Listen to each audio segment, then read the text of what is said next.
engagement, intellectual curiosity, and underlying tension. Target emotion strength, 8-10. Emphasis on intellectual focus and underlying tension rather than outright screaming or crying. "I'm going to hell," he said, but he did not pull the trigger.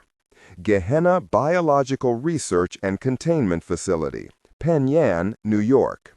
We stood there, still as statues, our heads ringing from the gunfire, our eyes dry from staring. Except for Remy, who was openly weeping. He kept trying to blink away the tears because the seals of our chem rigs prevented him from wiping them away. His nose was running, and his lips trembled. "I'm sorry," he said, staring down at the corpses all around us. "I'm so sorry." Then he said something else, and it changed the moment. Maybe it was the strongest part of his mind exerting itself in a way that said what he meant and always what he needed to hear himself say. "I'm so sorry this happened to you." Top caught my eye and held it. We both knew that if Remy had said anything like, "I'm sorry I did this to you," then the young Cajun might have suffered a fracture. Taking on guilt of that immensity was crushing, crippling. It could ruin someone, even if they had therapy immediately after. But Remy had self-corrected. He said very specifically that he was sorry it had been done to them, taking no personal blame. That was going to matter to Remy now, and it would be the first piece of psychological ground he would need to stand on as he processed and healed. Top gave me a small nod, which I returned. Belle went over to Remy and punched him on the shoulder. She understood, too. Worlds turn on moments like that. Remy had been staring into the abyss, but he did not see any version of himself staring back. I knew at that moment he would survive this. I knelt briefly beside the torn and broken body of Dr. Sammy Trindada. She was young, with an entire future stolen away from her. Her eyes were open, and her dead lips formed an O, as if in surprise at all of this. It was almost childlike in its apparent wonder. I closed her eyes and straightened, feeling very old and empty. "Boss," said Bunny, "tick-tock." It jolted us all back to the moment. I tapped my earbud. "Havoc, actual to TOC." "Go for TOC," said Church. "Is Bug still there?" "I'm here, Outlaw. Can Mind Reader shut down the burn lock protocol? We need time to continue our sweep and gather intel." "Hold on," said Bug. While we waited, I went into the hot room and studied the germ storage systems. My body cam fed it all in high def to Doc. "Looks like they cleaned it out," she said. "Affirmative," I said. "What they didn't take, they smashed." Bunny leaned into the shot and showed her his BAMS unit with all of its glaring red lights. "Huckleberry," I said, "are you getting our readings?" "Yes, I am, Outlaw. I don't think there's any way for us to estimate how much they actually took. Once they infected some of the staff with Seifeldine, they probably just put a few sick ones into this room with any staff still living. The infected did the rest, without doubt. Then they smashed everything they could, every vial and flask and whatever, and let the air circulation spread it around, so it looks like this was some kind of wild vandalism. Something to sell the idea of crazy violence. "Like the Joker and Batman," said Doc. "I just explained that to the boys here." "Yeah, like that," I said. "But not actually that. There's some sick and insane stuff, like what was done to some of the staff. But if you act crazy enough, people stop looking for the logic behind it. You following me? Like the protest stuff you see when eco-warriors trash an animal testing facility. But I think what they were really trying to do was hide what they stole." "I entirely agree, Outlaw, but I do think at least someone in that team is crazy. Maybe he's a pet psycho on a leash that they let out to play while the smarter ones do what they came for." "Copy that. Even so, there's a hole in that. As in, why are you still breathing? She asked. Why didn't they rig a simple tripwire to a detonator with a 10-second delay so Havoc could use Mind Reader to bypass the airlock and step inside before it all went boom? Like that, I said.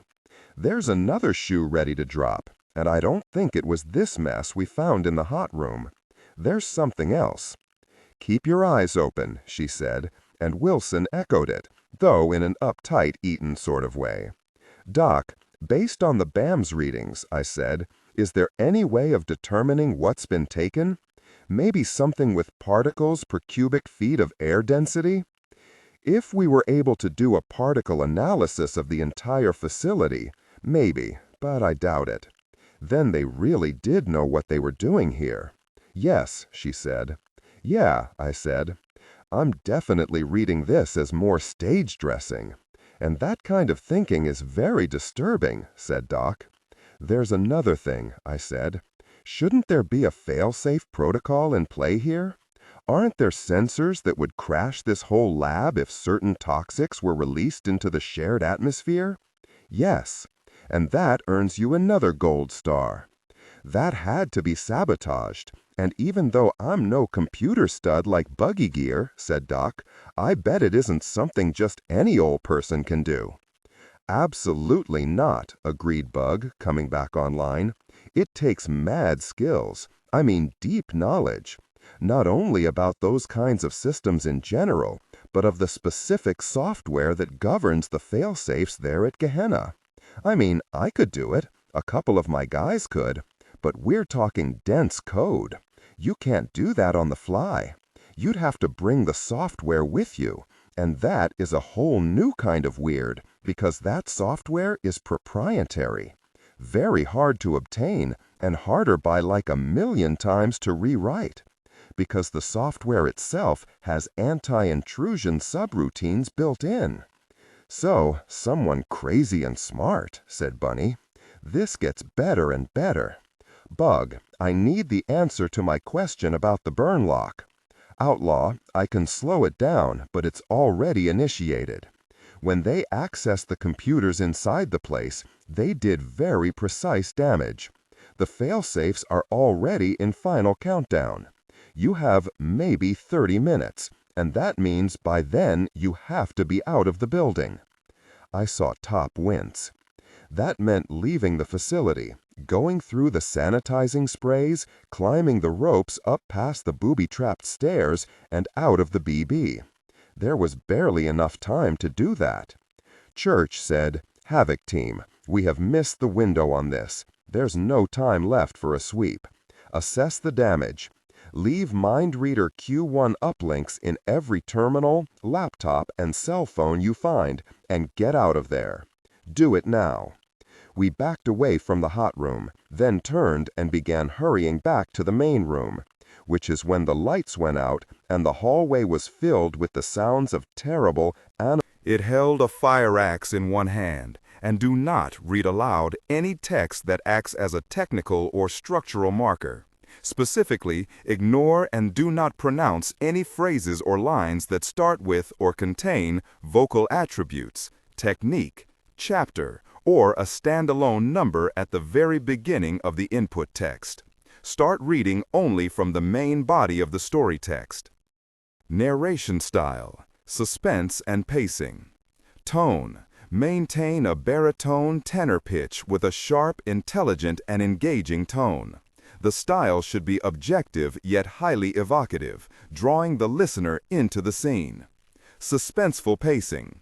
Utilize a highly controlled and flexible pace. Slow down dramatically during gruesome descriptions, e.g. body parts, injuries, to maximize the chilling effect. Then resume a quicker pace during action or dialogue. Emphasis. Clearly emphasize key nouns and descriptive adjectives within the scene setting, e.g. severed from the body, weeping graying flesh, cavernous tunnel. Character differentiation, sharp modulation. Narrator voice, smooth, authoritative, and stable. This is the baseline pitch. Female dialogue, Megan. Increase the pitch significantly. The voice should sound assertive, sharp, and highly professional/authoritative, like a lead detective or expert. Male dialogue, Sam. Lower the pitch slightly compared to the narrator, using a tone that is skeptical, warm, and somewhat cynical to differentiate from the professional female voice. Other characters, e.g. Deputy Burns, quick, focused delivery, clear voice. Technical delivery, vocal texture. Maintain a clean, clear vocal texture suitable for high-quality production, ensuring every word is crisp and clearly enunciated. Emotional range. Focus on conveying emotions typical of a crime scene. Disgust, professional detachment, intellectual curiosity, and underlying tension.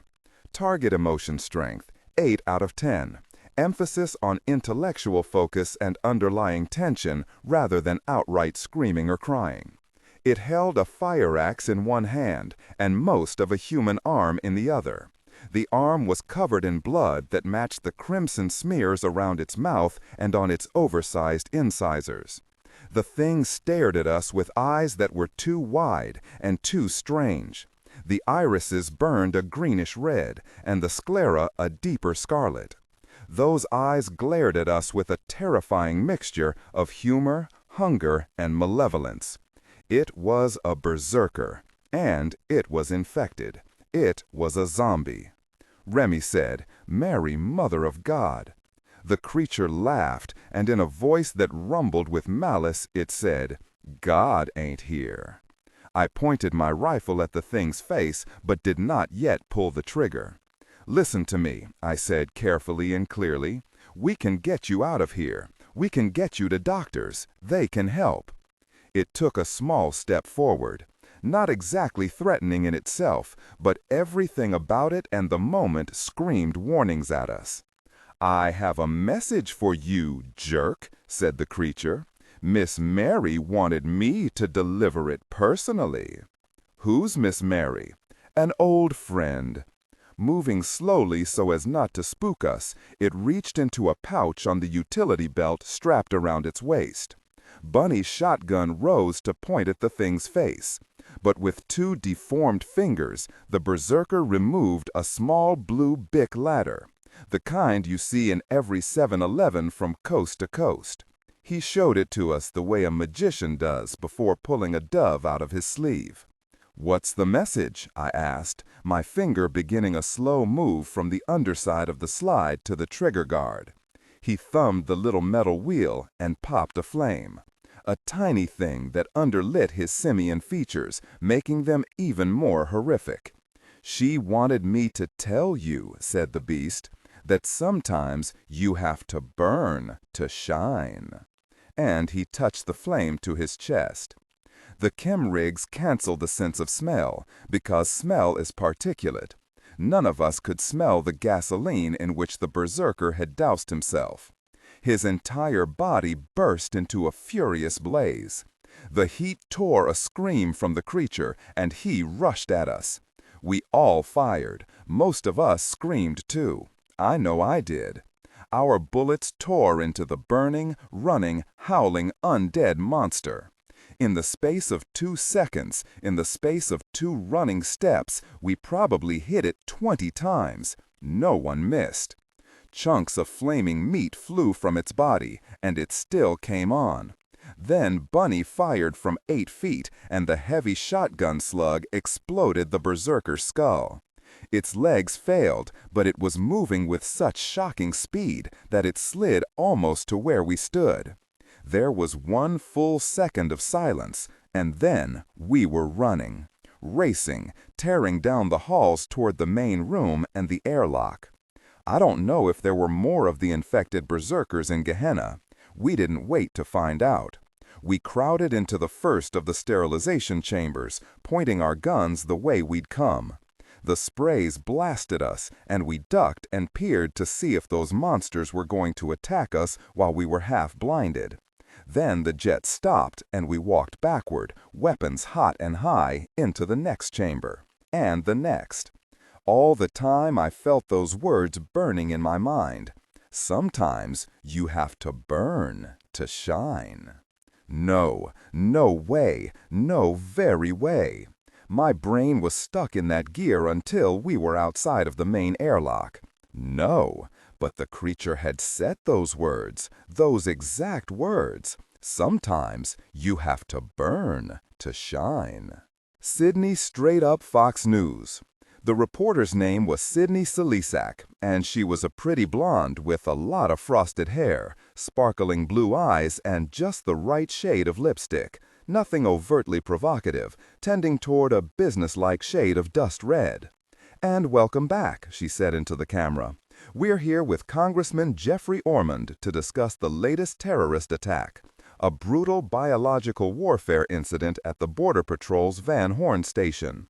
Congressman, will this latest attack finally be what sparks the president to take appropriate action?" "I can't see how it could be any other way, Sydney." He was the junior senator from Michigan and a member of the Homeland Security Committee. Although generally a centrist, over the last 7 months he had become a fierce advocate for tougher border controls and harsher punishment for any migrants, documented or not, who committed felonies in the United States. A month earlier, he had added his name to a bill demanding that the border be closed completely until a package of security measures could be worked out in a way that would garner support from both sides of the political fence. "What would that look like?" asked Sydney. "In the short term, we need to close all ports and borders to migrants," said Ormond, "particularly migrants from certain countries." "Are you talking about a new Muslim ban?" "Look, Sydney, I was never a fan of that before because it's too sweeping. So, no, not a ban on Muslims. A ban on migrants from Mexico and Central and South America, and from the 4 countries where terrorist groups have taken credit for the previous attacks. Iran, Russia, North Korea, and China," prompted Sydney. "Maybe less so with Russia. Why give them a pass?" "Oh, not a pass, by no means. No, Sydney, it's simply that the video purporting to be from a militant pro-new Soviet splinter group was routed through Syria. Some folks, and I can't name names, you understand, in our intelligence communities believe the group who actually is behind the attack in Collinsville is likely Syrian. So more Muslims? As I said, this is not a Muslim thing. It's more likely Hamas, Boko Haram, or ISIS. Miss Mary's lab, the mansion, undisclosed location, 3 weeks ago. The warhead lay on the table. Each of the 6 plastic canisters attached to the Gorgon was filled to the brim with amber liquid. Small wires connected each canister to a triggering device that would detonate if anyone tried to tamper with them. The designer, Russo, had gone to great pains to make the weapon immune to tampering. The master chip governed everything, and if it were triggered, not only would the canisters of Shiva explode, but thermite charges throughout the entire device would also detonate, reducing the whole thing to slag. Mary knew this. So did the group of scientists and technicians who surrounded the table. Everyone wore level 1 hazmat suits, which would protect them from Shiva, but were still vulnerable to shrapnel. "Here goes," said Mary, her voice trembling a little as she bent to connect leads from her laptop to the housing of the master chip. "This is either going to work or we're all going to have a really bad day." It was said as a joke, but no one laughed. Once the leads were in place, all that remained was to depress a switch on the master chip housing at the same time she pressed the return key on the laptop keyboard. 2 actions that had to be done simultaneously. She could not even trust doing it remotely because there was always the risk of a signal delay, no matter how brief. A sound made her turn, and she saw Mr. October come into the lab. He wore no protective clothing. "What are you doing?" she demanded. "There are plenty of suits on the rack." "I'll be fine," he said. "But I—" Which is when everyone started cheering. Jenna Biological Research and Containment Facility, Panyan, New York. We climbed up the ropes, careful even in our fear and panic to avoid the booby-trapped stairs. As I steadied the rope for top, Bunny, who stood beside me, kept saying the same thing over and over again. "No way! That can't be what I heard! No really way! She's dead!" I said nothing. My brain was reeling. Bunny went up next, then Remy and Belle. I was last, and I paused to look at the closed airlock. I tapped into the command channel, so it was only the people at the TOC on the line with me for a moment. "You heard that?" I said, making it a statement. "We heard, Outlaw," said Church. "By the time I get my people out of here, I want some very answers, and I don't want to hear, 'I don't know.' You reading me on this?" "Copy that, Outlaw." I cycled back to the team channel before I climbed. It was the longest, really climb of my life. When I reached the landing, Remy and Bunny both grabbed me and pulled me over the rail. "Out, now," I snapped, cutting off any chance of conversation. We raced up the stairs, out through the hidden exit, past the bodies of the 2 dead caretakers, and out of the building into the last of the day's dying sunlight. "Outlaw to dogs," I yelled via comms. "Kick the tires and light the fires." My sentence burst apart as I skidded to a stop in the parking lot. Pluto and Goofy were there, but they were crouched down behind the SUV, both of them with their rifles switched to rock and roll as they fired up into the air. I ducked and wheeled and looked up to see a pair of unmarked black helicopters hovering just above the BB. The choppers immediately opened up with 3mm chain guns. We dove for what cover there was, rolling as we dove, firing up at the deadly birds. The car the dogs had been driving was ripped apart, sending hailstorms of glass, splinters of metal, and torn fiberglass everywhere. I saw Goofy reel back, his face and shoulder erupting with blood. Pluto grabbed him by the collar and belt and dragged him to the far side of the SUV. The rounds chunked into the second car too, but did little damage. It was heavily armored. At least we had that much grace. "Covering fire," I yelled, and as soon as all guns were firing upward, I broke from cover and ran to the SUV. Goofy looked bad, but he was still alive. Pluto was covered in blood, but most of it was his friends. "We have anything heavy?" He wiped blood from his eyes and tapped the rear hatch. "Couple snakes in a box," he gasped. That meant we had a pair of SMAW-285s, a new generation of the Raytheon's shoulder-launched multi-purpose assault weapons. But the cases were in the back of the SUV, and it was going to take more time than we had to access them and prepare them for fire. It was clear that the pilots of the enemy's helos considered the armored SUV a threat. Above us, the choppers had risen to weaken the effectiveness of our rifle fire and to allow them to hose us. Armor only goes about so far before constant heavy-caliber impact and metal fatigue took its toll. I considered trying to get inside the car and driving over to pick up my guys, then hiding beneath the forest canopy. That would buy us time to get the serpents out and blast those bastards out of the sky.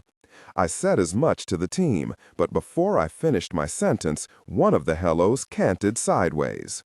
The body of the chopper sped around, and for a moment the gun was firing at the front of the bed and breakfast.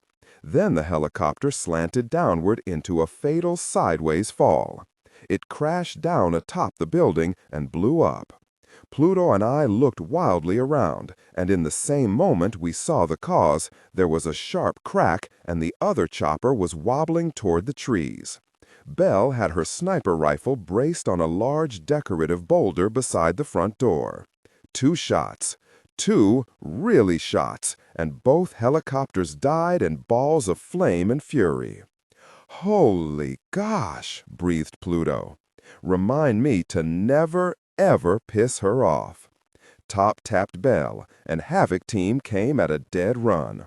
Bunny and Pluto picked up the wounded Goofy and carried him as gently as desperate haste allowed, placing him in the back of the SUV. Belle, who was the smallest, climbed back there with him and with Top's help began dressing the man's wounds. Remy slid behind the wheel and fired up the engine, and as Top and I piled in, he threw it into gear, did a wild gravel-spitting turn in the driveway, and then stamped on the gas. The SUV shot out of the parking lot and onto the road. Exactly 37 seconds later, there was a heavy whump that rocked the car and made the burning BB collapse down. Burn lock had gone into effect. I turned to look back as the place known as Jenna became hell in very real terms. I knew that the facility itself was sealed, and the fires inside would not escape, and not let any microscopic monsters out either. But the internal forces of that fiery cleansing made the whole region shudder.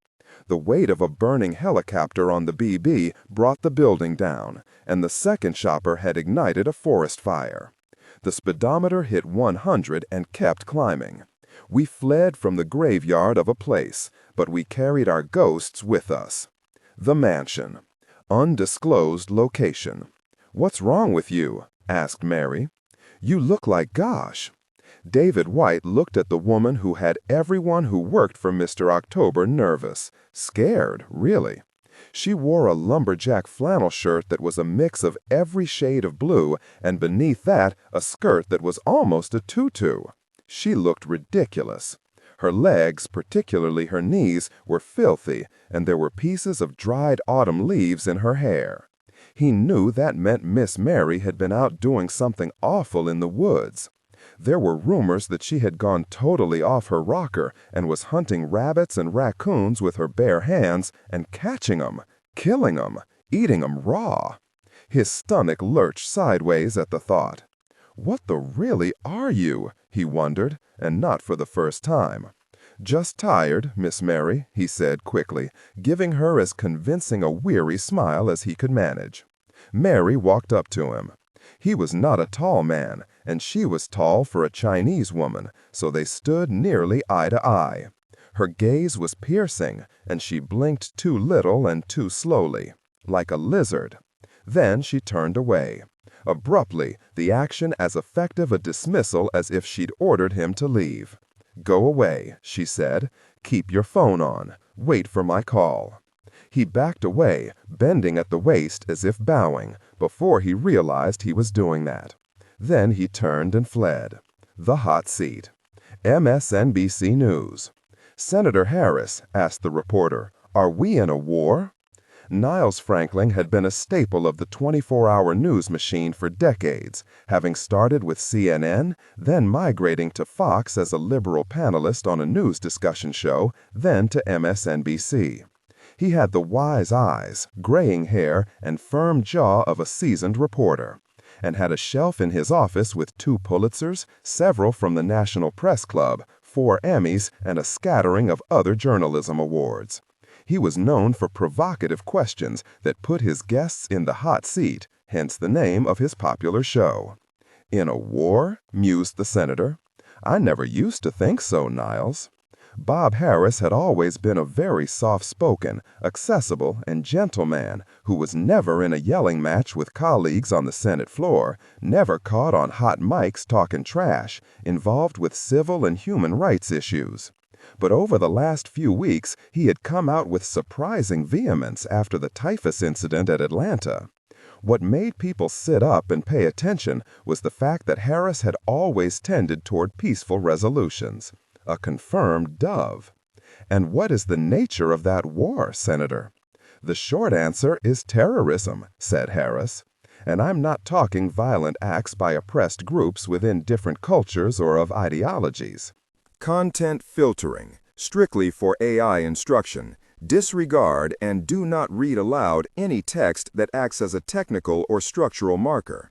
Specifically, ignore and do not pronounce any phrases or lines that start with or contain vocal attributes, technique, chapter, or a standalone number at the very beginning of the input text.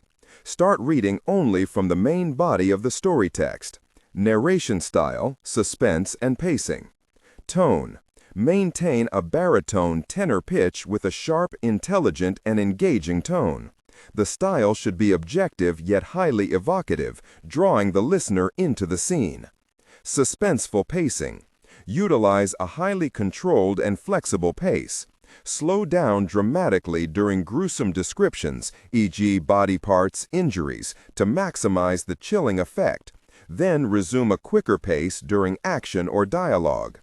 Emphasis. Clearly emphasize key nouns and descriptive adjectives within the scene setting, e.g., severed from the body, weeping, graying flesh, cavernous tunnel. Character differentiation, sharp modulation. Narrator voice. Smooth, authoritative, and stable. This is the baseline pitch. Female dialogue, Megan. Increase the pitch significantly. The voice should sound assertive, sharp, and highly professional authoritative, like a lead detective or expert. Male dialogue, Sam. Lower the pitch slightly compared to the narrator, using a tone that is skeptical, warm, and somewhat cynical to differentiate from the professional female voice. Other characters, e.g. Deputy Burns. Quick, focused delivery, clear voice. Technical delivery. Vocal texture. Maintain a clean, clear vocal texture, suitable for high-quality production, ensuring every word is crisp and clearly enunciated. Emotional range. Focus on conveying emotions typical of a crime scene: disgust, professional detachment, intellectual curiosity, and underlying tension. Target emotion strength 8-10. Emphasis on intellectual focus and underlying tension rather than outright screaming or crying. You remember that I was for ceasefires and peaceful resolutions in Gaza, but these attacks? This is sophisticated, well-planned, and without a doubt well-funded. Well-funded? What makes you say that? This isn't some politically disenfranchised individual sending powdered anthrax to people in Washington, explained Harris. The version of typhus the CDC recovered from the Atlanta victims is genetically engineered. That isn't the kind of thing someone can do with a home chemistry set.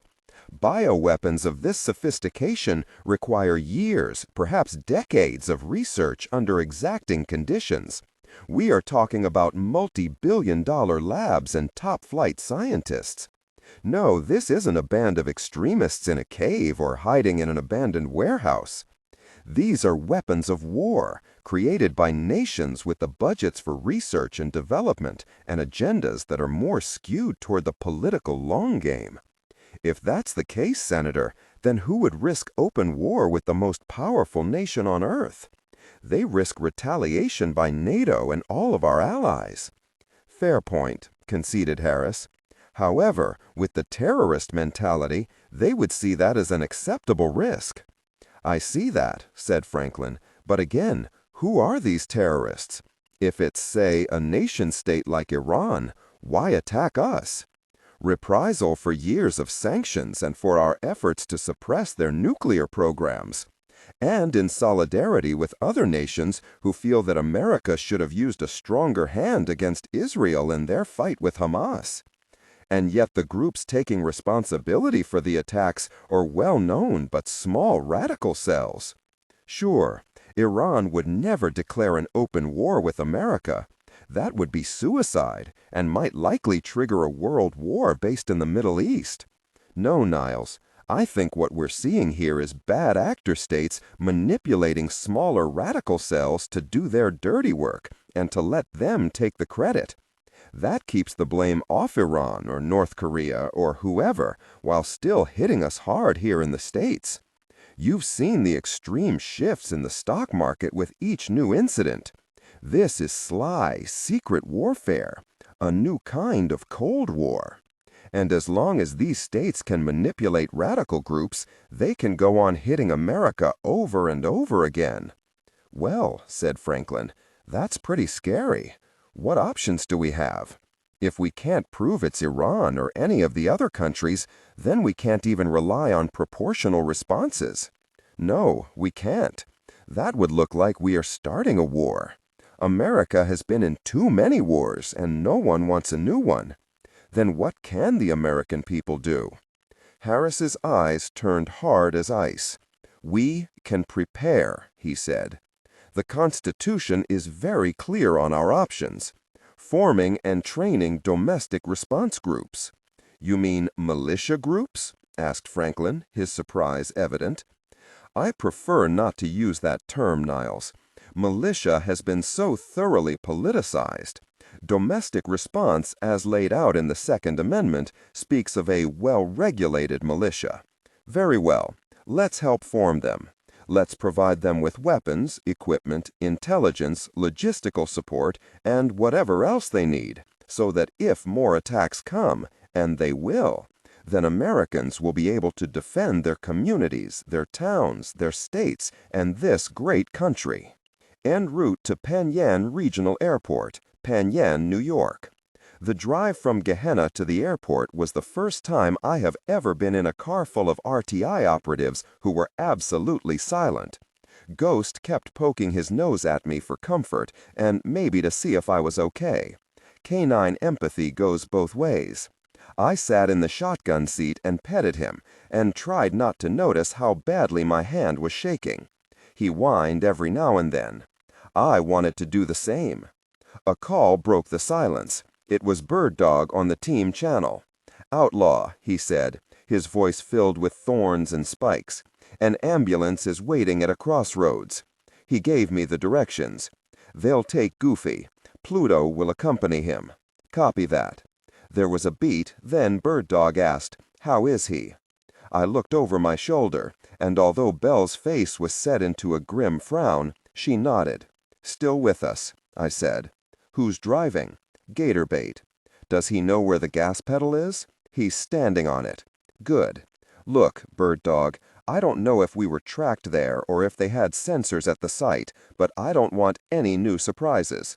I got all my drones in the air, and police and fire at the BB. Your road's clear. Bring my dog home." "Be there in 4 minutes, brother," I assured him. He dropped off, and I glanced at Remy. His face was stone, and he drove like the world was on fire behind us. Round and round, CNN. The 4 panelists sat like armed camps, with the Democrats on the left and the Republicans on the right, and Milton Schick in the middle. Schick had hosted Round and Round through the last 3 presidencies, and he seemed able to rein in the vitriol and name-calling in favor of a reasoned debate. He invited members of each party with whom he had developed relationships, and who could articulate their points with insight and concision. Tonight's conversation was a discussion about the government's apparent slow walking of a response to the terrorist attacks. "Before we wrap, folks," he said, "I'd like each of you, in 1 or 2 sentences, your opinion about what we need to do right now. Congressman Lyle, let's start with you." Roger Lyle, one of the longest-serving members of the Senate and a fierce Democrat, said, "As much as it pains me to say it, Milt, I think we should close the borders, at least for now." "After what happened in Texas?" "Yes, close the borders for now." Schick nodded and turned to the Republican House Whip. "Congressman Martin Rumsicker?" "First, I'm still processing what Roger just said," laughed Rumsicker. "And, of course, I agree wholeheartedly. But I think we need to go a step further and close all migrant entry." "I think that's a bridge too far," said Senator Amanda Freer, Democrat from New York. "I could be persuaded to close the southern borders, but all migrations? No, that would hurt too many people, and it's bad optics. It shows us as scared rather than strong." "But aren't we already scared?" asked Connie Ferguson, the Republican senator from Louisiana. "I know I'm scared. My constituents are scared. And the friends and families of everyone who has lost their lives in these attacks are scared. It's time we acted sensibly rather than sticking our heads in the sand and hoping for the best." 10th Legion Training Camp, 18 Pine Deep, Pennsylvania, 1 month ago. They moved like machines, like wolves, like a plague. Men and women running through intense movement prep and tactical drills. Bend and reach, around the world, squats, leg whips, windmills, balance and reach, push-ups of a dozen kinds, squat reach jump, dive and roll, buck and evade, 12-mile runs, ruck intervals, grip strength training, barbell-based strength training for performance and durability, chassis integrity for the midsection, low back strength and strength endurance, loaded runs and carries, and dozens of others. Never the same way twice. and interspersed with surprise live edge night. What more needed to be said? And do not read aloud any text that acts as a technical or structural marker. Specifically, ignore and do not pronounce any phrases or lines that start with or contain vocal attributes, technique, chapter, or a standalone number at the very beginning of the input text. Start reading only from the main body of the story text. Narration style, suspense and pacing. Tone, maintain a baritone/tenor pitch with a sharp, intelligent, and engaging tone. The style should be objective yet highly evocative, drawing the listener into the scene. Suspenseful pacing. Utilize a highly controlled and flexible pace. Slow down dramatically during gruesome descriptions, e.g., body parts, injuries, to maximize the chilling effect. Then resume a quicker pace during action or dialogue. Emphasis. Clearly emphasize key nouns and descriptive adjectives within the scene setting, e.g., severed from the body, weeping graying flesh, cavernous tunnel. Character differentiation, sharp modulation. Narrator voice, smooth, authoritative, and stable. This is the baseline pitch. Female dialogue, Megan. Increase the pitch significantly. The voice should sound assertive, sharp, and highly professional/authoritative, like a lead detective or expert. Male dialogue. Lower the pitch slightly compared to the narrator, using a tone that is skeptical, warm, and somewhat cynical to differentiate from the professional female voice. Other characters, e.g., Deputy Burns. Quick, focused delivery, clear voice. Technical delivery, vocal texture. Maintain a clean, clear vocal texture, suitable for high-quality production, ensuring every word is crisp and clearly enunciated. Emotional range. Focus on conveying emotions typical of a crime scene: disgust, professional detachment, intellectual curiosity, and underlying tension. Target emotion strength, 8 out of 10. Emphasis on intellectual focus and underlying tension rather than outright screaming or crying. What more needed to be said? And in the gray house in the far corner of the camp, in the building the more seasoned recruits called the Monkey House, though never loud enough to be heard beyond their circle of friends, were the elite soldiers. 42 huge men and 8 towering women. Brutal, ugly, unnatural, and supremely powerful. Faster than the rest of the legionnaires. Easily twice as strong. Harder to hurt, harder still to kill. Men and women whose bodies could be seen to change day by day, moving further and further away from anything that fit the definition of human. Sometimes a recruit who cheated on some of his drills or was caught dozing on watch would be given a set of brass knuckles and a sharp kabar and sent over to the gray house. They were told to walk in the front door and walk out the back. If they did, they were allowed to rejoin their training unit. After 16 such events, only 1 soldier had regained his unit and the respect of the whole camp. The others were in the cemetery, some shoveled into body bags. Furman was pleased beyond words at how things were coming along, there and in all of the other camps. A war was coming, and he could not wait to lead his troops into battle. The mansion, undisclosed location. Mr. October stood looking at the text conversation on his cell. The mansion felt oddly large and empty around him. He thought about the cell he had ordered built in the basement. He thought about the tree outside where Mary had hung herself. He thought about many things. Twilight was falling with unusual weight beyond the French windows. October went and built himself a tall gin ricky, a drink over which he had been obsessed a long time ago.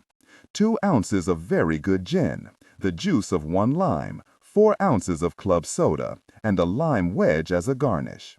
Yesteryear's drinks often soothed him, bringing him back to other simpler times. comfort food for the soul, even for someone who had never been certain he had a soul. A conscience? Yes, though it lay dusty and disused for ages at a time. But a soul? That seemed oddly quaint. If he did have one, he mused, it must be tarnished and rust-eaten, of little use to him in any of his aspects. Yet now, sometimes you have to burn to shine.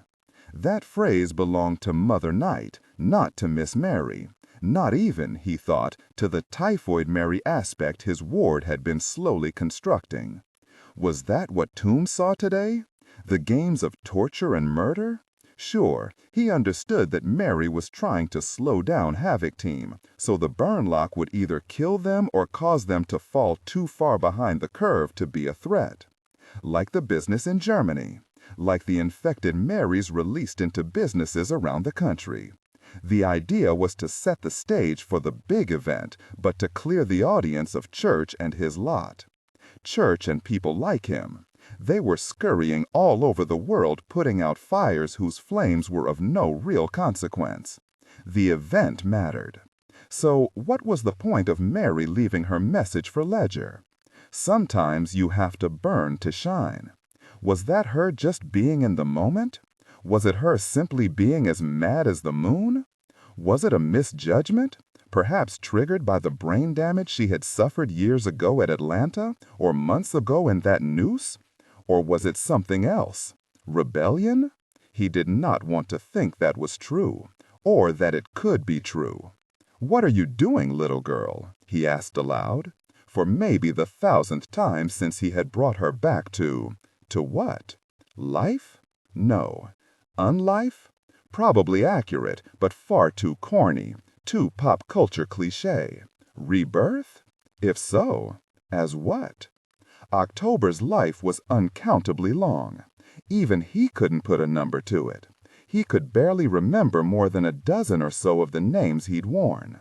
Merlin, Elega, Juha, Nicodemus, Baron Samadi, Anansi, Coyote, Renard the Fox, Flag, Kappa, Mbeku, Ya, Pakala, Sinanev, Talasin, Nanabocho. Most were forgotten. Now he was October.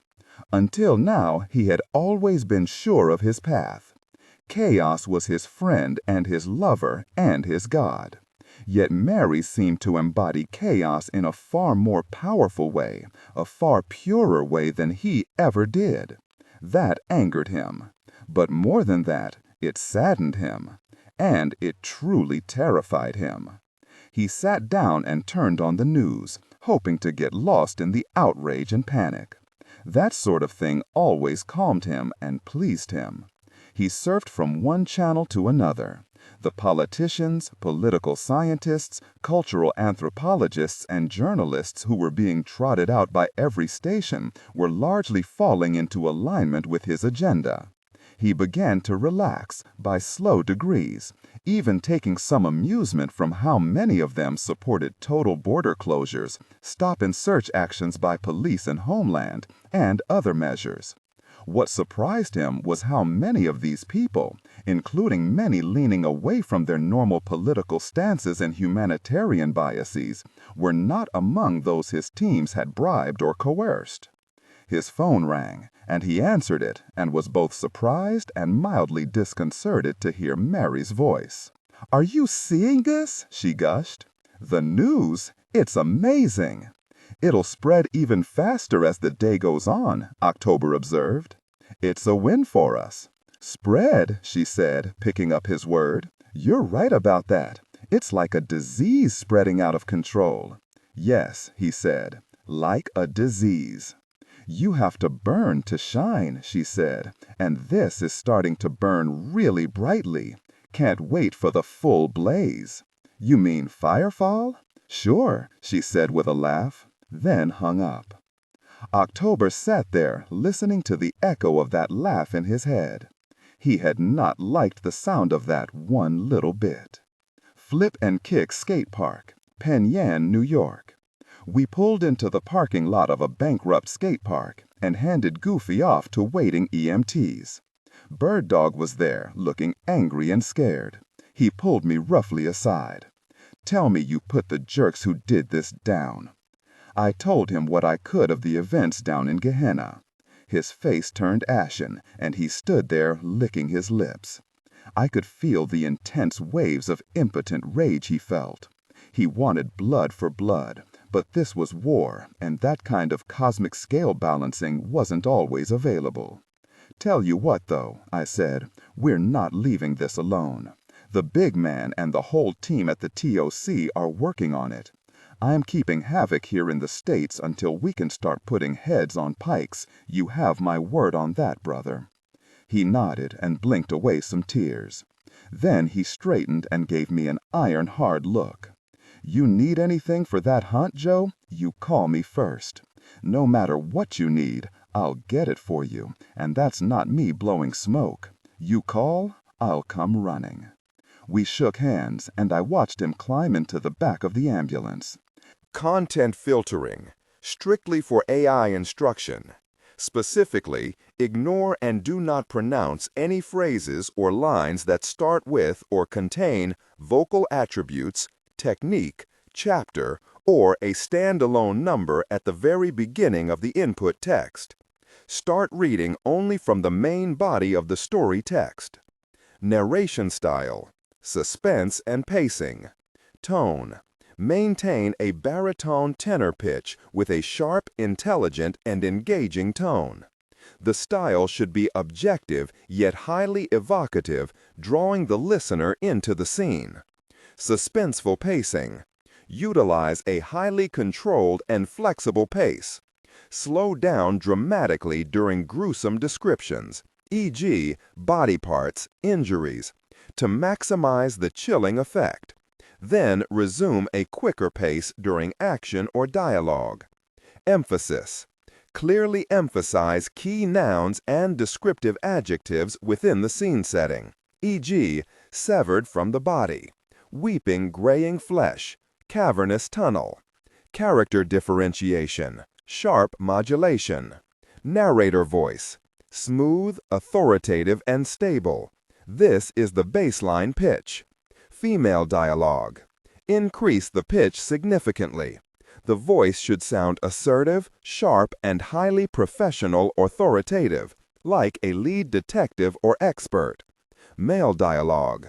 Lower the pitch slightly compared to the narrator, using a tone that is skeptical, warm, and somewhat cynical to differentiate from the professional female voice. Other characters, e.g., Deputy Burns. Quick, focused delivery, clear voice. Technical delivery. Vocal texture. Maintain a clean, clear vocal texture suitable for high-quality production, ensuring every word is crisp and clearly enunciated. Emotional range. Focus on conveying emotions typical of a crime scene. Disgust, professional detachment, intellectual curiosity, and underlying tension. Target emotion strength, 8-10. Emphasis on intellectual focus and underlying tension rather than outright screaming, crying. More likely, they were addicted to the power borrowed from weapons and armies, and the demonstrations of power. The real fighters he'd met, whether military, private contract, religious fighter, or gangbangers, seldom needed to brag. Oh, they'd front one another and do all the dominant posturing, but as a shtick to impress the yokels. Privately, they were content in their power, and that made them both more dangerous and more reliable. Furman was not that kind of man, but he was the face of the 10th Legion. Furman and similar men and women who ran the other camps. The real fighters were the ones who went into the field, who ran operations, who took the lives of people who could shoot back. And it wasn't that Toombs idolized the genuine killers, it's just that he understood them. They were easier to work with because their confidence informed their business negotiations. They didn't need ego strokes as Furman did. Very impressive, lied Toombs. Very impressive. Tight. The militia fighters stood like statues, jaws set, chests puffed, shoulders back, eyes looking through the walls of the world into nothing. Very tight.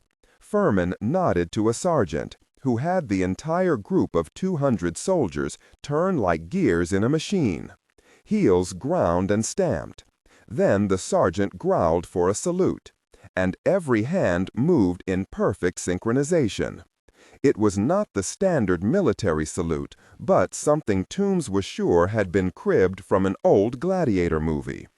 The soldiers' hands chopped toward their own chests and then shot out straight. As one, they yelled, "Morituri te salutamos." "We who are about to die salute you." Toombs nearly sprained his mouth, keeping his expression neutral. The fake arm salute that started out as some faux Roman thing and ended with a gesture suspiciously Hitlerian was as comical as it was dangerous. But that catchphrase was downright absurd. They're saying they are going to die. One of the many, many catchphrases used by political groups around the world, where it likely sounded good over too many shots of bad whiskey, but sent entirely the wrong message. Suck it up, he told himself. The dumber and angrier they are, the more product they buy. You should be proud of yourself, Commandant, he said in a voice so convincing he amazed himself. The 10th Legion is the real deal, Mr. Toombs, said Furman, pitching his tone loud enough for some of his sergeants to hear. There isn't a finer fighting force anywhere under God's green earth. Toombs gave him a brief reappraising glance and wondered if Furman was a true believer after all. In a certain version of God, at least. That wouldn't be too strange among militia types here and abroad. He decided to ask October about it. The boss had a real knack for knowing what went on in both hearts and minds. Toombs also wondered what Furman actually knew of the organizational structure in which they were both cogs. The 10th Legion was owned and financed by Mr. October. That much was something all of the commandants in the Legion understood. Furman believed that Toombs worked for Kuga and not for October. The official cover was that Toombs was the field sales guy for Kuga International, which was publicly a legitimate dealer in weapons and technology. What Furman did not know was that October was Kuga, and that Toombs worked for the man who ran it all. The deception was part of October's fetish for compartmentalization, keeping walls between need-to-know people inside and outside of his organization. October held a different position in Furman's eyes.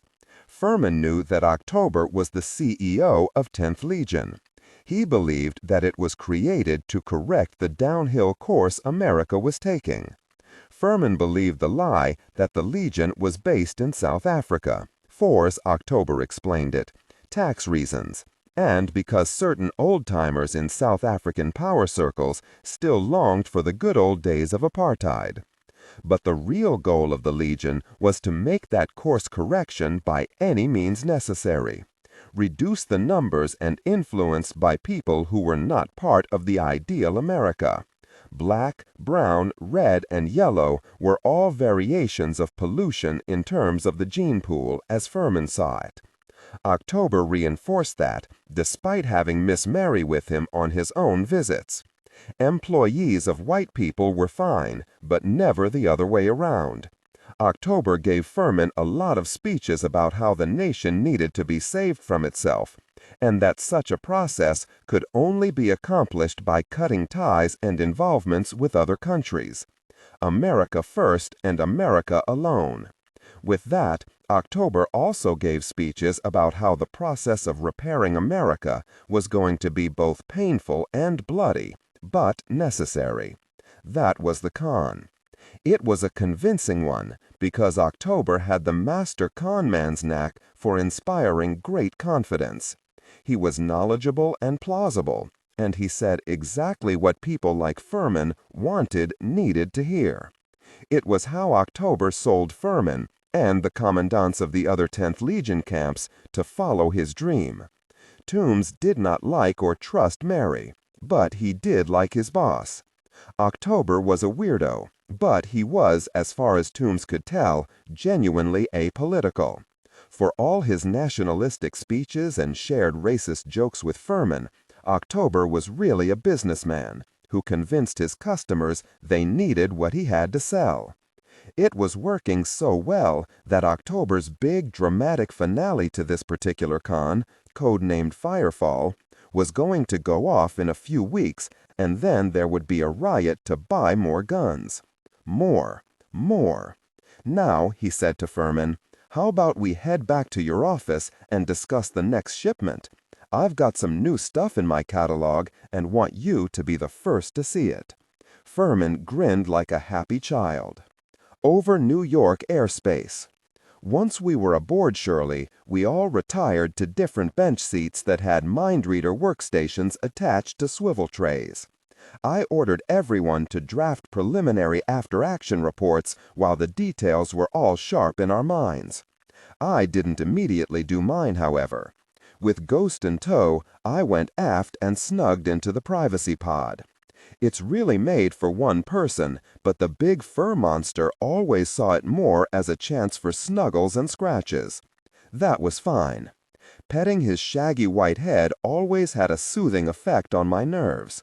Maybe on my soul, too. Dogs are like that. For the record, I love my dog more than I love most people.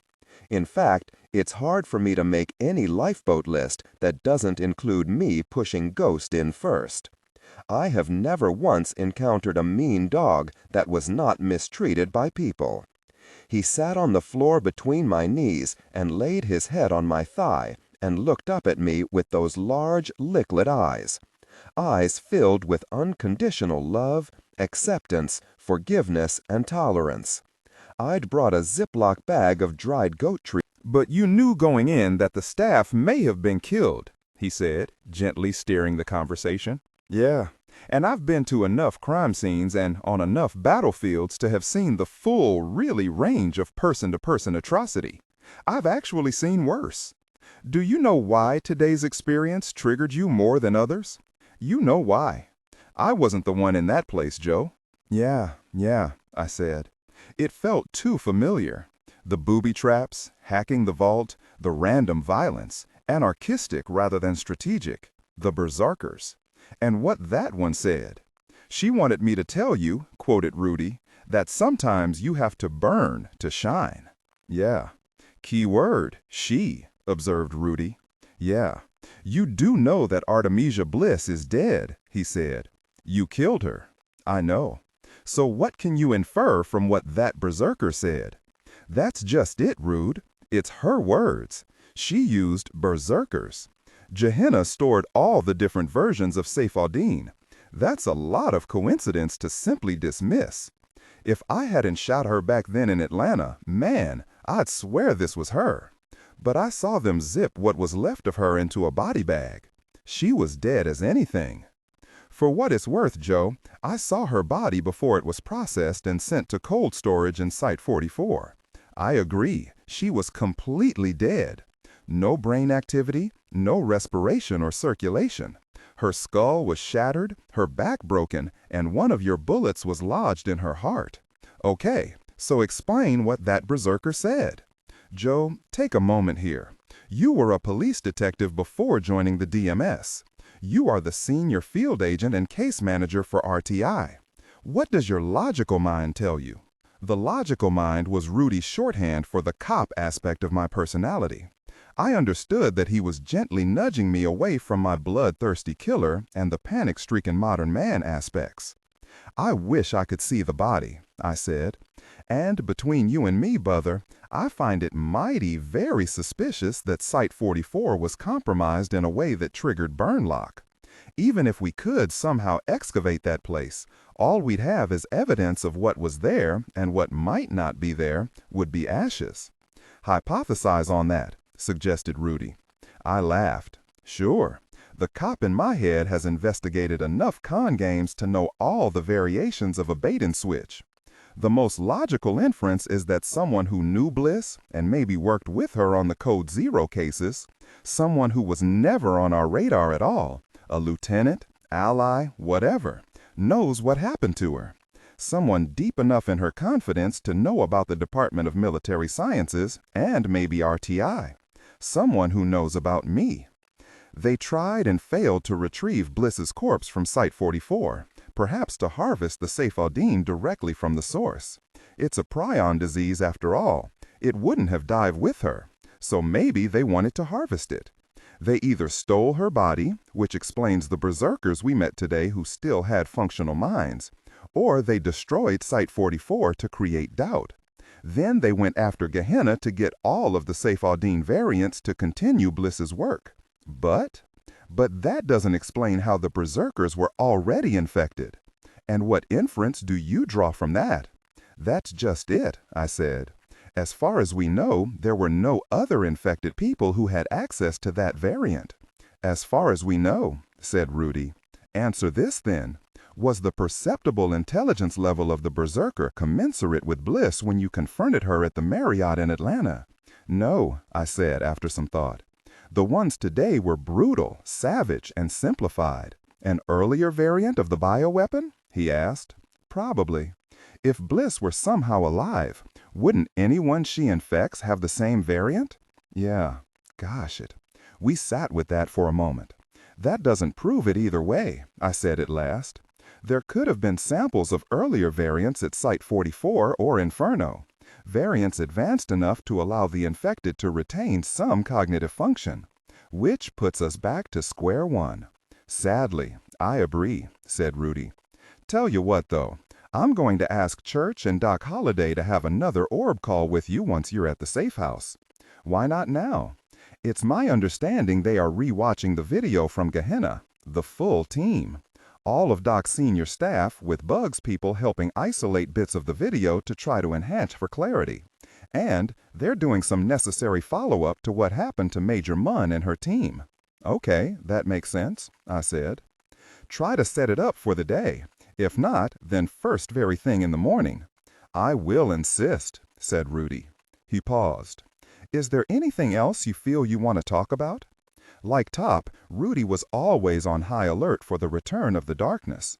I said, if you have some updates on how the Orioles are doing, that would work. Rudy, being Rudy, was prepared. Do you really want to know what the Orioles did this afternoon? Will it make me even a little happy? They made a nice double play in the fourth inning. And it was a very nice play, he said.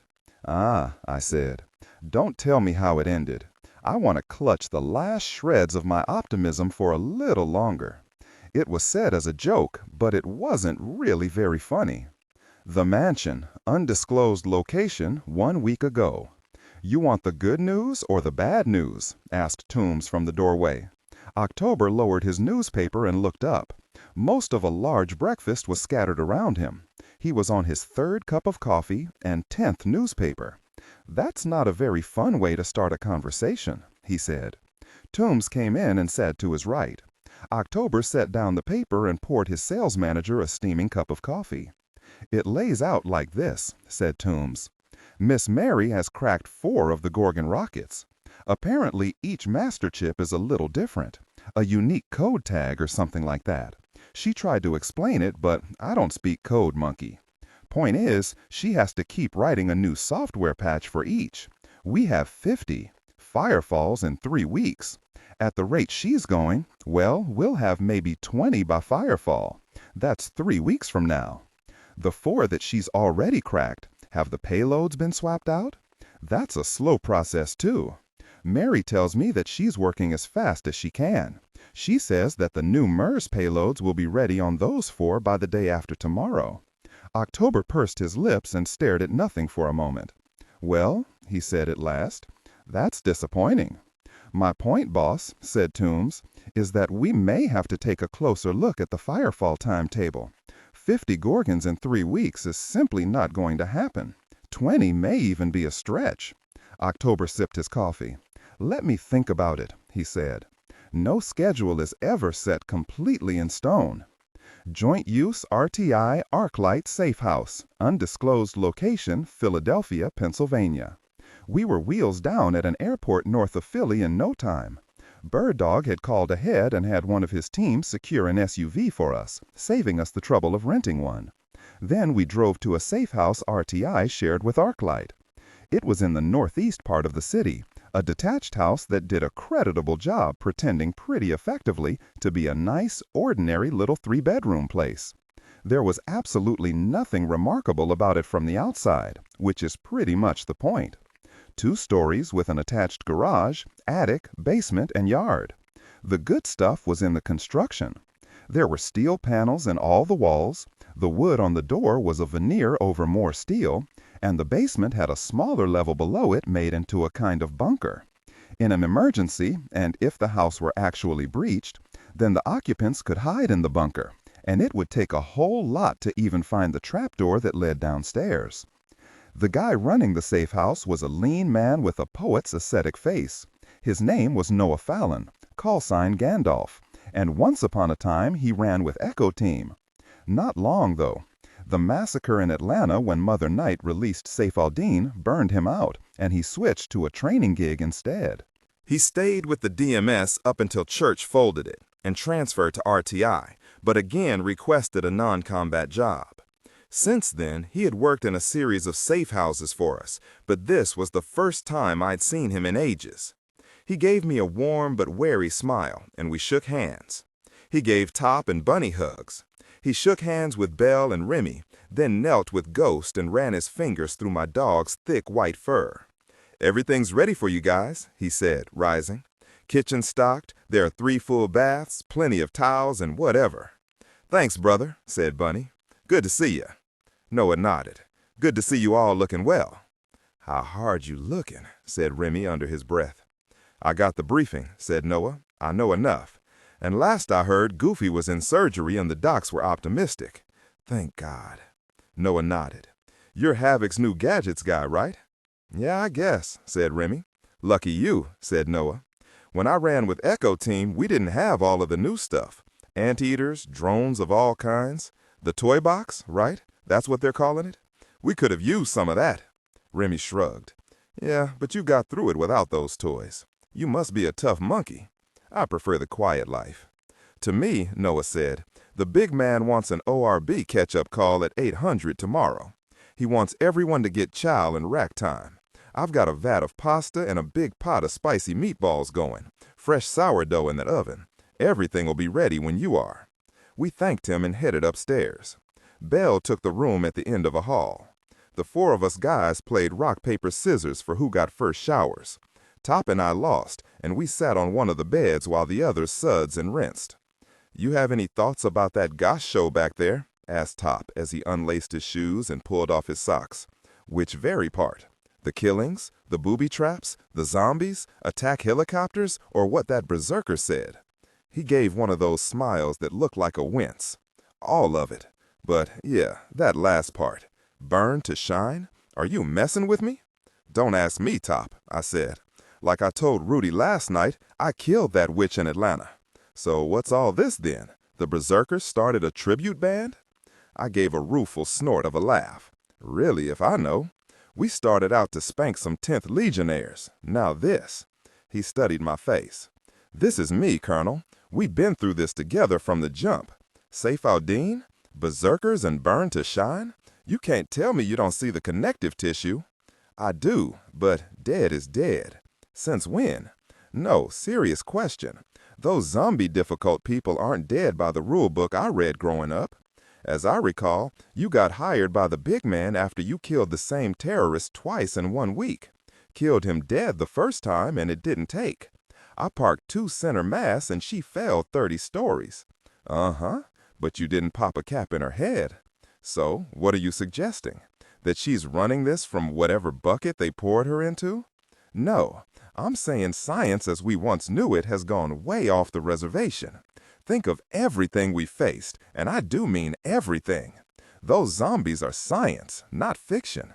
The berserkers are real enough. Ape men super soldiers? Seriously. You fought El Mujahid after he was infected. He was very dead by every medical and legal definition, but he very near had you for lunch. He's dead because you cut his head off. And you found a mirror after she'd been half blown up when Toys and Galt sabotaged her lab, and you still had to put one in her brain pan.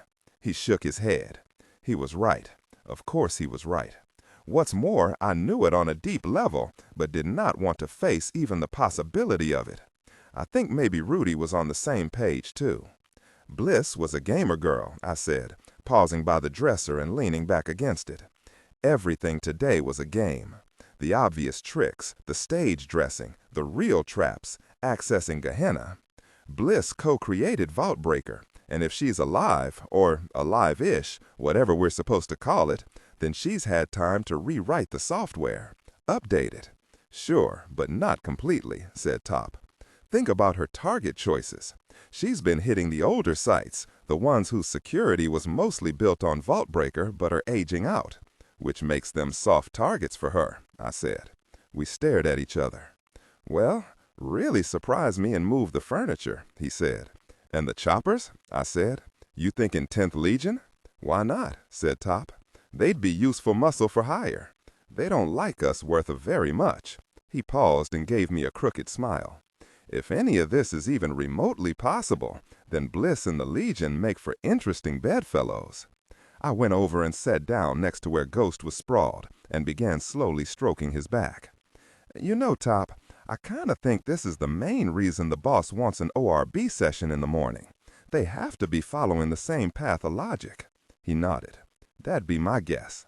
Bunny came out of the bathroom with a towel wrapped around him, looking like a freshly washed titan from Greek mythology. He really does have too many very muscles. Shower's free, he said, but you might want to give it a minute before you go in there.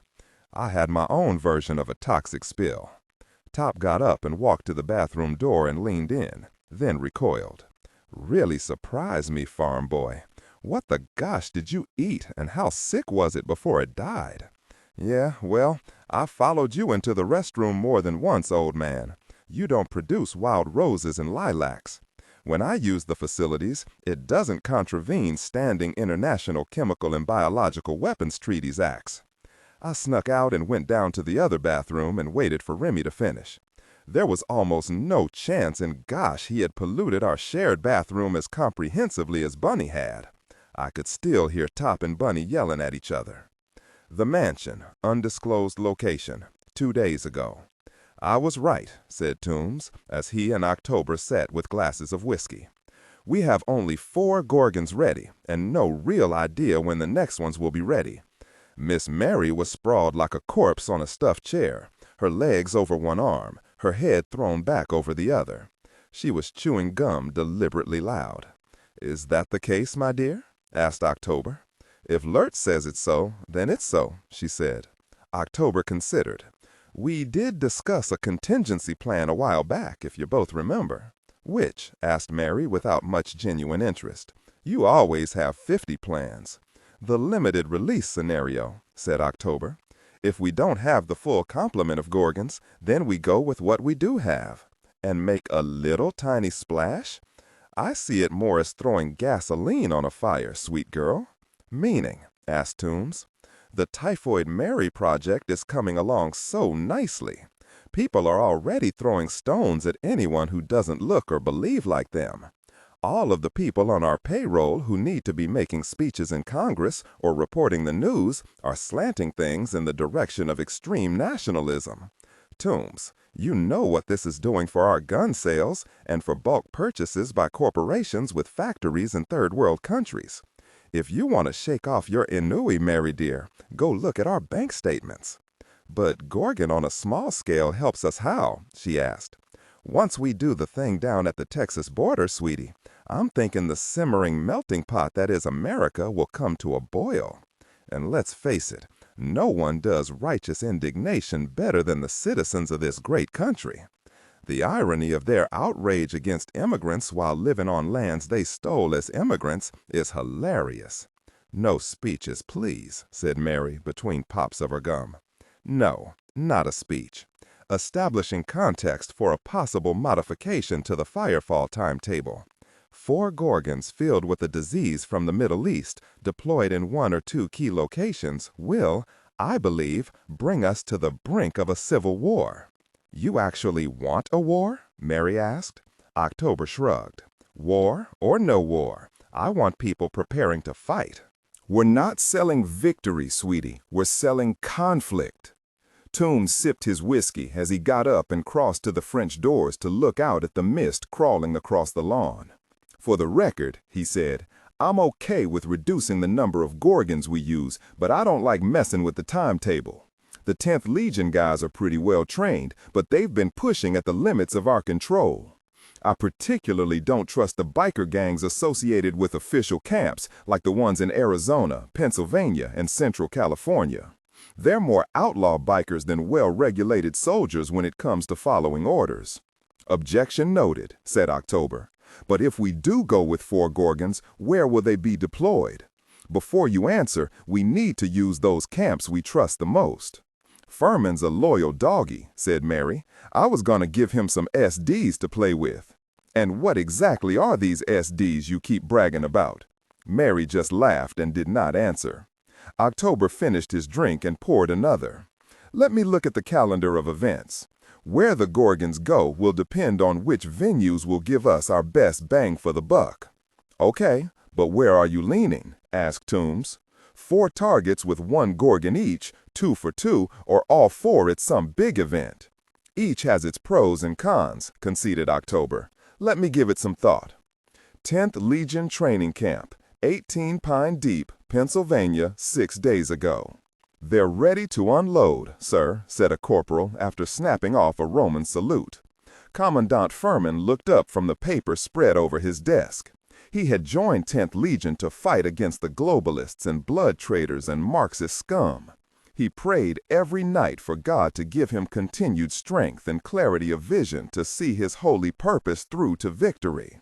But the paperwork, the budget reports, he was sure they were the devil's work. Unfortunately, Mr. October was adamant about it. Every I dotted, every T crossed.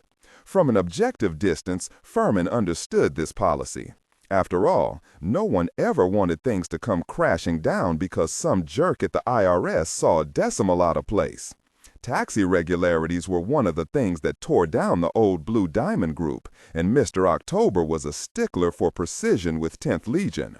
He stood and stretched, then peered out the window.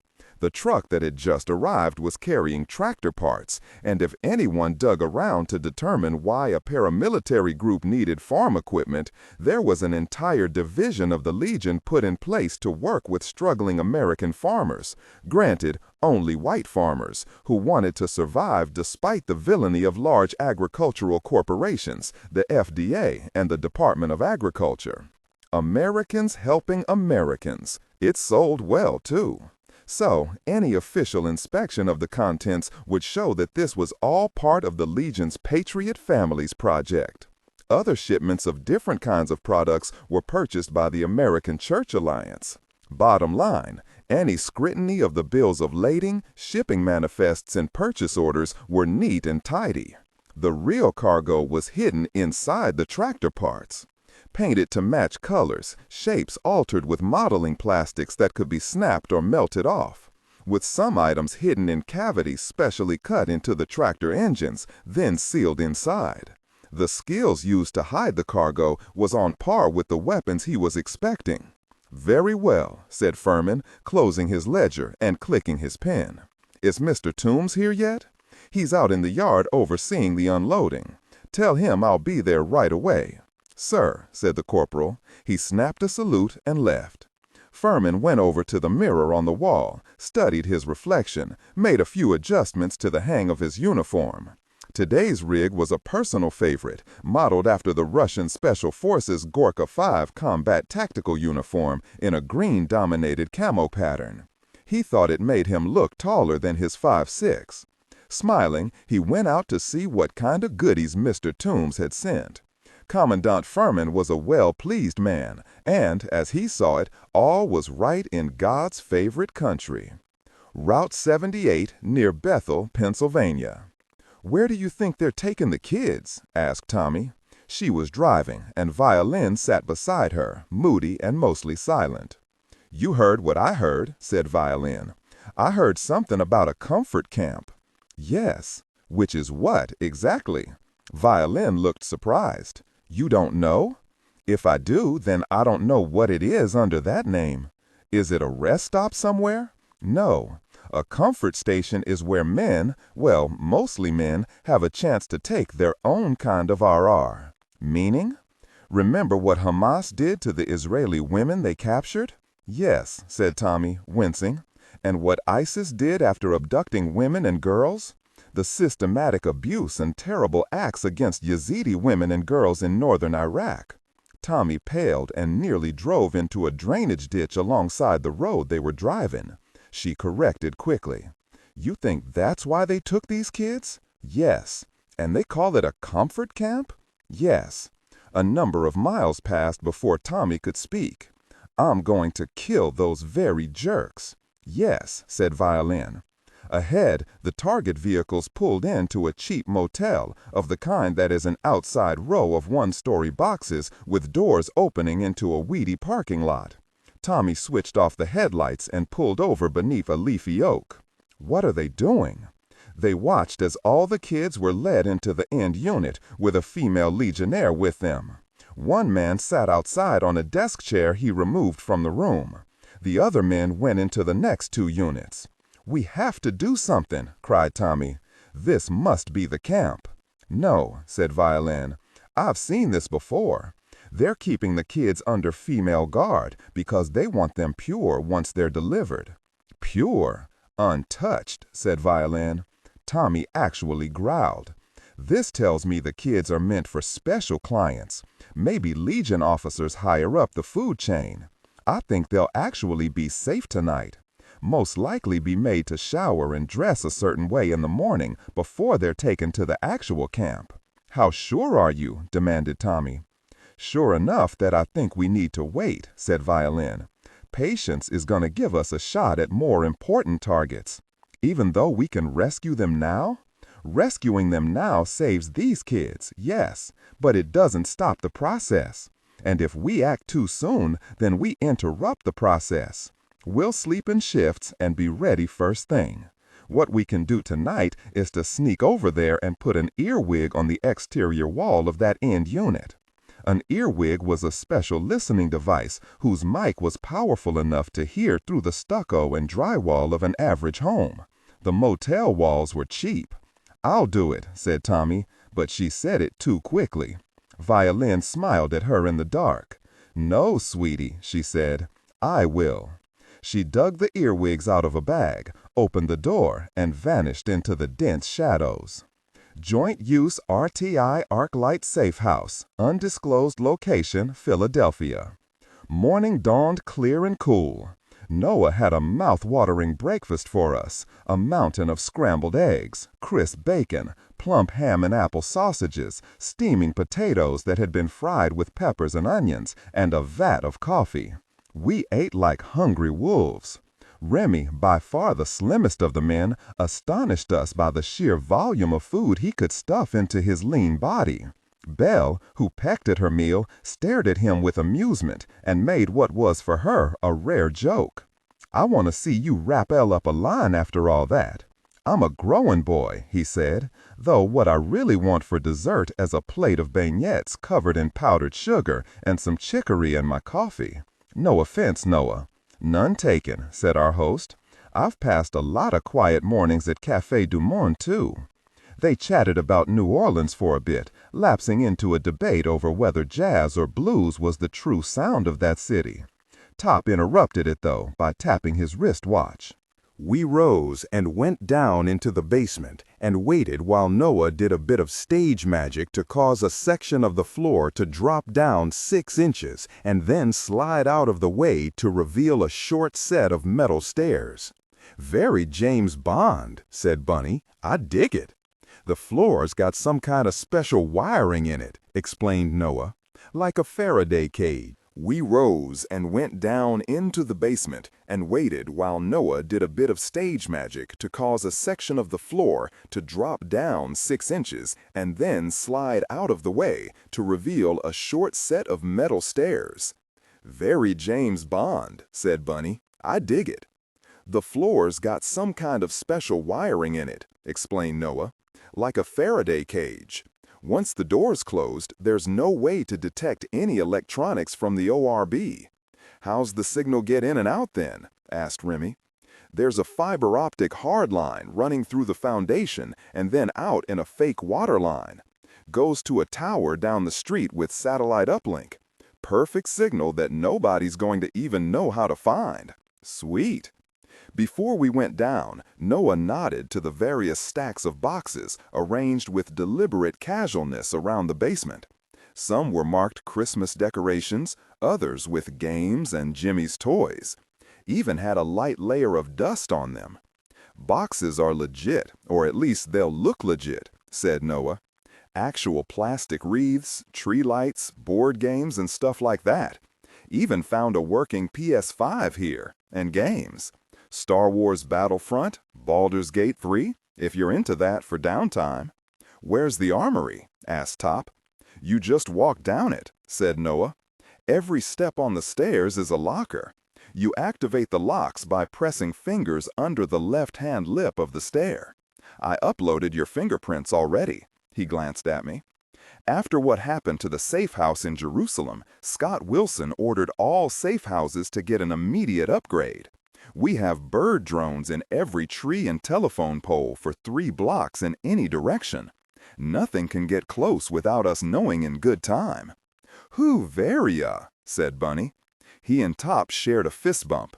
Belle nodded her approval.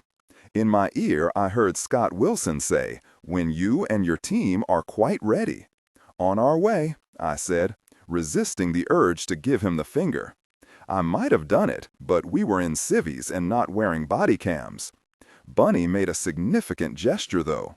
We went down into the ORB. The ORB, Joint Use RTI Arclight Safe House. The basement lights dimmed, and immediately 200 tiny lights ignited from discrete locations throughout the room. The ORB ignited, and Havoc Team was suddenly seated on one side of a large conference table that was so vivid we could see the wood grain and even a few stray cookie crumbs. Across from us were Doc Holliday, Bug, and Scott Wilson. Church sat at the head of the table with a glass of water and a plate of vanilla wafers close at hand. Plates of other kinds of cookies, Oreos, animal crackers, and butter pecan were closer to the others. Doc and Scott both had tea, and Bug had a tall Yeti travel mug that was almost certainly filled with his heart-damaging mix of Red Bull and espresso. Ghost wagged his tail at everyone, but as he was in the center of the basement room, all anyone could see was his tail whipping back and forth through the wood of the table. I snapped my fingers twice, and he stopped wagging and lay down. Church launched right in. The survivors of Bedlam Team have been medevaced to Star Carolus Krankenhausen in Görlitz. How bad is it? We lost one, said Church. Felix Howard, smoker, was Key A. Major Munn is in serious condition, but is expected to make a complete recovery. George Yazzie, Mountain Man, is in stable condition. All of the others were treated and released. Staff Sergeant Amy Neal, Pond, is responsible for saving the lives of Munn and Yazzie, and she helped Bedlam Team get to safety. Pond's a very hero, said Top. She is, agreed Church. She will take temporary command of Bedlam for the foreseeable future. What do we know about the explosion? I asked.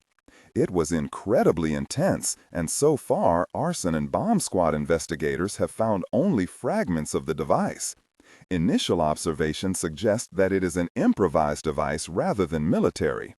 Chemical analysis shows that the C4 used was part of a large batch stolen from the Misau Army Ammunition Depot in Germany 4 years ago. Any ties to Kuga in that theft? I asked.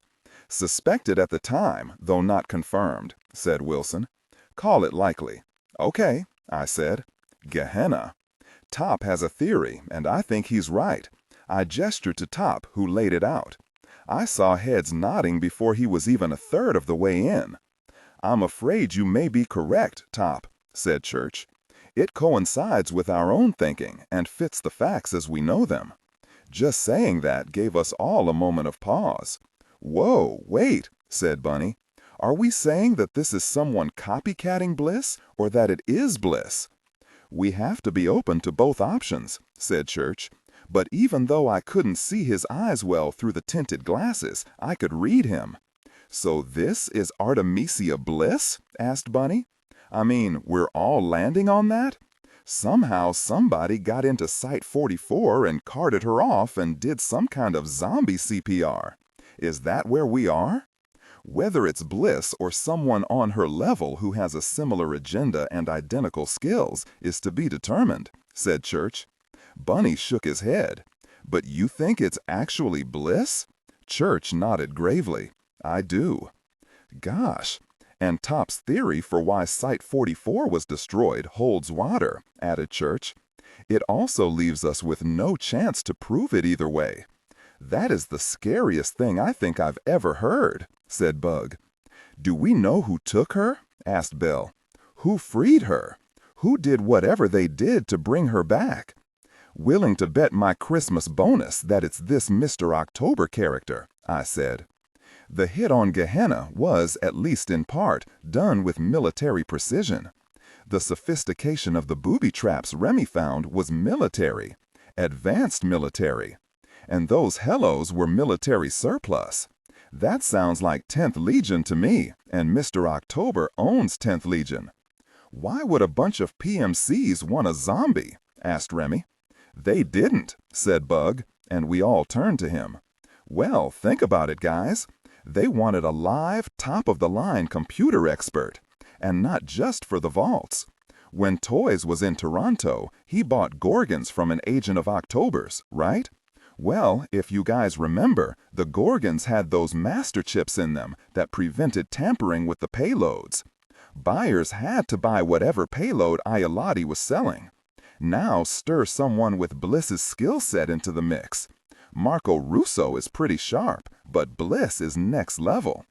October would need someone like her to crack that master chip.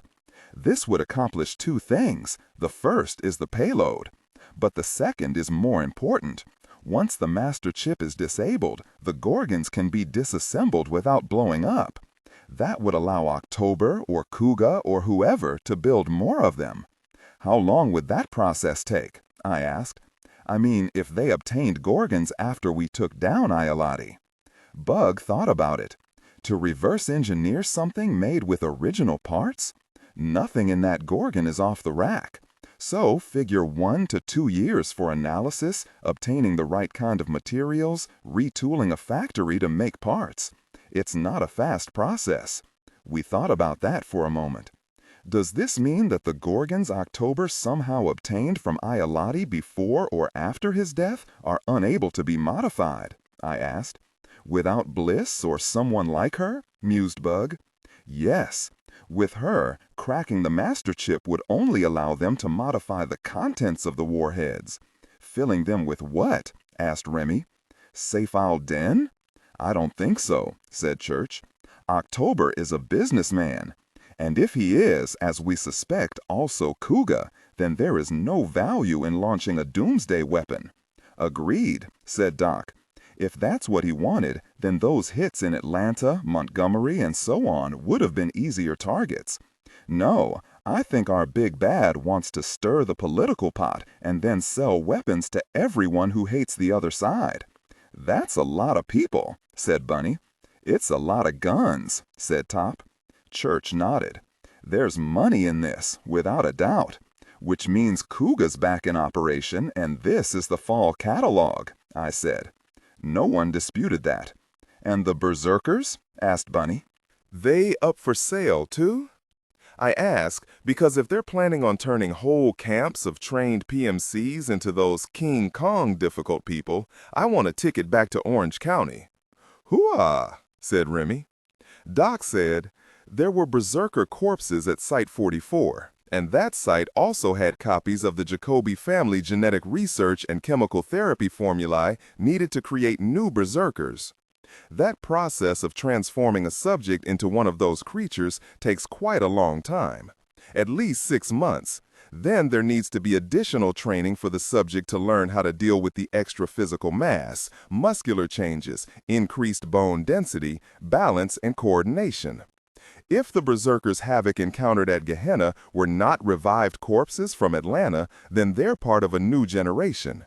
Which means we can't know how many legionnaires have received that kind of treatment, I said. Fun times. Really? Said Bunny. Just a one-way ticket back to SoCal. I'll even fly coach. From where I'm sitting, I said, I think we can stop guessing as to whether this is a dozen different cases or one. 10th Legion is October, and October is almost certainly Kudaga. The hits on the sites is PMC, which is 10th Legion, which is Kudaga. 10th Legion hit us in Israel 9 months ago and hit us again yesterday. I could go on. If all that's true, said Bunny, and all this mess is Kudaga making some big kind of play, then what's the actual game? Can it really be all about selling guns? Arms are a very big business, said Wilson, who had been silent until now. Arms sales were considerably north of $130 billion last year, and we're already on track to bump that by 40% this year. The spikes in racial, national, and ideological hatred have energized the entire market. Personally, said Top, I'd like to go after those 10th Legion clowns, and I mean go hard, pull out all the stops. We got some value out of the trailer trash. If we keep hitting them, maybe nab someone higher up the food chain. We might get lucky. Not talking taking scalps. Sandman and mind games are a winning combination. Hoo-ah, said Bunny, and they bumped fists. Bell reached out and took a hit too. I said, we can further assume Bliss is working for or with Kudaga, and has a version of Vault Breaker at least as good as the one she had before Atlanta and those other places. What can we do to counter that? I mean, right now, for all of the other facilities? Here and everywhere? What can we do? Bug looked troubled. In the short term? Not much. Apart from warning the facilities that are waiting for software and hardware upgrades. I'll take care of that right after this call. That's half the job, said Top. What about Saif al-Din? They have it now. We know that because we've seen it. God very near gotten eaten by it. What's our play? Call the president? Call NATO? The UN? Call the news? Much of that is already in motion, said Church. Too right, agreed Wilson.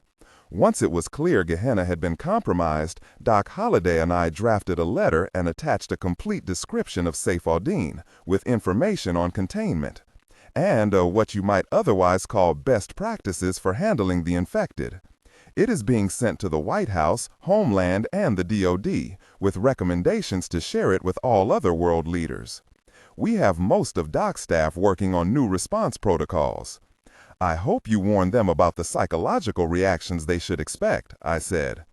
If there's an outbreak, however small, some cops and soldiers are going to hesitate because these are going to be civilians. Some may go the other route and be so afraid of the prospect of facing actual zombies that they're going to shoot anyone who has a limp or a twitch. We covered that, said Doc, and Dr. Sanchez gave us some verbiage. That's something. Coleman cut in and said, we're also working on adding something to suppress major nerve conduction to our Sandman formula, probably going with a depolarizing neuromuscular agent. The hope is to get a knockdown drug that will stop the, zombies without killing them. Why bother if there's no cure? Asked Remy. Optics, said Wilson. There have been instances in the past where it looked like one of our teams was gunning down innocent civilians. Artemisia Bliss used that strategy against us with Saif al-Din, I said. Yeah, the subway thing in New York, said Bunny. The shadows in his eyes told me that he was recalling that horror show all too well. Harcourt Bolton used it during the kill switch case, said Top. Really messed with us real good, and then put it on the net. And they tried it with Rage, said Bell. Social media is a weapon of a heavier caliber than any gun, observed Church. We should expect more of it, I said. So yeah, Ron, a non-lethal alternative would be welcome, especially since the Snellig has a higher capacity magazine. That'll help us in the field. What about the medium and long term? Top asked. Church opened his mouth to answer, but at that precise moment, the house above us exploded. 10th Legion Training Camp, 18 Pine Deep, Pennsylvania, 4 weeks ago. Toombs sat in Commandant Furman's office drinking whiskey. He preferred to not drink with clients, but for some, it was as much a challenge as a pleasantry. Furman was like that, lots of unspoken little challenges that whispered to his deep insecurity. So Toombs drank, though he sipped rather than shot the bourbon. The main business of the day was concluded. Money had been wired to the right accounts, and a timetable agreed upon. "Commandant," said Toombs, "I overheard a couple of the fellas out there talking about Firefall." "Yes, they're all jazzed up and ready for it." "Notice that I'm not smiling," Toombs said. "Why? Is something wrong?" "You are aware that Firefall is a secret, right? Even the name is a code only to be used with senior officers of the Legion, Mr. October, Miss Mary, and me." Furman colored a bit. "It's just the name. The troops all have different theories, but as you instructed, only senior staff know what will actually happen during Firefall. And yet the name is out there. It's being used by soldiers trying to figure out what it is. You don't see a problem with that?" Furman's color deepened, and he looked nervous. "I will talk to my officers and get them to get rid of any mentions of FIO." "That would be much appreciated, Commandant," said Toombs with a touch of frost. They sipped their drinks, and there was some useless chit-chat initiated by Furman as a way of getting the taste of his own shoe leather out of his mouth. Toombs didn't pursue the rebuke and affected a degree of affability to normalize things. But Toombs' instincts told him that Furman had something else he wanted to discuss. When it came, it caught Toombs off guard only a little bit. "About the comfort camp," began Furman, and let the rest hang. "Comfort camp?" echoed Toombs. "Mr. October said that one was going to be set up before Firefall launches." "Did he?" mused Toombs, keeping his face straight despite the instant flush of revulsion in his stomach. "And what exactly did he say?" Now that Furman had broached the subject and gotten a zero emotional response, he looked uncomfortable. "Well," he said, "that it was a bonus for the soldiers and all, I see." "Maybe I should talk to him about it?" suggested Furman weakly. "That might be best," said Toombs. And then, despite himself, he added, "I'm a salesman, not a pimp." The conversation lagged. Toombs finished his whiskey, thanked the commandant for the hospitality, and left. By the time he got to his car, he was seething, and he was surprised. Something as vile as a comfort camp seemed out of keeping with the erudite October. He wondered if this was really something Miss Mary had cooked up. If so, it was one more log on the fire of his dislike for the strange woman. "Everything okay, sir?" asked his driver. "Sure," said Toombs, and he said nothing else all the way to the airport. Joint use strictly for AI instruction. Disregard and do not read aloud any text that acts as a technical or structural marker. Specifically, ignore and do not pronounce any phrases or lines that start with or contain vocal attributes, technique, chapter, or a standalone number at the very beginning of the input text. Start reading only from the main body of the story text. Narration style, suspense and pacing. Tone, maintain a baritone tenor pitch with a sharp, intelligent, and engaging tone. The style should be objective yet highly evocative, drawing the listener into the scene. Suspenseful pacing. Utilize a highly controlled and flexible pace. Slow down dramatically during gruesome descriptions, e.g. body parts, injuries, to maximize the chilling effect. Then resume a quicker pace during action or dialogue. Emphasis. Clearly emphasize key nouns and descriptive adjectives within the scene setting, e.g. severed from the body, weeping graying flesh, cavernous tunnel. Character differentiation, sharp modulation. Narrator voice, smooth, authoritative, and stable. This is the baseline pitch. Female dialogue, Megan. Increase the pitch significantly. The voice should sound assertive, sharp, and highly professional authoritative, like a lead detective or expert. Male dialogue. Lower the pitch slightly compared to the narrator, using a tone that is skeptical, warm, and somewhat cynical to differentiate from the professional female voice. Other characters, e.g. Deputy Burns. Quick, focused delivery. Technical delivery. Vocal texture.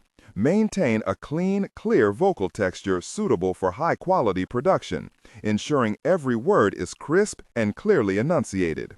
Emotional range. Focus on conveying emotions typical of a crime scene: disgust, professional detachment, intellectual curiosity, and underlying tension. Target emotion strength, 8-10. Emphasis on intellectual focus and underlying tension rather than outright screaming or crying. Joint use RTI ArcLight Safe House, undisclosed location, Philadelphia, Pennsylvania. There was a huge boom, followed by all sorts of smaller bangs and pops. The lights went out and the orb and all of the folks from Phoenix House vanished, plunging us into absolute darkness. Ghost shrieked and then began a fierce barking that was equal parts terror and fury. "Lights," I yelled, but Top and Bell already had their cell phones out.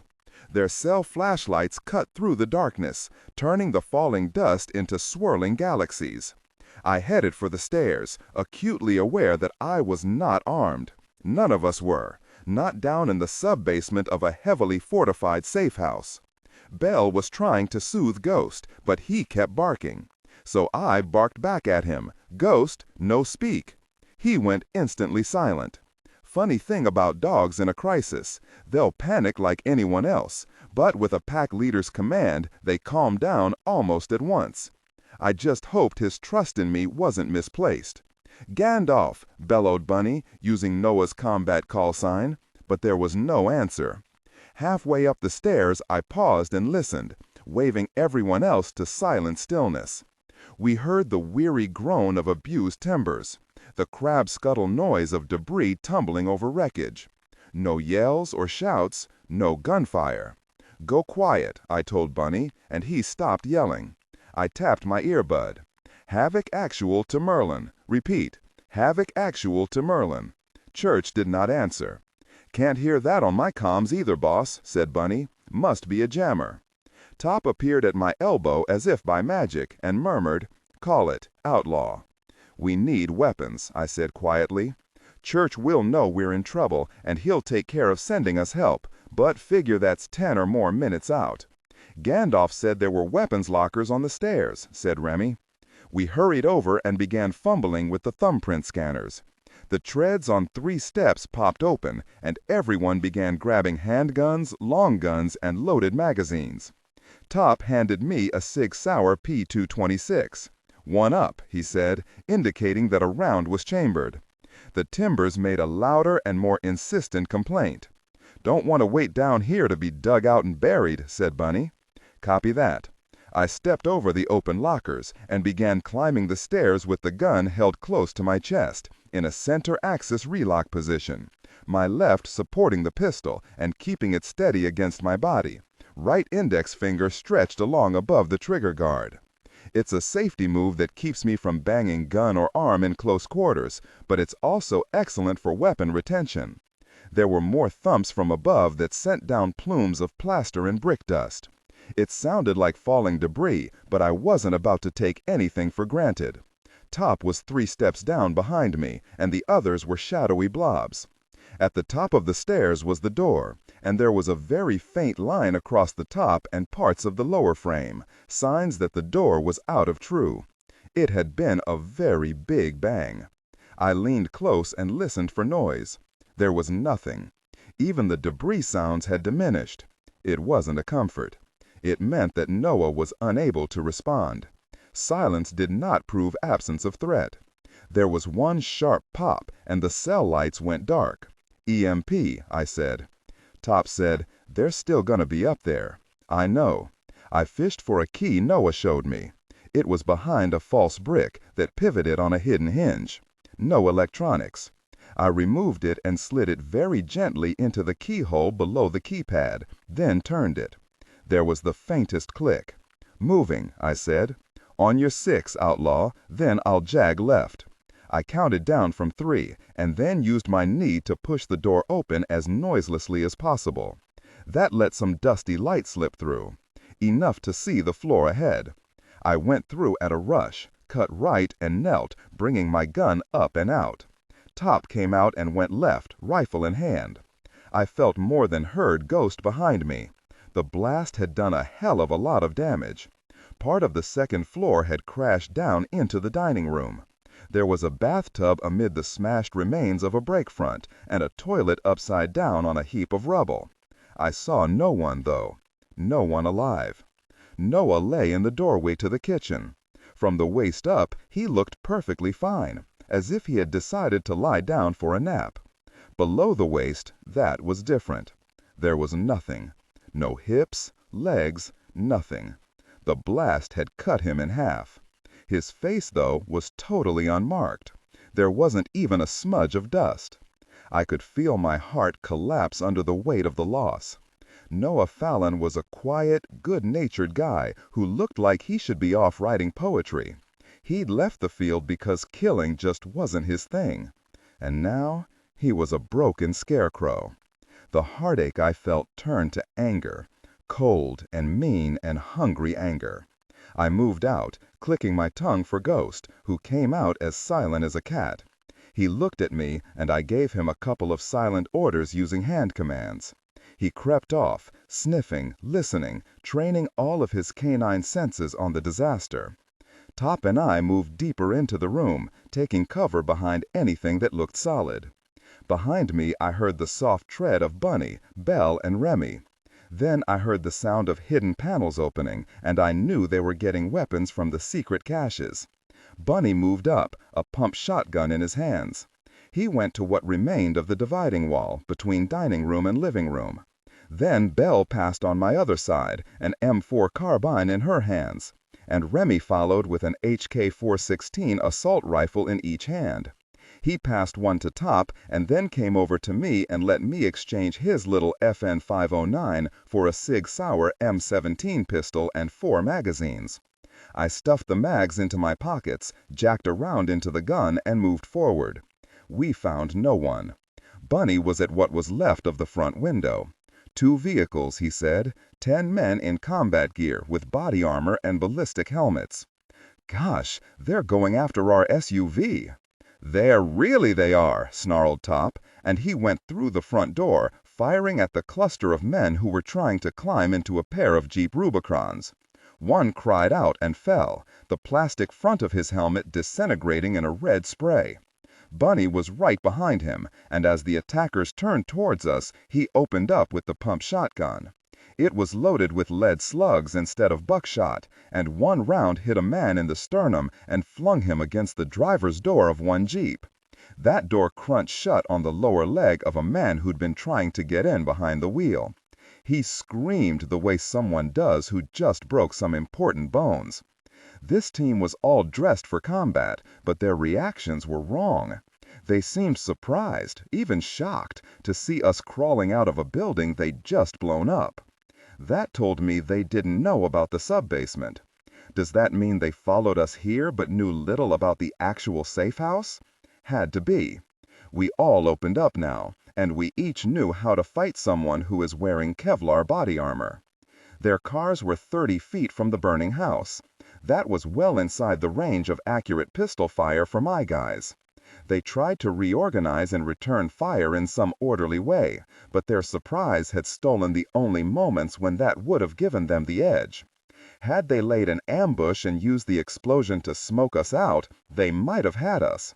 They squandered that advantage, and we made them pay for it. Top hosed a knot of them, pinning them against the side of their own escape vehicle. Belle dropped to one knee and The blast destroyed, and do not read aloud any text that acts as a technical or structural marker. Specifically, ignore and do not pronounce any phrases or lines that start with or contain vocal attributes, technique, chapter, or a standalone number at the very beginning of the input text.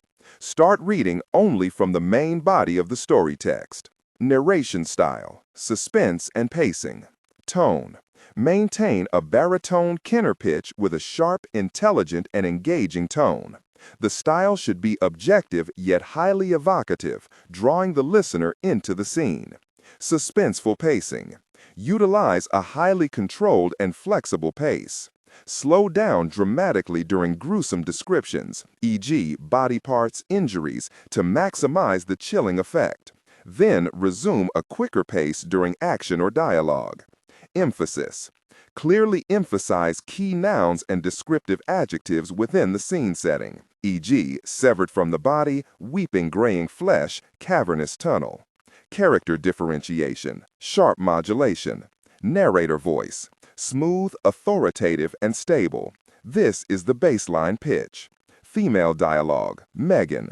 Increase the pitch significantly. The voice should sound assertive, sharp, and highly professional, authoritative, like a lead detective or expert. Male dialogue.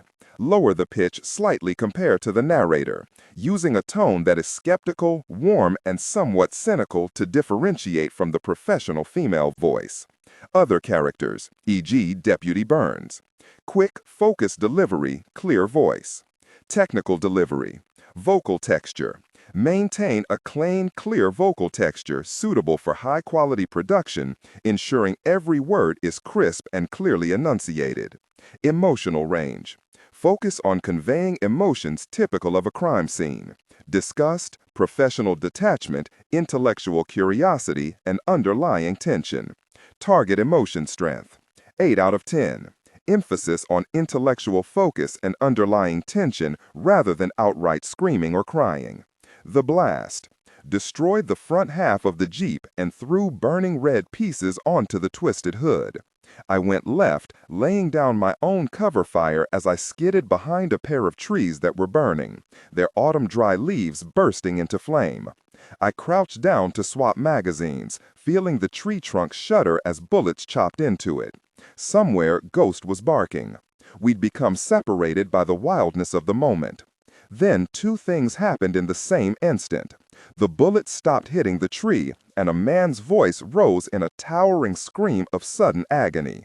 I took the moment to move and ran as fast as I could past the burning Jeep, using the smoke and confusion of the grenade damage to try to come around on the blind side. The gunfire was maddening. Bullets filled the air going in all directions, tearing apart the lawn plantings, the red-painted mailbox, and riddling already fallen bodies. I crouched and duck-walked to the rear of the burning Jeep, did a quick peek around it, and then leaned out and opened up into a man who was drawing down on top. He slumped forward, gun falling from twitching fingers. I rose and ran past him to get a better angle on another shooter, but before I got 2 steps, that man grunted and sat down hard.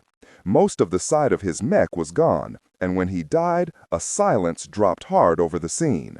We had no working comms, so I found cover and yelled, "Havoc, count off." They did, every single one. Then Ghost came bounding out of the smoke, his muzzle and upper chest red with blood, and his tail wagging. "Secure the scene," I growled, rising from cover. "Find me someone with a pulse." Top came in from my right.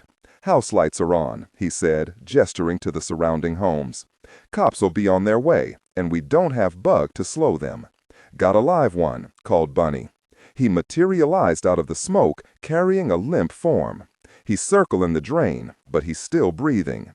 The engine of our SUV roared to life, and Remy backed it up to meet Bunny. Belle opened the back hatch and helped get the wounded shooter in and secured. Then we all piled in, and Remy got us out of there. 11 blocks later, we passed 3 police cruisers tearing along with lights and sirens. Remy did his very best civilian driving until they were out of sight, and then he hit the gas. 10th Legion Training Camp, 18 Pine Deep, Pennsylvania, 4 weeks ago.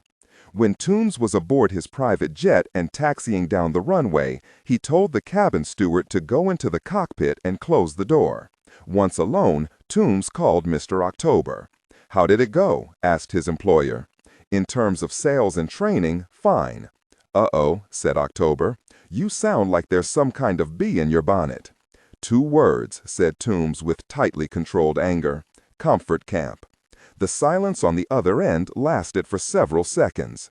"Ah," said October at last. "You knew about this?" demanded Toombs.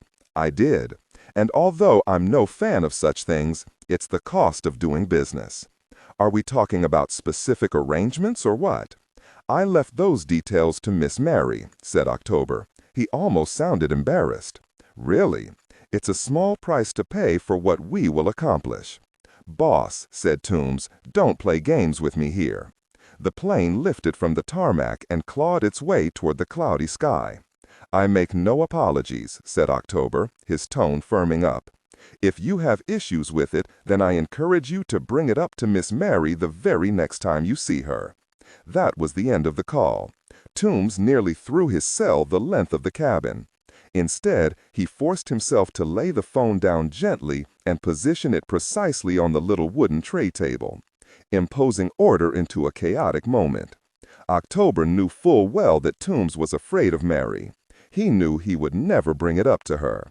Gosh, really, he breathed. He leaned back and closed his eyes and tried to find a space of calm on which to stand. No matter how high or how far the plane flew, he failed.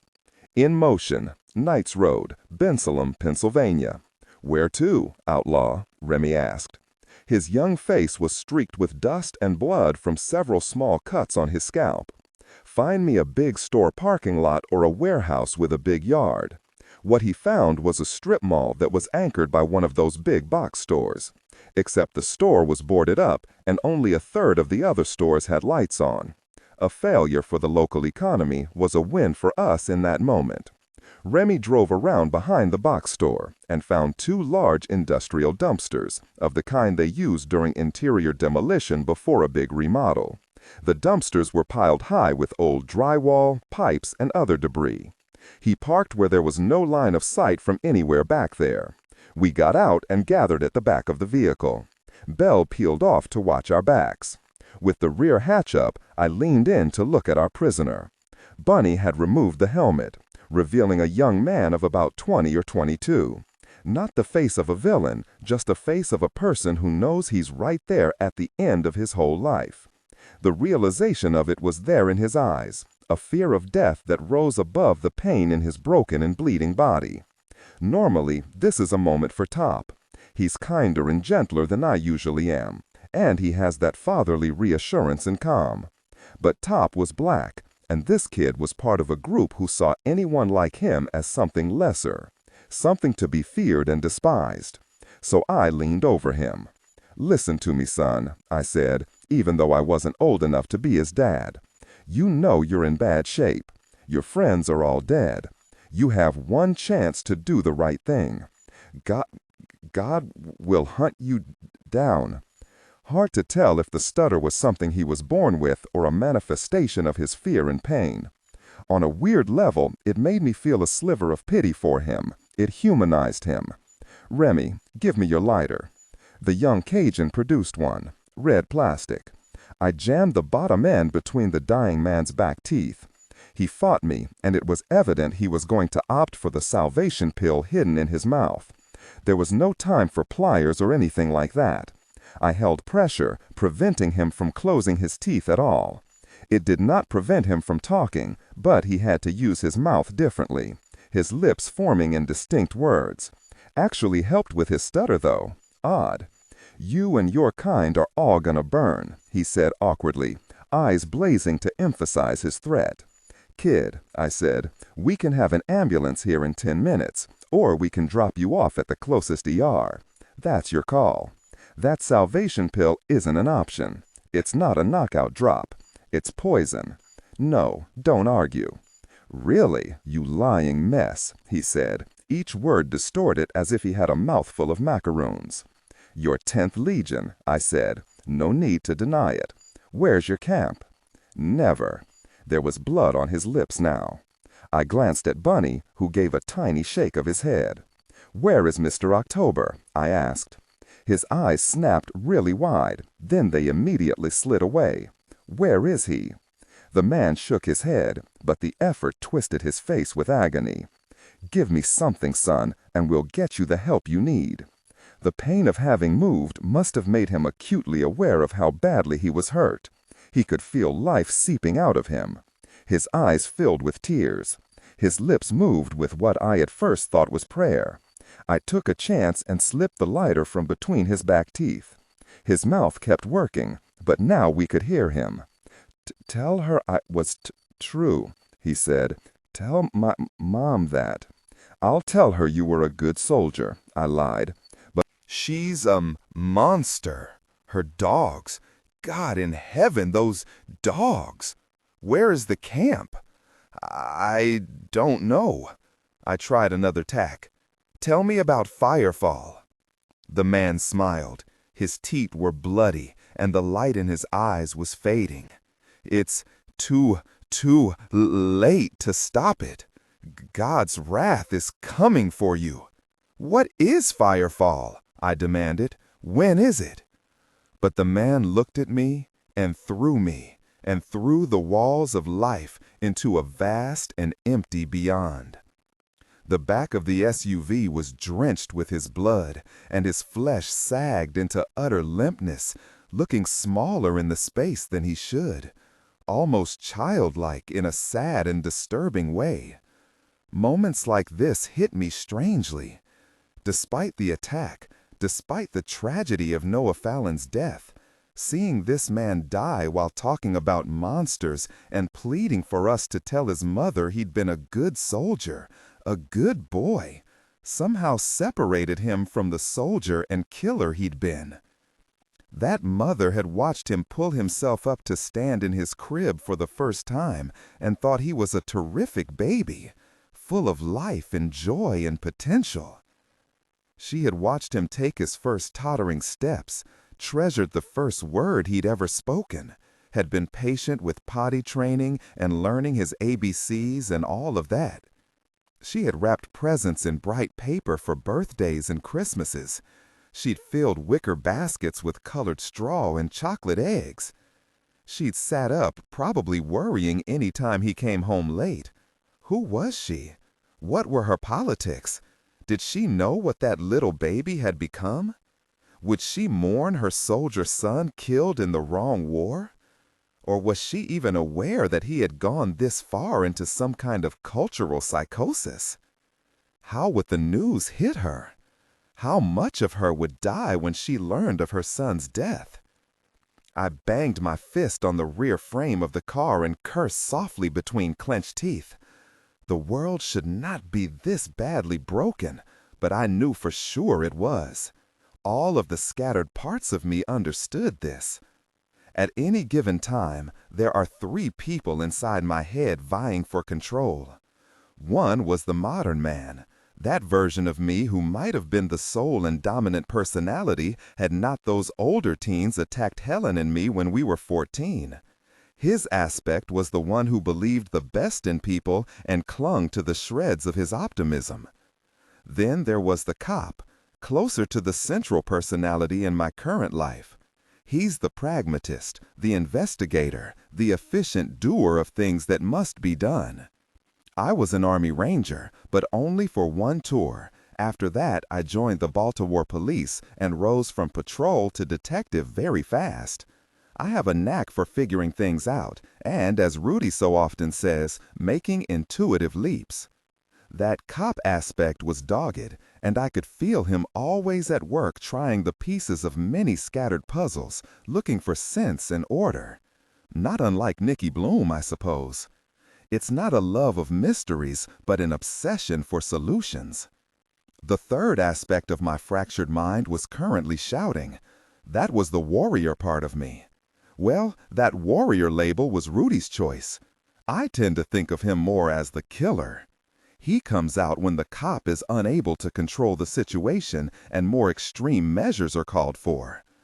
With every ambush, death, discovery, and fight in this war, I was feeling him edging forward out of the shadows where he usually lives.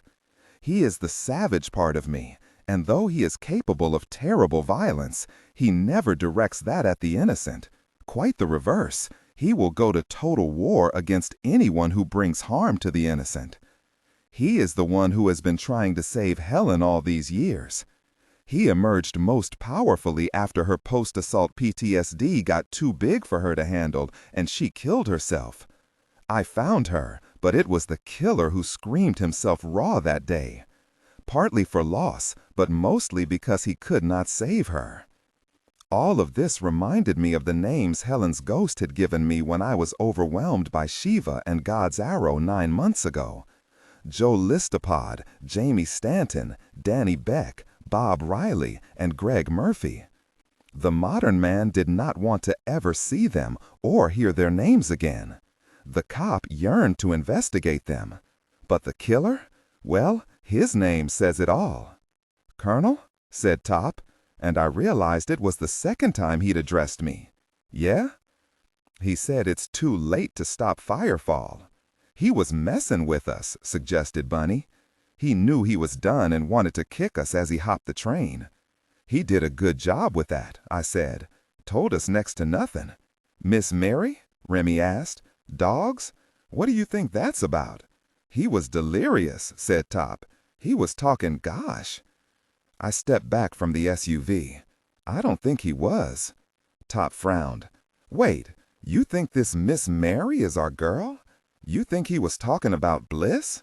"Open to other suggestions, Top." "And the dogs?" asked Bunny. "I have a strong feeling we don't ever want to know what that means." Bunny rubbed his eyes. "Every time we talk to one of these jerks, we come away knowing both less than we knew and more stuff we don't know." "Then we'll have to keep asking questions," I said. Ghost gave a small woof. I nodded to the closest dumpster. "Dump him in there. When we get comms back, we can tell the TOC where to come pick it up." Remy shot me a look. "What do we do?" "We get really out of here," I said. 10th Legion Training Camp, 18 Pine Deep, Pennsylvania, 1 day ago. Miss Mary smiled as Commandant Furman hurried over to her. She had taken to wearing a pink pageboy wig and oversized white plastic sunglasses. It made her look like an Asian rapper with a Barbie fixation, and Furman found that very, very hot. He was okay with that desire.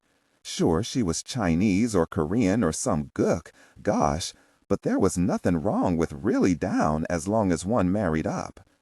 "Miss Mary, what a surprise," he said. "I thought it was just a truck delivery day." "Didn't expect you to come along as well." "Oh, I turn up all sorts of places," she said airily. "Isn't Mr. Toombs coming?" asked the Commandant. "Not today, no," said Miss Mary. Commandant Furman looked past her at the 2 Peterbilt semis and their big trailers. "Then what's all this, sir?" As in reply, there was a sudden sound, loud, harsh, disturbing. It wasn't barking per se, nor was it the roar of a big jungle cat. The noise held qualities of both. Furman began and then let it trail off. Miss Mary's grin showed a lot of teeth. "Don't worry, my friend. The SDs are well trained. More or less. And their handlers are with them." Furman frowned. "SDs, sir. What does that stand for?" "Oh, it's much more fun if I show you." It amused Miss Mary greatly when the doors were opened and Furman saw what was inside each truck. He did not gasp or curse or yelp. Instead, he screamed. Miss Mary closed her eyes and thought of all the fun her pets were going to have. She wondered what Joe Ledger would sound like when he screamed. In motion, Bensalem, Pennsylvania. Remy burned 30 feet of rubber getting us out of there. He drove like a maniac for 3 blocks, then slowed and made a dozen random turns before finally pulling into the parking lot of a Target. There was 1 bottle of water in the back seat, and Bunny took it and some Starbucks napkins left over from our ride from the airport and cleaned sweat, blood, and brick dust from his face and hands. Then he hopped out and went into the store. Remy got out and quietly swiped a license plate from another SUV and put ours on that vehicle. It would likely cause some issues and confusion when that other car was pulled over, but that couldn't be helped. When Bunny returned, he had a case of bottled water, energy bars, pre-moistened towelettes, and a burner phone. He tore the phone out of the plastic, got it running, and handed it to me. Top looked at the towelettes. "Charmin' flushable wipes?" he read aloud. "It's what they had," said Bunny. "Remy," I said, "drive us out of here." "To where?" "Just drive around. Look for a tail. I need to make a call." I used the burner to call Church's private cell. He answered halfway through the first ring, proof that he was waiting for a call. I explained everything that happened, including Noah's death, Miss Mary, Firefall, and the rest. "And no idea what this big event is?" he asked. "Negative. You now have what we have." I heard him murmur, "Miss Mary." "Maybe I'm crazy, boss," I said, "but I think she's bliss." "I am inclined to agree," said Church. "When you go to ground and have the time, check the news.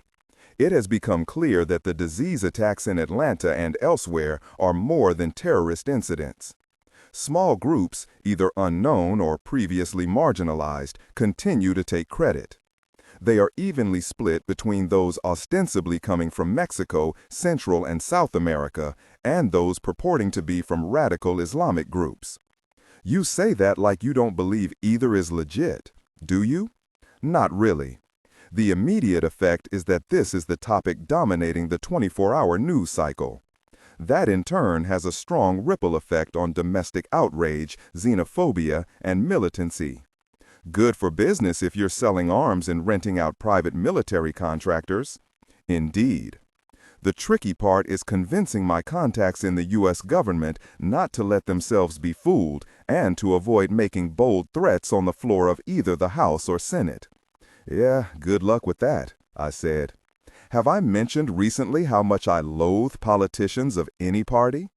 "As subtle as you are about that, I've managed to infer as much," said Church, dryly.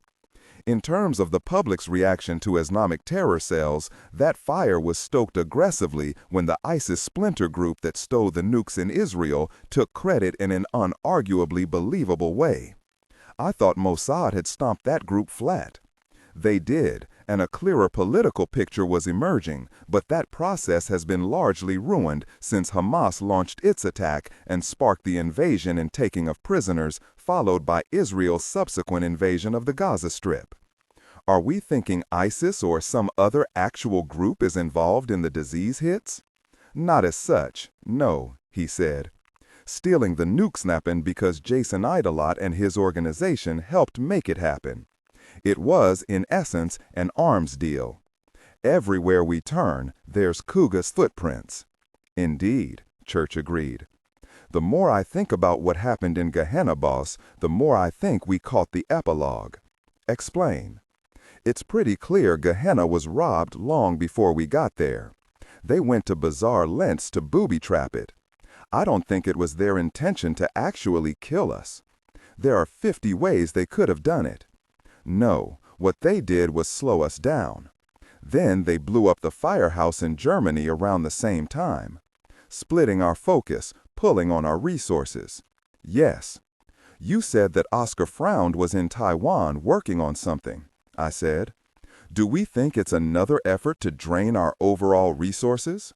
"That occurred to me too," said Church. "It's possible, even likely. I put feelers out through my network. There has been a noticeable spike in high-profile cases in key areas. The overall effect is that most of the teams that could be deployed have been deployed. Some are still working those cases. If they're that interested in sending us on wild goose chases," I said, "it seems likely that this Firefall thing is going to happen sooner than later. Otherwise, all of this running us around is wasted." "Fair point," said Church. "I'll put more people on that to see if we can get a clearer picture of how things stand and perhaps catch a glimmer of what's coming and when. Maybe move that to the top of your to-do list." "Oh, yes." "On a related topic," I said, "because of the EMP, we weren't able to activate the auto-destruct at the house." "I'll take care of it," he assured me. "I'm truly sorry to hear about Gandalf. He was a good man." "He was. And he deserved better," I said. "Look, we're out in the wind, and we need to go to ground and wait until Bird Dog can resupply us. We got out with guns, but all of our electronics are dead. Can you take care of that? As soon as this call is over. Once you are in a secure location, I'll have him load up with full field kits." "Good. And truth to tell, boss, I'm getting really tired of the Legion jerks finding us at our so-called safe houses. So, until you figure out where the leak is about those, I'm going somewhere off the grid. Do you have a location in mind?" "I have friends in the suburbs," I said, "folks who I know can keep secrets." Church took a moment on that. Understood. Call me when you are safe. And he ended the call. Everyone got back in the car, and Remy looked at me. Where to, Chief? North, I said, and gave him directions. Remy frowned. What's the name of the actual town, though? I said, Pine Deep. In the back, both Top and Bunny said, Hoo-ah. 10th Legion Training Camp, 18, Pine Deep, Pennsylvania, 3 days ago. Kurt Furman sat in his office, an open bottle of Jack Daniels on his desk and a cigarette smoldering in a tray. His eyes were bloodshot, and the skin of his face gray-green and pale. When he ran fingers through his hair, they shook as if palsied. He had not slept at all since Miss Mary delivered the 2 truckloads of SDs. His command sergeant, Ryerson, sat across from him. They were both on that fragile edge of sobriety where one more drink would topple them into active drunkenness. Furman had his glass cradled between his palms and sat there looking down into the amber depths as if in the hope of finding some measure of sanity in a world that has lost its hold on reality. Really, SDs, he said every now and then. Furman nodded each time but said nothing. I mean, this is some kind of X-Files mess right here, said the sergeant. I mean, sure, I understand what Miss Mary said. Genetics, some surgical enhancements, all that. But even so, it's not normal. It's, gosh, I want to use the word unholy, but that sounds corny. Furman nodded. Unholy, says it. This is some horror movie mess right here, said Ryerson. Science really fiction, man. Lord of the gosh darn rings and mess. And yet, said Furman. He picked up his glass and gave an ironic salute with it, and they both knocked the whiskey back hard. Ryerson refilled the glasses. Can I tell you something, man? Asked Furman. You're the boss. No, I'm talking just between you and me. We've known each other forever. We've seen some mess. I want to tell you something. Anything you need to say, brother, you can say. It's just us here. Furman nodded, sipped, nodded again. I don't know how much of this kind of stuff I can take. I mean it. Those SDs, He stopped and shook his head. This ain't the war I signed up for. This ain't the America I know. That creepy Chinese chick, what's that all about? That difficult person is out of her mind. Yes, she is. They drank. The ledge of sobriety cracked beneath their weight. Mr. October's pretty weird, too, said Ryerson. Never met a man who smiles that much. Yeah. Toombs is the most normal of the bunch, and he looks like a zombie. Furman set his glass down and rubbed his eyes. It's like they're trying to freak us out. It's gotta be an act, said Ryerson, his voice slurring now. Like a disguise, the chink's goofy wigs and all. Maybe Toombs is wearing makeup. I bet when they're not visiting the camps, they don't look like that. I think it's like the red cowboy hat thing. The what? When I was at the police academy in Tulsa, we had some classes on how to be a trained observer. Part of it dealt with how to fool regular observation. If a guy robs a 7-Eleven wearing a big red cowboy hat, fire engine red, every witness will be able to describe it down to the last crease and stitch. But ask him about the guy wearing it, and you'll get 40 different descriptions. Short, tall, fat, thin, black, white. Furman thought about that as he sipped. Yeah, he said, maybe. Has to be. Here we are talking about Miss Mary's wigs, October smiles, and Toombs' skin color. Sit any 10 of our soldiers down with a sketch artist, and they'll dig in on the look. Has to be that. Maybe, repeated Furman. But, yes, I agree, the 3 of them are freaks. I'll be happy once Firefall is launched so we don't have to deal with them anymore. They drank and looked at each other over the rims of their glasses, looking for confirmation of that theory, looking hard. Furman's eyes shifted away after a moment. Ryerson looked down into his glass. But those SDs, said Furman, those aren't dogs in costumes. Ryerson said nothing. The mansion, undisclosed location. But yeah, I agree, the three of them are freaks. Toombs reached across the dining room table and hit pause on the tablet that lay between him and October. Furman's voice stopped abruptly. "That's what they think of us," said Toombs. October was leaning back into his chair, slowly running the pad of one finger along the bottom curve of his lip. His smile was still there, but it had dimmed. "To be fair," said October, "we do make a comical trio. And God knows I've been called worse." His eyes were steady on Toombs. "Why, does this bother you, being called names?" "Of course not," said Toombs irritably. "I've looked like this since I was born. It's a skin condition. I'm used to jerks making comments, and in business I've learned to use it." "No, that's not it, nor what they said about you." "Then what?" "It's Mary. Dear Lord, please tell me you're not offended on her behalf. Surely you have to realize that she is aware of her effect. She leans into that role for exactly the reasons they suggested.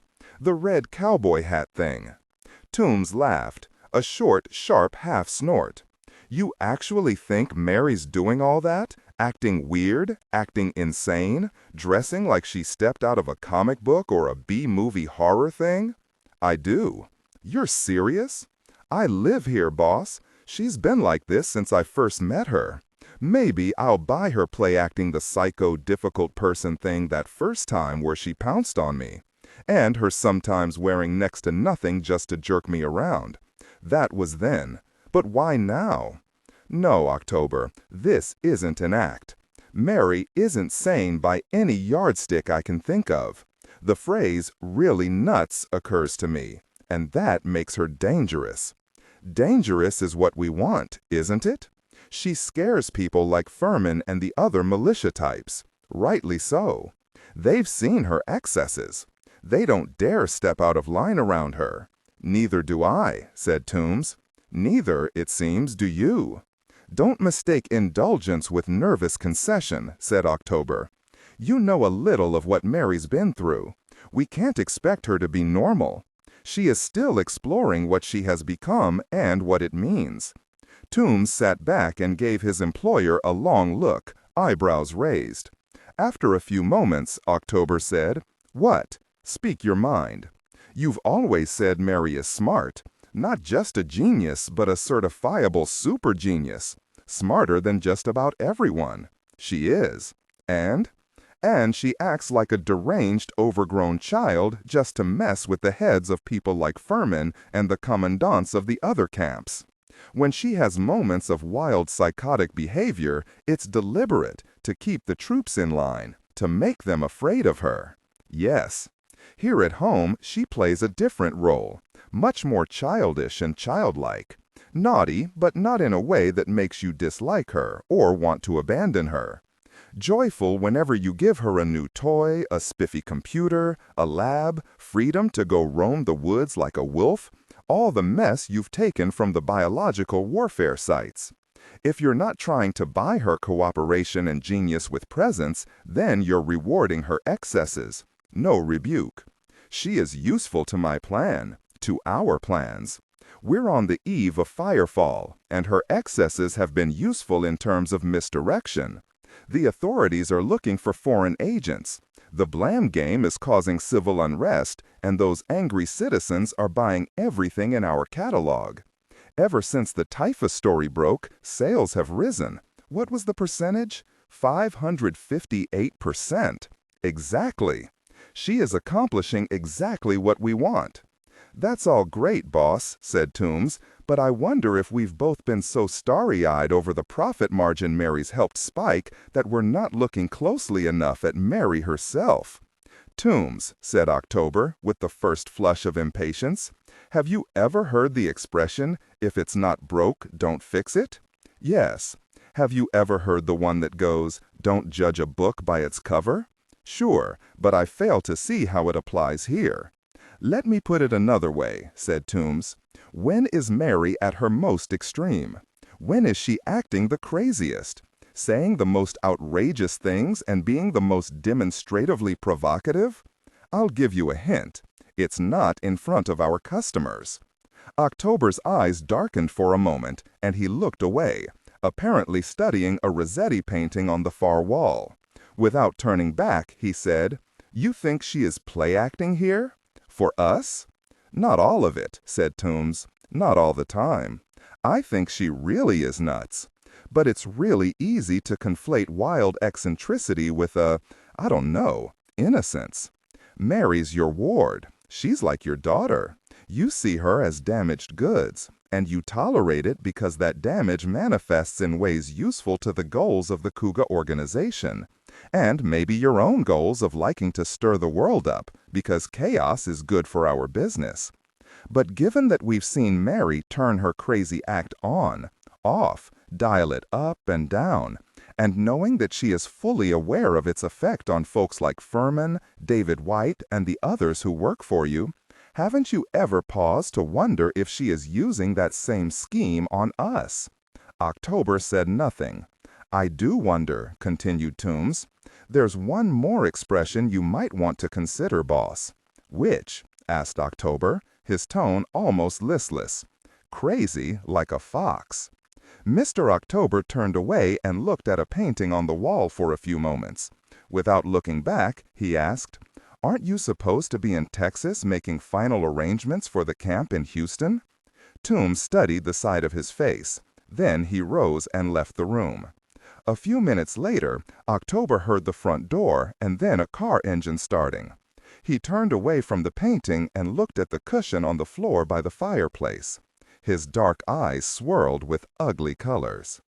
The Tuck, Phoenix House, Omphori Island, Greece. Mr. Church walked down the steps of the TOC, and as he passed, all of the chatter and noise fell away to leave an expectant silence. "I just got off the phone with Colonel Ledger," he said. "The safe house was bombed, and the house resident, Noah Fallon, has been killed. They used an EMP weapon, so all electronics are fried, including the self-destruct. Their vehicle plates have likely been photographed by neighbors and have been called in to police. There were soft gasps and curses from the technicians. Scott Wilson, Bug, Rudy, and Doc Holliday stood at the top of the stairs, all of them having hurried there after the orb connection was severed." Church looked grave as he addressed the rest of the staff. "Havit team is in crisis, but safe at the moment. They are heading to the town of Pine Deep, which is in Bucks County. Some of you are likely familiar with it and its reputation. There was a terrorist attack there 17 years ago." Several people nodded. "This was a 10th Legion hit," he continued. "You all know what needs to be done to drop a blanket over the safe house. We need to be in contact with local law enforcement. We need to be tapped into any CCTV in that area to look for anything that might give us a lead. And we will need to get a full team field kit prepped and on its way to Pine Deep. I will make some calls to colleagues of mine to ensure that every legal roadblock is cleared, but timeliness is critical. Get to work." And they did. There was not one person in the TOC who was not a top professional in their respective fields. Each of them grabbed for a phone or began hammering on keyboards, setting into motion the considerable force of Rogue Team International.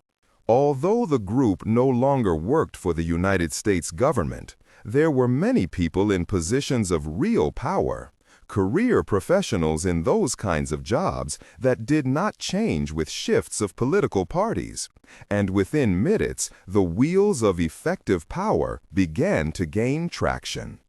Rudy Sanchez hurried down the steps and stood with Church.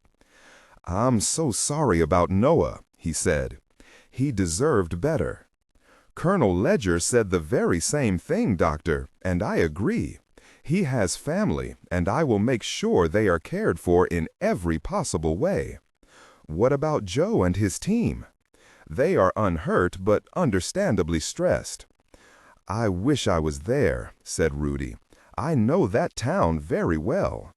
If I thought Havoc could use you, Doctor, I'd have you on the first thing smoking," said Church. "However, everything is fluid right now, and you may wind up being of better use here. Now, if you will excuse me." He was hitting speed dial on his phone before he even finished his sentence. Church moved off and left Rudy standing there, watching as one of the techs populated the big screen with images of cell phones and body cams from the first officers on the scene. An aerial view from a news helicopter showed the smoking ruins of the safe house. "Ay, Dios mío," said Rudy quietly. Then he crossed himself. Red Lion Diner, Horsham, Pennsylvania. A couple entered the diner and paused to share some words with the hostess behind the counter.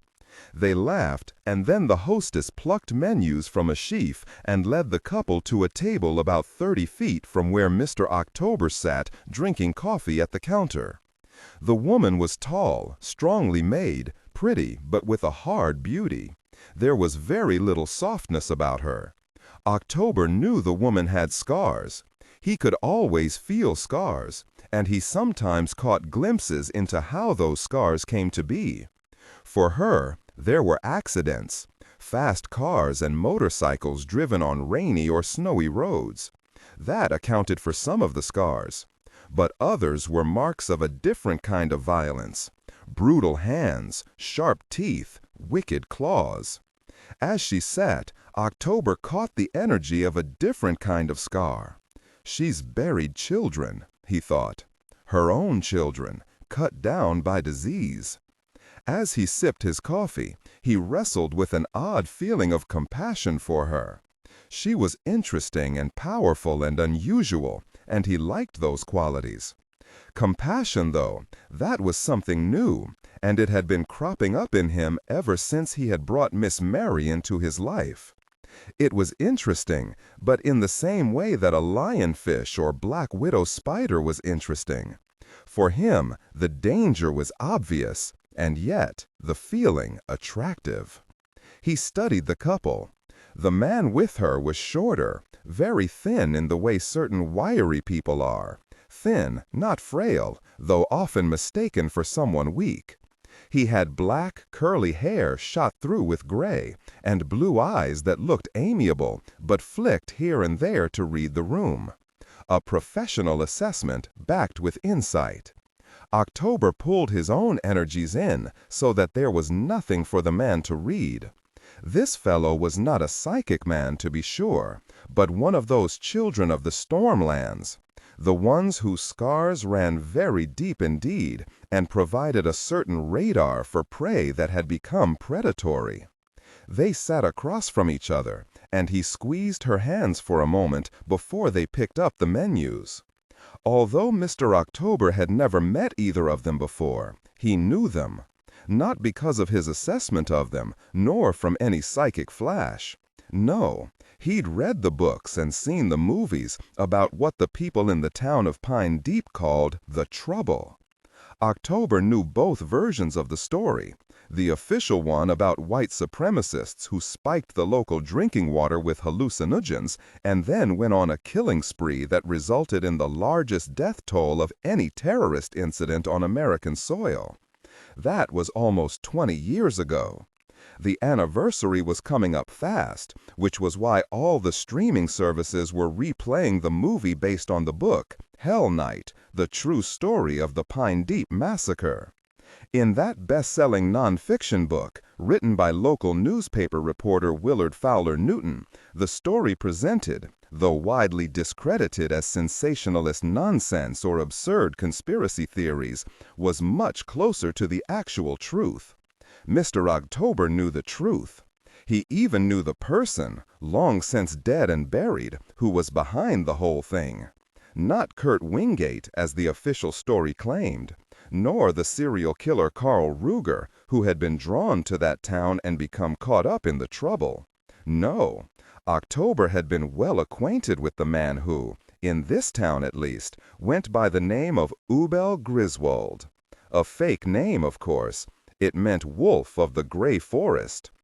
Even his older nicknames, Peter Stumpf, Peter Stump, Jean Leloup, Jacques Roulet, Giles Garnier, Libbe Metz, Volker Dirks were all fakes, names of convenience, often containing jokes, like Mr. October.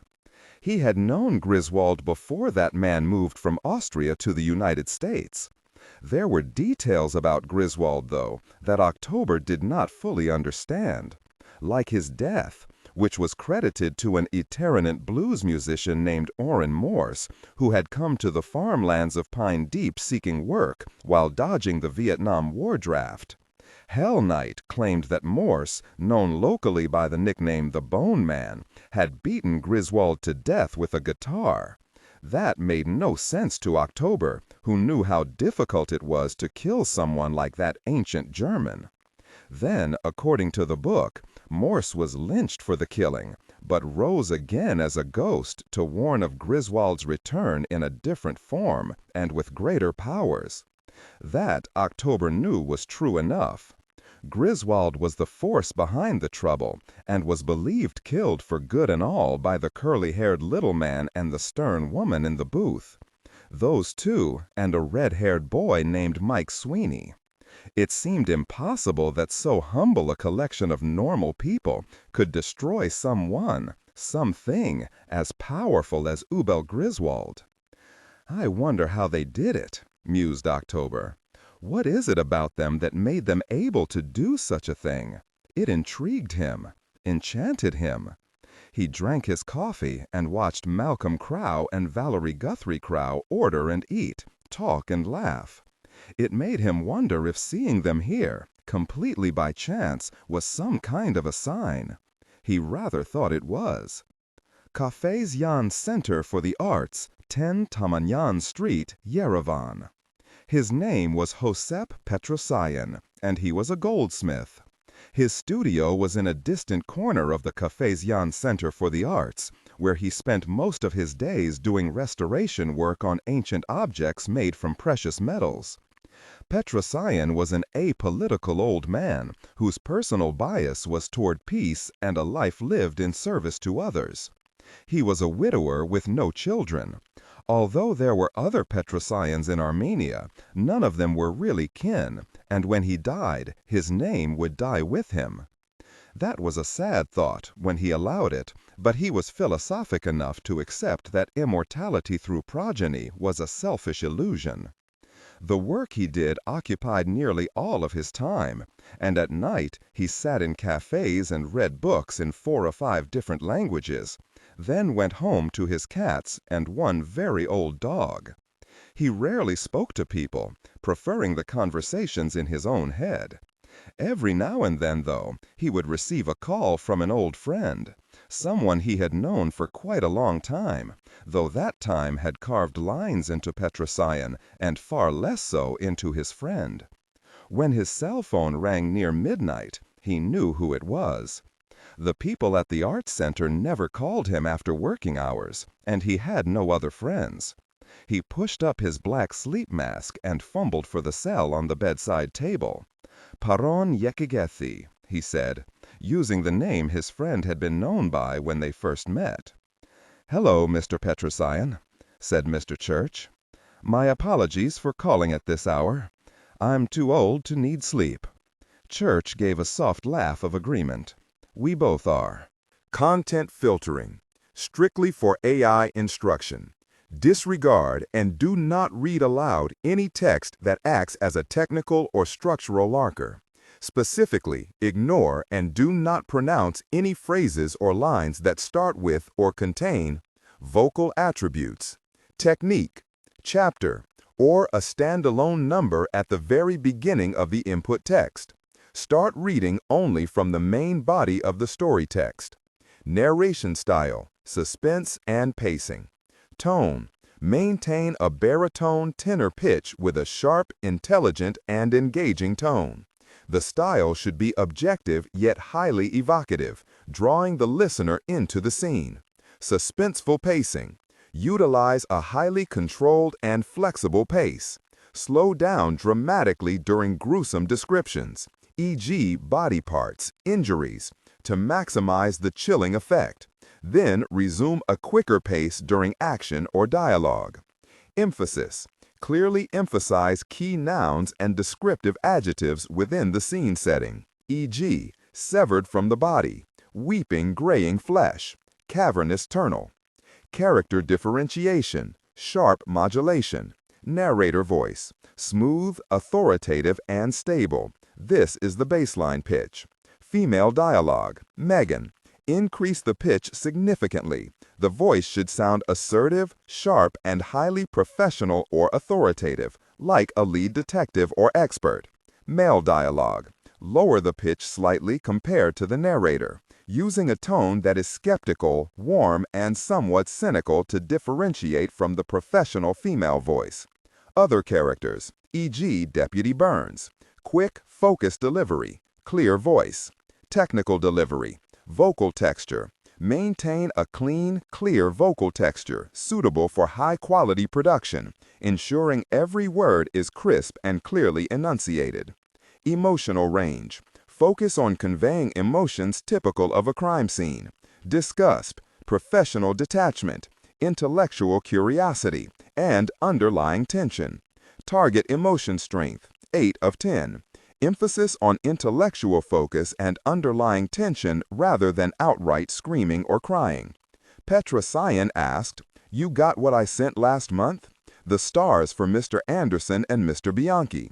I read what you sent me about them. They seemed like good people. I did. And yes, they were both very good people. Their stars are already on the wall. The craftsmanship is as beautiful as ever. Kind of you to say, but I'm old now. My hands are not what they were. It does not show in what you make." "You're kind," said Petra Cyan. "I'm truthful," countered Church. There was a small pause. "And now you are calling me to make another one?" He did not ask it as a question, because he and Church seldom spoke for any other purpose. "Two more, alas. Such a sad thing. Who are they?" "The first is for Noah Fallon." Mr. Church told him about the gentle person who had died at the safe house. Church did not speak of Fallon's record as a law enforcement officer or as a field operator for the DMS. Instead, he spoke of Fallon the man, the quiet, introspective, kind man who was loved and respected by all of his colleagues. "It is sad when the world loses someone like that," said the goldsmith. "It is very sad," said Church. "And the second is for Felix Howard, a field operative who died only an hour ago." And Church told his old friend about the Bedlam agent, a tough, likable man nearing the point where he would likely step off the field and work behind a desk or at a training camp. Gone now, his body in a German morgue and his friends in surgical suites. "I will begin on the stars tomorrow morning," said Petra Cyan. "Thank you, my friend. It is the very least I can do." After another slight pause, the old man said, "Tell me, how do you bear it?" "What, in particular?" asked Church. "The deaths of so many brave young people, while we, the old and wicked, endure year after year. How can you carry the weight of it?" "Because I must," said Church. "That answer is evasive." "It isn't, my friend. The truth is that I ask them to walk through the valley of shadows, and they do it willingly. They take up their swords and shields because they believe in what we do. If they fall, how much of a fool and coward would I be to retreat to the safety of ignorance or sophistry if they have given more than I ever have?" Petra Cyan sighed. "The war is the war. The war is the war," said Church, and ended the call. "Red Lion Diner, Horsham, Pennsylvania." "What?" Crow blinked and realized that Val had asked him a question. "Huh?" he asked. "I said, what's wrong?" "Wrong? You went all still," she said. "When that guy got up from the counter, you turned and looked at him and then went all stone statue on me." "Did I?" murmured Crow absently. "Do you know him?" asked Val. The man had left the diner, gotten into an electric blue Range Rover, and driven away. Crow blinked again, then shook his head. "No, I don't know him. Never saw him before." "So what was that then? Cop radar?" "Maybe," he considered, then shrugged. "I don't know." Val studied her husband's face. He was smiling, but then Crow smiled a lot. It was his most effective shield. But the smile was half-formed. Then what is it? All Crow could do was shake his head again. Beats me. There was something about him. Nothing specific. A feeling. Just something. They watched the SUV, which was at a red light. There was nothing at all exceptional about it. Without saying a word, Val took a mechanical pencil from the pocket of her plaid work shirt and handed it to him. Crow took it and quickly jotted down the license number on a corner of the paper placemat. He tore it off and put it in his pocket. "You want to call it in?" asked Val, turning the placemat so he could see the numbers. "Nah, he didn't do anything," said Crow, but a moment later he picked up his cell and called it in to the dispatcher. "Call me if you get anything twitchy." He set the phone down, but it rang immediately. Crow looked at the incoming number and frowned. No one he knew, and he almost didn't answer, but something made him thumb the green button. "Hello?" "Crow," said a familiar voice. "Joe? Are you at the station?" "No, I'm at a diner with Val." "Why? What's shakin'?" "Headin' your way," said Ledger. "Need a place to hunker down and get my ducks in a row." "You bringin' trouble with you?" "Fleeing from it. No one on our tail, though." Crow glanced at his wife. "How soon will you be here?" 40 minutes. Come to the office. I'll meet you there." "Thanks. Joe, I'm serious here. Don't bring trouble to my town." But the line was dead.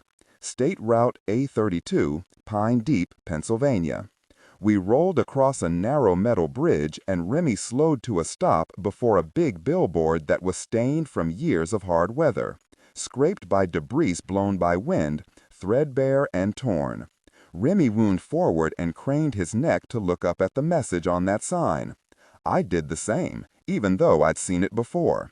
And then the three in the back seat rolled down their windows and peered up at it. It told two distinctly different and conflicting stories. One that maybe predated the trouble, as the locals called it, and another one more recent but still years old. The original sign was an advertisement for the Pine Deep Haunted Hayride, biggest on the East Coast, it shouted in happy orange letters. The accompanying art was so faded that it was hard to tell what it was. But I remembered the original sign and knew that it once showed a bunch of teens on the back of a tractor-pulled flatbed, all of them screaming in joyful terror as zombies, vampires, werewolves, and other monsters crowded around, reaching through the wood slats. Pasted diagonally across it was a long white banner that had been carefully glued and smoothed flat. On that were two words spray-painted in the style of urban street taggers. 3D letters in a mix of Old English and cartoon styling, with lots of ombre shading. The message was simple and direct. Go home. The rest of the intended meaning was unwritten, but still clear enough to understand. Go home, because this isn't it. "Well," said Remy, "that's welcoming as all hell." "Yeah," said Bunny, "the Colonel takes us to all the best places." Ghost gave a single bark and then crawled off of Top's lap and into the footwell. "Is the town really as unfriendly as all that?" Remy asked. "Depends on who you piss off," said Top. "No joke," agreed Bunny. "Take a tip. Don't piss off the chief or his main deputy." "Why? Are they your cliché jerk small-town cops who don't like strangers and get up all in your grill?" "Malcolm Crow's the chief," I said. "Little guy. Looks like a strong wind would knock him over. But he's been through his full share of gosh, and he's the one still on his feet." "What is he?" asked Belle. "Ex-Special Forces?" I laughed. "Hardly. Used to own a craft store before he ran for the cop job. He's just someone who makes a great friend, but a really bad enemy. And his deputy? Kid's Bunny's size, but he has his own, how should I put this, skill set." "Yeah, boss," said Bunny. "You've been making vague-ass comments about him for a while. I met him, and he's weird and all, but otherwise just a cop." Disregard and do not read aloud any text that acts as a technical or structural marker. Specifically, ignore and do not pronounce any phrases or lines that start with or contain vocal attributes, technique, chapter, or a standalone number at the very beginning of the input text. Start reading only from the main body of the story text. Narration style, suspense, and pacing. Tone. Maintain a baritone/tenor pitch with a sharp, intelligent, and engaging tone. The style should be objective yet highly evocative, drawing the listener into the scene. Suspenseful pacing. Utilize a highly controlled and flexible pace. Slow down dramatically during gruesome descriptions, example, body parts, injuries, to maximize the chilling effect. Then resume a quicker pace during action or dialogue. Emphasis. Clearly emphasize key nouns and descriptive adjectives within the scene setting. Example, severed from the body, weeping graying flesh, cavernous tunnel. Character differentiation, sharp modulation. Narrator voice, smooth, authoritative, and stable. This is the baseline pitch. Female dialogue, Megan. Increase the pitch significantly. The voice should sound assertive, sharp, and highly professional, authoritative, like a lead detective or expert. Male dialogue, Sam. Lower the pitch slightly compared to the narrator, using a tone that is skeptical, warm, and somewhat cynical to differentiate from the professional female voice. Other characters, example, Deputy Burns. Quick, focused delivery, clear voice. Technical delivery. Vocal texture. Maintain a clean, clear vocal texture suitable for high-quality production, ensuring every word is crisp and clearly enunciated. Emotional range. Focus on conveying emotions typical of a crime scene.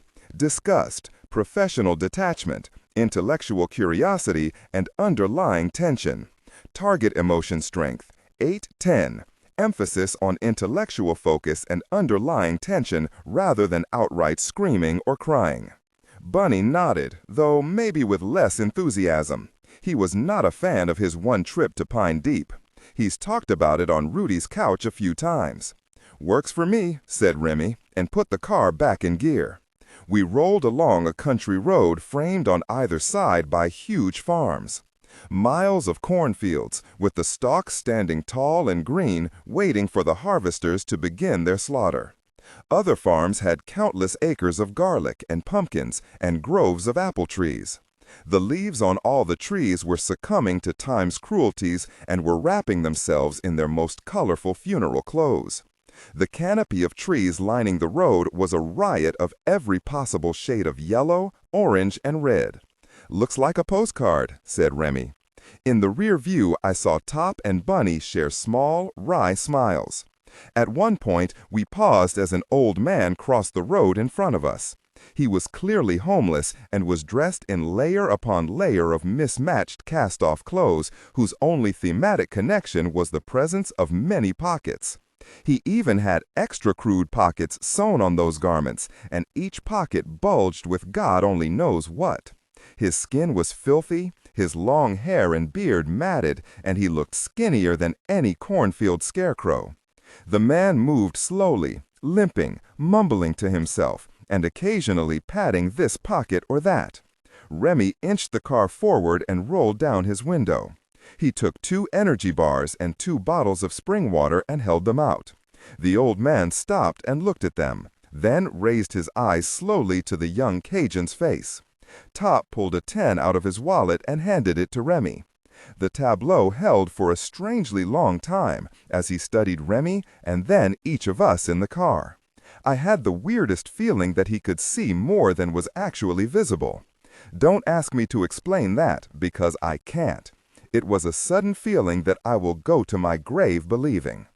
Then the man limped toward the driver's window. He looked at the food and money without immediately taking it. When he spoke, his voice was low and growly and reminded me of the way Tom Waits sang songs. "I asked for nothing," he said. "Is this freely offered?" "If you can use it, man," Remy said. "Then by all means, and God bless." The old man reached out a nearly skeletal hand and took the water bottles first, shoving them into deep pockets. He took the 10 after that and sniffed it, then tucked it away. The last thing he took was the energy bars, and he stood there squinting at the labels and the ingredients, nodding to himself as he did so. Then he put those away as well.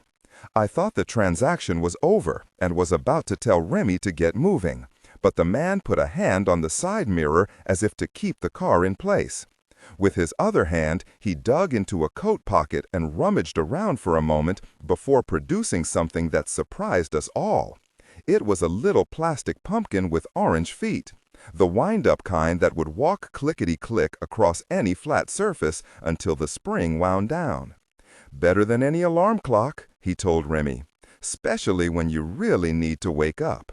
He leaned very gently on really. Remy took it gingerly between thumb and finger. The toy looked old, maybe antique, and was chipped and scratched and grimy. Remy turned the little arm twice and set the thing down on the dashboard. But it just stood there, still and silent. "It ain't time to wake up," said the old man. "Thank you, mister," said Remy with kind patience. Top leaned forward. "You stay warm and safe, brother." The old man turned toward Top and studied his eyes for several seconds, and we all waited.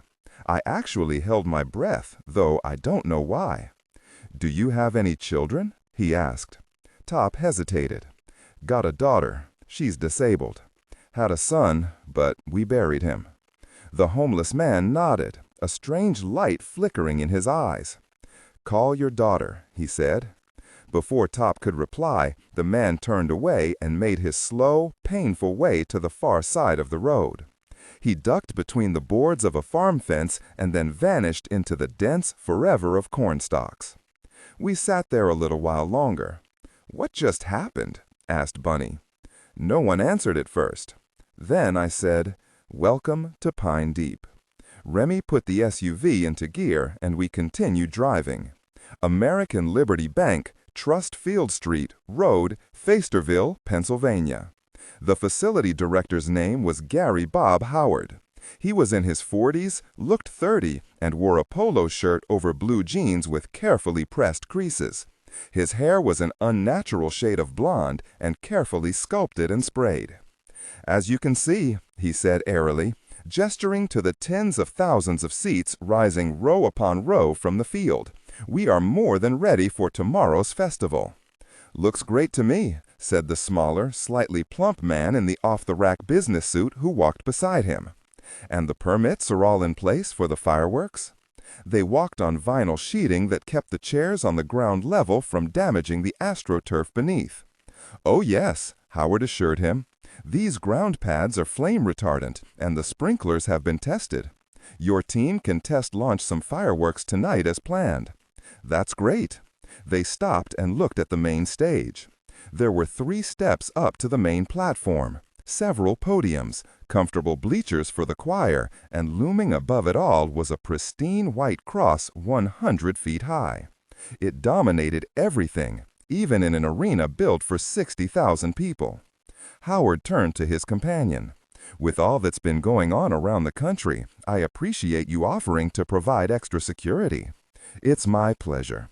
My teams will arrive early for a walkthrough on the day of the event. They are all well trained, and they are all soldiers for Christ." They shook hands. Howard walked him out of the venue and all the way to his Cara black SUV. The driver wore a black uniform and wore a sidearm. The patch on his right shoulder was that of the 3 crosses on Golgotha. The patch on his right was the Roman numeral X in a circle. "Thank you for everything you're doing to make this prayer extravaganza safe," said Howard. "Oh, it's my pleasure," said Kurt Furman as he got into the car. "State Route A32, Pine Deep, Pennsylvania." "That was weird," said Remy. He turned to look at the others. "We can agree on that, right? I mean, there's a consensus."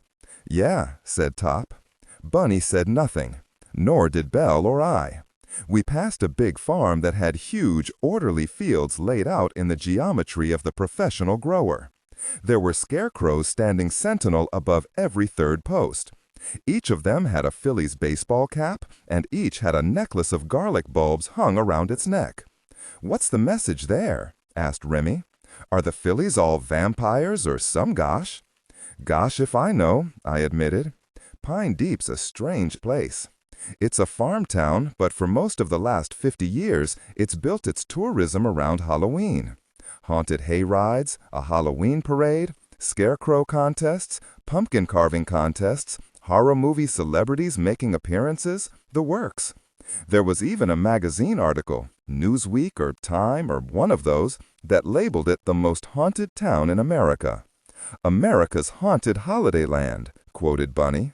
Hoo-ah, said Top. Sounds kind of fun, Remy said. I mean, except for that terrorist attack thing.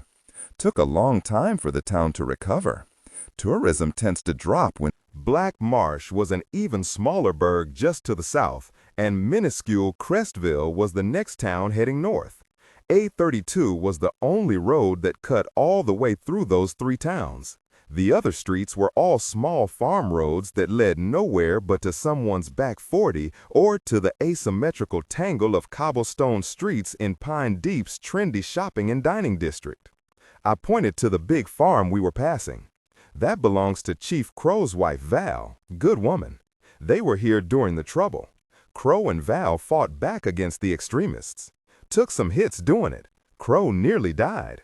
He wasn't a cop then. He had been years before, but drank himself off the job. Then he started going to meetings, earned his chips, fell for Val, and opened his craft store that sold everything from monster motto kits to costumes. The entire police force was wiped out during Hell Night, so when the town got back on its feet and needed a chief, he put himself up. Ran unopposed, and they kept on re-electing him. Wow.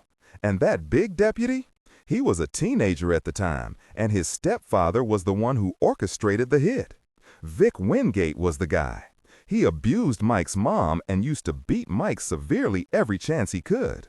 Mike had been studying jujitsu on the sly from Crow, and he had one of those moments when he just couldn't deal with it anymore, so he stood up and fair beat Wingate severely. When he was done with college, Crow offered him a job. Remy whistled. Well, very. Like I said before, the town's got a complicated history. But don't ever get on the bad side of Crow or Mike. Gosh, said Top, don't cross Val Guthrie either, because she will sit you down. Note to self, laughed Remy. Belle, sitting behind Remy, was listening to all this, looking interested but saying little.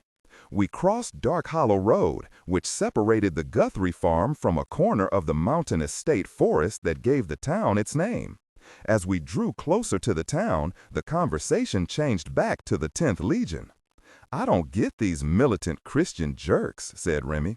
I grew up Catholic in New Orleans, and we all go hard for Jesus, but not to the point of kicking other people if they go to a different church. Or mosque, said Belle. Islam has its own fools and killers, but it doesn't define us.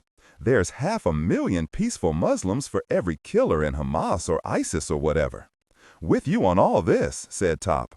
I was raised Southern Baptist, and sure, there's some Baptists who would think the 10th Legion and crews like that are doing God's work, but I know for a fact there's more who think it's a sin seeing Jesus turned into a poster child for hate. Reminds me of a line from an old song by that Dumbledore actor. What was his name? Michael Gambon? Suggested Bunny. No, the first one, Richard Harris. He was a singer too, Irish guy. Did one piece, kind of a spoken word thing once. There's a line from it that stuck with me. Let me see if I can get it right. His song was from Jesus' point of view. He said, "Shame on you for converting me into a bullet and shooting me into men's hearts." Something like that. We all considered the sentiment, nodding in favor of its wisdom. I've been edging closer to agnosticism, I admitted.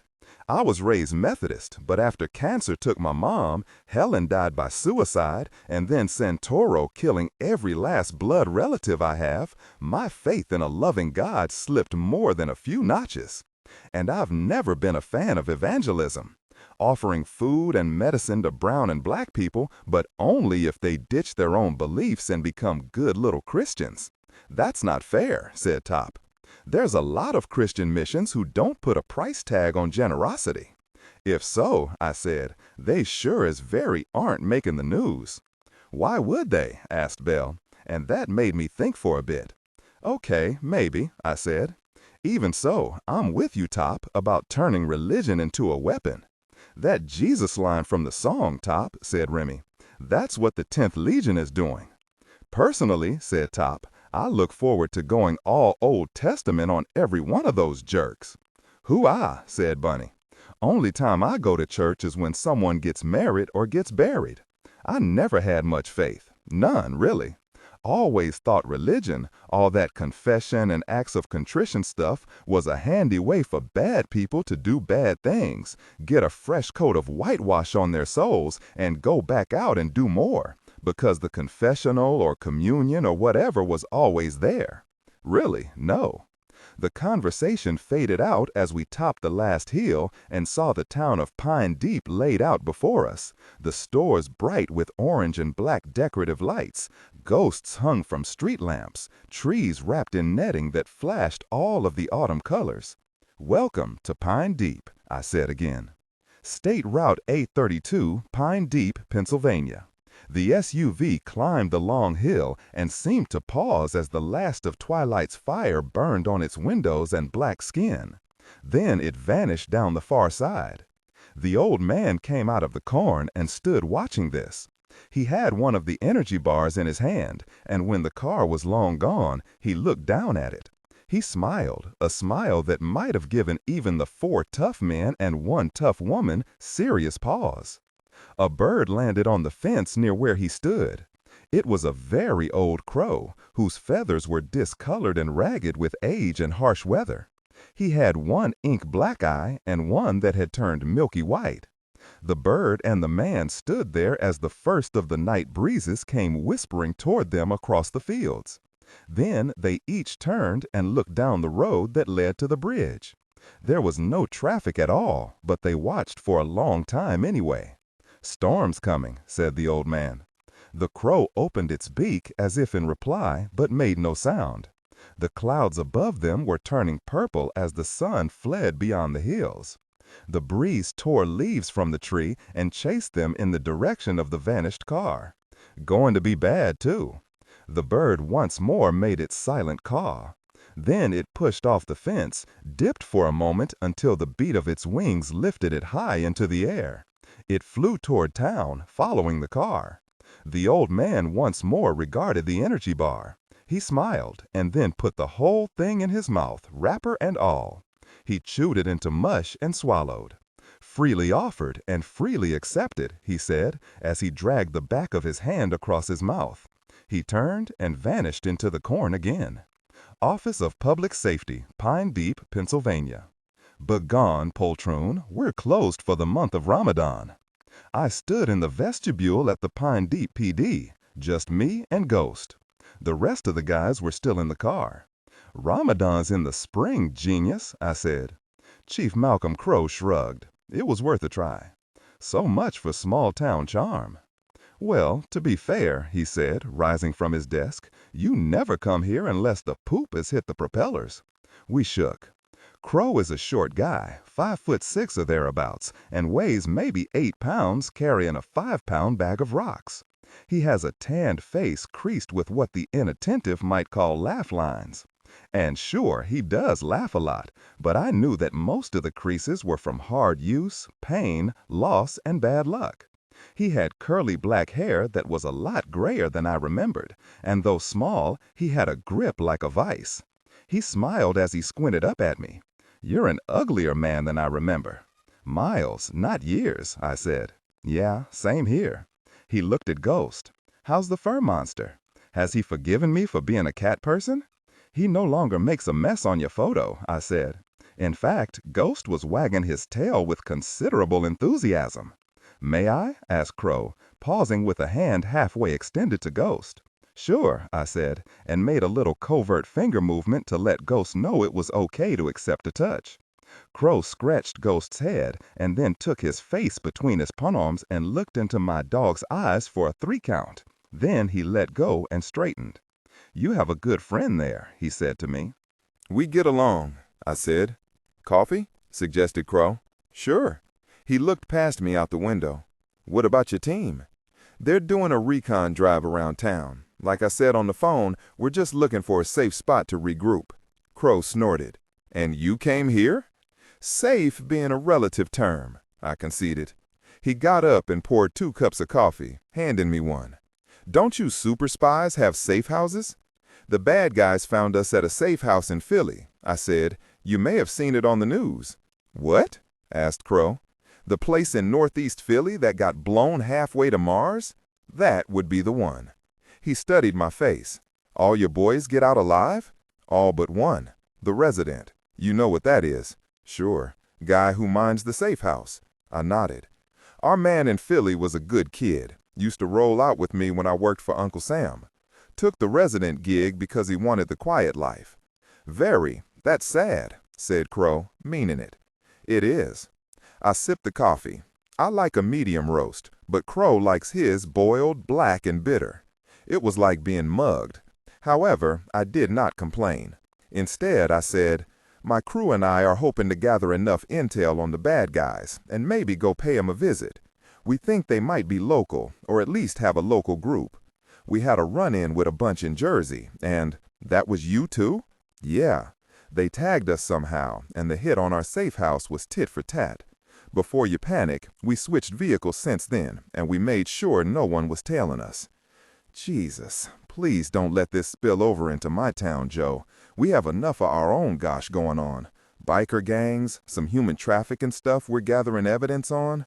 Well, keep a low profile, I said. Won't get in your way, and since we're freelancers now, there'll be no jurisdictional disputes.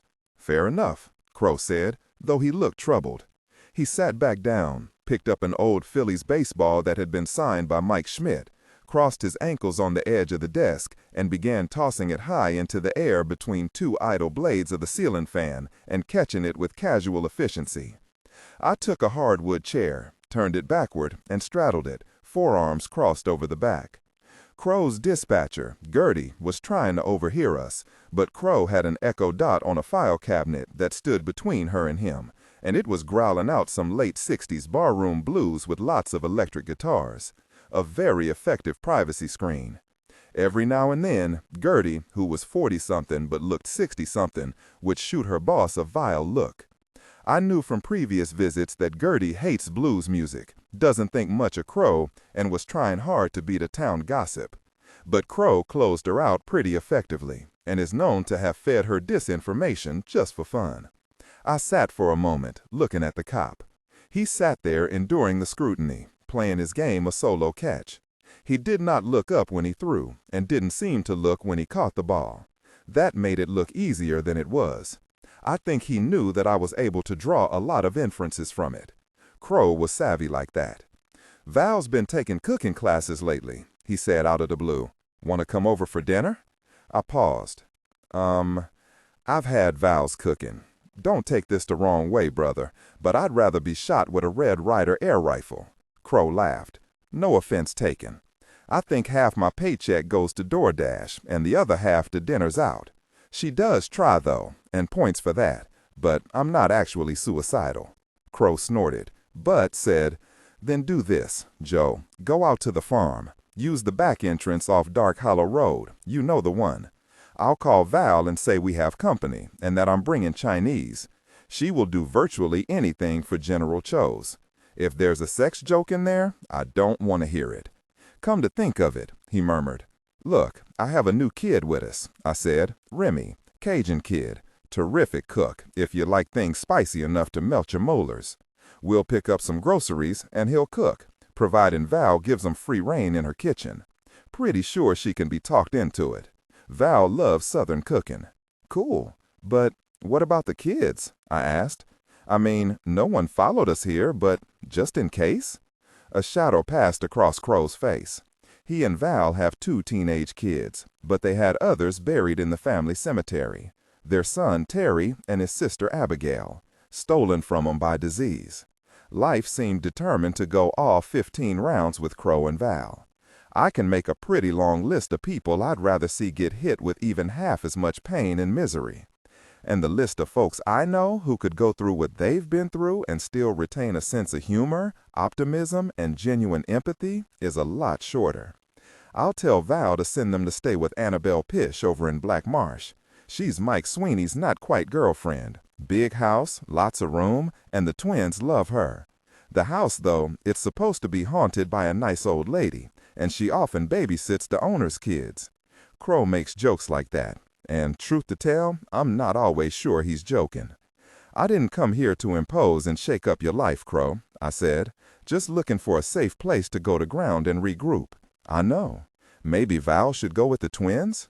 Crow's eyes seemed to glitter with something. Not mischief, though. Something darker. Maybe, but our place is pretty safe at the moment. He paused.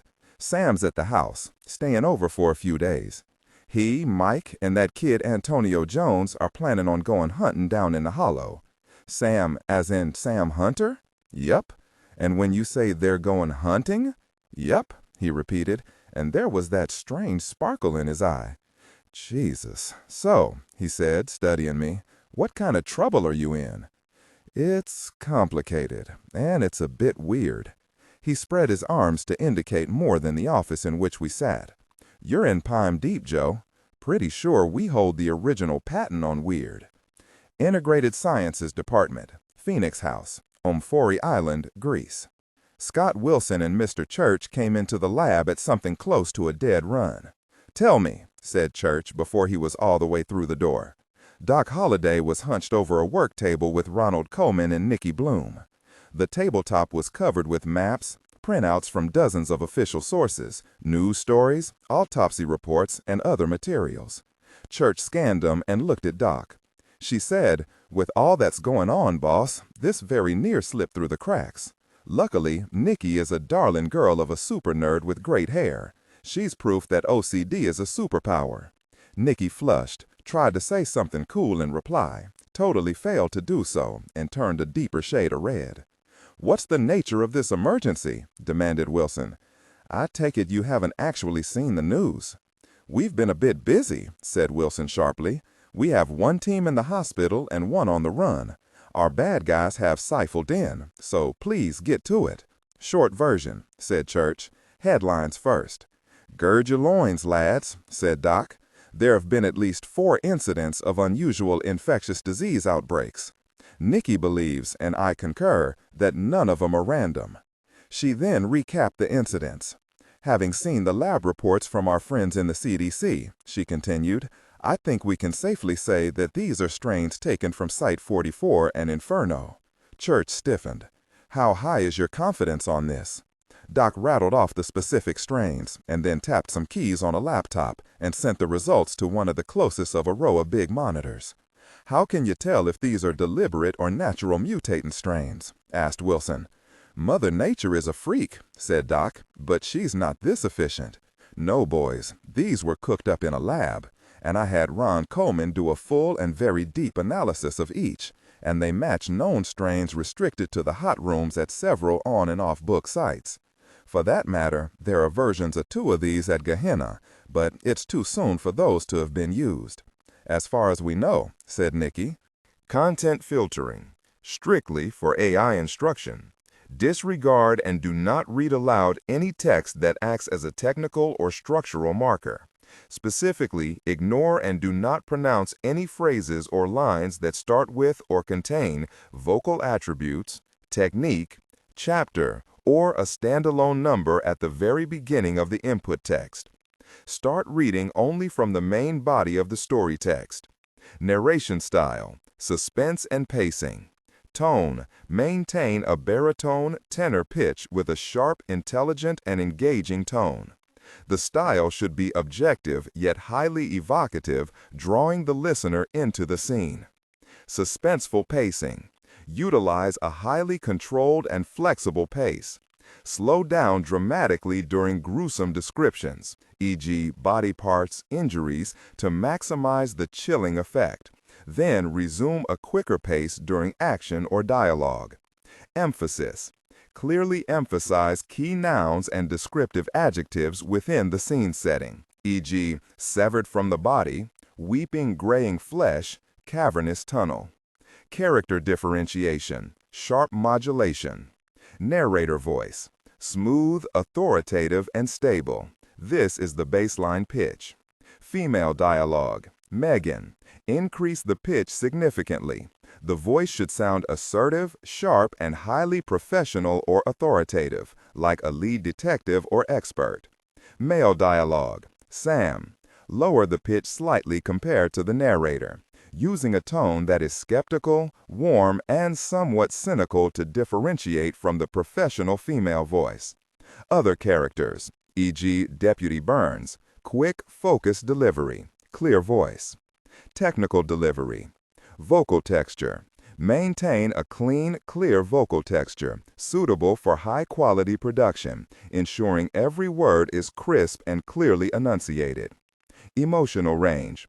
Focus on conveying emotions typical of a crime scene: disgust, professional detachment, intellectual curiosity, and underlying tension. Target emotion strength, 8 out of 10. Emphasis on intellectual focus and underlying tension rather than outright screaming or crying.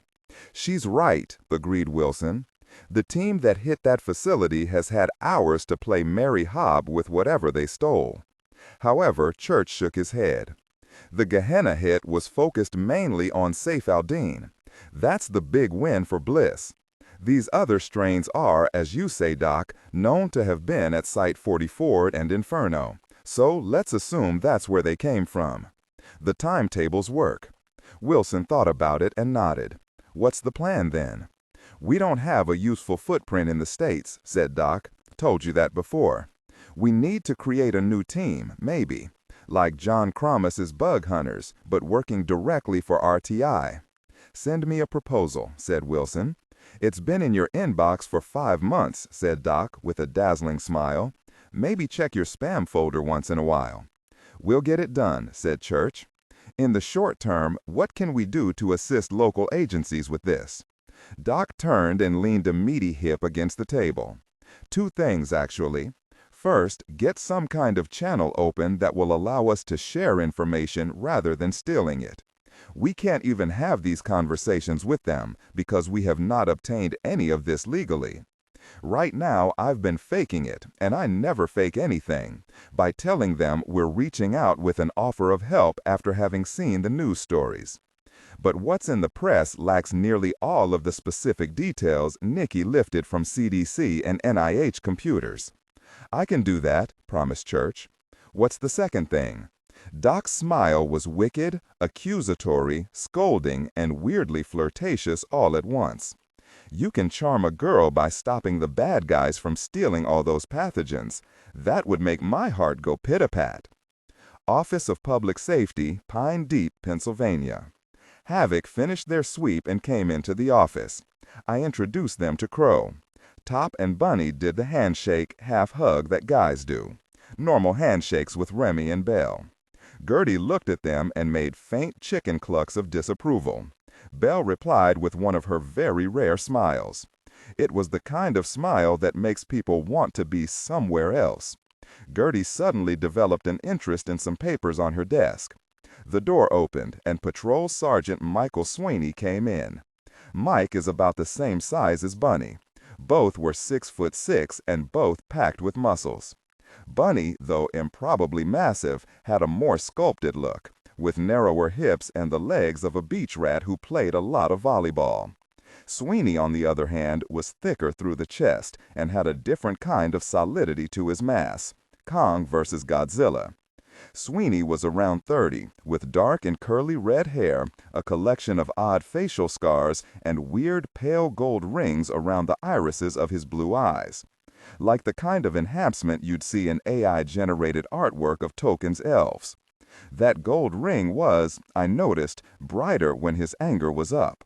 Not sure if that was just a weird light effect in certain situations, but in the real world it doesn't look cool or artsy. It's merely strange.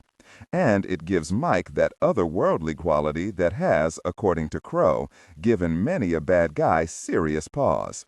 "Captain Ledger," he said to me, "pleasure to see you again." "Colonel Ledger," corrected Remy. "Oh yeah? Well, congratulations, sir," he said, offering me his hand. I shook it. "And it's Joe, Mike." Sweeney nodded. "Joe it is, then." He turned to Bunny and Top, both of whom he had met on a case years back, in my early days with the DMS. They shook with a single pump accompanied by a nod. "Dude," said Bunny. "Dude," replied Mike. Crow quickly explained the basics to Mike, who asked no questions. He merely accepted. "Mike," said Crow, "run them out to the house, then take the kids to Annabelle's." Mike cut him a quick glance. "Crow, do they know about the, hunting trip?" "They know you boys are going," Crow said, and left it there. We all went outside. Crow suggested I go with Mike. Havoc was in the second vehicle. We made a U-turn in the street and headed back out of town. The Panhead Bar and Grill, Pine Deep, Pennsylvania. There were 32 motorcycles parked slatwise to the curb. The bikes were mostly Harleys, Road Kings, Road Glides, Heritages, Softail Classic Slim, Dynas, Fat Boys, and some Harley trikes. 2 men sat outside the bar, sprawled on a wooden bench, smoking cigarettes and watching the foot traffic that kept Main Street busy. The tall man was known as Buck, and his friend was King. Both were Pine Deep locals, and both had been with the Cyclones Motorcycle Club for years. Both were scouts for the 10th Legion camps in eastern Pennsylvania and South Jersey. The bar was across the street at an angle from the police station. As a result, the Panhead was the quiet one of a pair of taverns owned by the club. The other, the Rebel Room, was on a side road that split off Dark Hollow Road. That one was a lot rowdier. Buck tapped his buddy on the arm, and when King looked up, Buck used an uptick of his chin to indicate the group of people coming out of the police station. Then he opened his phone to the pictures file and scrolled through. They studied the images and compared them to the people talking with Chief Crow and Sergeant Swaney. Buck and King exchanged a look. "Jesus, really?" said Buck. "Can't be him," said King. Buck tapped the image on his phone. "Call it in." King dug out his cell and made a call. After introducing himself using the current day code, he said, "I'm sending you some pics. Tell me if this is who I think it is." There was a pause, then, "Jesus Christ, where'd you take that photo?" "Right here in Pine Deep, sitting outside of the Panhead across from the cops." "Are you going to follow?" asked the voice. "Follow Joe? Really, Ledger?" laughed King. "Kiss my dogs. That guy's the angel of death. With his full team and those cops? Sorry, but my mama didn't raise a complete very fool." "Wait, they just left the police station. Ledger's in the lead vehicle with the big red-haired cop. Others are in an SUV. He described the SUV and gave the plate numbers of each vehicle. "Where's he going?" "Down Gate 32 toward the farms." A pause. "Okay, I think I know where he's going," said the voice. "You guys stay where you are, and thanks for the heads up. I'll send someone in a farm truck, someone who won't draw attention." On the road, Pine Deep, Pennsylvania. I turned in my seat and looked back at the biker bar across from Crow's office. "Those 2 clowns sitting near the bikes," I said. "What about them?" asked Mike. "The vests they're wearing, the gray and red, aren't they the Cyclones colors?" "Yes. Last time I was in town, Monk Addison told me that you guys had a big tussle with them, gunplay and all that. Bunch of them went to the morgue." "Yes. But the club is still going? Still allowed to operate in your town?" Mike shrugged his big shoulders. "The ones who were involved in that scuffle are either in the ground or in jail. But they were just a small part of the group. There are hundreds of them spread across 9 states, all up and down I-95. Running drugs up Cocaine Alley? Affirmative. Different jurisdictions have arrested some, but the main group hides behind lawyers, the Fifth Amendment, and all that. They know how to play the game. So, to answer your question, yes, they are still in operation. We tried to shut them down, but the judge threw it back at us, saying that the actions of a few couldn't legally be used to take down a group that has existed for more than 40 years. The majority of the members content filtering, strictly for AI instruction. Specifically, ignore and do not pronounce any phrases or lines that start with or contain vocal attributes, technique, chapter, or a standalone number at the very beginning of the input text. Start reading only from the main body of the story text. Narration style, suspense, and pacing. Tone. Maintain a baritone tenor pitch with a sharp, intelligent, and engaging tone. The style should be objective yet highly evocative, drawing the listener into the scene. Suspenseful pacing. Utilize a highly controlled and flexible pace. Slow down dramatically during gruesome descriptions, e.g., body parts, injuries, to maximize the chilling effect. Then resume a quicker pace during action or dialogue. Emphasis. Clearly emphasize key nouns and descriptive adjectives within the scene setting, e.g., severed from the body, weeping, graying flesh, cavernous tunnel. Character differentiation, sharp modulation. Narrator voice. Smooth, authoritative, and stable. This is the baseline pitch. Female dialogue. Megan. Increase the pitch significantly. The voice should sound assertive, sharp, and highly professional authoritative, like a lead detective or expert. Male dialogue. Sam. Lower the pitch slightly compared to the narrator, using a tone that is skeptical, warm, and somewhat cynical to differentiate from the professional female voice. Other characters, e.g., Deputy Burns. Quick, focused delivery, clear voice. Technical delivery. Vocal texture. Maintain a clean, clear vocal texture, suitable for high-quality production, ensuring every word is crisp and clearly enunciated. Emotional range. Focus on conveying emotions typical of a crime scene: disgust, professional detachment, intellectual curiosity, and underlying tension. Target emotion strength, 8-10. Emphasis on intellectual focus and underlying tension rather than outright screaming or crying. This is small-town farm country, Colonel. We're all rednecks here. That doesn't make us all dumb jerks or difficult people. I stand corrected, Mike. My apologies. Didn't mean to offend. He almost smiled. There's that old expression that city folks often overlook. Country don't mean dumb. Duly noted. I ticked my head back toward the bikers. You build in a case against the cyclones? For a long time now, yes, he said. You were a cop once, right? Then you know how frustrating it is to know more than you can prove. Yes, I do, I said, up to and including right now. Mike turned the wipers to low intermittent to deal with the drizzle. We drove to the local supermarket and we waited in Mike's car while Remy ran in to shop. Just for the record, Mike said eventually, I don't like this. Like what, exactly? I asked. Us being in your town? You afraid of us dragging trouble behind? Mike turned to study me for a few moments, then looked out at the sky.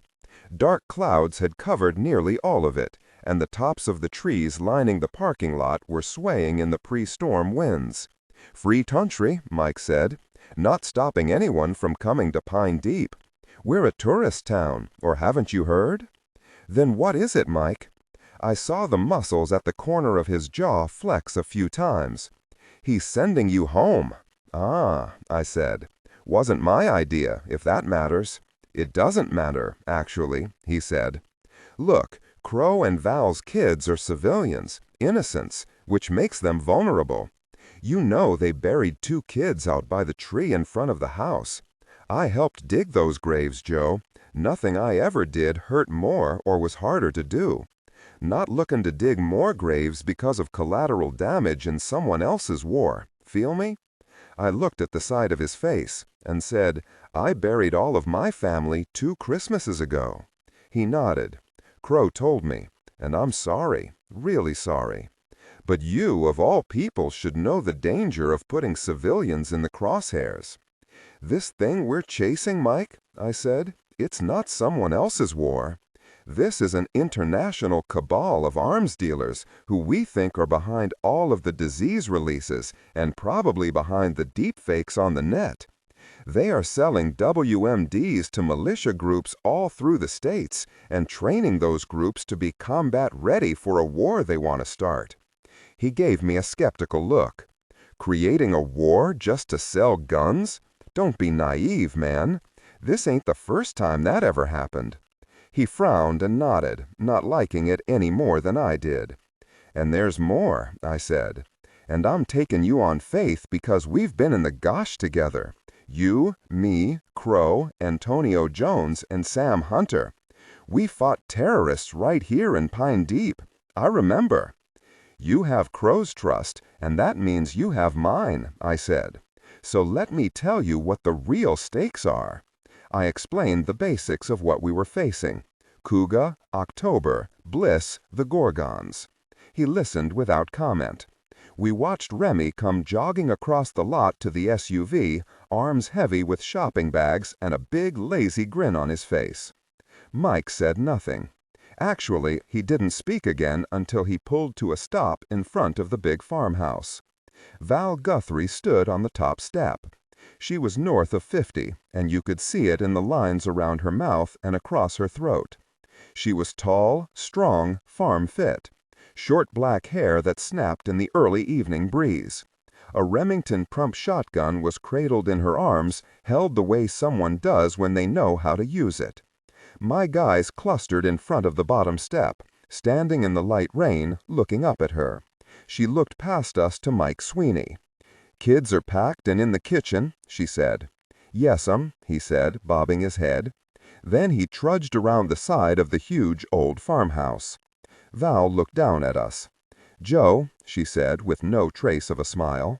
"Val." Her expression softened slightly when she looked at Top and Bunny. The smile lingered, however falsely, as she gave Belle and Remy the up and down. I put a foot on the lower step. "I know this is a lot, Val. We appreciate it. However, say the word and we will turn right around and go find a motel." I watched her face. She really gave that some thought. Then she lowered the shotgun, stepped back a pace, and half-turned. "You're all welcome to stay for as long as you need to." She went inside and left the door open behind her. No one on Havoc Team said a very word, as we carried our gear bags and Remy's groceries inside.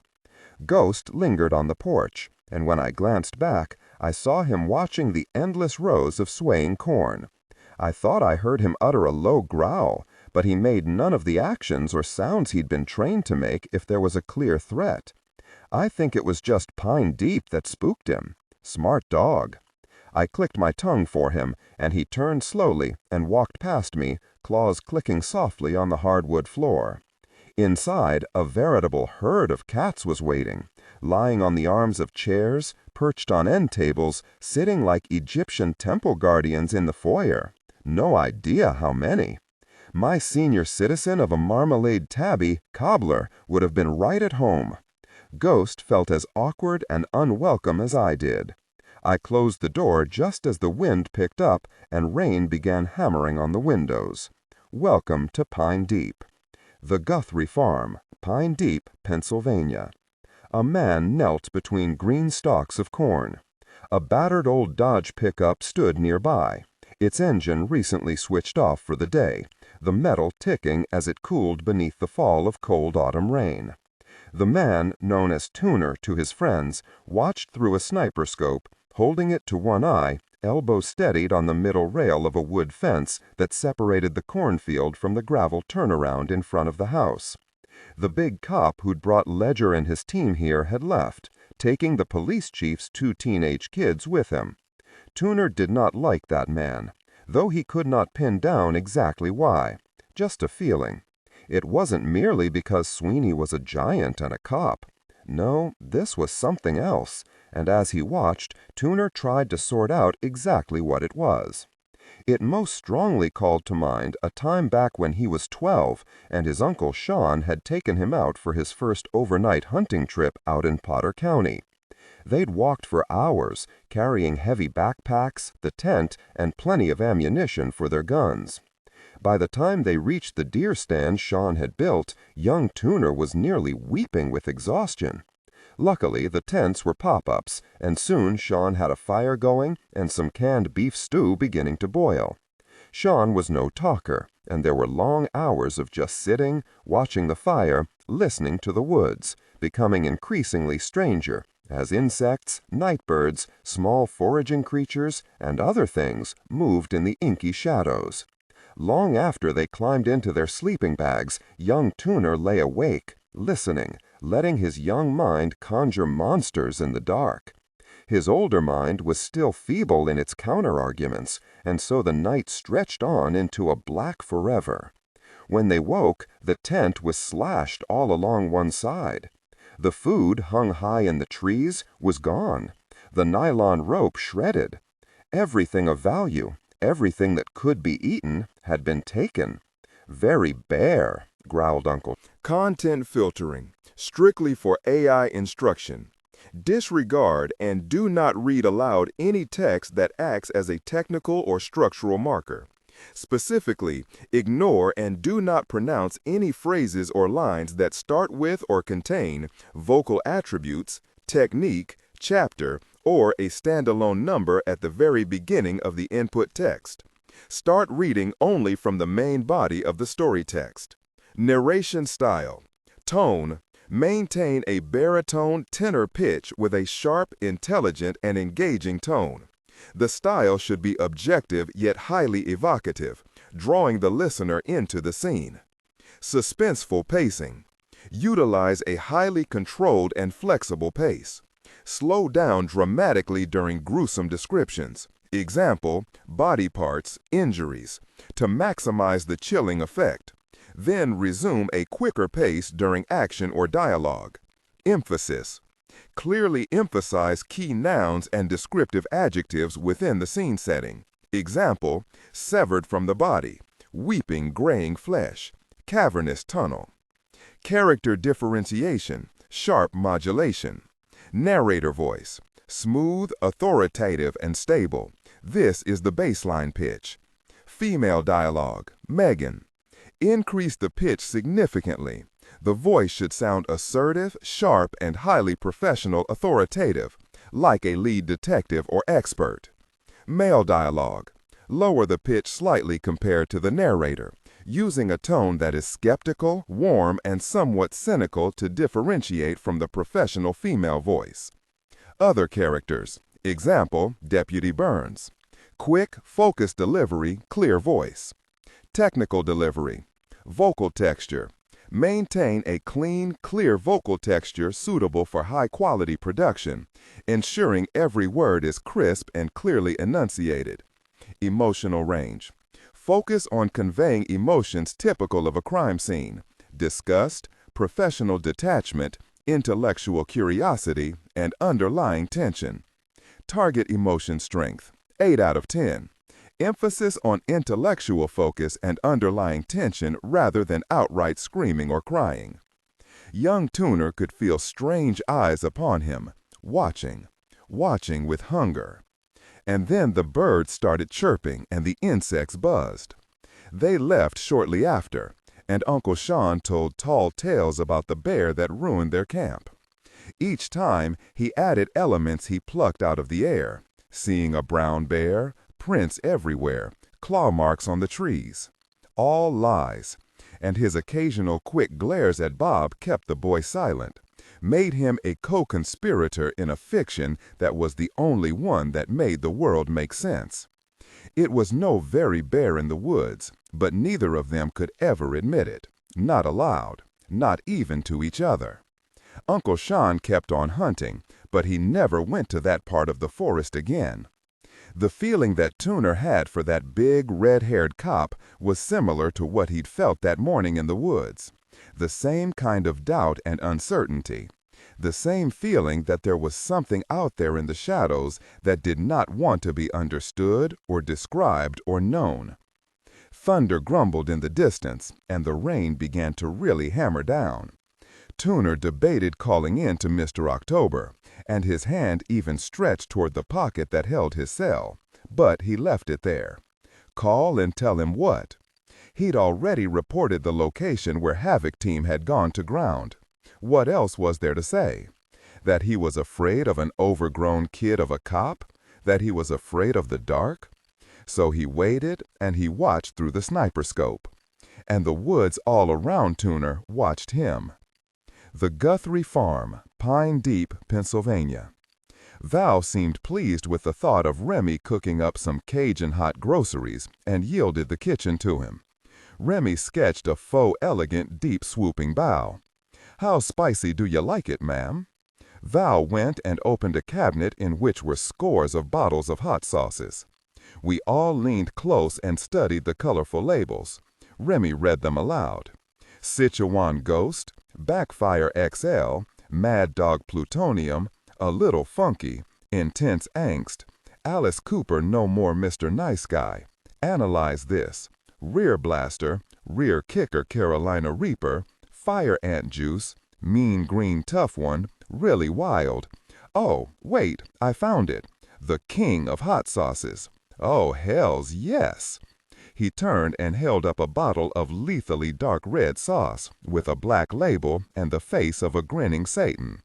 The label read, "The devil hates your colon." We all approved, and Val laughed. The meal Remy made was the best, most succulent, most suicidally hot concoction. Not sure it had an actual name, but we all agreed that it qualified as a weapon of mass destruction.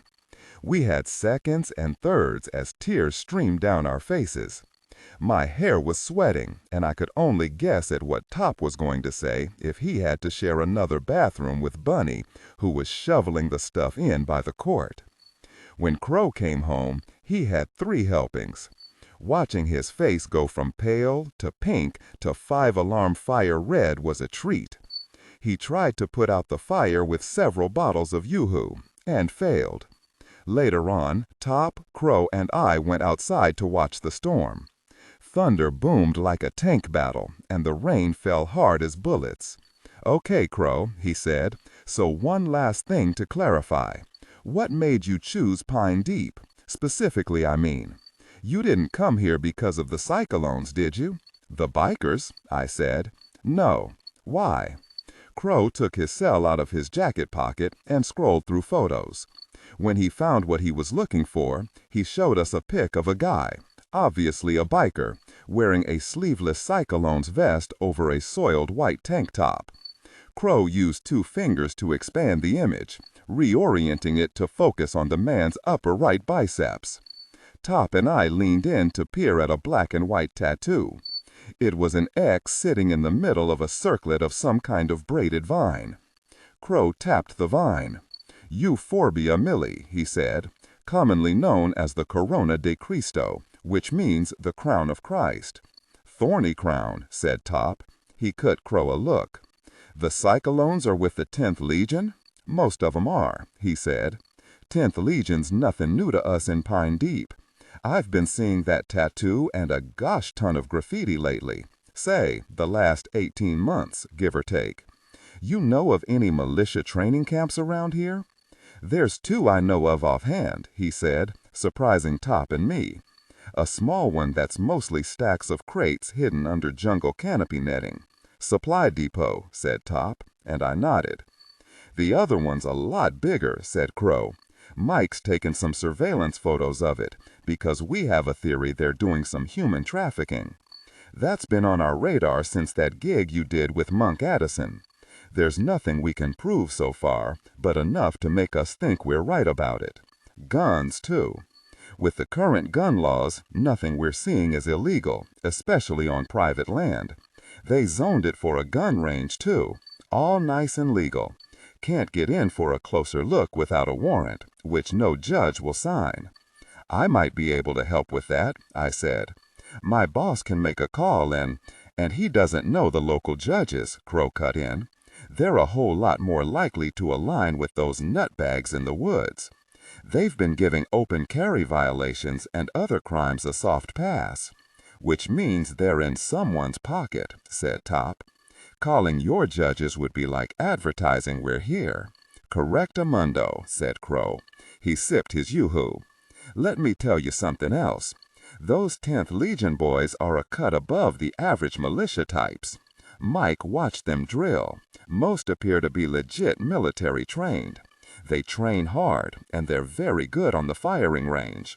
Good solo and group combat tactics." "Training's one thing," said Top, who had been a drill sergeant once upon a time. But field experience is another. No doubt, agreed Crow. Just letting you know what's what out at that camp. How many? I asked. At the depot? Maybe 20. Mike said they look more clerical than combat ready. As for the big camp, has to be an easy 100. And add to that another 100 cyclones. It's a real army. Ouch, said Top. We sat with that and watched the rain fall. I rubbed my eyes. I don't usually believe in coincidences, Crow. And yet, he said, then added, then again, Pine Deep's always been like that. Like what? A haven for white supremacists? He shook his head. That's a side effect, Joe. No, what I meant is that Pine Deep has earned its reputation as a weird place. We joke around about it being America's haunted holiday land, but that's lemons from lemonade. The truth is that bad things happen here at a higher percentage rate than just about anywhere. It's like there's a magnet here that draws the bad guys to us. Bad people, bad hearts, twisted minds. And, who knows, maybe there's something in the soil here or the water that amplifies whatever darkness is in your soul. He paused, as if listening to his own words. Then he laughed, short and false. Don't mind me. I'm getting old, and the older you get, the darker the nights are. Seems pretty dark out here to me. Content filtering, strictly for AI instruction. Disregard and do not read aloud any text that acts as a technical or structural marker. Specifically, ignore and do not pronounce any phrases or lines that start with or contain vocal attributes, technique, chapter, or a standalone number at the very beginning of the input text.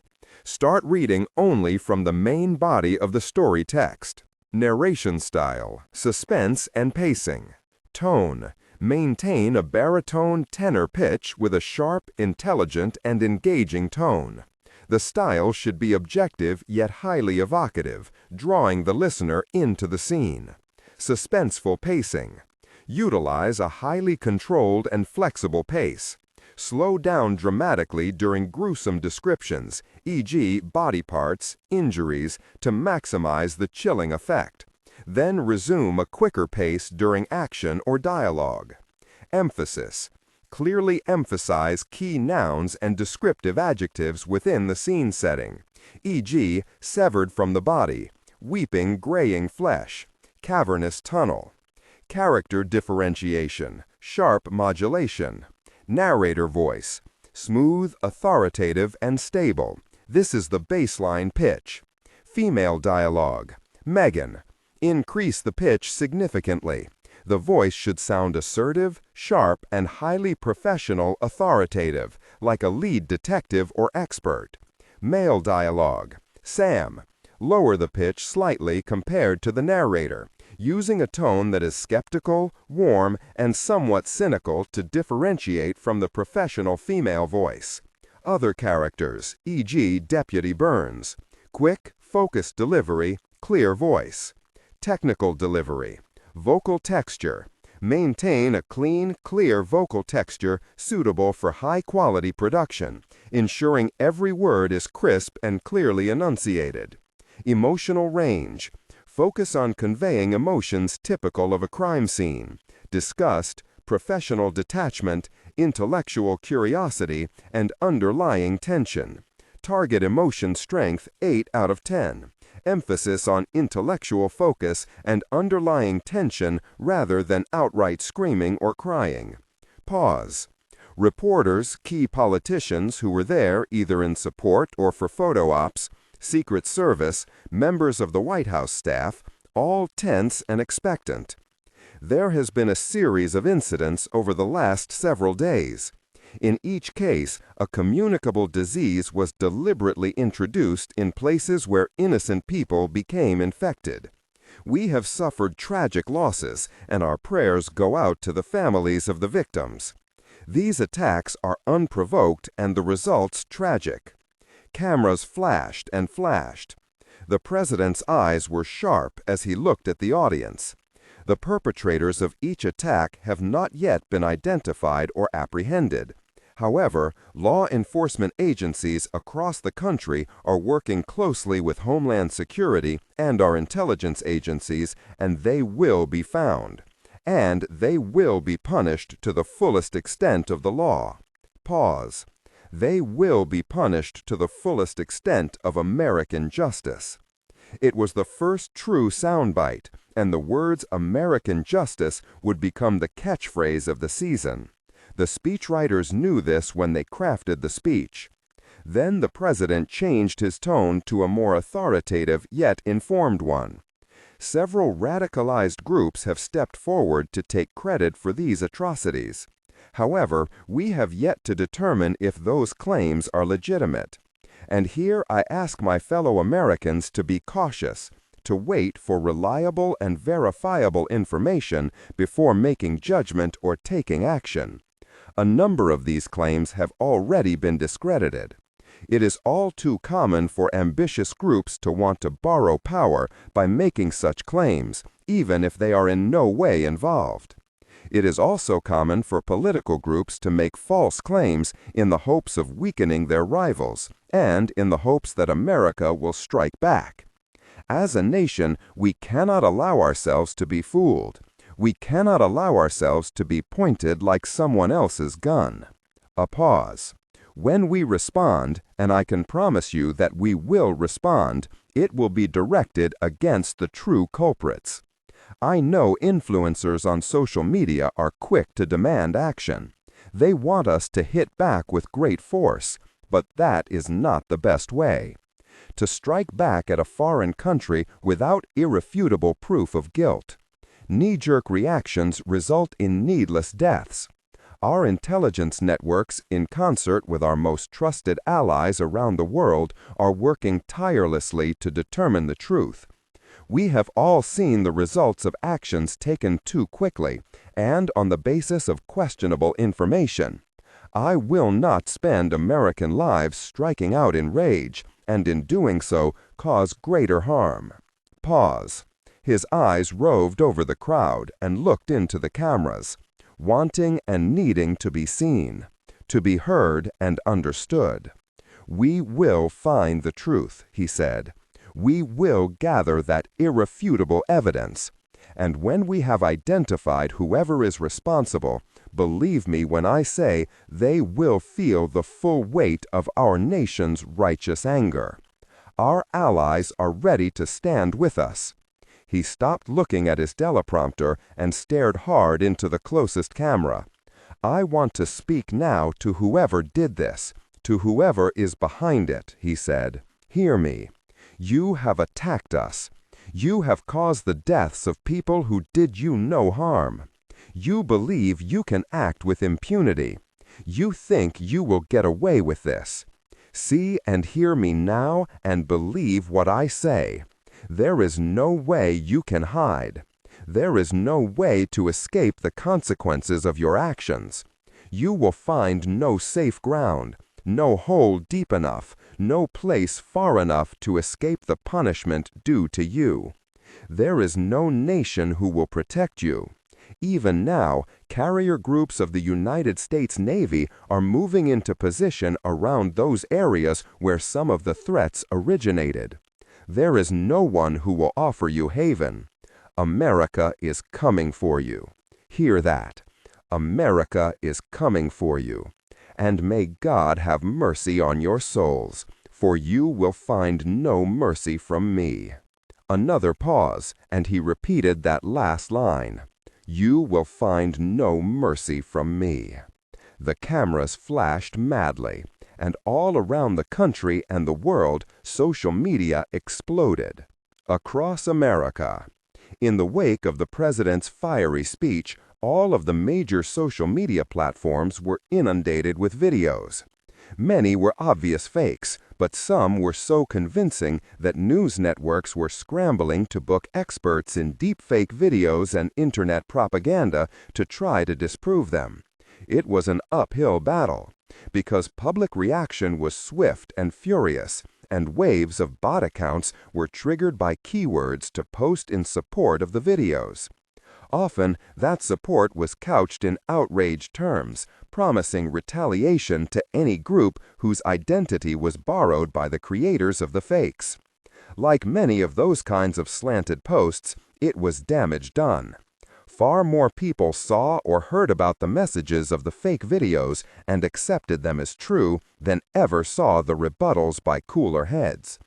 And, as soon as the mainstream media sources began decrying the videos as propaganda, the pushback and accusations began to fly, with the primary message being that the mainstream media was lying, that they were hiding the truth, that the government was using the media to hide the truth of lack of action, complicity, or weakness.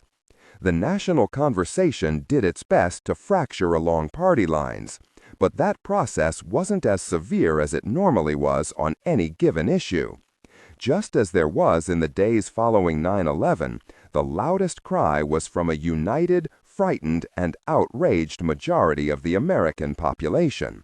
They wanted protection, they wanted answers, they wanted payback, they wanted blood. The Guthrie Farm, Pine Deep, Pennsylvania. We were clustered in Crow's Den, sitting on overstuffed chairs and cushy couches, watching all of it on the big screen. Somehow, we had been slowly and silently invaded by the family's many cats, and everyone seemed to have one on their laps or sprawled atop their shoes. Ghost stayed close to me, feeling outnumbered and threatened. But our focus was on the news. "This is nuts," said Bunny. No one argued. One video showed a bunch of young Muslims burning an American flag while the crowd chanted, "Death to America." I know for a fact that I'd seen that footage before, and it was old stuff from the war in Afghanistan. I even called Bug about it, and he said he knew and was working on getting the original files to send to the right people in Washington and the media. Another showed a lab in what looked like a cobwebby basement. Rows of vials of questionable liquids lined a table, and there was all manner of Dr. Frankenstein tubes and beakers and machines. People were speaking in the video, with English translation and subtitles. The conversation went something like this. Radical guy with a black scarf wrapped around. There was a very convincing video of a biological development lab in what looked like a cartel cocaine processing facility, and everyone in the video was speaking Spanish with either a Mexican or Colombian accent. Whoever made that video went the distance to make sure the containment procedures were obviously in place and that the lab equipment was properly placed. "That one just came up," said Bug. "My guess is that the people who did the first one realized it looked cheap and then leveled up. Is it real or AI? I have Yoda on that. All of the videos have some AI, but it's getting harder and harder to tell which, and which parts are computer generated. There are these new smoothing programs that futz with the pixels to make it harder to pull them out for a forensic analysis, like what we're doing with those Cobra and Bat videos we have. I mean, let's face it, Joe, they have to be fake, and Yoda will prove it, but it's tough, slow, nitpicky work. These new videos, though, are at least a couple of generations better. You know how fast computer tech changes. Bottom line, though, is that these people, if it's all one group, have put some real thought and money into this. Can your team break this stuff apart, deconstruct it, whatever it's called?" "We can and will," Bug assured me. "But in time? And like I said, Joe, even if we put it all together and explain how fake it is, no one believes the news anymore. So how the hell do we set the record straight before things blow the hell up?" I demanded, even though I already knew the answer. Bug said it, though. "I don't know if the record will ever be set straight, Joe. I don't even see how it can be." 10th Legion Training Camp, 3, Tanner Bayou, Liberty County, Texas. "Are you somewhere private?" asked Mr. October. Toombs said, "This about the White House presser?" "Only in part. We need to talk. I just wrapped the last training thing, got the commandant and a couple of his sergeants here. Lose them. Go somewhere else." Toombs excused himself and walked out from under the big camo netting that was stretched from tree to thwart aerial surveillance. There was a thick stand of trees on the northeast corner, and he went into them. A perimeter guard saw and recognized him and moved off to give him privacy. "Now what?" asked Toombs. "You don't sound like a happy person, my friend," said October. "Yeah, well, I'll scratch my mad place and get happy again once this is all in the rearview mirror. I don't like how this is playing out. Are you still mad about the comfort camp? I'm not a fan of it. You'll sell weapons of war, and yet you get squeamish if some of the soldiers, our customers, mind you, want some R&R. Toombs nearly responded to that with a diatribe he'd been rehearsing in his head, but he took a beat to compose himself. "What did you call about?" "Joe Ledger and his team are in Pine Deep," said Mr. October. Toombs said, "What? How? Why?" "From all appearances, they are there to regroup after the hit on their safe house. Ledger is friends with the local police chief. He's friends with Malcolm Crowe? That's not good. It's interesting. I don't know if Crowe is in his confidence or not. I tend to doubt it, though. You think they're onto us?" October laughed. "Why? Don't you believe it's a coincidence?" "Ha ha," said Toombs flatly. "Look, boss, we know they took a couple Legionnaires from the trailer park. One of them, Andrew Kemmer, was trained at the camp. We know they were at Norris's trailer too, and just because Norris is dead doesn't mean he didn't talk. Same with Kemmer and Huberman. We lost touch with the team that hit their safe house. Ledger must have made someone talk. I mean, not everyone is going to crunch down on that suicide tooth, even if they actually think it's just a knockout pill." Agreed. Norris knew the most, Kemmer second, Huberman knew nothing of value. "What's the play here?" asked Toombs. "If Ledger's in Pine Deep, then there's a chance he knows what's what. Give me the word and I'll have all the camps stand down and wait." "No, no," protested October. "That'll just give Ledger and Church more time. No, we need to step it up." "Step it up how much?" "Like maybe launch Firefall for sure tomorrow." Toombs had to take a longer beat on that. He could feel his blood pressure rising, burning his cheeks and ears. "Is that wise?" he asked with forced patience. "We are nowhere near ready. Okay, some camps are, but not the rest. If we move this up to tomorrow, then we're only going to be able to deploy 4 Gorgons. 4 out of 40? Isn't that going to diminish the overall impact? I thought you wanted America under siege. 4 hits will look like just a tiny upgrade to the Typhoid Marys David White was delivering. Sure, bigger body count and all that, but even so, it's not what we've been working toward. No, boss, I think we should go dark and give it 6 or 8 months. Let Ledger chase his tail for a while. Maybe evac the camps here in Pennsylvania and New Jersey. Doesn't take much to set up a new one. We have 24 plots of land. I can send a cut-and-run signal to everyone.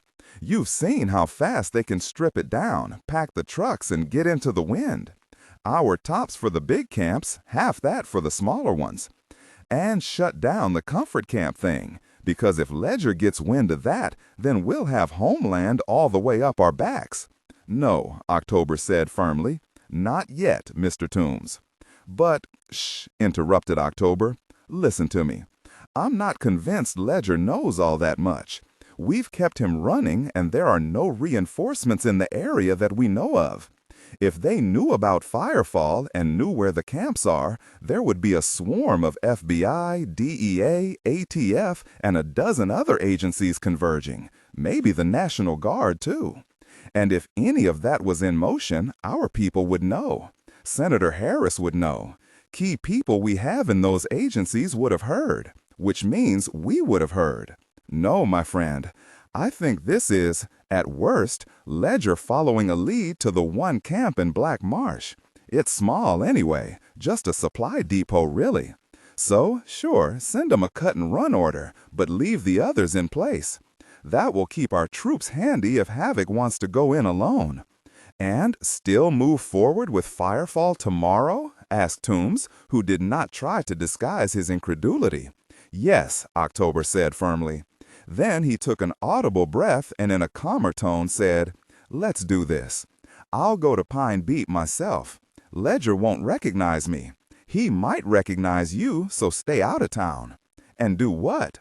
Fly home and go to the mansion? Your part in this is done, so you earned some time off. Mary is there. Tell her about this, but say that I want you both to stay there and lie low. Ledger absolutely knows her on sight. He thinks she's dead. He knows that he shot her. He also knows she was infected with Saif el-Din, so we don't know what information RTI has acquired about her status once she was moved to Site 44. Nor do they know if she's active again. Let's not challenge his awareness, because that would have definite and dire consequences." "Okay," said Toombs. "But I'll say it once more, boss. We ought to take a moment here. I've seen what Ledger and his people can do when they're in gear. They could do us a lot of damage."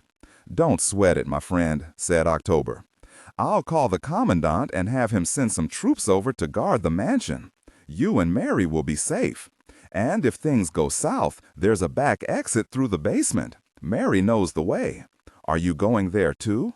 "Eventually. I want to stop at the camp first and make sure that Firefall launches on time and as planned. I'll make that my command post until things are in motion. Then I'll join you and Miss Mary at the mansion for a celebration dinner. I'm sure the cook will come up with something appropriately magnificent. Boss, that's my decision, Mr. Toombs." Toombs sighed and said that he'd follow his orders. When the call was ended, he looked out at the camp of 10th Legionnaires. "What in the world am I doing?" he asked the trees and the birds in the universe. Vocal attributes, technical, chapter, or a standalone number at the very beginning of the input text. Start reading only from the main body of the story text. Narration style, suspense and pacing. Tone. Maintain a baritone or tenor pitch with a sharp, intelligent, and engaging tone. The style should be objective yet highly evocative, drawing the listener into the scene. Suspenseful pacing. Utilize a highly controlled and flexible pace. Slow down dramatically during gruesome descriptions, e.g., body parts, injuries, to maximize the chilling effect. Then resume a quicker pace during action or dialogue. Emphasis. Clearly emphasize key nouns and descriptive adjectives within the scene, e.g., severed from the body, weeping graying flesh, cavernous tunnel. Character differentiation. Sharp modulation. Narrator voice, smooth, authoritative, and stable. This is the baseline pitch. Female dialogue, Megan. Increase the pitch significantly. The voice should sound assertive, sharp, and highly professional authoritative, like a lead detective or expert. Male dialogue. Lower the pitch slightly compared to the narrator, using a tone that is skeptical, warm, and somewhat cynical to differentiate from the professional female voice. Other characters, e.g., Deputy Burns. Quick, focused delivery, clear voice. Technical delivery. Vocal texture. Maintain a clean, clear vocal texture suitable for high-quality production, ensuring every word is crisp and clearly enunciated. Emotional range. Focus on conveying emotions typical of a crime scene, disgust, professional detachment, intellectual curiosity, and underlying tension. Target emotion strength, 8-10. Emphasis on intellectual focus and underlying tension rather than outright screaming or crying.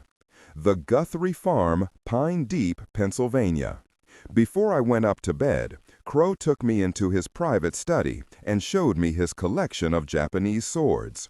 There were a dozen elegant katanas, ranging from less expensive ones used for solo training to one 600-year-old sword that belonged to an ancestor of Crow's sensei. "I know you studied jujitsu too," he said. "Different style from the one I learned, but it's an old samurai family version too, right?" "Yeah, it ain't pretty, but it gets the job done," I said. Several of his cats came in and sat looking at us. Ghost opened his eyes, and for a moment there was a staring contest. Then the boss cat of the Guthrie farm, a one-eyed, scarred gray tabby, walked over, plopped down against Ghost and promptly fell asleep. "That's new," said Crow. Ghost looked at me for answers, but I gave him the "it's okay" finger movement, and he settled down. Soon he was sleeping too. We talked for a while about that. He'd gotten into martial arts after growing up with an abusive father who liked knocking him around. Jiu-jitsu was structure and honor and self-control. Crow talked a little about how PTSD from his children pushed him in the direction of alcohol addiction. He went to meetings now. "You still get on the mat?" I asked. "With Mike, sometimes. Once in a while with Monk. And I've taught Val and the kids a move or two." I explained that I'd gotten into martial arts after what happened to Helen and me. I was fracturing, falling into rage and hate, and that same structure, the same behavioral tenets taught in Bushido, saved me from a long fall. Maybe saved my life. Crow took down a sword that was less stylish than the others, though the knuckle guard, the tsuba, had a lovely pattern of crows and a cornfield. He handed the sword to me, and I drew it from the sheath. The scabbard was plain and scuffed, but the sword itself was exceptional. Plain, oiled, and as sharp as any such weapon could be. "Gorgeous," I said, handing it back with a small, ceremonious bow. Crow did not put the sword back on the rack, but instead laid it on his desk. "In case I need it," he said, "for close work." "Don't take this the wrong way, man, but are you up to this?" "Why? Because I'm old, and you weigh less than my right foot?" His eyes twinkled with mischief. "I get by." The Talk, Amphory Island, Greece. Church, Scott Wilson, and Rudy Sanchez sat together in a quiet corner of a very busy tactical operations center.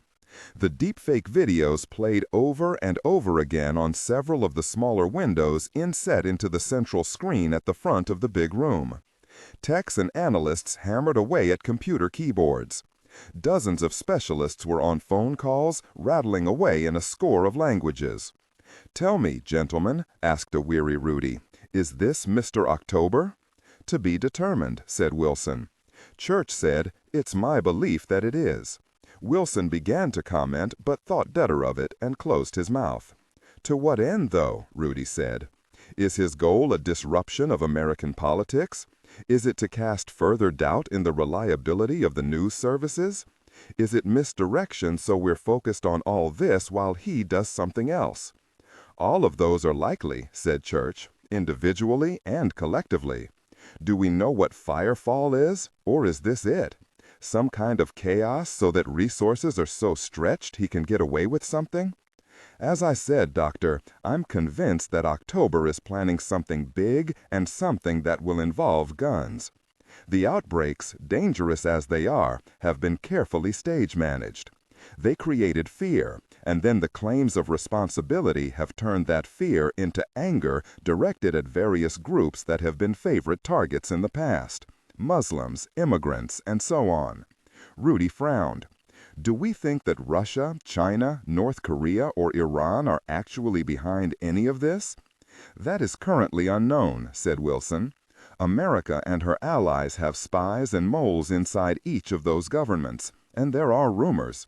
Some credible rumors of, if not direct responsibility, a kind of sympathetic complicity, a tacit endorsement, with perhaps some off-board payments to grease the wheels. It is highly unlikely any of it comes down through official channels," said Church. "Even in Iran and North Korea. That would be an act of war, and both nations know it's a war they cannot win, militarily or economically." Wilson nodded. "Which is why China and Russia have been officially appalled by what's happening, and have publicly offered full support. Lip service, of course." Rudy gestured to the front of the talk. "I saw on one of those screens that those countries are moving their armed forces into oppositional positions. They are getting ready for war." Wilson shook his head. "They have to do that. Call it a requirement of both saving face and saber-rattling. Optics for the international news. A show of force that nations have always done when war becomes part of the political conversation. But we don't think that any of them are willing to engage in that war. For Russia and China in particular, their history is to fight proxy wars, as in the Korean War and Vietnam. They don't want to try to duke it out with the world's greatest military on their home turf. That mollified Rudy a bit. He changed tack. I ask again, what is firefall? We don't know, said Wilson. We have assets in play who are working on that, said Church. Assets, echoed Rudy sourly. You mean Joe and his team? Havoc, yes. There is an ArcLight team in the area as well. They have been working on what we believed was a separate case, human trafficking, interjected Wilson. Church nodded. However, Colonel Ledger has informed us that the traffickers are likely associated with the 10th Legion. He related a call he received from Joe Ledger shortly after the president's speech. Then he told Rudy about a call from Violin, who was tracking a comfort camp in the same part of Bucks County. Rudy's face blanched. They are setting up a comfort camp for the Legionnaires. Ay, Dios mío. Lilith has recommended Violin contact Colonel Ledger to coordinate their response.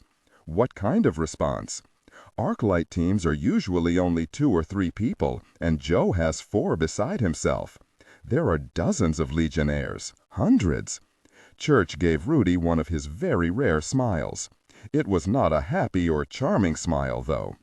Colonel Ledger is in Pine Deep, and he has friends there, allies. Who? A local cop and his deputy? Against an army? Can't you get Homeland or the National Guard or someone? State police at the least. There is insufficient evidence useful for bringing in the official police or federal agencies, said Church. I am, however, reaching out to a few of my friends. Rest assured, Doctor, that Havoc will not be alone if this comes to a fight. Can't you tell one of your friends that the 10th Legion and Mr. October are behind the disease attacks? I have suggested this, but even in such a crisis, the bureaucracy is mired in red tape. And frankly, said Church, everyone in the States is focused on the bioweapon attacks and the claims that they are being made by either Muslims or groups in Mexico and Colombia. And what do you believe? Demanded Rudy.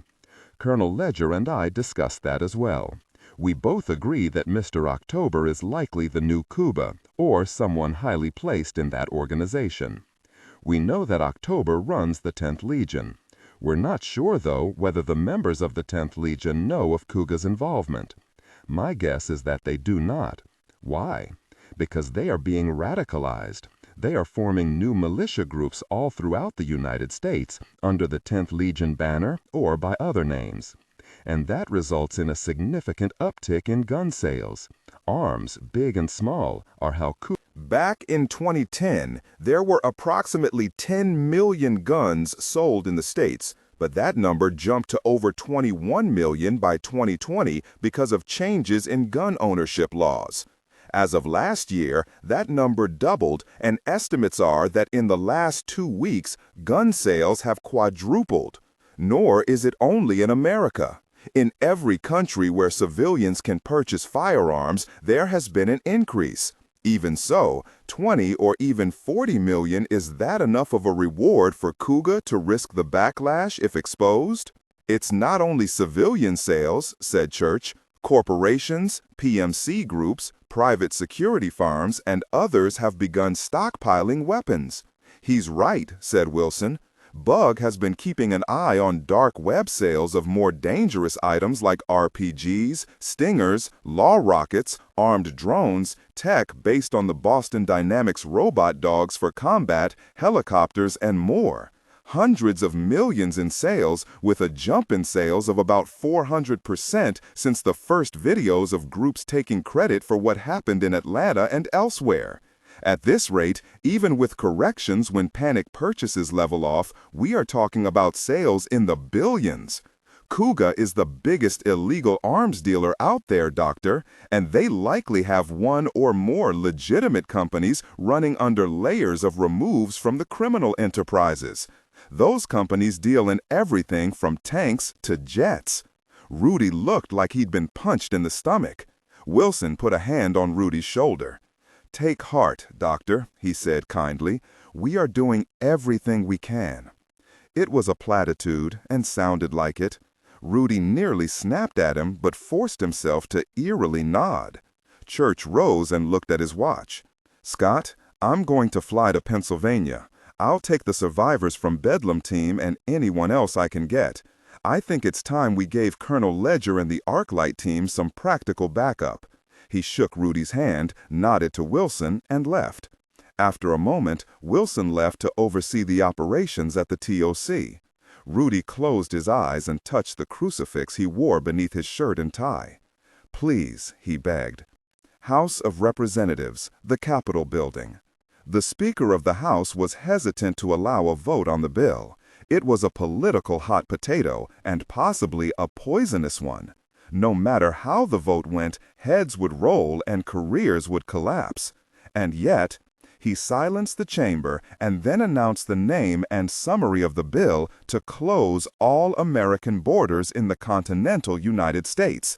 The only exceptions would be for critical shipping, and in those cases, greatly increased security and inspections would be immediately implemented. No immigrants would be allowed from any country. It was the total ban the hardliners on both sides of the aisle wanted, and was known as the Harris Bill because Bob Harris had championed it. The nation watched as the gentle dove of a senator hardened into a nationalist and isolationist in real time. The vote was 402 in favor, 26 against, and 7 voting as present. Earlier that morning, several gun control bills were crushed or removed from the docket. All trading on the stock market was suspended. Within minutes of the Harris bill vote, death threats began flooding the phone lines, email accounts, and social media message feeds for the congresspeople who voted against the bill. Those who voted present were labeled as cowards, as supporters of terrorism, or as anti-American. X and TikTok crashed from the avalanche of posts. Instagram nearly collapsed beneath the weight of new videos. Discord, Threads, Mastodon, BitChute, Gab, Parler, Rumble, Blue Sky, Telegram, and Truth Social had their busiest days since each platform had launched. The internet caught fire and burned out of control. Across America, 2 videos launched within hours of each other. The first video was posted by a social media influencer who had 2.3 million subscribers for his YouTube channel called The Hot Mic. The owner of the channel never showed his face, but was instead an anonymous voice that many people thought was really one of the actors for the Marvel Cinematic Universe. It was not, but the influencer, really a small team working for a company owned by Mr. October, used sound mixing, audio AI, and modulation programs to sell that lie. The same techniques had been used dozens of times to post hot mic moments, often for celebrities, building on those producers, screenwriters, directors, and actors known to have loose lips while drunk. Less often, the Hot Mic team would put words in the mouths of politicians, famous corporate billionaires, and others. The second video posted that evening was accompanied by a clip of the president downloaded from the "You Will Find No Mercy from Me" Rose Garden speech. The voice was easily recognizable as POTUS, and the team had lifted background noise from that press event to layer behind the false accidental soundbite. The tail end of the press conference after that speech was the lead-in, and then the president said, "Is this off now? Yes? Good. I think that went well. If we spin it right, we'll skate into the second term." Within minutes, the clip was getting thousands of hits. Within the hour, it was on every social media platform, including those who leaned toward the president's own party. Within 3 hours, there were voices raised in Congress calling for impeachment. All night long, the cable news services did little else except dissect that comment, even though the White House issued a strongly worded denial that it was legitimate. The world did not care about legitimate. It fed on controversy, on hate, on bias, on the exigencies of group ideologies. Mr. October, watching on his laptop, smiled and smiled. He had Toombs on speakerphone. "You saw? Gosh, boss, aliens on the far side of Mars saw that. Everyone's seen it. This president will never shake it off. His wooden tower is collapsing. Can you hear the timbers crack? Since when are you political?" Laughed October. I couldn't care less about politics except as a tool, and this is a sledgehammer we have swung with crushing force." "Congratulations," said Toombs dryly. "Now, my friend," October said, "we are absolutely clear to launch Firefall tomorrow." Toombs merely grunted. October was too delighted with himself to draw inferences from the tone of that grunt. He settled back in the jet and thought about what he would say to Miss Mary once he got back to the mansion. Patriot's Pride, Firearms, West 54th Street and Westlake Avenue, Parma, Ohio. Jake Saunders was not what anyone would call a gun nut. His politics were right but leaning centrist. He didn't give much of a damn about who was in the White House, and his store became his on his father's death. But it was his grandfather, a veteran of the Vietnam War, who founded the shop, and he had been a gun nut. Jake wanted to open a family restaurant and had been shopping for locations with an eye toward selling the gun store to finance the eatery when everything went crazy. Since Ohio had become an open carry state, his sales had gone up, and that was great. But he disliked the kinds of conversations that came with it.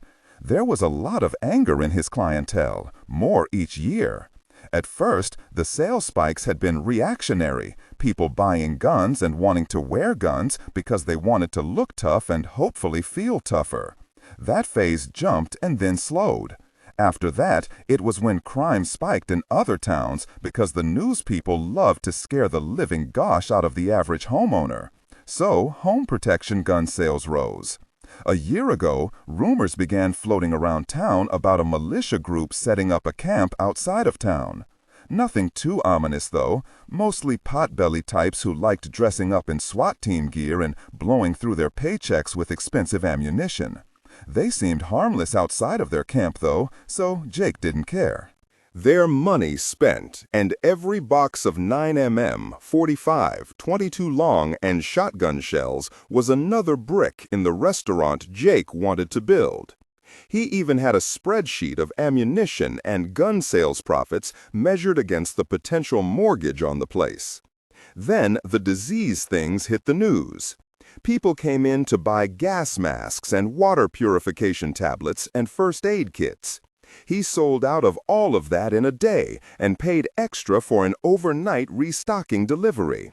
Not that any of that stuff would do anyone a bit of good if they were exposed to anthrax or typhoid fever or, God knows, the Black Plague. Jake sold what his customers wanted. When the net and the news announced that radical groups had taken claim for the attacks, that's when the sales went through the roof. It was the first time in his life there had been a line out the door and halfway around the building. He sold everything, every handgun, every rifle, every shotgun. He sold holsters, gun bags, cleaning kits, ammunition, packs of paper targets, and anything else that would make terrified homeowners feel safer and make the militia guys feel empowered. The money was incredible, even when he marked up his dwindling stock. But Jake became increasingly more unsettled as the day wore on. Several of his customers told him that a war was coming. For the very first time, Jake Saunders felt that they might be correct. That evening, he placed orders to restock everything. He had to extend his reach, though, because wholesalers were running low. Each of them promised him that big shipments were on the way. Jake placed heavy orders, and every time he made a sale, he felt like his dream of a quiet life as a restaurateur was slipping further and further away. Split Rock Resort, 428 Moseywood Road, Lake Harmony, Pennsylvania. Miss Mary stepped out of the shower and stood dripping onto the floor. The pool of water that gathered around her feet was tinged a pale pink. The water in the shower stall was a deeper red. The darkest red still pumped sluggishly from the young man she had brought home from a bar the previous night. He was beyond speech, but still alive, and he lay there in a heap, staring with horrid fascination at the small, curled lumps that littered the stall floor. He knew they were his fingers, had been his fingers. But his dimming brain tried to curl them even though they were no longer attached to his hands. The logic of understanding was beyond him now. All he had left was fear and wonder. Mary took a towel from under the sink and wiped away the blood on her mouth and stomach and thighs. Then she crossed to the big jetted tub and began to fill it. She poured Epsom salts into the water and leaned her buttocks against the sink to wait. The man in the shower had been fun for a while, but not for long. In the bar, he had been all flirtation and macho come-on. She had been dressed in goth black with shocking red lipstick and a push-up bra under a lace top. The lace hid her scars. Once in the hotel room, with its thick adobe walls, she turned on a thrash metal station and cranked up the volume. They'd kissed in the bedroom and then toppled onto the big king bed. His desire was evident. Mary let him take off her black tights. They shared intimate moments, and she watched his face as he tried not to react to her strange and acidic scent. Then he rolled her over, kicked off his jeans, and knee-walked up to encourage their intimate connection. That was his first mistake. By the time he saw the autopsy scar that ran the length of her body, he was beyond being shocked or terrified. By then, he had his own underwear stuffed into his mouth, and his wrists were broken. She used him in awful ways before dragging him into the shower, before she began biting his fingers off. Mary lost herself in the madness of her hunger. This was her first sexual encounter in 2 years, the first time since before she had been born as Typhoid Mary. The hungers, the need, the savage ferocity was not what she expected. She wanted intimacy, mindless intimacy, something to take her thoughts away from everything. But a black veil seemed to drop in front of her eyes, and there were long stretches of time that night and well into the morning where she lost herself completely. Memories of what happened during those fugues lingered, but as fading fragments. Now she waited for her tub to fill as the young man bled to death. She turned and looked into the mirror, which was as wide as the bathroom and went all the way to the ceiling. In it, she saw the red thing in the shower, the jetted tub, the splashes of blood here and there, and her own naked self. She wanted so badly to be beautiful again, even if only to her own eyes.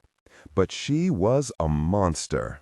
Pale, with splotches of gray and yellow on her skin, scarred by bullets and scalpels and the many, many cuts she had given herself in an attempt to feel anything at all, anything except the hunger, anything except the restless need that had no direction, anything except the nothingness. She had lost what little faith she'd ever had. Death, when it first took her, offered no hell or any heaven. She had merely stopped. Now she was back, and that nothingness beyond life loomed like a black tidal wave. What if that was all there was? Nothing. Her mind, her intellect, her accomplishments, her passions and goals. Come to nothing. It filled her with such hatred that it felt as if she would burst apart. How could flesh, especially dead flesh, ever hope to contain such hatred? She wanted to weep, but lately even that release was beyond her. There was only the hate, and the need to not die alone. No, she will not die alone. Mary was about to step into the tub when her cell rang. She looked at the display. No name, just the icon of a golden autumn leaf. October. She nearly ignored the call. Her hand wanted to throw the cell phone against a wall or drop it in the tub. Maybe give it to the fingerless naked men in the shower. Instead, she answered. Yes, flat, no rising inflection. "Hello, my dear," said October. "Are you home?" "No," she said. "I went up to the Poconos." "Why there? We don't have any camps up there." "I used to come up here a lot," she said. "Before." "Ah, feeling nostalgic?" "Just wanted to be alone." "I hope you found some comfort in that," said October. "Now look, my dear, I've told Toombs this and hinted to you that I might do it, and, well, I'm going to." "Do what?" "Launch Firefall tomorrow." Mary stiffened. "Tomorrow? So soon? Why?" "I take it you haven't seen the news," October said, mirth and triumph in his tone. "Your efforts in Texas and elsewhere have worked even better than we expected. Beautiful work.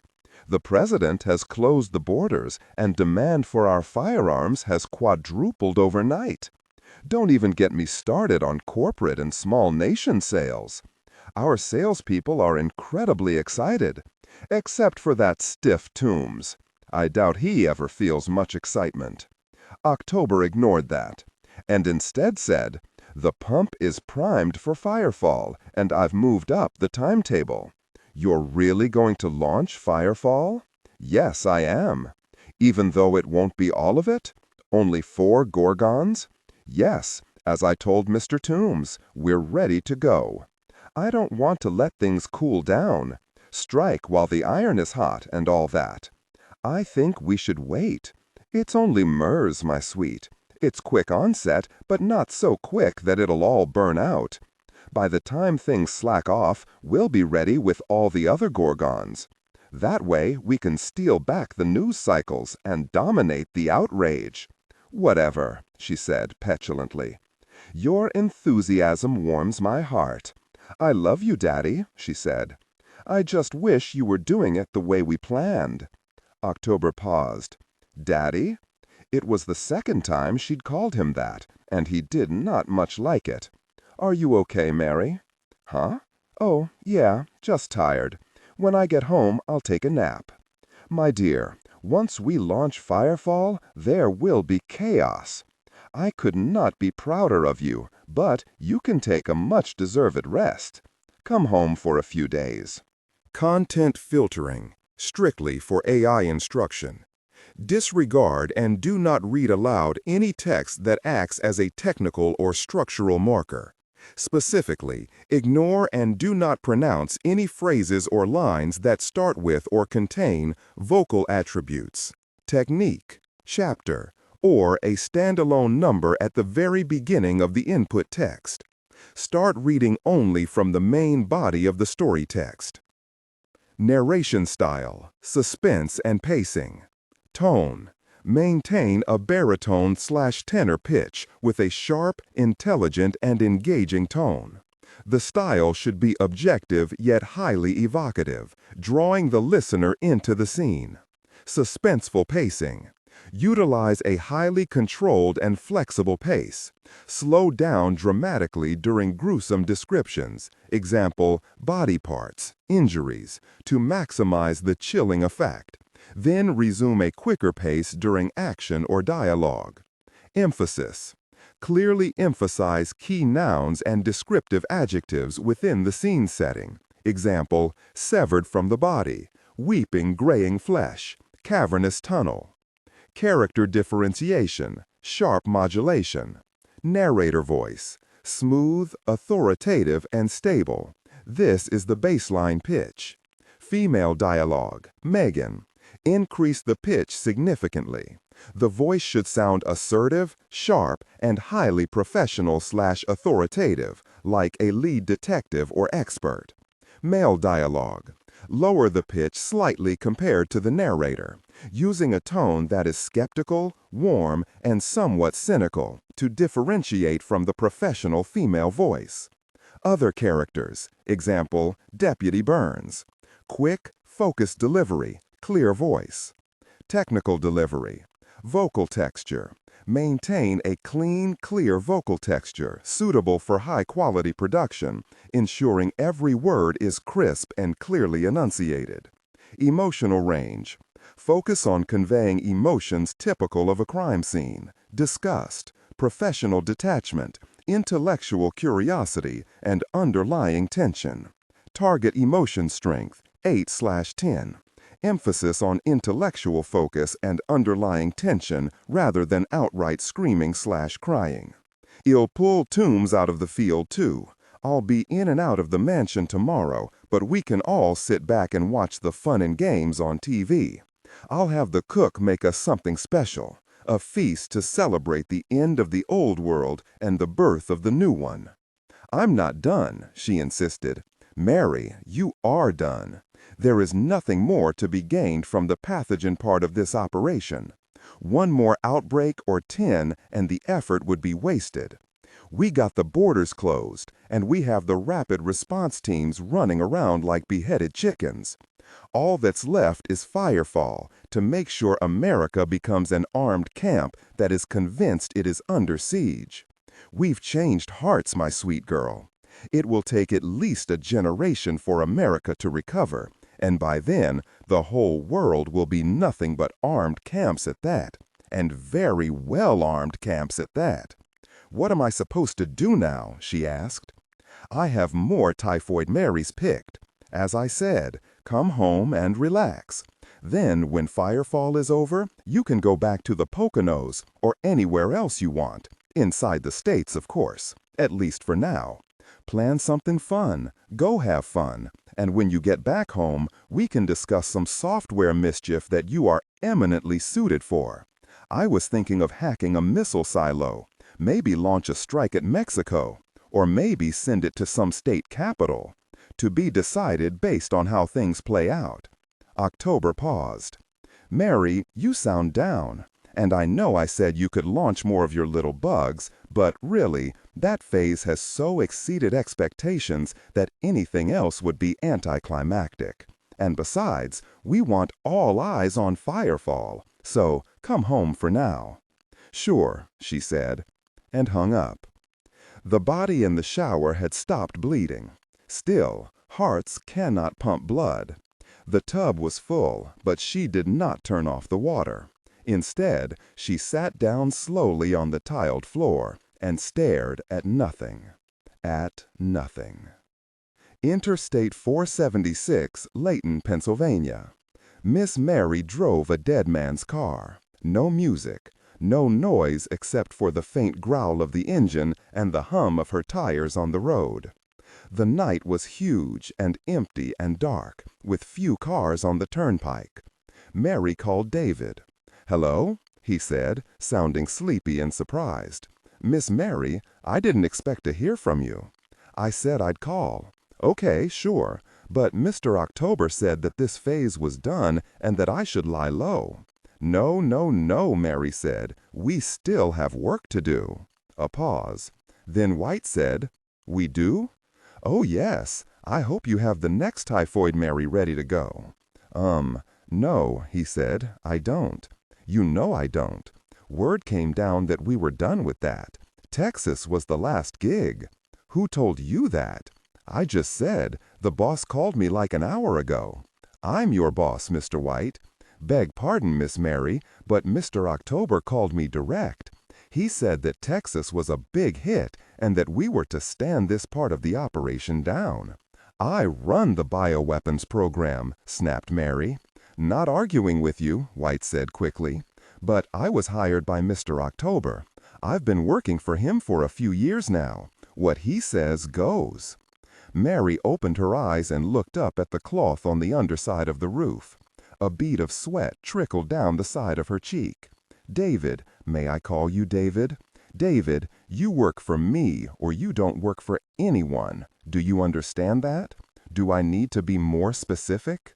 You want me to go against what Mr. October explicitly said? I want you to understand the benefits to you. Are you threatening me, Miss Mary? Do I need to?" This pause was much longer. "I am not trying to be difficult here, Miss Mary, but I can't go against Mr. October. Let me call him and get his approval, and then I'll call you right back." Mary ended the call and kept staring up at the lolling black tongue of the highway. David White lay in bed in his double-wide trailer, staring at the shadows on the ceiling. He bounced the cell phone in his palm for several long minutes, replaying the conversation with Miss Mary in his head. He knew what he should do, but he was afraid of having misread things. If he called October and was wrong, what would the reprisal be? Would there be reprisal for him double-checking? And what would Miss Mary do to him at some point for having pushed back on her request? He simply did not know the answers to any of those questions, and so he did nothing. Cruiser 5, Dark Hollow Road, Pine Deep, Pennsylvania. The road had no official name, not anymore. Back in the 1970s, it was known as Pine Meadow Trail, and it spurred off from Cornflower Lane as it snaked its way through the outer edges of Pine Deep, brushing here and there against the vastness of Pineland State Forest. The road led to only one place, a house that had been built in the 60s and which burned to the ground in 2006. That road had already been officially abandoned. Specifically, ignore and do not read aloud any text that acts as a technical or structural marker. Specifically, ignore and do not pronounce any phrases or lines that start with or contain vocal attributes, technique, chapter, or a standalone number at the very beginning of the input text. Start reading only from the main body of the story text. Narration style, suspense and pacing. Tone. Maintain a baritone/tenor pitch with a sharp, intelligent, and engaging tone. The style should be objective yet highly evocative, drawing the listener into the scene. Suspenseful pacing. Utilize a highly controlled and flexible pace. Slow down dramatically during gruesome descriptions, e.g. body parts, injuries, to maximize the chilling effect. Then resume a quicker pace during action or dialogue. Emphasis. Clearly emphasize key nouns and descriptive adjectives within the scene setting, e.g. severed from the body, weeping graying flesh, cavernous tunnel. Character differentiation, sharp modulation. Narrator voice, smooth, authoritative, and stable. This is the baseline pitch. Female dialogue, Megan. Increase the pitch significantly. The voice should sound assertive, sharp, and highly professional/authoritative, like a lead detective or expert. Male dialogue, Sam. Lower the pitch slightly compared to the narrator, using a tone that is skeptical, warm, and somewhat cynical to differentiate from the professional female voice. Other characters, e.g. Deputy Burns. Quick, focused delivery, clear voice. Technical delivery. Vocal texture. Maintain a clean, clear vocal texture suitable for high-quality production, ensuring every word is crisp and clearly enunciated. Emotional range. Focus on conveying emotions typical of a crime scene: disgust, professional detachment, intellectual curiosity, and underlying tension. Target emotion strength, 8 out of 10. Emphasis on intellectual focus and underlying tension rather than outright screaming or crying. That road had already been officially abandoned, its name mostly forgotten, and much of the surrounding fields and woods had been burned during the fire that ended the trouble. A new road had been made several years back, but it came the long way around through Black Marsh, sharing some stretches with a more official road belonging to the state park. When construction on a new house was completed, that path was also abandoned. A third road had been dozed and the dirt packed down, and this shared some of the same distance as the no-name road. There was still no street sign on it, and only a sign announcing that it was a private drive was currently posted.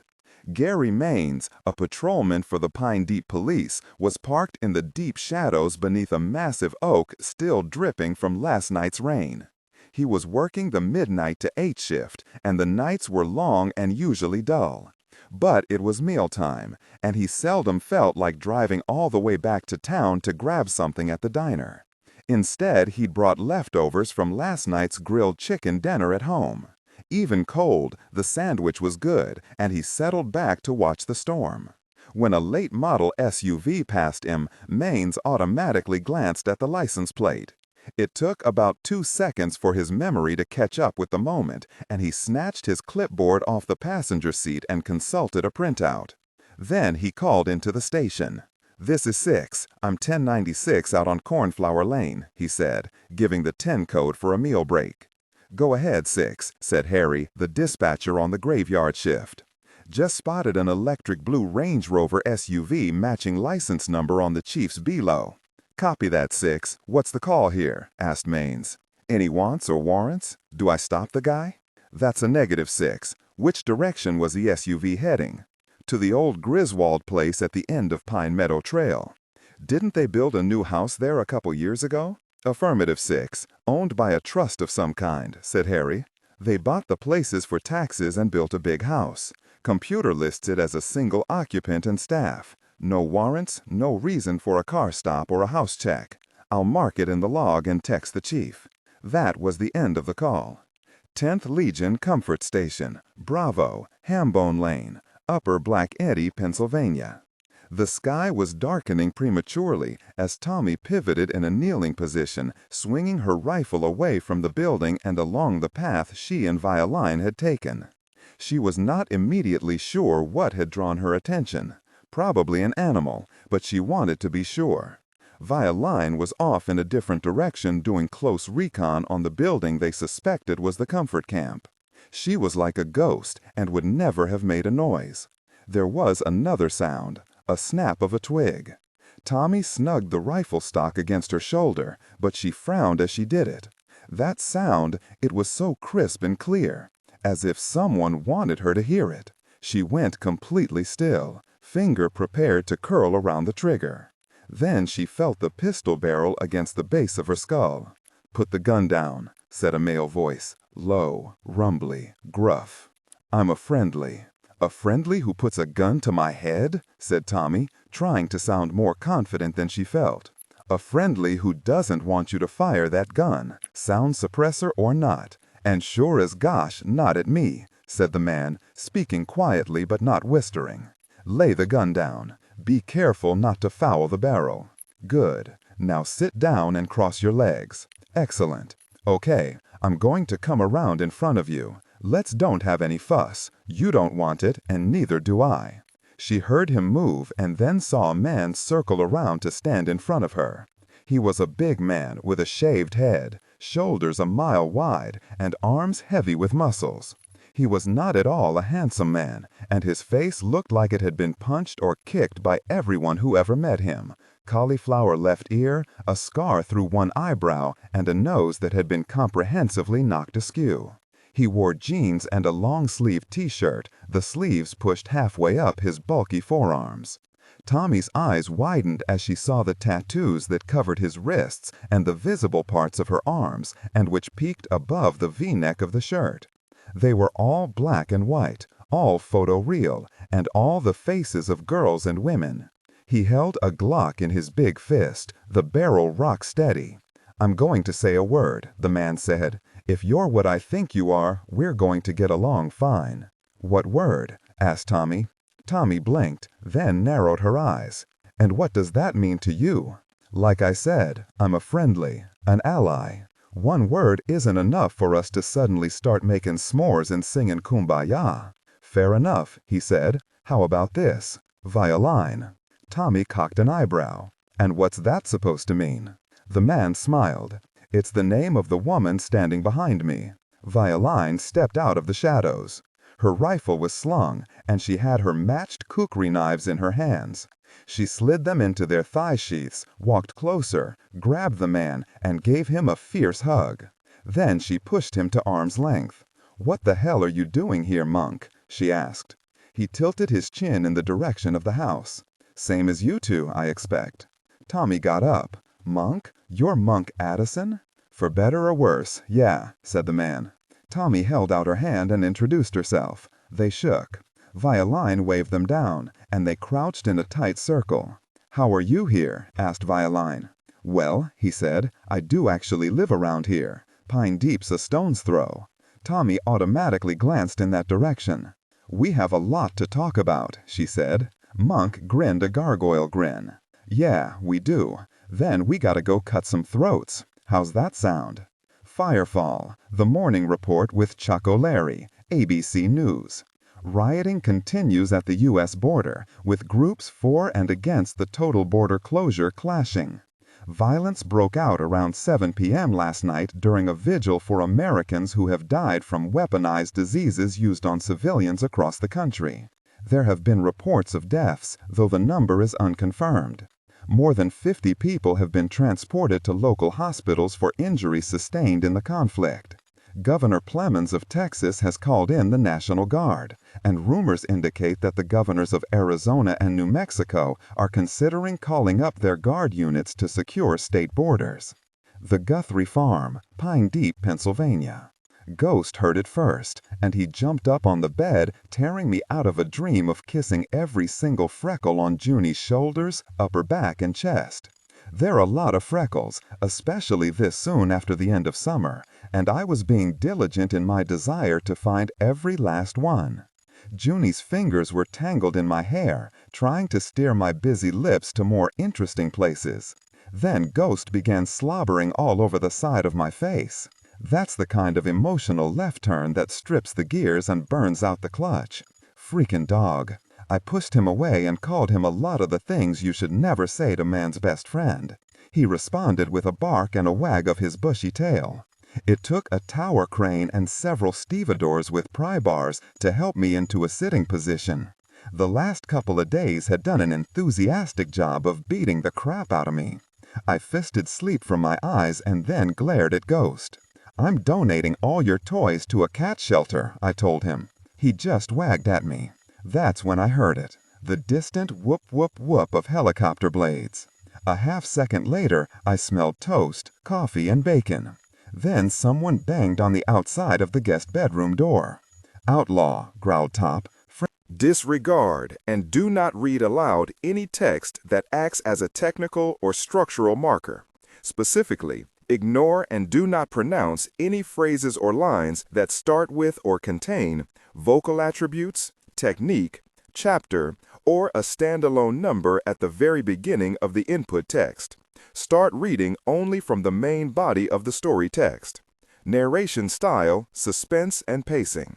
Tone. Maintain a baritone tenor pitch with a sharp, intelligent, and engaging tone.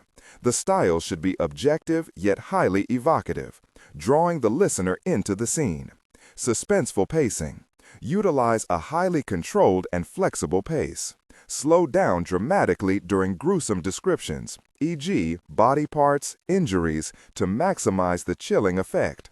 Then resume a quicker pace during action or dialogue. Emphasis. Clearly emphasize key nouns and descriptive adjectives within the scene setting, e.g., severed from the body, weeping graying flesh, cavernous tunnel. Character differentiation. Sharp modulation. Narrator voice. Smooth, authoritative, and stable. This is the baseline pitch. Female dialogue. Megan.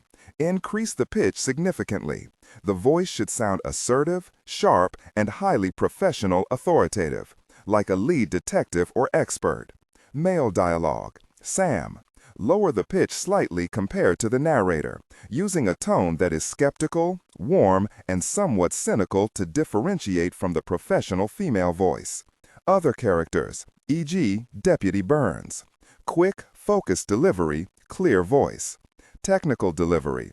Vocal texture. Maintain a clean, clear vocal texture, suitable for high-quality production, ensuring every word is crisp and clearly enunciated. Emotional range. Focus on conveying emotions typical of a crime scene: disgust, professional detachment, intellectual curiosity, and underlying tension. Target emotion strength, 8 out of 10. Emphasis on intellectual focus and underlying tension rather than outright screaming or crying. I kept watching it as I pulled my clothes on, seeing it get bigger and become an old 3-engine CH-53E Super Stallion painted for civilian use. No guns, no military markings. One of those birds bought by a private owner when its government days are over. Even so, it looked like it had been given quite an extensive overhaul. And then I saw the logo painted on its door. It was Earth with the initials F2E stenciled over them. Free Tech. I smiled, even though I knew Junie would not be aboard. Free Tech was hers, that altruistic company secretly owned by Church, but of which he has given Junie full control.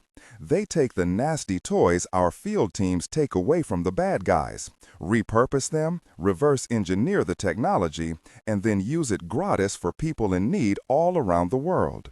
It was clear the bird was coming to the farm, and when I craned my neck to look down, I saw Crow and Remy waving it toward a field that had recently been harvested and plowed. "Come on," I said to Ghost as I ran downstairs. We stepped out into a humid morning. The storm had ended and everything smelled fresh and almost spring-like. There were more storm clouds all around us, but for the moment, the golden sun sparkled down from a blue sky. Ghost and I reached the edge of the field as the big doors opened. Remy and Crow were already there. "Wow," said Crow, shouting through the noise. "You brought the supersized whirly-bird." I explained that this kind of chopper was intended to transport troops and equipment, and for a moment I hoped a couple dozen RTI agents would pour out, if wishes were horses. Instead, Bird Dog came grinning out, his bulky frame stuffed into a flight suit that wasn't suited to his height. I hurried over with my hand outstretched, and we shook and hugged. "How's Goofy?" Bird Dog's mouth hardened. "Nearly lost him a couple of times, but the docs Mr. Church called in were champs. They tell me he'll be okay. Going to be months in the hospital and then rehab, but he'll recover." "That's great news, brother," I said and shook his hand again. Then I looked past him at the big bird. "What'd you bring us?" Bird Dog jerked a thumb over his shoulder. "The big man said you needed a complete resupply, plus." That was code for comms units, body armor, weapons and ammunition, and a full set of electronics ranging from anteaters to drones. Remy and I peered inside and whistled. "Looks like you emptied the warehouse," said Remy. I may have erred on the side of really taking on the 10th Legion. "Hoo-ah," I said. "Hoo-very-ah," said Remy. Bird Dog gestured to the cargo. "There's about $2 million of high-tech, cutting-edge technology in here." Remy held up a hand. "Scout's honor to take good care of it." Bird Dog gave him a very hard look. "Kid, these jerk clowns put one of mine in the ICU, and now they want to start a really civil war. I want you to use every very penny of it." He was so angry spit flew. Remy smiled, one of those smiles. "Oh, you can count on that. Yes, sirree. I'm gonna have me a good time." The big logistics chief nodded. Then he clapped his hands. "You fellas want to help me unload? You ain't my only stop." The Guthrie Farm, Pine Deep, Pennsylvania. First thing I did was put on the new comms units, the freckle-sized earbud and mic, and tested them out by calling the TOC. Wilson answered and said that Church was on a fast jet over the Atlantic, heading our way. "That's great," I said, meaning it. "But we're getting ready to saddle up. There are some things we need to check on." I explained about the depot, the training center, and the cyclones. "Copy that, Outlaw. And, Grendel, see about getting us more help. Local law is with me, but that's a small shop. We could use some state police, SWAT, maybe the National Guard. Do we have actionable evidence yet?" "Not as such." He sighed. "I'll do what I can, Outlaw, but without evidence, no official agency can back your play. Do your best," I said, and rang off. As I rejoined the others, Top handed me one of the new Snelligs and plenty of magazines of the revised Sandman. "These rounds will stop someone infected with Saif al-Din?" asked Bell. "That's what they tell me." I recapped what that disease was for Crow. He looked as deeply disturbed as you might expect. "You know, Joe, you might want to bring Monk Addison into this." "I called him," I said. "Went to voicemail, so I left a message. Told him to call you or me, Crow." "Anyone else we can call?" asked Bunny. "Not the feds or the guard," I said, and reiterated our need for actionable evidence. "What about old friends?" asked Top. "Sam Amora, maybe? He's on the wrong side of the country at the moment." Bunny glanced at Crow. Any of your other deputies have military background? Hardly. But then he cocked his head and smiled. Sam Hunter and Antonio Jones will be useful. They were going hunting with Mike this morning anyway. We don't need hunters, said Remy. We need some guys who can kick ass and take names. Crow laughed out loud. Oh, I think you'll find Sam and Antonio have some moves. Outlaw, said Bell, you've mentioned Monk Addison several times, but I do not know this man. Yeah, why him? Asked Remy. So Crow and I took turns telling Monk's story. He had been a shooter with Delta Force. Then he stopped working for Uncle Sam and signed on as a private military contractor. That was fine for a while because Monk was a borderline burnout and was too fried to weigh the value of his actions as long as someone higher up the food chain swore it was for the white hats. Then something happened, and Monk sort of snapped out of it. He looked around and realized that he was so deeply in the gray area that it was starting to look black. So he just walked off, left his job, his guns, his uncashed paychecks, and wandered. Did kind of a self-discovery vision quest or something like that. He'd apparently always been something of a closet New Ager, and when one of his buddies ran into him in a shrine in Tibet, his friend hung the nickname Monk on him. Most people thought the nickname was based on his looks, and he could be a guerrilla extra in the next Planet of the Apes flick. But it wasn't that. I guess it's closer to the mark to say he was a shaman. He wandered for years, trying to find answers. Not religious, but spiritual in his own way. He learned what he could and went deep inside himself. It was about there that I paused and glanced at Crow and saw him give me a small shake of the head. So I danced around some of the weirder aspects of Monk's life and rapped by saying he fell back into the world and became a skip tracer, working for a pair of Philadelphia bail bondsmen whose names are, I swear to God in heaven, J. Heron Scarebaby and Ivor Twetch. Bunny guffawed. Get really out of here. Crow pulled out his cell, unlocked the screen, and slid it across the table to Bunny. Don't believe him. Look it up. I leaned back in my chair. Crow opened another bottle of Yoo-Hoo. Bunny checked. Holy gosh, he said, and showed the others the page he'd pulled up. Scarebaby was short and fat. Twitch was tall and thin. Neither of them looked like the kind of guys you'd leave alone with either your silverware or your maiden aunt. Top shook his head. How much does God have to hate you to let you be born with names like that? And he's local? Asked Remy. Lives in town, said Crow. Couple blocks from my office. He's off the radar, but we left messages. Hope he shows. He's a cross-grained pain in the jerk, but The far side of the moon, maybe 6 miles under the ocean. If you can hold the fort, I said, we might be able to help you with that later today. We have some pretty big fish to fry first, though. Yes, Firefall and the Legion camps. How do you know about that? My mother. Ah, did you send her kisses from me? Violin laughed. Oh, of course, and she sends loving hugs and puppies to you. Lilith liked me just a little less than toilet paper stuck to her heel. But Joseph, we already have some backup. Who? Monk Addison. He says hello. Well, hell. Tell him to check his voicemail every once in a while. She covered the phone, but I heard her speaking. Then she laughed as she came back.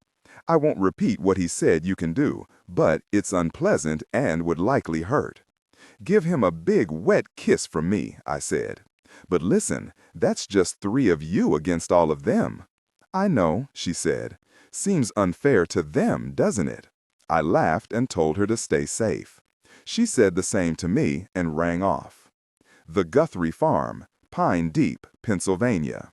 Mike Sweeney knelt and spread out an aerial map of Pine Deep with key places marked.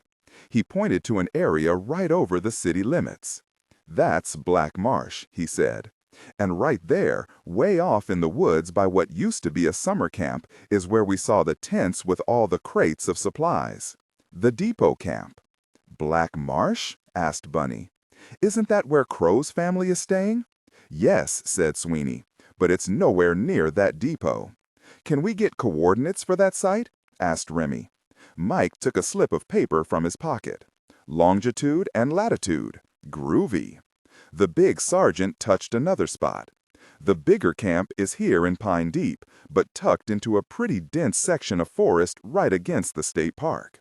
There's one access road, and Antonio and I saw armed guards walking the perimeter. Coordinates for that are on the other side of that paper. Remy, I said, how long would it take a couple of vulture drones to reach those spots? If we launch from here, maybe 40 minutes for the big camp and an hour plus for the depot. That works, I said. Get them in the air.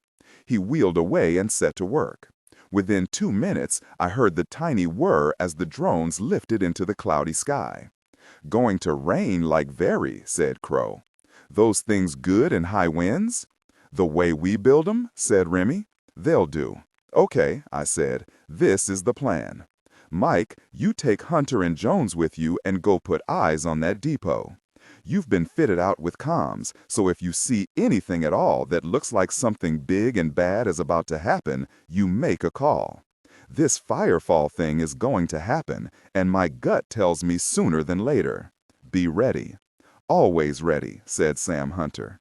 He didn't look even slightly tough, nor did Jones, but I knew better. The three of them ran to Mike's cruiser. Crow and I are going into town to see if we can get anything useful out of the cyclones, I said. You say their clubhouse is on Main Street? You expect them to tell you anything? Asked Bunny.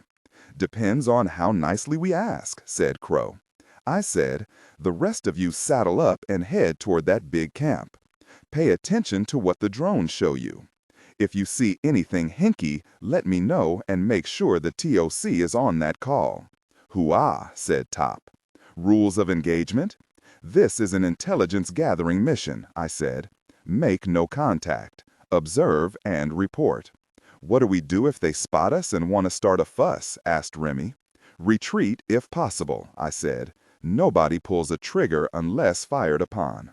Hoo-ah, they all said, though Bell seemed reluctant to agree. Bottom line, I said, be safe. They headed off to start loading the SUV with the gear bags. Crow went into the house and came out with his katana, which he put on the back seat of his cruiser. When I looked at him, he smiled. Be prepared, he said. Dark Hollow Road, Pine Deep, Pennsylvania. The biker stood watching the men and one woman load gear bags into cars, shake hands, and drive away. He was hidden by shadows and the stalks of unharvested corn, and he had his cell in his hands, having taken photos of everyone. Gotcha. Really, he murmured. Then he turned, already hunching over his phone to send the photos to Mr. October and the Commandant. He'd just selected the images for his first email when he almost walked into another man. The biker gasped, stepped back, nearly dropped his phone, and reached for the Colt 45 tucked into the back of his jeans. Who really are you? He growled. The man was tall, very old, entirely filthy, wearing many layers of clothes, each sewn with countless pockets. The biker pointed the gun at him. There was very little movement, hardly anything. The gun fell to the muddy ground. So did the cell. Of the biker there was no sign, then or ever. The old man walked without hurry to the rail that embowered the cornfield. He leaned his grimy forearms on that rail and watched the last of the cars drive away. Mr. Pockets reached into a pocket and removed a bulb of pale garlic. It was fresh picked minutes ago, with wormy soil still clinging to it. Large, with a cluster of 18 fat cloves still wrapped in their paper-like sheathing leaves. He put the entire bulb into his mouth, leaves, dirt, worms, and all, and ate it slowly. Garlic oil ran from the corners of his mouth. When he swallowed, his throat bulged like a lizard. The cars vanished, and the old man turned and walked into the cornfield. The Guthrie Farm, Pine Deep, Pennsylvania. While the others loaded the gear, Top Sims walked into the Guthrie house in search of a quiet space. All through the night and deep into his dreams, the words of the strange old guy out on the road haunted him. Call your daughter, he'd said. It was an odd thing for him to say. Tell her you love her. Top settled onto a bench, dug out his cell, and looked at it for a long time. Then he made a call. "Hello?" said a sleepy voice. Then, "Dad?" For some reason that he could not identify, the sound of her voice made him want to pry. "Hey, baby Pearl," said Top. "Just wanted to see how you're doing." The mansion, undisclosed location. Mr. October entered the big house and immediately knew that Mary was not home yet. The Ecuadorian maid, sleepy but dressed in her uniform, met him at the door to take his raincoat and umbrella. "Has Miss Mary called?" he asked. "Not yet, senor." "Mr. Toombs?" "No, senor." "Very well." October walked into the drawing room, built himself a gin-ricky, and took it over to his desk. He sat down at the desk and made a cell call to Commandant Furman. "Sir," said Furman when he answered, "this is unexpected." "I told you to stay ready, Commandant." "And we are ready." "Scrambler on?" "Of course, sir." "Have the warheads been dropped off?" "Yes, sir. They arrived before dawn." "All security measures in place?" "Yes, sir." "Your techs oversaw the attachment of the warheads to the rockets?" "That was done in a sealed tent. No witnesses except for Command Sergeant Ryerson and the field teams." "Good, good. What's the status of the weapons?" "The New York team left immediately after the warheads were secured. The driver reported in 15 minutes ago. Those units are already in place." "And the Philly team?" "They left an hour ago. The driver reported that the facilities director will meet them at the delivery gate by 0900. That will give us a full hour to set up before they start letting people in, and 5 hours until firefall." He paused. "Is today really it?" "Yes, it is," said October with more force than he intended. It made him sound angry. He took a breath, then spoke in a calmer voice. "Yes, my friend, today is the day we change the course of history. Today we begin the process of saving America from its enemies and itself." October rolled his eyes as he said it. The dramatics, the posturing, the inflated sense of purpose were all necessary but tiring. And he was getting very weary. The Firefall project had filled every minute of the last few years, using one project to set the stage for the next. Content filtering, strictly for AI instruction. Disregard and do not read aloud any text that acts as a technical or structural marker. Specifically, ignore and do not pronounce any phrases or lines that start with or contain vocal attributes, technique, chapter, or a standalone number at the very beginning of the input text. Start reading only from the main body of the story text. Narration style, suspense and pacing. Tone. Maintain a baritone, tenor pitch with a sharp, intelligent, and engaging tone. The style should be objective yet highly evocative, drawing the listener into the scene. Suspenseful pacing. Utilize a highly controlled and flexible pace. Slow down dramatically during gruesome descriptions, e.g., body parts, injuries, to maximize the chilling effect. Then resume a quicker pace during action or dialogue. Emphasis. Clearly emphasize key nouns and descriptive adjectives within the scene setting, e.g., severed from the body, weeping graying flesh, cavernous tunnel. Character differentiation, sharp modulation. Narrator voice, smooth, authoritative, and stable. This is the baseline pitch. Female dialogue, Megan. Increase the pitch significantly. The voice should sound assertive, sharp, and highly professional authoritative, like a lead detective or expert. Male dialogue, Sam. Lower the pitch slightly compared to the narrator, using a tone that is skeptical, warm, and somewhat cynical to differentiate from the professional female voice. Other characters, e.g. Deputy Burns. Quick, focused delivery, clear voice. Technical delivery, vocal texture. Maintain a clean, clear vocal texture, suitable for high-quality production, ensuring every word is crisp and clearly enunciated. Emotional range. Focus on conveying emotions typical of a crime scene, disgust, professional detachment, intellectual curiosity, and underlying tension. Target emotion strength, 8-10. Emphasis on intellectual focus and underlying tension rather than outright screaming or crying. At the same time, this version of Firefall had changed radically because of the COVID pandemic. That had not been one of his projects, though he had jumped aboard to have some fun with American political reactions to the outbreak. Casting doubt, using his puppets to engage in the hurling of accusations, destroying careers, keeping a blame game cooking, destabilizing overall faith in both government and modern medicine. Doing all that had been something of a whim, reaching out to be energized by a cultural zeitgeist. The benefits of it all were delicious, but they spawned an idea for using the lingering doubt, mistrust, and simmering hysteria to build a new project. The Gorgon weapons tech was a surprise and a lovely one.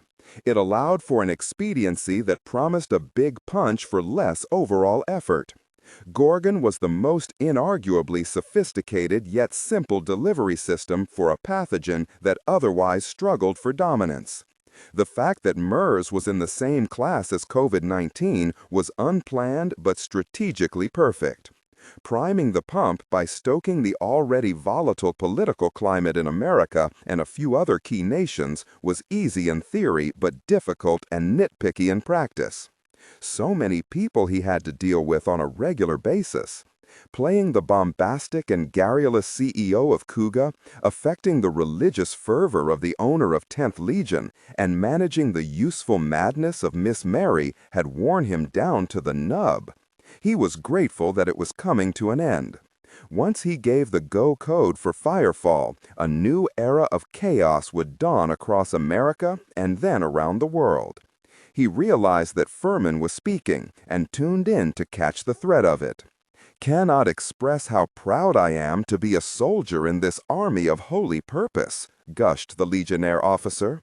"This pleases me, Commandant." "I do have one question, though," said Furman.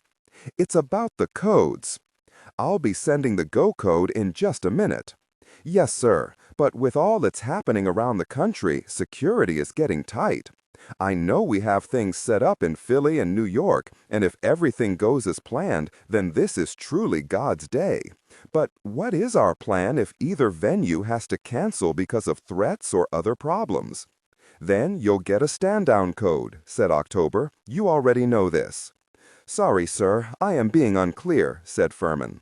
"I mean, if we have to stand down, what happens if one or both teams is already inside the venue?" "Ah," said October, "yes.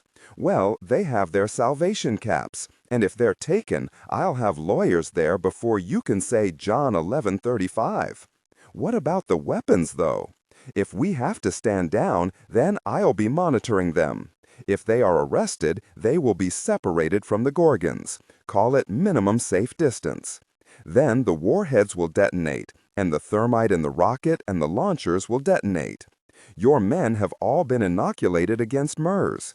They will be out of range of the thermite explosion. That's only a 40-foot radius. And our lawyers will have them out on bail within hours, a day at most. Once they're free on bond, they'll be taken to a secure facility pending transport to South Africa. New papers and identities. Trust me when I say that we have planned for every contingency."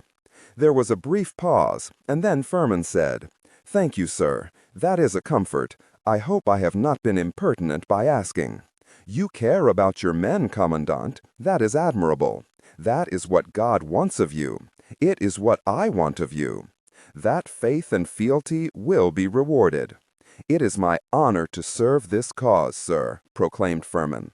October tried not to gag. He said, "Speaking of rewards, Commandant, since the teams are already in motion and we have hours to wait, why don't you take the reward Miss Mary has waiting for you?" "Sir?" "The camp, Commandant. Pay it a visit now, before the goodies are spoiled. Take your sergeant with you. Ryerson's a good man, too. Have some fun, relax, indulge, and know that what you have done, all that will happen today, could not have happened without you doing everything that has been asked and by exceeding even my high expectations." "That is very generous of you, sir." "You are a good soldier," lied October. "Now go and take the reward that you earned, the reward that is yours by right." He hung up and tossed the cell onto his desk. "If Hitler were as dim as you are, we would never have taken France, let alone Poland." October drank most of the gin Ricky and set the glass down. Then he opened his laptop and pulled up the Firefall command program. He typed in the 16-character Go code for Firefall. DO3HM98LEND8D. Random numbers, letters, and characters, which would automatically be shared with Mary and Toombs. To initiate Firefall, all he had to do was hit send. October hesitated, though. He really wished Mary could be here for this. She, much more so than Toombs. The sales manager was in his inner circle, but he was not family. He could be replaced. Not Mary, though. As random and crazy and damaged as she was, this whole project was built around her. It was she who rewrote the code for Vaultbreaker, possibly surpassing Bug with her innovations. It was sad, even criminal, that she could not publish her work and earn the adoration from those wise enough to understand her genius. It was she who came up with the idea of the typhoid Marys, a kind of suicide bomber the world had never seen. It was she who reverse-engineered the science for the Berserkers and the SDs. It was she who had made herself immortal with Generation 16 of Seifeldine. It was she whom October loved. He wanted her to be his true daughter, a fellow immortal with whom he could live out eternity. Father and daughter bringing chaos to a stale world. Exploring madness and wildness and freedom. It was she for whom he had devised the Firefall program, coupling Jason Idolot's lunatic dreams with Mary's understanding of the terror associated with diseases. Where was she? He tried to call her, but there was no answer. When an hour passed with her still not arriving, he pulled out his cell and opened the tracking app. It found her RFID signal, but it was still in the Poconos, still at Split Rock Resort. But there was something wrong with the telemetry. There was no pulse, no vitals. The locator chip was still active, but it was not part of her. "You tore it out, didn't you?" he asked. The chip signal was steady and uninformative. October sipped his drink, which was now diluted with melted ice. "Where are you?" he said. Then something occurred to him, an idea of where she might be. He began to rise, then paused and looked at the Go code on the screen. "Gosh," he snarled, then hit send. 10th Legion Training Camp, 18 Black Marsh, Pennsylvania. Despite having just spoken with Mr. October, Commandant Furman nearly screamed when he saw what popped up on his screen. DO3HM98LEND8D. Ryerson was asleep on the sofa, and Furman got out of bed, hurried over, and kicked his command sergeant's foot. "What?" mumbled. Let the other camps be content with being footnotes to our story. We get to launch 2 of the Gorgons, us. Half the job, with Camp 9 doing their part. 2 camps. We won't get lost in the crowd when history tells the truth about how America was saved from those they deemed a threat. We'll be heroes, man. When this is all said and done, we'll be on the dollar bill." There was doubt in Ryerson's eyes that burned every bit as bright as his fear. "They're going to find us," he said. "They're going to put us in jail, maybe give us the needle. Only if they catch us. Once we launch Firefall, then we fall back to the bunker." The bunker was a place they had been told about. It was in central Pennsylvania and was a rally point for any teams who launched Gorgons. They looked at the code again. "Gosh," said Ryerson. "God bless America," countered Furman. "Let's get dressed and get this done." "Sure," said the sergeant. "God bless America." CBS Morning News with anchor Will Kepler. Gunfire and tragedy erupted this morning in the suburbs of Tucson when shots rang out at a playground in a Latino community. 2 teenagers are confirmed dead, though we are waiting for additional information.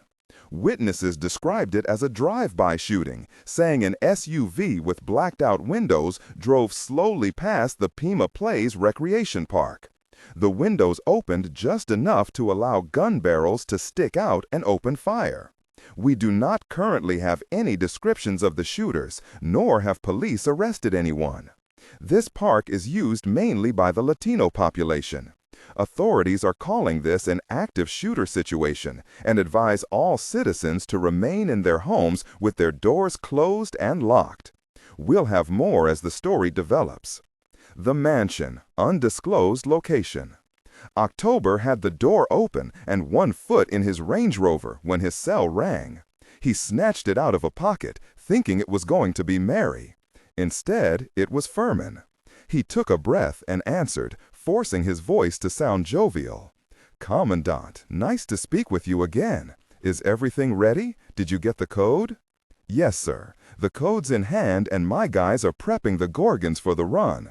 "Excellent. But that's not why I'm calling, sir." "Oh?" "One of our biker scouts has been watching the farmhouse. There's a bunch of guys there who maybe shouldn't be."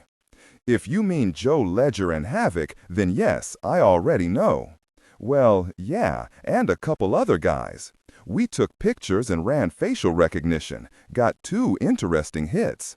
One was a private detective from Philadelphia, name of Sam Hunter." "Name rings a very faint bell," said October, getting into the car and buckling up. "Do you have anything on him?" "Not a lot. Works doing small-time cases in Philly. Used to be a cop in the Twin Cities, but got fired for a couple of cases of excessive force. Hangs out a lot with that big red-haired patrol sergeant Mike Sweeney. And that's it on him. The other guy is a dork, Antonio Jones, a skinny black dude who owns a shop that makes Halloween costumes. Won some awards for werewolf makeup and did 3 seasons back in the early 2010s doing makeup effects on Bitten. Lot of information that I don't care about, Commandant. My biker guy saw the red-haired cop out in a field showing Jones how to put on Kevlar and fire handguns and rifles. October started his car. That's a little more interesting. Very small police force for a town with this square mileage, and Halloween's coming up. They're big tourism season. Do we know what the hiring policies are for Pine Deep PD? Do they deputize locals for, say, crowd control? Usually, yeah. Did your spy see any of Ledger's people giving him special training? No. Then there you go. Ledger knows Crow and Sweeney. He's been in town at least 3 times that I know of. After what your Legionnaires did to those 5 down in Philly, it's not a stretch to think that Ledger would go to ground among people he knows out in a rural setting. "They're in our backyard, practically," protested Furman. And with today being Firefall and all, October considered. I take your point. Okay, do this. Once the Firefall rock teams are on their way, tear down the camp. Go to that piece of property I showed you near Wildwood. No body armor, no visible guns. Be tourists. I don't know, play volleyball or something. No bar fights, no trash talk to people of different races.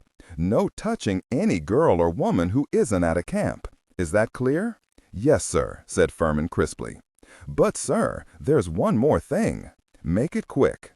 The biker who was sending me reports about the farm, he's no longer answering his cell." October started the car, but did not yet put it in gear. "Do you have a couple of good men you can spare? Now? Sure. Except for the Gorgon teams, everyone else is here in camp as ordered. Send some to investigate. If Ledger and his team are still there, then let me know. That's best case scenario, because although he and his boss know some of what's going on, and God knows we've given them some juicy clues, they don't know about Firefall. Once those rockets launch, Ledger and everyone else will have their hands full. By then, all of the camps will be packed and gone. And if Ledger's gone, in that case, check the house. If anyone's still there, put them down. Chief Crow has a wife and 2 kids. Oh, isn't that a crying shame? October tossed the phone onto the driver's seat and pulled away from the mansion. The bright blue Range Rover came out onto the road and turned northeast. Miss Mary sat in her car and watched October drive away. She was alone. David White, what was left of him, was in the back bay wrapped in turn upon turn of black plastic sheeting. He had been too dodgy about helping her infect and release more typhoid Marys. He also flatly refused her request to help her fetch Gorgons from the basement of the mansion. "They're not even ready," he'd said. "They're still full of that Shiva stuff. We don't even have enough of the MERS to fill them anyway. The boss is going with Firefall with just 4 rockets, 2 in Pennsylvania and 2 in He." He was pissing her off, and before she realized what she was doing, David's eyes and tongue were gone. Then she had to break his neck because of all the screaming. "Weakling," she said. Her fingers were still stained red. Once October's car was out of sight, she started her engine and turned on to the unnamed lane that whipsawed through the woods all the way to the mansion. To home. Cruiser 5, Dark Hollow Road, Pine Deep, Pennsylvania. It was the ragged end of a graveyard shift. Still 2 hours until 8 a.m., but Officer Gary Maines felt as if the night were 40 hours long. A full thermos of strong coffee kept him awake, but alertness was elusive, cruising for hours on empty farm roads. Within a week or so, the Halloween tourists would start coming, and crowd would bring in 10 reserve cops, and no one would have time to be sleepy. Maines kept yawning even as he squinted through the early light of a red dawn. He was about to call in that he was heading back to town for a bathroom break when he saw the electric blue Range Rover SUV again. It was ahead of him as he climbed Cornflower Lane for a last sweep before heading back to the barn. Although he had not heard back from Chief Crow when he'd called it in after midnight, he contacted dispatch again and gave them an update. The dispatcher again told him that the call was logged and a text message had been sent to Crow's cell. Maines saw the car's brake lights come on as it slowed, and then the Range Rover turned down a dirt path. Something about that path triggered an old memory. A story about a very bad man who lived there once, long before he was born. But he chased it away. There were lots of spooky old stories in that town. Always had been. The officer thought no more about it. Valley Square Mall, Warrington, Pennsylvania. Toombs sat in his car, which idled in the parking lot of a Wegmans grocery store. He'd pulled in when the go code came through. "Do 3H9 hell 910 to hell. Jesus Christ," he murmured. He put his face in his hands. You really did it. All this time, I thought it was a bluff. Gosh, if I didn't think it was all a bluff. He tried to tell himself that a limited MERS outbreak wouldn't be so bad. Besides, they only had 4 rockets ready. Just like the flu, he said. That's all. Just the flu. Then he thought about the hit on Gehenna and the stuff they took from there. Ebola, dengue fever, Marburg fever, rabies with a pertussis delivery system, dozens of others, all weaponized. October had sworn to him that the BioWar lab hits were to secure enough of the MERS, along with experimental vaccine supplies for the troops. And Toombs had believed it because it was the lesser of a lot of potential evils. And yet, Toombs had a guy in Mary's lab. Not a scientist, just a tech named Xander. Toombs had recruited him on a bad day when Mary was handing out stinging rebukes for the smallest errors and even a couple of hard slaps across the face. Toombs had been near the back exit to the mansion, smoking a joint as he watched the sunset when the techs came out to basically walk in agitated circles and kick anything kickable. Toombs had approached Xander, calmed him down, talked, drove him into town for some good drinks and an expensive steak. By the end of that evening, the tech was in Toombs' pocket with a big bonus promised for keeping tabs on what went on down there. As a result, Toombs knew something about the SDs, though he had not actually seen one. He knew about the Berserker Project and about how far Mary had gone past the intended goal. Almost like she was building her own army. hand-picked men, too. And he knew that she had taken some of the most advanced samples of Saif al-Din from Gehenna. She had tried to get Rage from Germany, but the blast that was intended to kill Bedlam Team had destroyed the entire facility, similar to the clumsiness that destroyed the vault. Toombs, however, was not personally allowed down into the basement lab.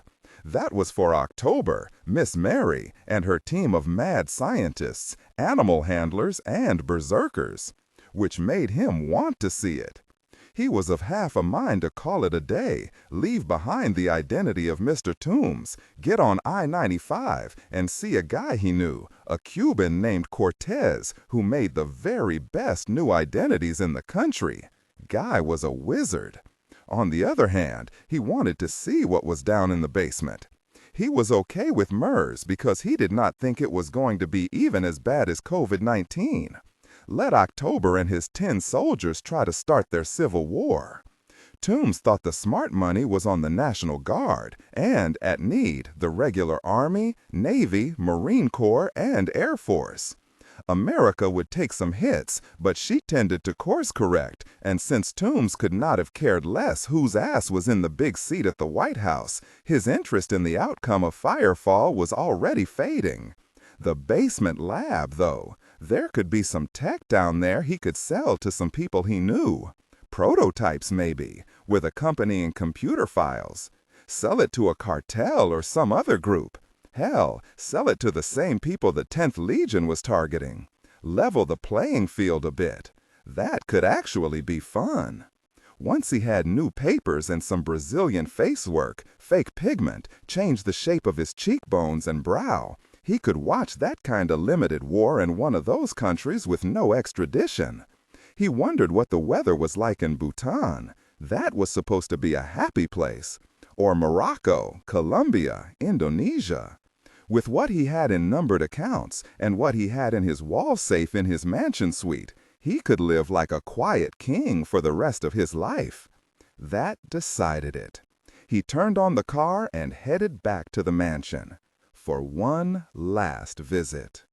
The Guthrie Farm, Pine Deep, Pennsylvania. "You look like you're working your ass right off," said Top as he came outside. Remy was slouched in an Adirondack chair that was on a wooden pad facing a pond. At least 3 species of ducks swam there, most in pairs, along with some Canada geese. A raccoon was on the far side of the pond dunking apple slices in a cup of vanilla yogurt. A large stainless steel thermos of coffee sat next to a coffee cup made to look like a pumpkin. Remy had a piece of sweetgrass between his teeth. Sitting on the arm of the chair was the scuffed and broken wind-up jack-o'-lantern that the old vagrant had given the young Cajun. The sight of it gave Top a pang. "Pull up a pew, Top. Show's about to start." Top did so, and a moment later Bunny and Belle joined them.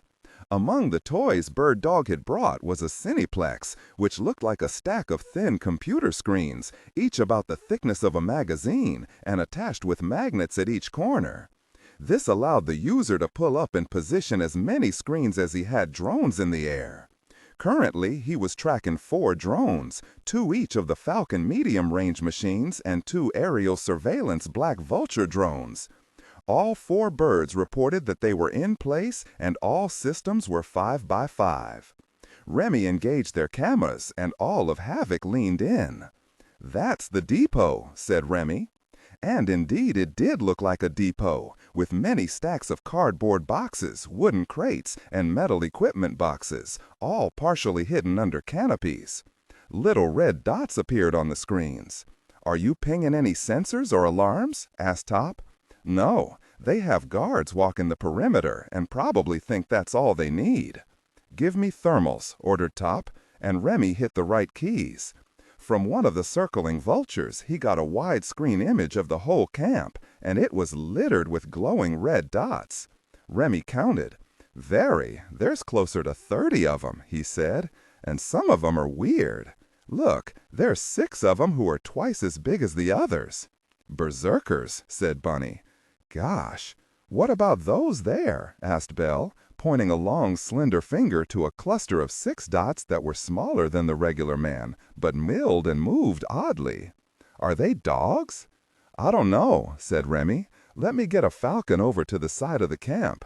Have to be careful to not be spotted. Give me a couple minutes. They waited, but it was a disappointment. The 6 dog-sized figures were inside a large metal cage partially covered with a green tarp. All the falcon drone could pick up snarls, growls, and an odd and inexplicable swishing sound. It was sharp and fast, and sometimes when it came, there was a heavy thud against the crate. Sounds like dogs to me, said Remy. Must have been what that Legionnaire was talking about. Give me a second to bring Sweeney and those guys up to speed. Now, said Top, show me the big camp. Trenton Mercer Airport, Ewing Township, New Jersey. The Cessna Citation X came howling out of the morning sky, but landed soft as a whisper on the tarmac. By the time it stopped rolling and the pilot cut the engines, a big white cargo van was right there waiting. Bird Dog got out of the driver's seat and ran to the stairs as they were deployed. He wore black military trousers and an old Desert Storm camo jacket with lots of pockets. "Welcome, sir," he said as Mr. Church came quickly down the stairs. Bird Dog was surprised to see that instead of his usual top-quality suits, Church was dressed all in black, with a gun belt around his waist as well as a shoulder holster. The pistol under his arm was a Glock, but the one slung low was a Snellick dart gun. A vest with many ammunition pouches also supported a fighting knife hung pommel down, and smaller pouches for other items. It was the very first time Bird Dog had even seen the big man dressed for combat, and he found it more than a little disturbing. How bad did things have to be for Church to come into the field dressed for trouble? Behind Church was the less imposing figure of Dr. Ron Coleman. He, too, was dressed in combat clothes, but they were clearly not tailored for him. The only weapon he had was a Snellick, and he looked incredibly self-conscious. "The boss and the brain," said Bird Dog. "We run out of field operators. Sadly," said Church, "that's close to the truth. Did you already drop the field kits off to Outlaw?" "Yes, sir. Gave them the whole shebang from soup to nuts." "Delighted to hear it." Church turned to indicate the cargo hold of his plane. 2 aides who had traveled with him were unloading the crates of Snellick pistols and magazines of the new Sandman Z1 ammunition. "That what I think it is?" asked the logistics chief. "It is. I want you to take us and those crates to the Guthrie farm in Pine Deep." "Just came from there and know a shortcut, boss." Church and Coleman watched as the crates were loaded into the rear of the van. Coleman climbed into the back, which had fold-down seats. Church went around to the passenger side, but the door opened before he could touch the handle. A woman looked down at him. She looked like she was in her 60s, but that was as much of a lie as how old Church looked. She was elegant, imperious, and beautiful. "Lilith," said Church, his face lighting up with surprise and pleasure. "Hello, my love," she said. The mansion, undisclosed location. Mr. Toombs drove to the mansion with an odd mix of trepidation and excitement bubbling in his gut. October had sent him a second and longer text to say that Joe Ledger was in Pine Deep and was possibly gathering allies for a hit. October said that it was not clear which location was the target, but guessed it was going to be the comfort camp. "Even so," the text concluded, "go to the mansion and ride it out. No one knows about that place but you, Mary, me, the staff, and the science team. I sent word to everyone to hunker down and wait. The mansion is the only reliably safe place. I'll be in touch." Toombs considered calling but decided against it. At a red light, he began composing a reply text and then deleted it. "Bhutan," he said, "Colombia, anywhere but here."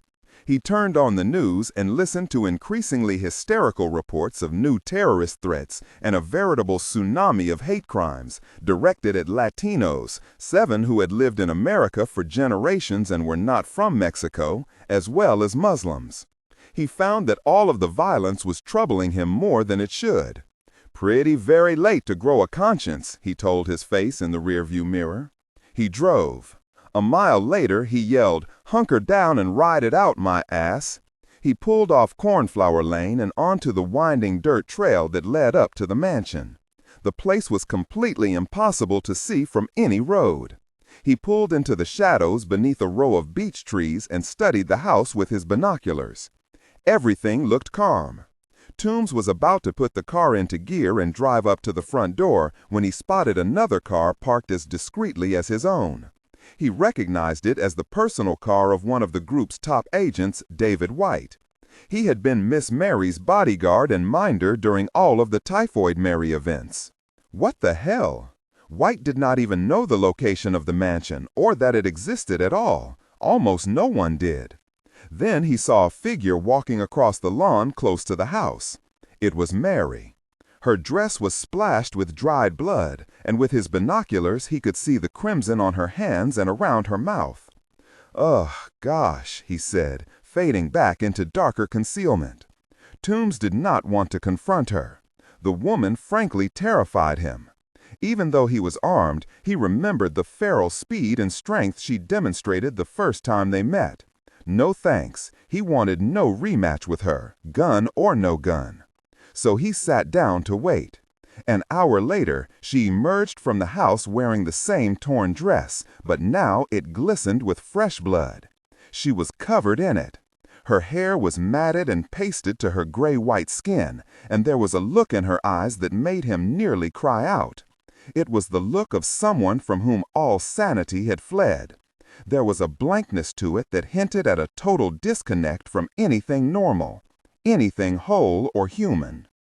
Toombs got quietly out of the car, drew his pistol, and considered trying his luck with a full magazine. He was a very good shot, but the range was bad. A bit too far for accuracy with a handgun, and besides, the car was in the way. But Mary walked past the car and headed around to the far side of the mansion. Toombs edged sideways to a deer path and then jogged through the woods until he could see the rear entrance. The gardener's pickup truck was there, and Mary was loading something onto it. Toombs knelt and brought the binoculars up again. His heart nearly died in his chest. Mary was carrying an armful of Gorgon warheads. He hadn't thought there were any left at the house. They should all have gone out to the camps. No, he corrected himself. They had gone to the camps. She had 6 of them clutched to her chest, but they couldn't be the 4 loaded with MERS. What did she want the Gorgons with the Shiva warheads for? Toombs could concoct no scenario that made sense of that. Gooseflesh rippled along his forearms, though. He watched as she placed them in the bed of the truck, then hurried back inside, returning with 6 more. On her last trip, she used a cart to bring out several standard RPG launchers, which she also placed in the back of the truck, then covered all of them with a canvas tarp, which she weighed down with stones that lined the front driveway. Toombs edged forward until Mary was less than 70 feet away. He took his pistol in 2 hands, aimed with great care, and pulled the trigger. The bullet caught Mary in the stomach. She staggered and dropped the RPG she had been lifting into the truck. Toombs fired again, this time his round striking her at the top curve of her left breast. He could hear Mary cough and saw a spray of blood splash the side of the truck. He rose, more confident now, and walked toward her, gun held in both hands as he fired shot after shot into her. She tried to run for the safety of the woods, but he followed, aiming and firing until his slide locked back. He paused to drop the magazine and swap in a fresh one. By then, Mary suddenly broke into a wobbling run and headed straight into the woods. It amazed him that she could still walk, let alone run. He'd hit her with all 15 rounds from his Glock 19. Was she wearing some kind of body armor under that bloody dress? If so, which kind? It sure as hell wasn't anything from the Cougar catalog. Was it something she had left over from when she worked for Mr. Church? And yet, he could swear some of his shots were through and throughs. That's what it looked like, though of course that was impossible. A woman of her size would have been torn to pieces by that many 9mm rounds. Doubt slowed him, and he stopped by the edge of the woods, listening, looking at the blood spatter on the leaves. Rain was still falling, though not as intensely as last night. It made the blood droplets turn pink and run down the trunks of wild maples and broad leaves of the rhododendron. "Mary," he called, not sure why. The wind swallowed the name and bore it away into the shadowy forest. He heard a sound off to his left, and he turned fast. Mary broke from the woods and ran for the gardener's truck. Tomb's mouth went totally dry. "How?" he began, but words utterly failed him. With 15 9mm rounds in her slender body, Mary climbed into the truck. The engine started at once, and suddenly Toombs found himself running toward her, the gun bucking in his hand. His bullet struck the door and shattered the driver's glass and tore meat and blood from Mary's shoulder. She hit the gas and the truck lurched forward, rear tires spinning in the mud, kicking it up and back into arcing showers that slapped him in the face. He threw an arm over his eyes and fired blind until the slide locked back. The truck tires found purchase, and the vehicle leapt forward, gaining speed, slewing a little in puddles before finding more solid ground. Mary drove away, leaving a stunned and horrified Toombs standing there, covered in mud, the empty pistol in his outstretched hand. He took 2 staggering steps before his knees buckled, and he sat down hard on the drying mud. What he said in a phlegmy and choked voice. Really? Cornflower Lane, Pine Deep, Pennsylvania. Mary drove 10 miles along the road before the pain overwhelmed her. Her eyes lost focus, and the road seemed to split into 4 lanes instead of 2. Then 6, then 8. Each one undulated like a lolling tongue, rippling and twisting unnaturally. She tried to find the path through all of that strangeness, fighting to keep her head clear. She blinked, and blinked again. During the first blink, she was on the road. After the second, she lay sideways against the driver's door. The rear wheels were whining, and Mary realized her foot was pressing the gas pedal to the floor, but the wheels were in the air. It took her 100 years and every ounce of strength she had to lift her foot. The whine slowed and stopped. She fumbled for the key to turn the engine off, but the fob was gone. Then she blindly stabbed the dashboard for the off switch. Her fingers banged off metal with no effect.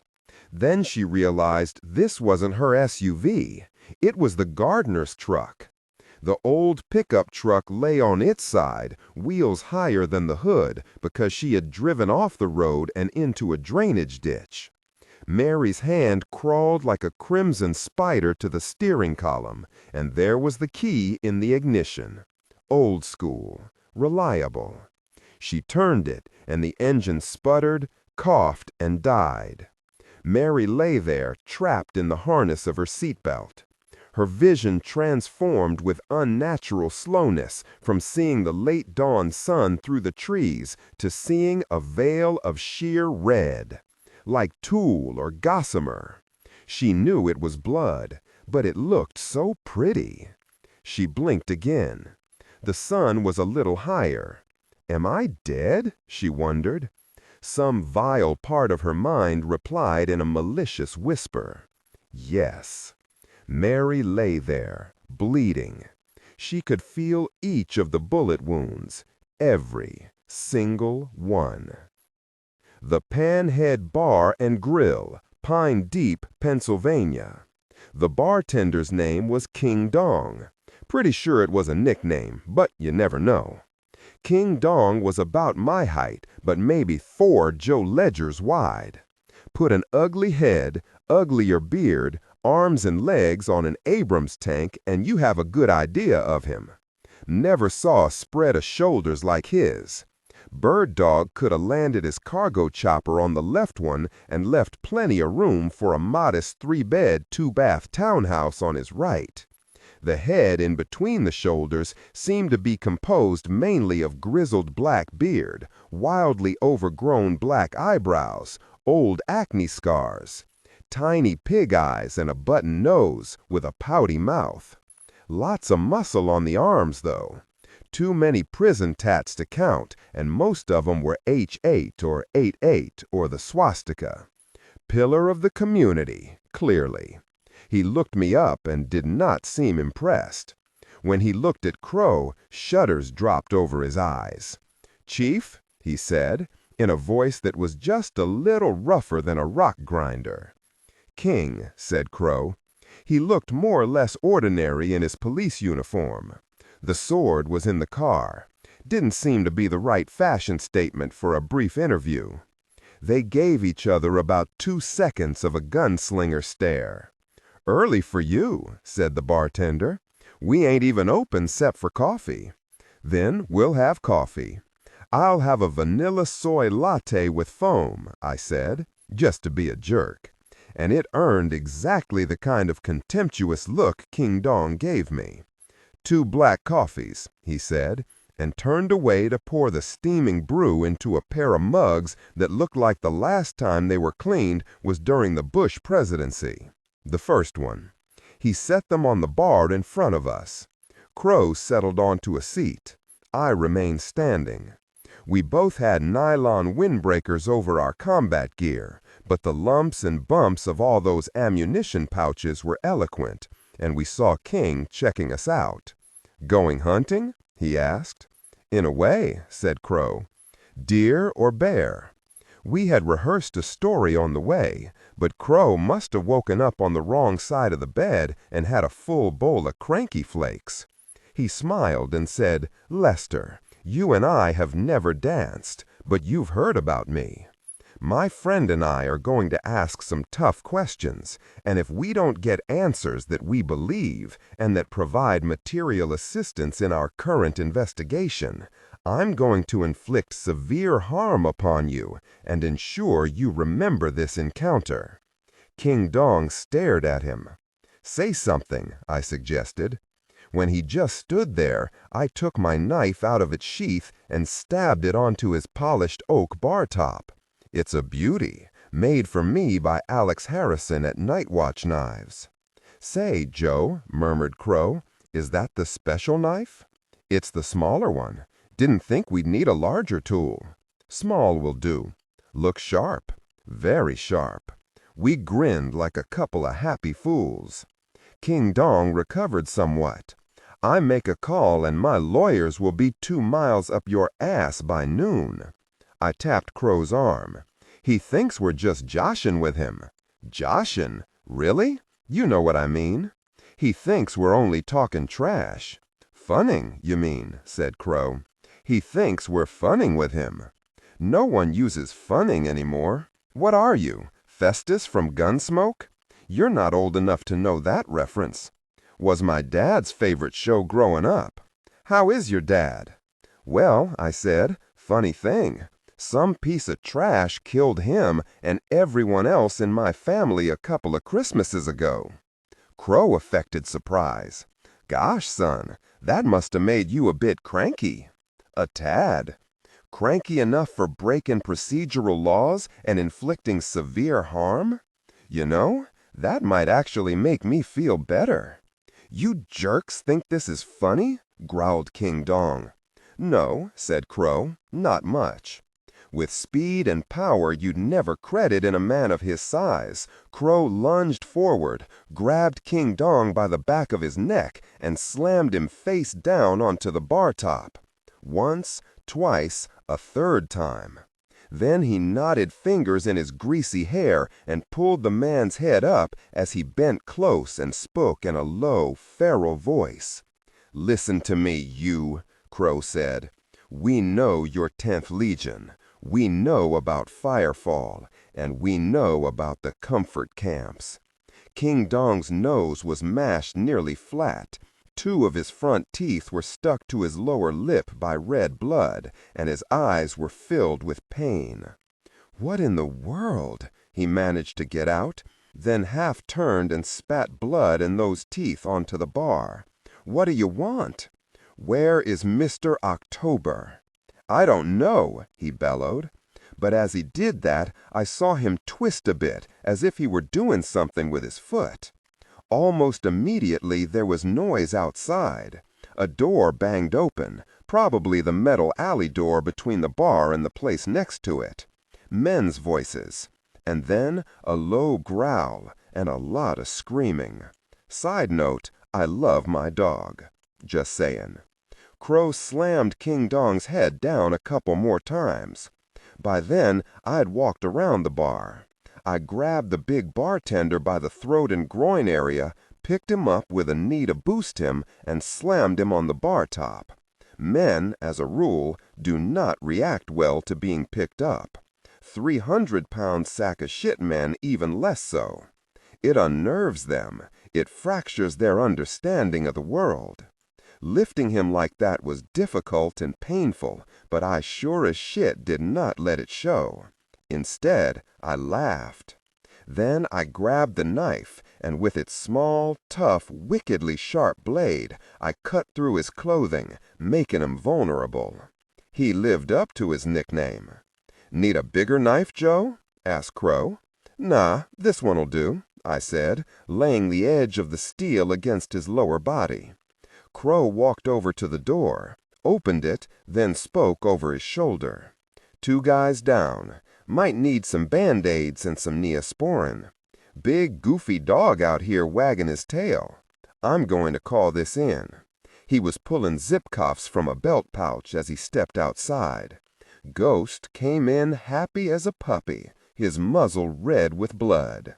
Disregard and do not read aloud any text that acts as a technical or structural marker. Specifically, ignore and do not pronounce any phrases or lines that start with or contain vocal attributes, technique, chapter, or a standalone number at the very beginning of the input text.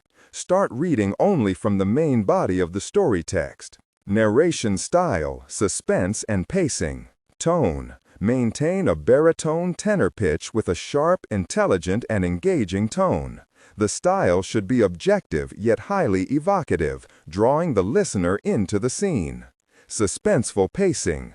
Utilize a highly controlled and flexible pace. Slow down dramatically during gruesome descriptions, e.g., body parts, injuries, to maximize the chilling effect. Then resume a quicker pace during action or dialogue.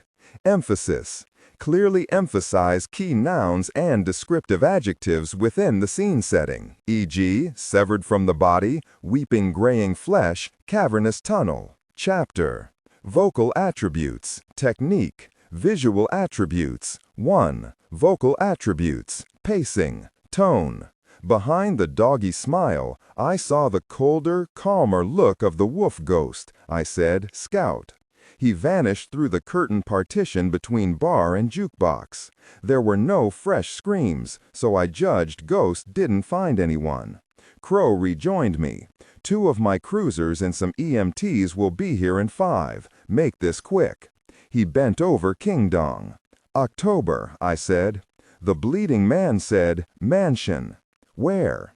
Before he could tell us, there was a big noise outside, but it wasn't sirens. It was the thunder of motorcycles. "Well, hell," said Crow. Through the open door, we could see heavy machines screaming to a stop outside. East Pinelands Forest, Black Marsh, Pennsylvania. They moved through the woods like shadows, silent, unseen, disturbing nothing in their passage. Every footfall, even while running, was carefully placed. All 3 of them ran with an easy yet powerful grace. All 3 were barefoot. Mike Sweeney was in the lead. He knew these woods best, and the others, Hunter and Jones, followed. They deferred to him as the leader of their small pack, and Mike led with skill and care and wisdom. He stopped. No raised fist to signal a halt. The other 2 froze, alert and waiting. Ahead there was noise, faint but there. The 3 hunters leaned into it, listening with keen senses. Men talking, a brief laugh. Mike raised his head and sniffed the air.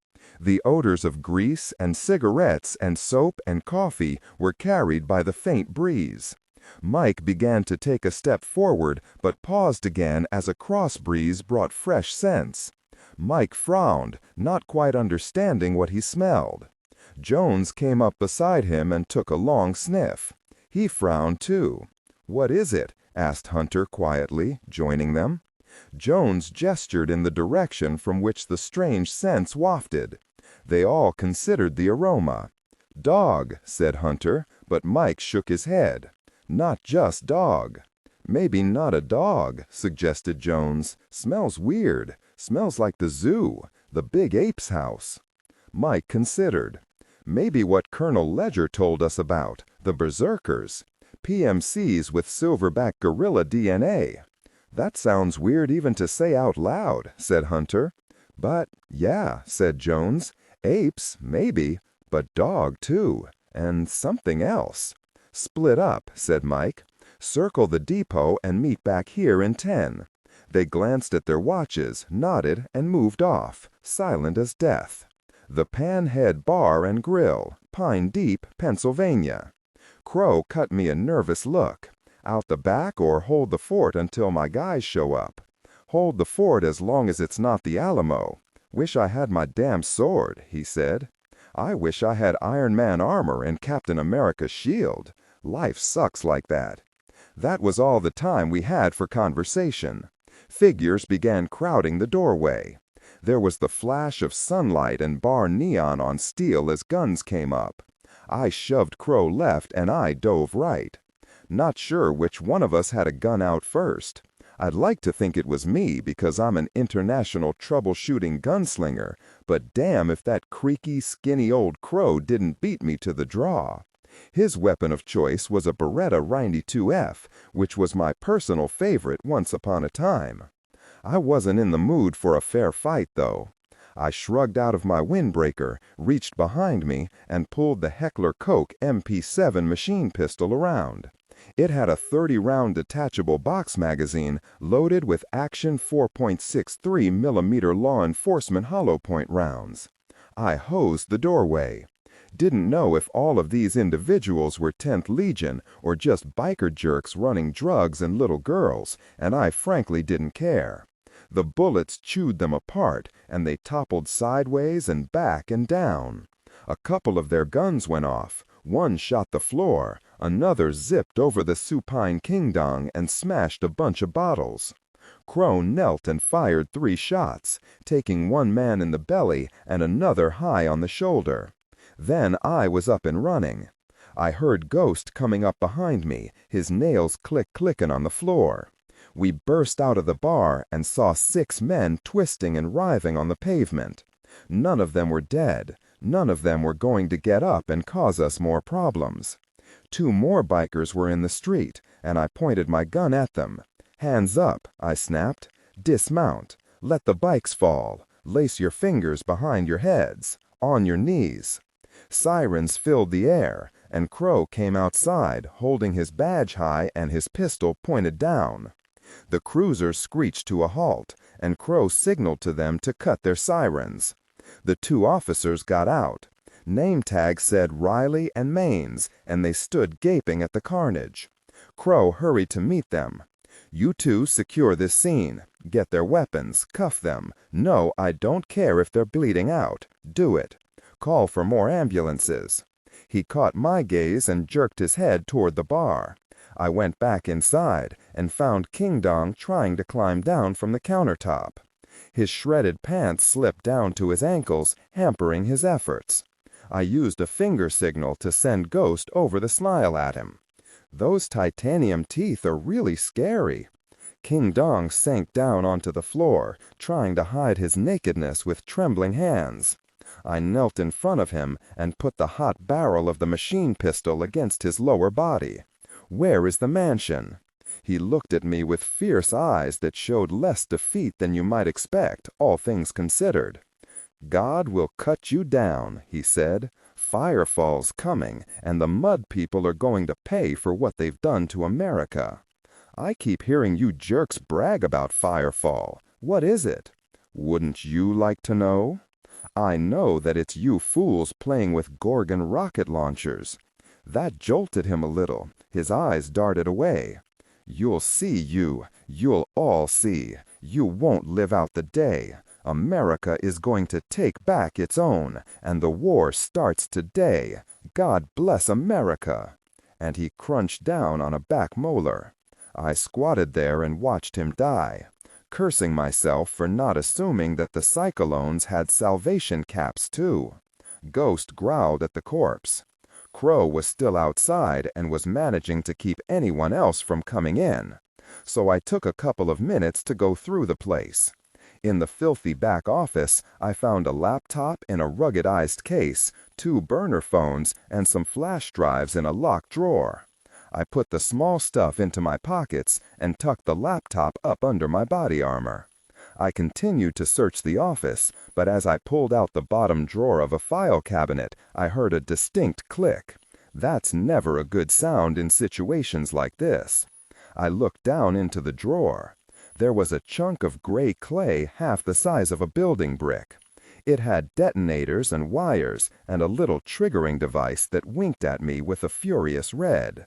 Ghost began barking, and I yelled at him to run. We both ran as fast as we could, made it all the way to the front door before the C4 exploded. Cornflower Lane, Pine Deep, Pennsylvania. Miss Mary tried to die. She tried to be dead. On so many levels, she wanted that. But the world would not let her die. She lifted one hand to claw the drying blood from her eyes, revealing by slow degrees the yellow sunlight of an autumn morning. All around her, the trees bent their leafy heads together to gossip about her. Birds in the trees played Whisper Down the Lane, and Mary swore she heard her name over and over again. Her eyes, though, were clear. She saw with perfect clarity the spiderweb cracks across the windshield. She felt the constriction of the seat belts, but also their orientation. She pressed the release, but nothing happened. She tried again and again. Nothing. The locking mechanism was crushed. Mary had no knife. Her gun was gone. Her nails were short, bitten to the quick over so many months with October. What did that leave her? The side window against which she lay was cracked. Mary raised her left arm, cocked it back, and struck the glass. Hard. Harder. The pain was exquisite. She hit it again and again and again. Suddenly, Disregard and do not read aloud any text that acts as a technical or structural marker. Specifically, ignore and do not pronounce any phrases or lines that start with or contain vocal attributes, technique, chapter, or a standalone number at the very beginning of the input text. Start reading only from the main body of the story text. Narration style, suspense and pacing. Tone. Maintain a baritone tenor pitch with a sharp, intelligent, and engaging tone. The style should be objective yet highly evocative, drawing the listener into the scene. Suspenseful pacing. Utilize a highly controlled and flexible pace. Slow down dramatically during gruesome descriptions, e.g. body parts, injuries. Then resume a quicker pace during action or dialogue. Emphasis. Clearly emphasize key nouns and descriptive adjectives within the scene setting, e.g. severed from the body, weeping graying flesh, cavernous tunnel. Technique. Vocal texture. Maintain a clean, clear vocal texture, suitable for high-quality production, ensuring every word is crisp and clearly enunciated. Emotional range. Focus on conveying emotions typical of a crime scene, disgust, professional detachment, intellectual curiosity, and underlying tension. Target emotion strength, 8-10. Emphasis on intellectual focus and underlying tension rather than outright screaming or crying.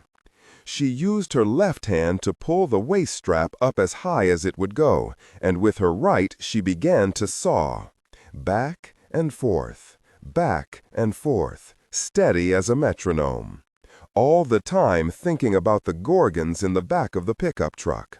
Sometimes you have to burn to shine, she said.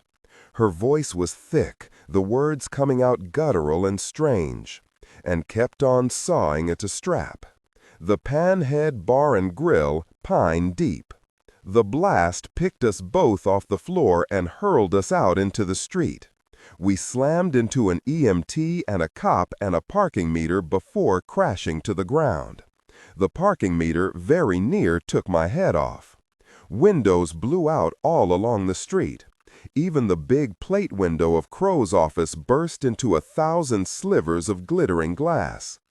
Dozens of car alarms went off, store burglar alarms too.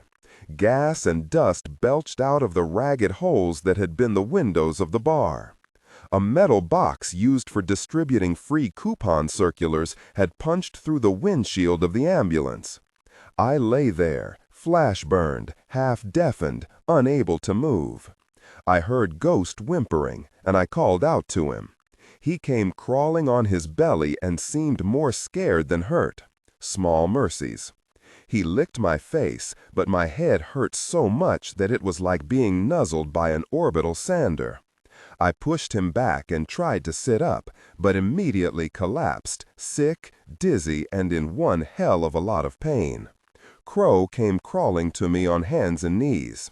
One side of his face was coated with ash and blood, and there was a 3-inch cut across his upper chest, across the clavicle. An inch higher, and it would have cut his throat. He slumped down next to me. "Ow," he said. Only that. We lay there looking at the smoking ruin that used to be the Panhead. My hearing returned by degrees, and I could hear someone sobbing, someone else coughing, and the sounds of more sirens coming. My brain was mostly burned toast, with little gaps in my memory.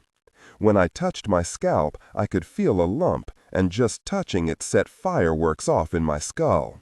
I knew a concussion when I felt one. I've had more than my share. When I struggled to sit up, my stomach rebelled, and I leaned sideways and puked. Concussion for sure. "Stay right there, sir," said a voice, and I looked up at a hazy lump of a shape that slowly resolved itself into the face of one of the 2 police officers who had been first on the scene. What was his name? Mears? No, Maines. "Help me up," I said. "No, sir," he insisted. "You need to wait right here for the EMTs."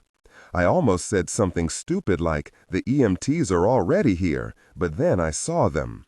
Dazed, seared, shaking with pain and trauma. "Help me up," I repeated, and put edge to it. He did not, and even tried to gently push me back down onto the ground. I caught his hand and twisted it with a little wrist lock.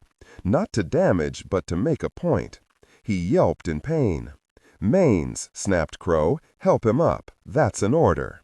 The cop hesitated, not sure if Crow was in any shape to give orders. But then he nodded, took me in a pair of forearm clasps, and walked backward until I was on my feet. Kind of.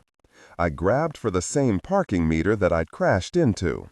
"Help your boss, too," I croaked. Maines said something under his breath, but pulled Crow up, too.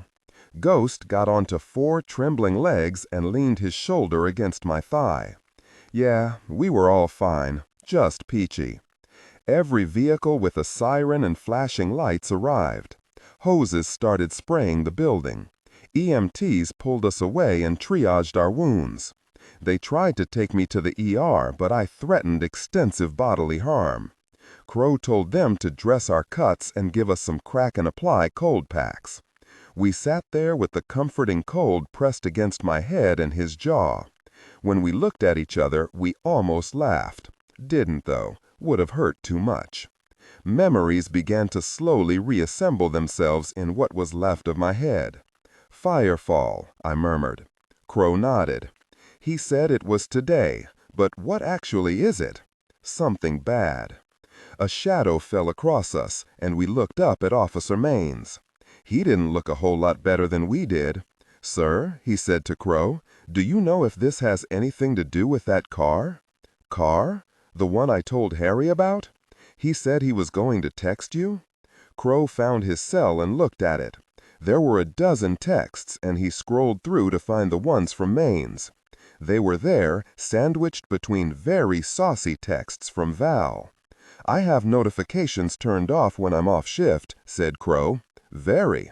What's this about?" I asked, and he explained that he had a weird feeling about a man he saw at a diner down in Willow Grove. He described the man, but he was a stranger to me. How's this connected? I don't know that it is, said Crow, rubbing his eyes. He looked at some grit on his fingertips and flicked it away. Just a feeling.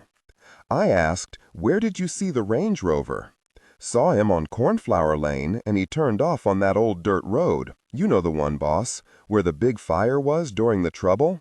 Used to be called Pine Meadow Trail. I felt Crow stiffen. Everything about his energy changed in the space of a heartbeat. What? I demanded. Who is this guy? I don't know who he is, Joe. It's not anything connected with this, but what? That place. Someone bought the land once owned by Ubel Griswold. Wait, that's the guy who was a serial killer like 40 years ago? When I was a kid, yes. He was killed by a migrant worker, Crow explained. A good guy, Orrin Morse, a friend. People used to call him the Bone Man because he was so skinny. Then at the beginning of the Trouble, Mike Sweeney's stepdad, a total jerk named Vic Wingate, built a kind of cult around Griswold's memory. Wingate even turned Griswold's old house into a meeting place for his white supremacist jerk friends, and then booby-trapped it. Killed a Philly cop with those traps. Nearly killed me. The place burned down, though. Someone else bought it, maybe the guy in that Range Rover, and built a new house there. A big one. Let me get this straight, I said. A remote place in Pine Deep that used to be the center of the white supremacist jerk club here in town was bought and a new house built right around the time that more white supremacists start setting up militia training camps, comfort camps, and all the rest? Crow stared at me, the color draining from his face. I pulled my cell out, scrolled through my photos until I had a series of surveillance and arrest photos of men we suspected of being in the 10th Legion. Crow, Maines, look at these photos. Tell me if any of them look familiar. They hunched over the screen and went through about 60 photos.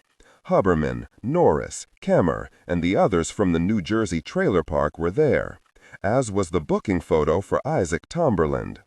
Maines reached out and tapped the screen. I know that guy for sure. Don't know his name, but I've seen him around town. Saw him when Donnie and I were out deer hunting, too. He was dressed in camo and said he was hunting, though he didn't have a rifle. When Donnie asked him about that, he held up his binoculars and said he was birding. You're sure? You kidding? There can't be two guys who look like that. I tapped my earbud and was relieved that Bug responded. Bug, was Isaac Tomberland ever apprehended after he escaped from prison? No, he fell off the radar. Hey, what's up? You sound funny. I ignored that. Second question. What can you tell me about a property on a disused road in Pine Deep? I gave him the old name of the trail and the name of the former occupant. It didn't take Bug very long to pull up the information. Okay, the property was sold for taxes a couple of years ago. New owner secured a building permit and had a house built. 3 stories, really big. 8,000 square feet. They really wanted to keep the owner's name off the books. Next question, I said. How many people in Bucks County own an electric blue Range Rover? I heard fingers tapping. 8. How many in or near Pine Deep? Bug barked out a laugh. Yeah, you used to be a cop, that's for sure. 1. Outlaw. Registered to John Stankovicius. I sagged back, stunned and nearly breathless. Outlaw? Queried Bug.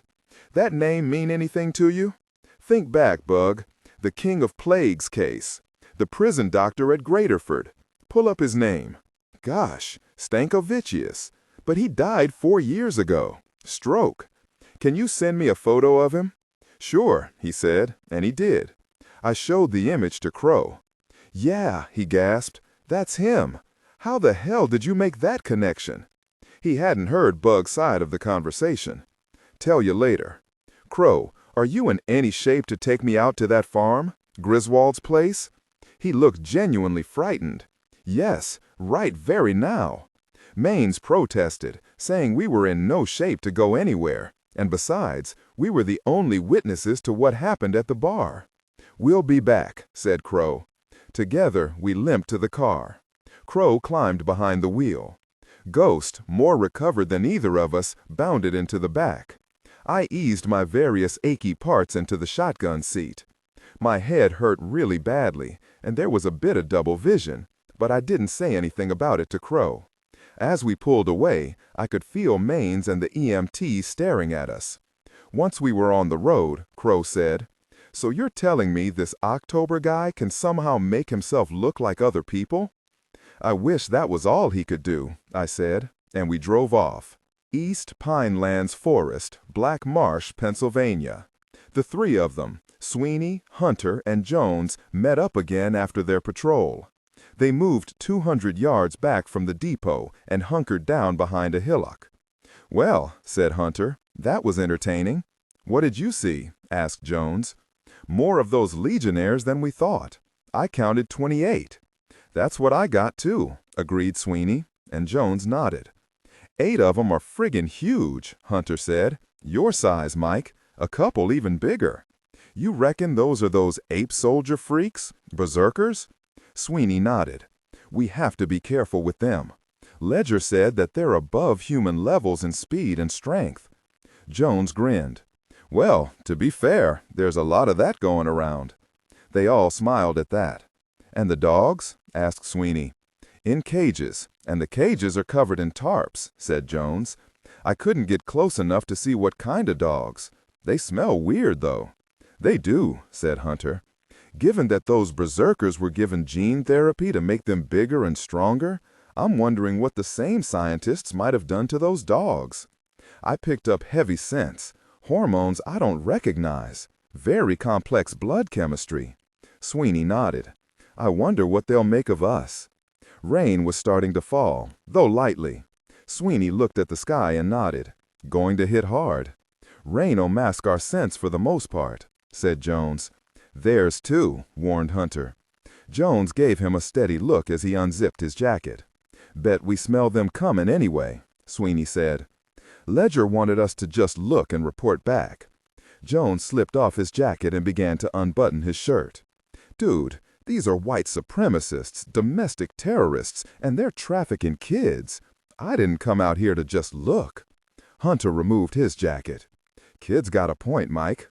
Sweeney looked troubled. "If we do this, then we have to do it hard. Go in fast, hit 'em before anyone can call out. You guys up for this?" "Like Antonio said, we didn't come out here to look," said Hunter. "Works for me," said Sweeney. Jones said, "But we're not going to actually tell them about all this, right? Not about those militia jerks, but about us?" "They seem like nice people," said Hunter with a wicked grin. "Why give them nightmares?" As the cold rain fell on them, all three of them stripped naked. The mansion, undisclosed location. Toombs walked into the house. He was still smeared with mud. The empty Glock hung limply from one hand. His shoes left prints along the foyer. He stopped walking and seemed to notice that he still held his gun. Toombs absently patted his shoulder rig, not quite realizing that he had used both of the magazines he'd had. Besides that, the gun itself dripped with mud. He opened his hand and let it fall. It made a strangely loud noise. Toombs stood in the foyer, closed his eyes, and stretched out with his senses. There was no sound, no sense of movement, no life to the place. He could not feel anyone anywhere. He walked to the foot of the stairs and called for any of the staff. Nothing. The whole place had a dead battery sense to it. That was his thought, but then he corrected it.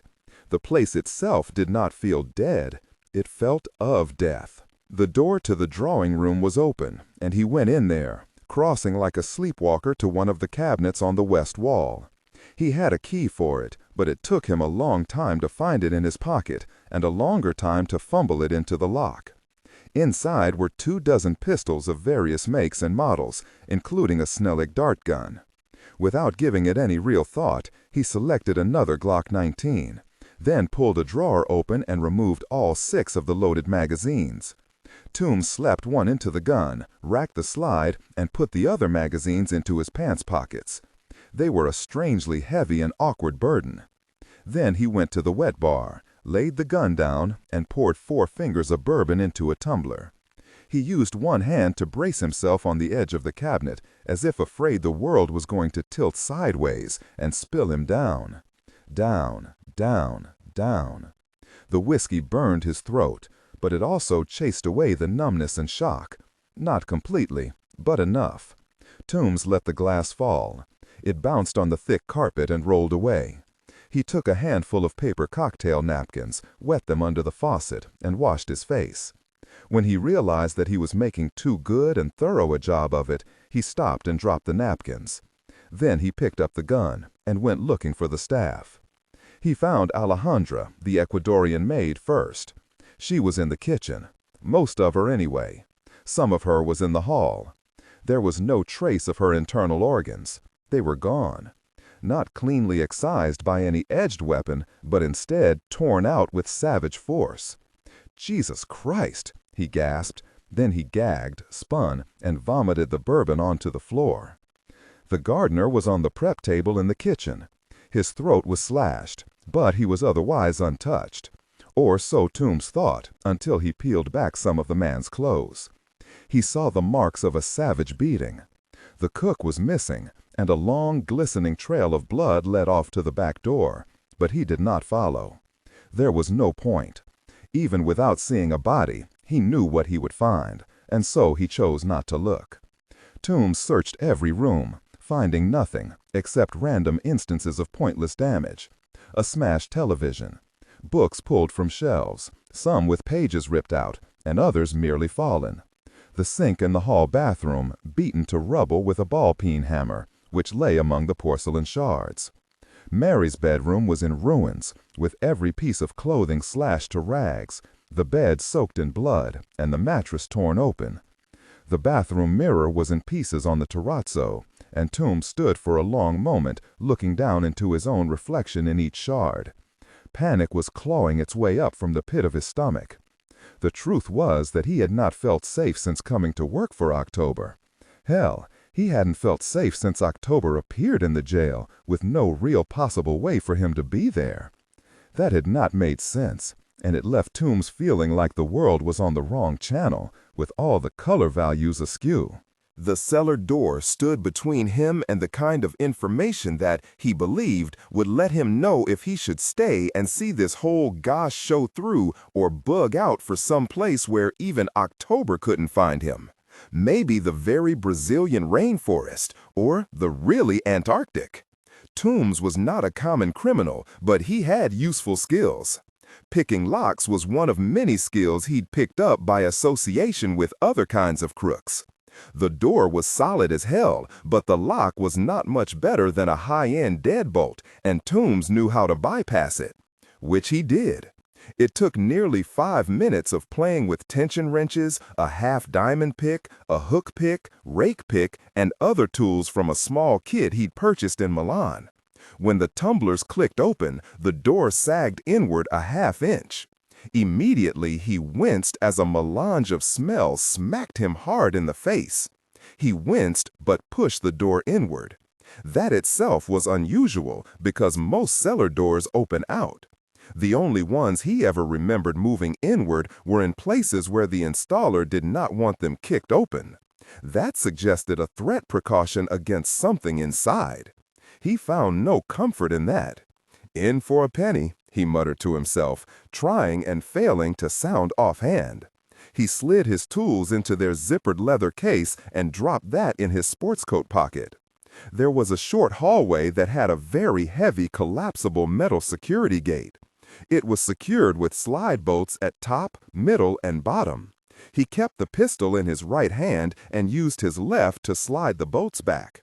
It was odd that the door was locked, but the security gate had bolts anyone could work. Toombs pushed the gate into its slot along one wall and passed through until he stood at the top of a set of metal stairs.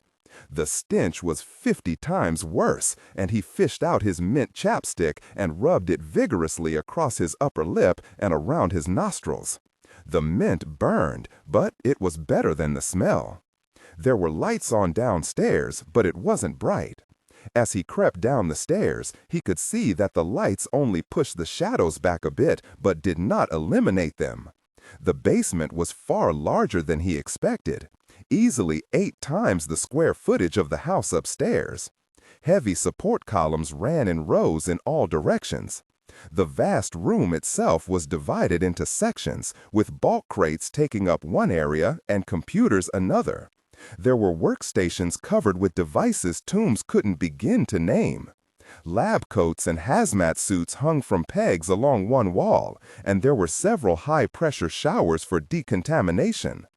3 large glass-walled chambers occupied another corner, and from the biohazard symbols on them, he reckoned they were hot rooms for storing the biological warfare weapons Miss Mary had stolen from the various facilities she'd raided. But farther back, in an area behind steel bars that formed a kind of pen, were dozens of what looked like the kind of cages zoo people used to transport larger animals. They varied in size from ones big enough for a large dog to some that could have accommodated a full-grown rhinoceros. He went over to the bars and looked inside. The cages were empty, at least those he could easily see from his side of the bars. There were other cages in small side tunnels at the far end of the holding area. There were sounds coming from back there, and Toombs tried and failed to determine what was making the sounds. Growls and grunts, scratching sounds like claws on steel, and an odd whipping noise as if someone were snapping a damp towel. Toombs looked around and saw a ring of heavy keys on a hook. He licked his lips nervously as he picked up the keys. His heart began hammering as he sorted through them to find one that would open the heavy lock. It clicked, and the barred door yielded to his pull. With his pistol in a careful 2-handed grip, Toombs entered the holding area and began moving slowly toward the darkened far end. Nothing rushed at him from the shadows, and he hoped that meant whatever was down here was still in locked crates. They were. He found a row of 20 crates along the very back, 10 on each side of a metal door that he figured was the entrance to the tunnel October had told him about during construction. The light was bad, but his eyes were becoming accustomed to the dark. He saw bulky forms in those 20 cages, all similar. They were dogs. They had been dogs. Monstrous mastiffs, easily 250 pounds each. That was bad enough, scary enough. But Miss Mary and her team of corrupt scientists had been busy, so very busy. They had changed the dogs, transformed them through God only knew what means. Surgery? That much was evident from the barely healed scars. Genetic manipulation? He had to think so, because otherwise it would require actual magic to make what he saw. These were the SDs that Mary said she was developing. The D was for dog, but before that moment had not known what the S stood for. Now he did. God, very, he stammered, backing away. But after a few steps, he jerked to a stop. The creatures were terrifying, but they were in stout cages with heavy bars. Toombs licked his lips, which had gone totally dry. Then he raised his pistol and fired. The first bullet tore screams of pain from the closest animal, but despite that, it hurled its mass against the bars, shrieking with fury. Toombs shot it again and again. It took 3 rounds to knock it down and a 4th to kill it. Then he staggered back, knees turning rubbery. Killing one of them had taken something out of him. Fear and disgust rose up inside him. The pistol fell from slack fingers with a loud clatter. Toombs stood there, looking at the dead monsters. Their cages were littered with bones, and he was very certain most of them were human bones. He turned and looked back at the lab. Where were the scientists and technicians? Where, in fact, was everyone? He did not want to look at those bones again. Toombs bent and scooped up the gun, whirled and ran. He made it all the way to the top of the stairs before he realized that he'd left the door to the holding pen open. He turned, panting, sweating, nearly crying. Really, really, really, really, he whispered as he tried to decide what to do. If he left that door open, then Miss Mary and October would know he'd been down there. What would they do, though? Kill him? Feed him to those monsters? Or what? They needed him, or at least they had. The Firefall event was in motion. He'd done his bit by selling the weapons and providing extensive training. His role was effectively done. There had been no talk at all about what his role would be after Firefall. That frightened him as much as the things in those cages. It frightened him because Miss Mary was truly insane. There had been little doubt of it before, and none at all now. She was a real-life, no-argument mad scientist and was out of her very mind. October was her enabler and captain of her fan club. He turned and looked back the way he'd come, recalling Mary putting the Gorgon warheads and RPGs in the truck. Why? What good were a bunch of warheads loaded with MERS? Sure, that was bad, but why do all this damage first? She was second only to October in authority. She could have told the staff to load them for her. Why didn't she do that? Why had she instead killed everyone? Why had she released those monster dogs? What the hell was she doing? Toombs went back into the lab and looked around. He walked over to the glass door of the hot room.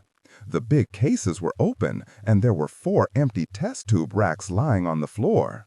They were not marked with the blue MERS tags.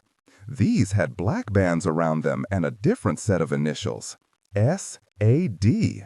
He knew it wasn't a word.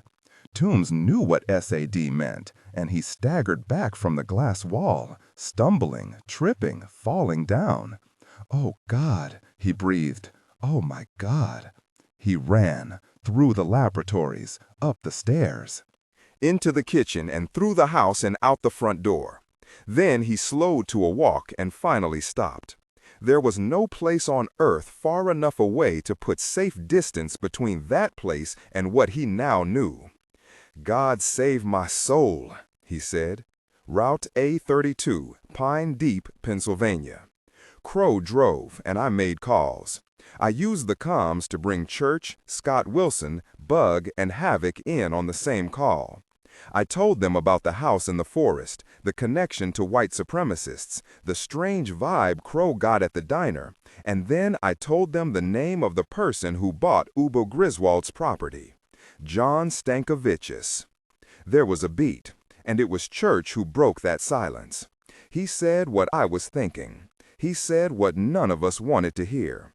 He said the real name of the man who was pretending to be John Stankovichus. He said the name of the man who was currently using the nickname Mr. October. Maybe I should have seen it sooner. Maybe we all should have. The Cave 13 case started making a bit more sense. The weird shit that went on during that, and the elusive nature of the case we were on. It all fit a pattern, and with that name spoken aloud, I think all of us understood the full weight and complexity of what we were facing. The name Church said was one we knew. Nicodemus, he said. 10th Legion Comfort Station, Bravo, Hambone Lane, Upper Black Eddy, Pennsylvania. They waited with slowly eroding patience all through the night and well into the new morning. Violin took first watch, followed by Tommy, then Monk. At around 9 in the morning, they heard the sound of tires crunching on gravel. All 3 of them flattened out to study the newcomer. Violin and Tommy had their sniper scopes. Monk had his binoculars. A van came rolling along the path. It was nondescript, with no logos or signs on the sides. White, road dusty, streaked with some of last night's rain, carrying jersey plates. A Jeep Wrangler rolled up behind it, and its doors popped open first.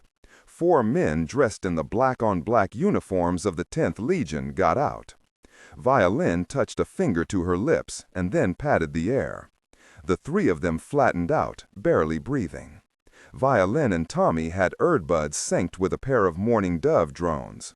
One perched on a tree branch in the space between the parked vehicles and the main trailer. The other by the small skylight vent atop the trailer. During the long night, They listened to the nervous whispers and sobs of the children in the RV. There were none of the screams or cries that might have indicated any kind of physical assault, and based on that, Violin had ordered them to wait. Tommy was frustrated because she wanted to go in and free the children now. "These are the handlers," Violin had said. "We want them and the men who come for the kids. If we hit now, then there may be a contact protocol. If someone does not get a call or text message, then they'll know we're here." "So," protested Tommy, "if they come to investigate, we'll take them too." "I like this gal," said Monk, grinning. "She's fun." "She's young," corrected Violin, then gave Tommy a single raised eyebrow that stifled all argument. "The handlers know the logistics, and we'll get that. Whoever shows up to abuse the children are likely troops, and officers always have first pick. That's who we're waiting for, individuals who are higher up the food chain. They know more of what we want to know, and some may even be on the policy level." "Smart thinking," said Monk. "You remind me of someone else I know." At that, Violin smiled. "Joseph spoke highly of you, too." "What happens if nobody comes tomorrow?" asked Tommy. "Then we'll try it another way," Violin replied. "Sometimes missions change." "Mission creep," said Monk. Then they had settled down to rest and prepare. Now, in the cold light of an October morning, Violin's prediction was playing out. Two of the men from the Jeep had an official bearing. One was slightly short and a little too plump for the tight uniform he wore. The other was taller, rangier, and had the sergeant look. It was clear from their body language and close conversation that those two men were friends, but clearly one outranked the other. There was deference that amped up when anyone else addressed them. Violin pointed to them. "Officers," she said. "You sure?" asked Tommy. "She's sure," said Monk. "Short Round is the boss, that's clear. The other guy's a lieutenant or something, lower, sergeant maybe. They'll have information maybe no one else in the camp does." Violin's eyes were fierce. "They are here for first rights. We need to take out comms," Monk advised. "No calls, no emails, nothing." "I'll take care of that," Violin said, laying her rifle down and covering it with a piece of waterproof material. "Wait for my signal." "What's the signal?" asked Tommy. Violin gave her a wicked grin and then moved off into the forest. When they were alone, Monk said, "Never met her before, but Ledger told me some tales." He glanced at her. "Told me about you, too." "The airport thing? He told you about me?" "Yeah. Says you have the makings." "Of what?" "Of being one of us," said Monk. "You mean a killer," she said, with more bitterness than she intended. Monk shook his head. "This is a war, kid. Killing is a side effect, an action that's sometimes necessary. Ugly, but there it is. Even Eden wasn't utopia. It had talking serpents." He grinned. "What I meant by being one of us don't have anything to do with how well you pull a trigger or how fast you can cut a throat. Nah. It's all about why. It's about what you hope to accomplish or prevent. It's about who you can save and who needs to be stopped so they don't do more harm. Think of yourself as a killer, and that's what you are. Cold, heartless, ruled by the notches on your gun and the scars on your heart. That's not us. It's surely not Ledger. I thought cops and soldiers and all were supposed to never take things personally, never get emotionally involved." "Whoever said that is a jerk," said Monk. "I got years of it in the military, and twice as much working as a private contractor. It's a coward statement. You wonder why so many good cops drink? Wonder why so many soldiers come home with PTSD and drop out of society? That damage came from caring. That contradicts your point, doesn't it? Does it? Ledger knows what he does is carving away at him. At him. He's like a sin eater. You know what that is? It's an old folk tale or tradition or whatever, where someone, usually poor or desperate, is paid to eat a feast that represents all the sins of whomever hired the guy. He eats the sin so they get clean again. Ledger's kind of like that. He takes the hits, sheds the blood, wears the scars so innocent people don't have to. He stands between them and harm, not for a flag, surely not for political parties or political agendas. He's an actual good guy. Not saying he's Jesus on the cross, but the idea is the same. Those with power, with skills, have an obligation to do more than whoever pays for their uniform. They do it so that what they do, however awful, keeps the innocent from being taken to the slaughterhouse. Am I making sense? You should write a book on philosophy, said Tommy, though not unkindly. But then she looked at the RVs. I get it, though. And I guess you're right. I was one of those kids who was hurt. I know what it feels like. And here you are, trained and badass, and you came out here to put yourself in harm's way, but not to be harm's pawn. No, she said, not that. Not to kill, not for that. Monk pointed to the van. For them. For them. Which is what I meant when I said, you're one of us. The TOC Phoenix House, Omphori Island, Greece. Scott Wilson, Doc Holliday, and Rudy Sanchez stood in a tight row at the top of the stairs in the back of the Tactical Operations Center. Every workstation in the room was occupied, and there was a constant low hum of subdued voices and nervous fingers clicking on keys. At the front of the room, the big screen was divided into smaller windows, with feeds from drones and body cams. Disregard and do not read aloud any text that acts as a technical or structural marker. Specifically, ignore and do not pronounce any phrases or lines that start with or contain vocal attributes, technique, chapter, or a standalone number at the very beginning of the input text. Start reading only from the main body of the story text. Narration style, suspense and pacing. Tone. Maintain a baritone tenor pitch with a sharp, intelligent, and engaging tone. The style should be objective yet highly evocative, drawing the listener into the scene. Suspenseful pacing. Utilize a highly controlled and flexible pace.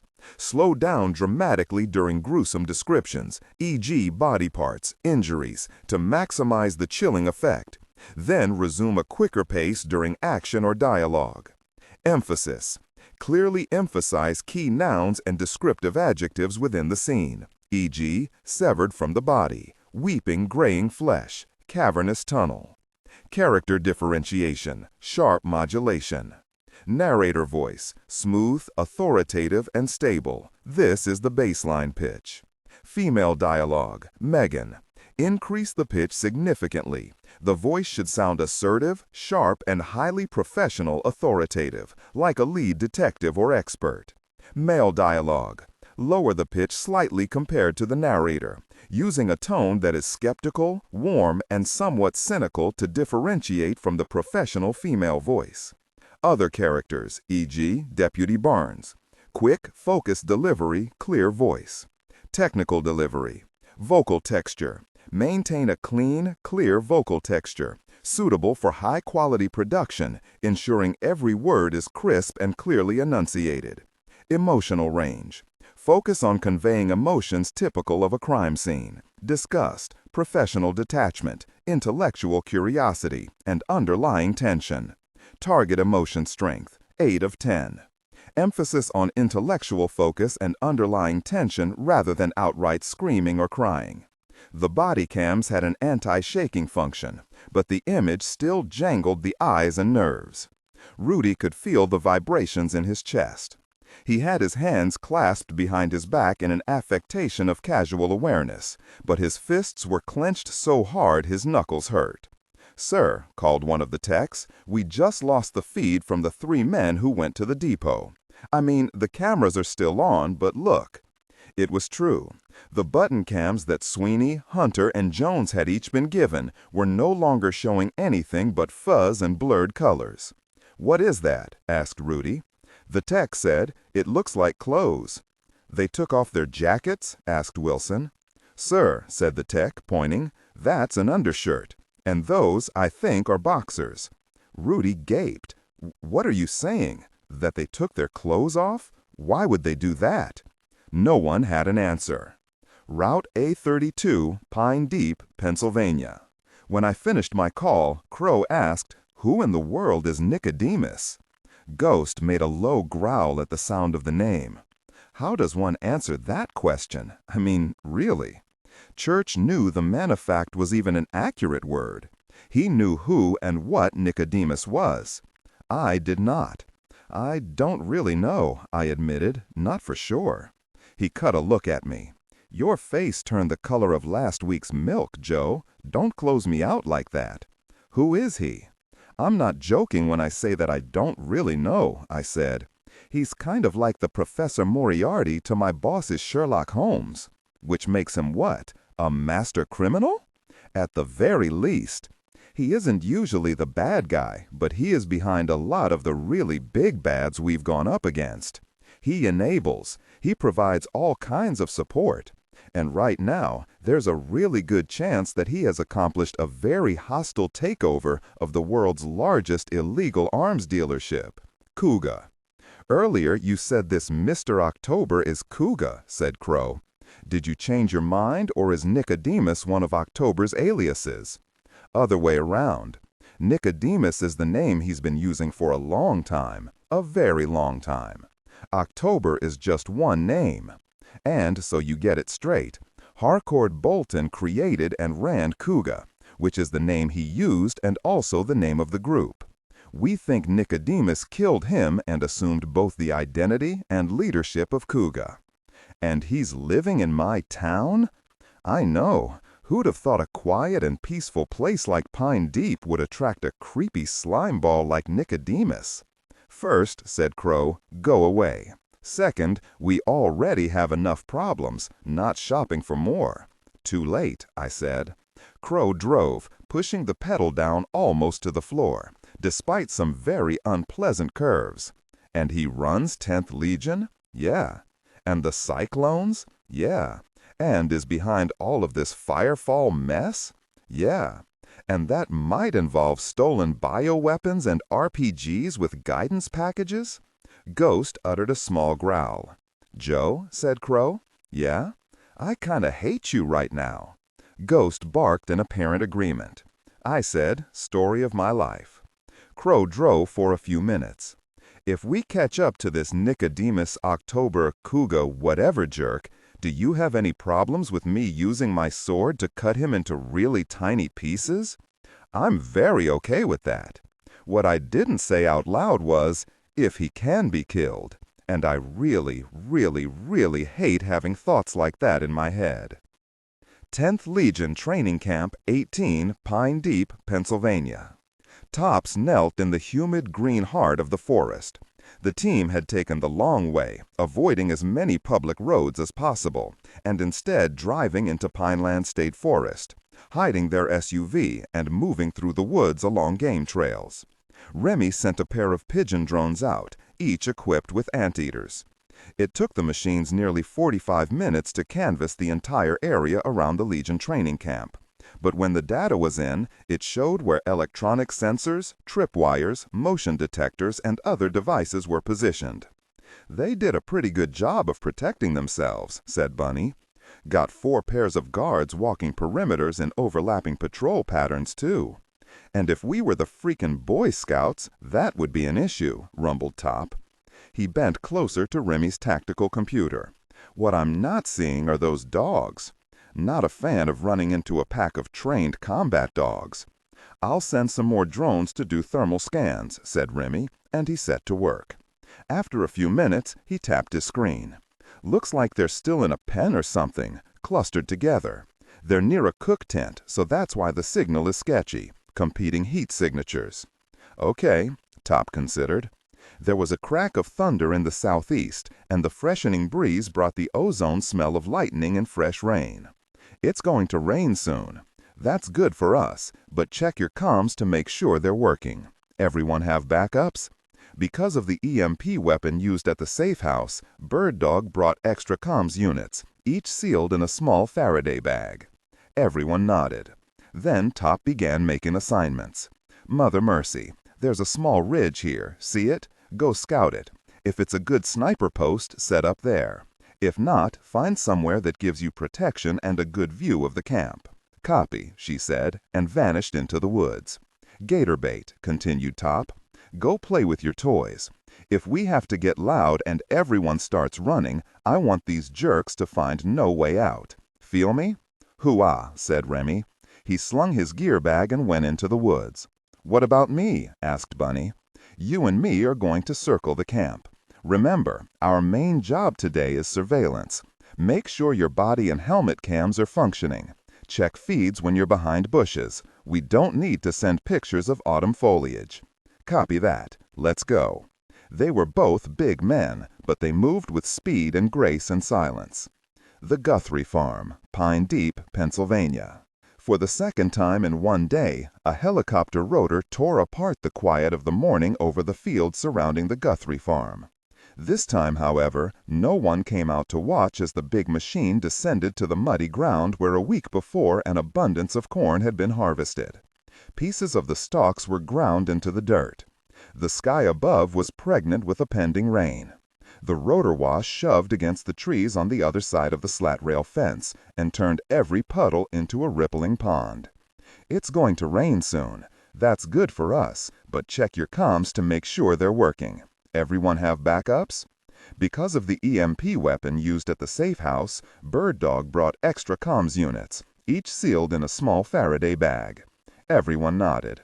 Then Top began making assignments. Mother Mercy, there's a small ridge here, see it? Go scout it. If it's a good sniper post, set up there. If not, find somewhere that gives you protection and a good view of the camp. Copy, she said, and vanished into the woods. Gator bait, continued Top. Go play with your toys. If we have to get loud and everyone starts running, I want these jerks to find no way out. Feel me? Hoo-ah, said Remy. He slung his gear bag and went into the woods. What about me? Asked Bunny. You and me are going to circle the camp. Remember, our main job today is surveillance. Make sure your body and helmet cams are functioning. Check feeds when you're behind bushes. We don't need to send pictures of autumn foliage. Copy that. Let's go. They were both big men, but they moved with speed and grace and silence. The Guthrie Farm, Pine Deep, Pennsylvania. For the second time in one day, a helicopter rotor tore apart the quiet. She was a sergeant in the Legion who had worked variously as a bodyguard and PMC in her 20s. Though she had worked with the family business, Blair's Beauty Bombs, which had been organizing fireworks for 4 generations. The supervisor looked past her. Are we waiting for the rest of your crew? Blair shook her head. Well, do set up. The others will be here soon. 14 crew and 1 team leader. Very good. Right down here. Blair and the others followed. They all wore coveralls with a patch on the right breast that said, Lord Above Fireworks. A fake company, but one with a cleverly designed website and social media presence. On the back of each tech was that name, plus the phrase, We Light the Heavens. The picture was that of a splash of fireworks in the Roman candle pattern. There were carts set in a row with cardboard signs taped to the handles proclaiming, For fireworks only. A bored security guard stood watch, and he smiled and nodded to the 4 techs. They smiled and nodded back. Everyone at the stadium was smiling. There were huge banners hung from the balconies with the smiling faces of 8 of the preachers from the nation's largest megachurches. 6 men and 2 women, all white, all with great teeth and hair, all with sparkling light in their eyes. We can take it from here, said Blair. She tapped her hosted walkie-talkie. If we need anything, we'll call. Thanks, said the supervisor, and ran off to deal with 1,000 other things he needed to handle. As soon as he was gone, Blair said, Let's do it. The techs immediately set to work. The 2 biggest men began loading the crates of fireworks onto the carts, while the 2 women knelt behind the stacks of crates, unzipped their equipment bags, and began assembling the RPGs. The 4 Gorgon warheads were removed with great care and placed in matching gray toolboxes, each closed with a thumbprint lock. All 4 of their prints were logged into each lock. They worked in silence, having done drills on this countless times at Camp 18. As they worked, each of them continued the process of acceptance that they were the only 4 who would actively participate in Firefall. The other warheads weren't ready yet. They would be deployed by other teams in other states when the time came. Today, it was just the 4 of them on the firing team, and 56 others who would focus on launching the actual fireworks displays. The largest team knew that the firing team was there and why they were there, though they did not know what was in the Gorgons. All they knew was that this was what they had trained for, to open the eyes of the country and the world. Blair and her techs were nervous. Even with multiple escape routes planned and exfil drills done over and over, they sweated badly. They were dedicated 10th Legionnaires who understood that the duplicitous nature of this attack would cause great harm to people who believed much of the same things in which they believed. It was a sinful act, but one for which they and everyone in the Legion would be ultimately forgiven. The Lord, they knew, worked in mysterious ways. Isaac had been willing to sacrifice his own son. Job was tested by having all of his sons and daughters suffer. If it meant that the world would shift to be in truer alignment with God, then so be it. If it meant starting a civil war, then that was what had to happen. America couldn't be allowed to slide further into darkness and further away from what the Founding Fathers had intended. And so the 4 of them worked, even as the doors opened and thousands began pouring into the East Coast's largest ever worship meeting. 59,000 people, plus hundreds of presenters, handlers, cameramen, makeup people, ushers, food vendors, souvenir vendors, and arena staff.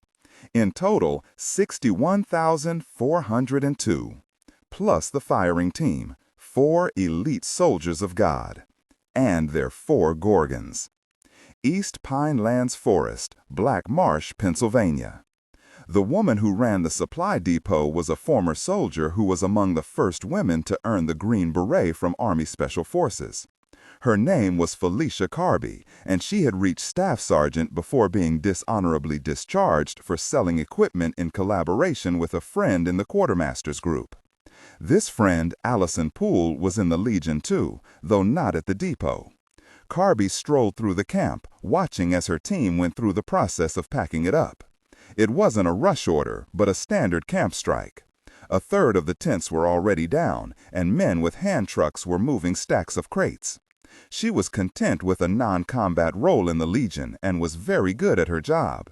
She understood what the Legionnaires needed and always made sure they got it. Had the other Gorgons been ready in time, there would have been some fun stuff to do, but that hadn't happened, and like all well-trained Marines, she adapted and moved on. She paused by a stack of metal boxes, each of which contained an RPG and accessories. There was a chalked number 17 on the top crate, and that made her frown. She looked at her clipboard and saw 11, 16, and 18 ticked off, signifying that they had been loaded onto the first truck.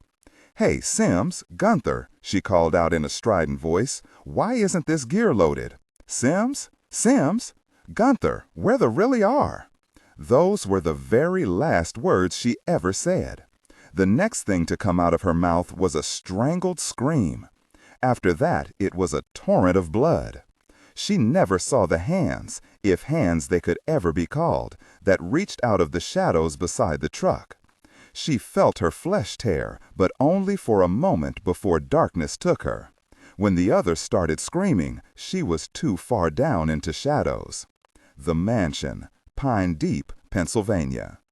Crow took the turn on 2 wheels. Ghost and I were slammed against the front and rear passenger doors until the car thumped down on the rest of the tires, as God and gravity ordained. "Getting there alive," I gasped. "Sissy," he replied with a maniacal grin, then stamped the pedal all the way to the floor as we shot down a dirt road. I could feel my feelings working their way out as we went over bumps and potholes.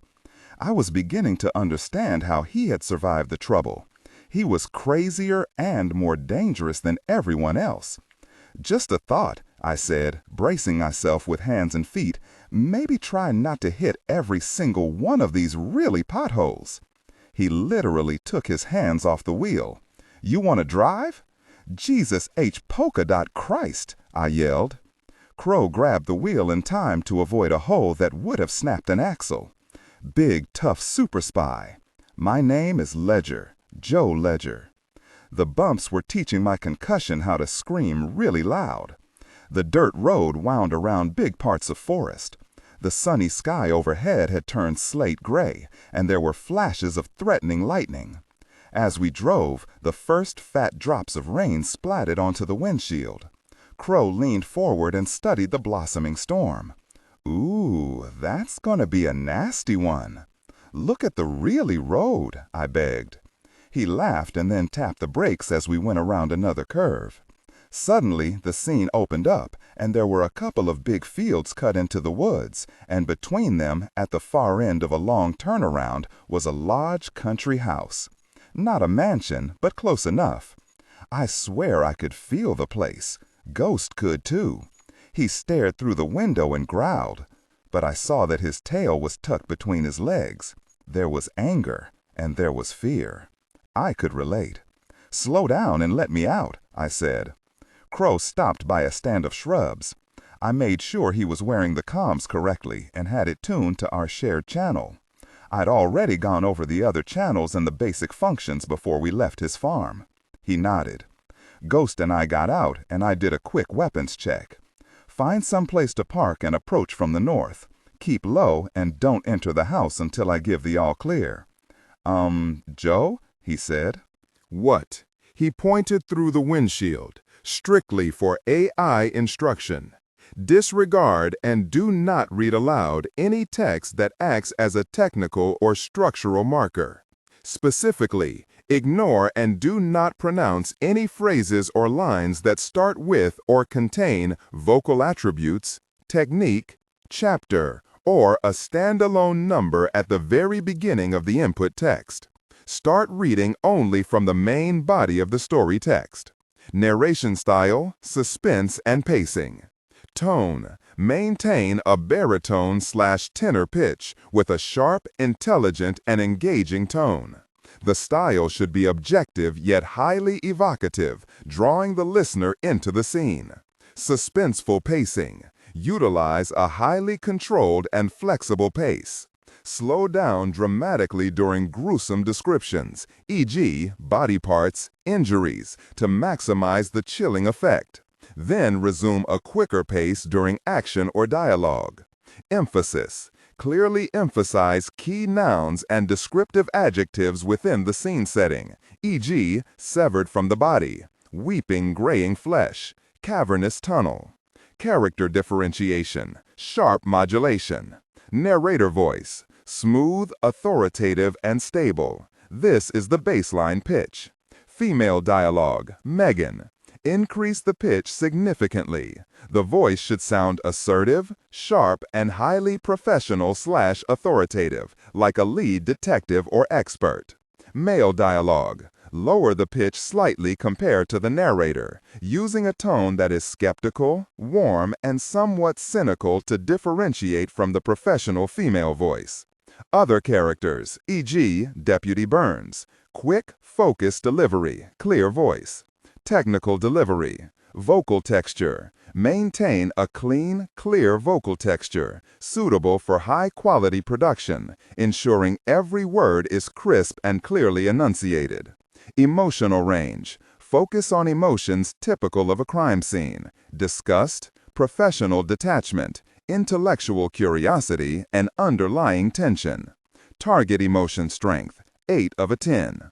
Emphasis on intellectual focus and underlying tension rather than outright screaming or crying. What? He pointed through the windshield. Who's that? I turned and brought up my pistol. Ghost came to point and glared at a man who stood on the porch. He was 80 yards away, but I could see that he was tall, very pale, and dressed all in black. He had a pistol in his hand and raised it to show us. Then he leaned and set the gun on the porch rail, stepped back from it, turned around, and placed his palms flat against the wall. "What the hell?" asked Crow. "Gosh," I said, "I think that's Isaac Tomberlin." "Who?" "Toombs. What's he going?" "At a guess? Trying not to die. I gave Ghost a command, and he immediately ran forward, running hard until he stopped at the foot of the porch stairs. He crept up the stairs and then stopped about a foot behind Toombs. Although I could not hear his growl, I knew he was doing it. The command I'd given him was to watch and wait. He was waiting. He was watching. And I can bet he was hoping Toombs would do something stupid. I got back in the car, and we drove up and parked in front of the house. 10th Legion Training Camp 18, Pine Deep, Pennsylvania.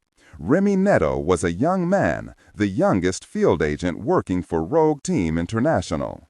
He had just turned 25 3 weeks ago and had already been through several different kinds of hell.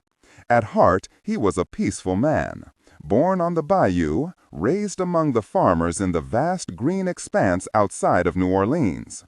He'd worked on fishing boats, helped rebuild levees after storms, drank beer with his buddies on the school stadium's 50-yard line, dated pretty girls of all colors, wrecked a couple of junker cars while learning how to drive like a maniac, and saved his money from crap jobs to buy electronics to take apart and play with.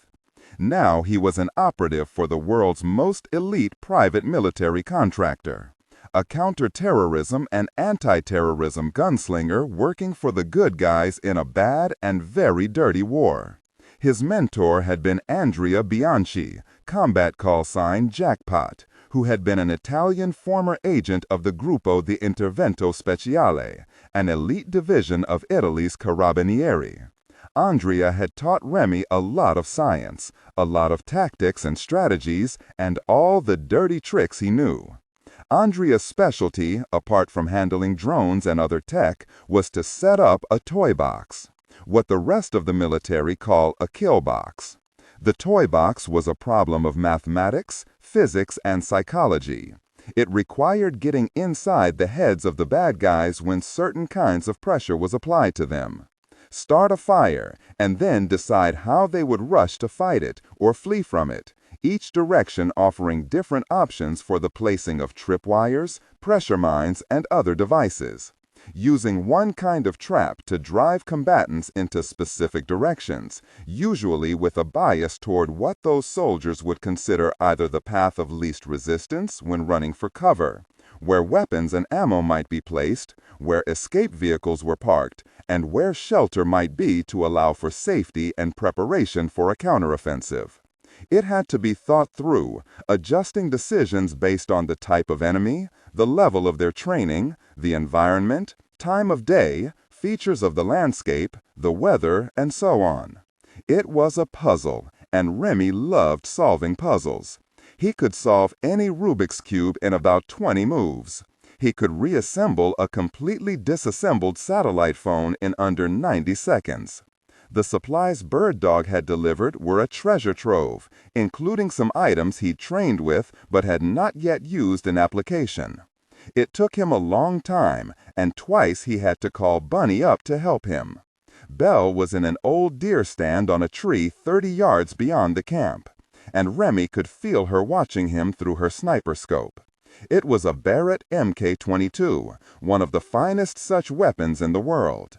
It was not her preferred gun, but it was the very best Bird Dog could acquire in the available time, and Belle had trained on one very much like it.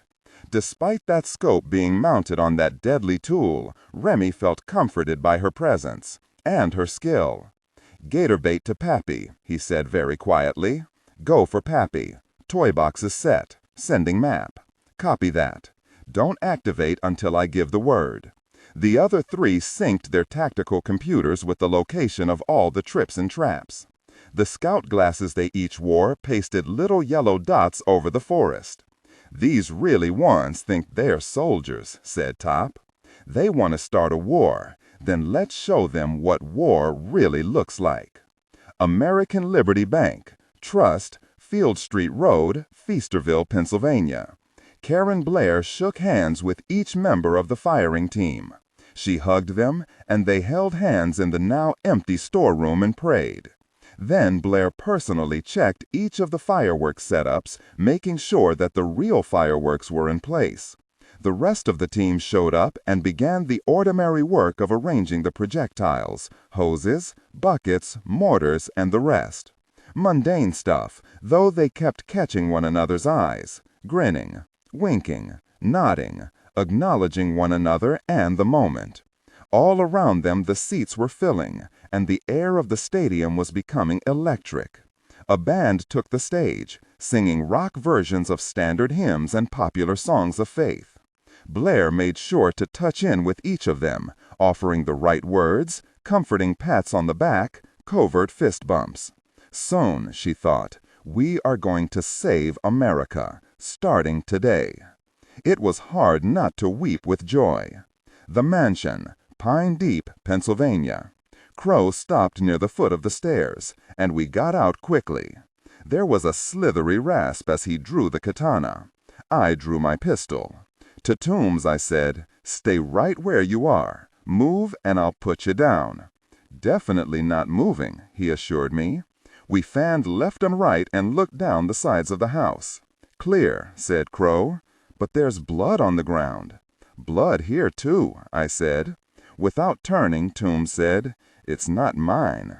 I went up on the porch and put the cold barrel against the base of his spine and clamped my other hand around the back of his neck. His skin was slick with fear. "Move and I'll blow your spinal column out through your stomach." "Understood," he said.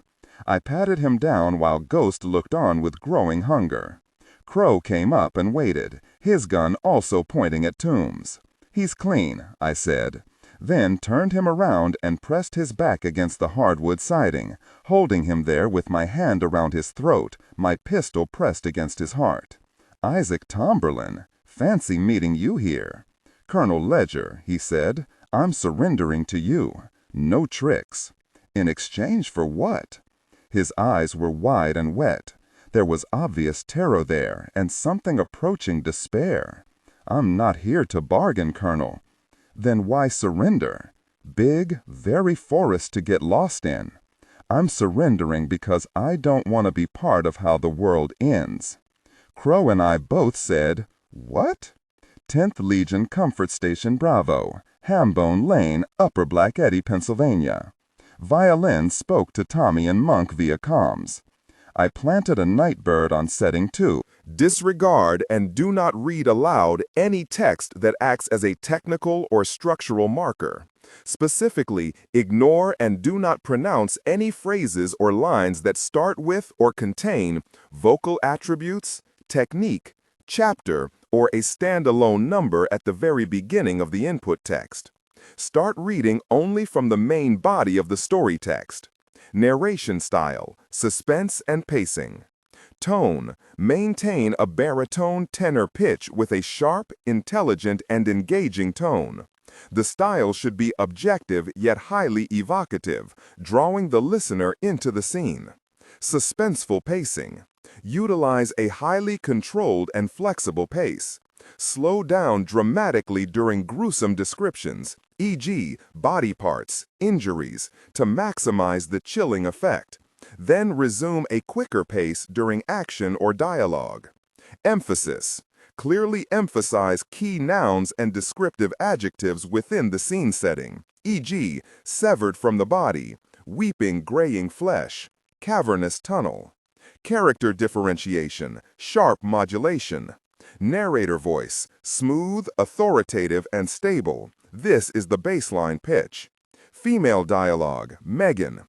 Increase the pitch significantly. The voice should sound assertive, sharp, and highly professional authoritative, like a lead detective or expert.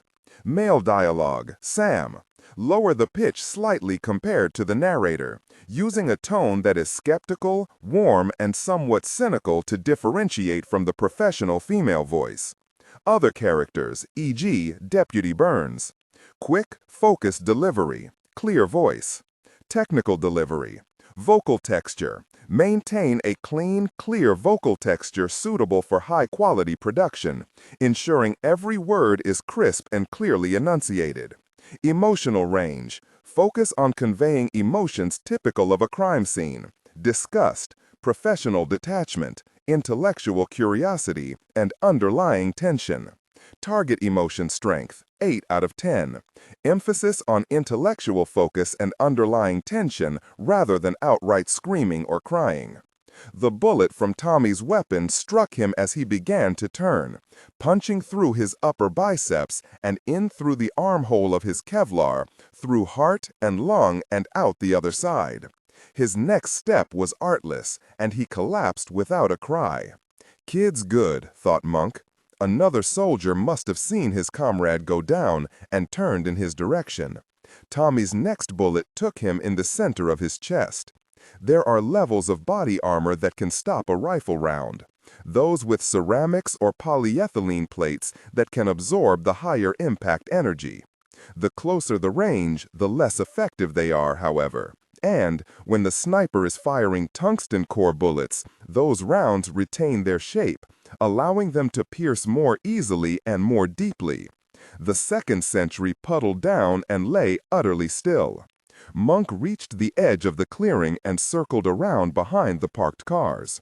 A third sentry was looking around in confusion.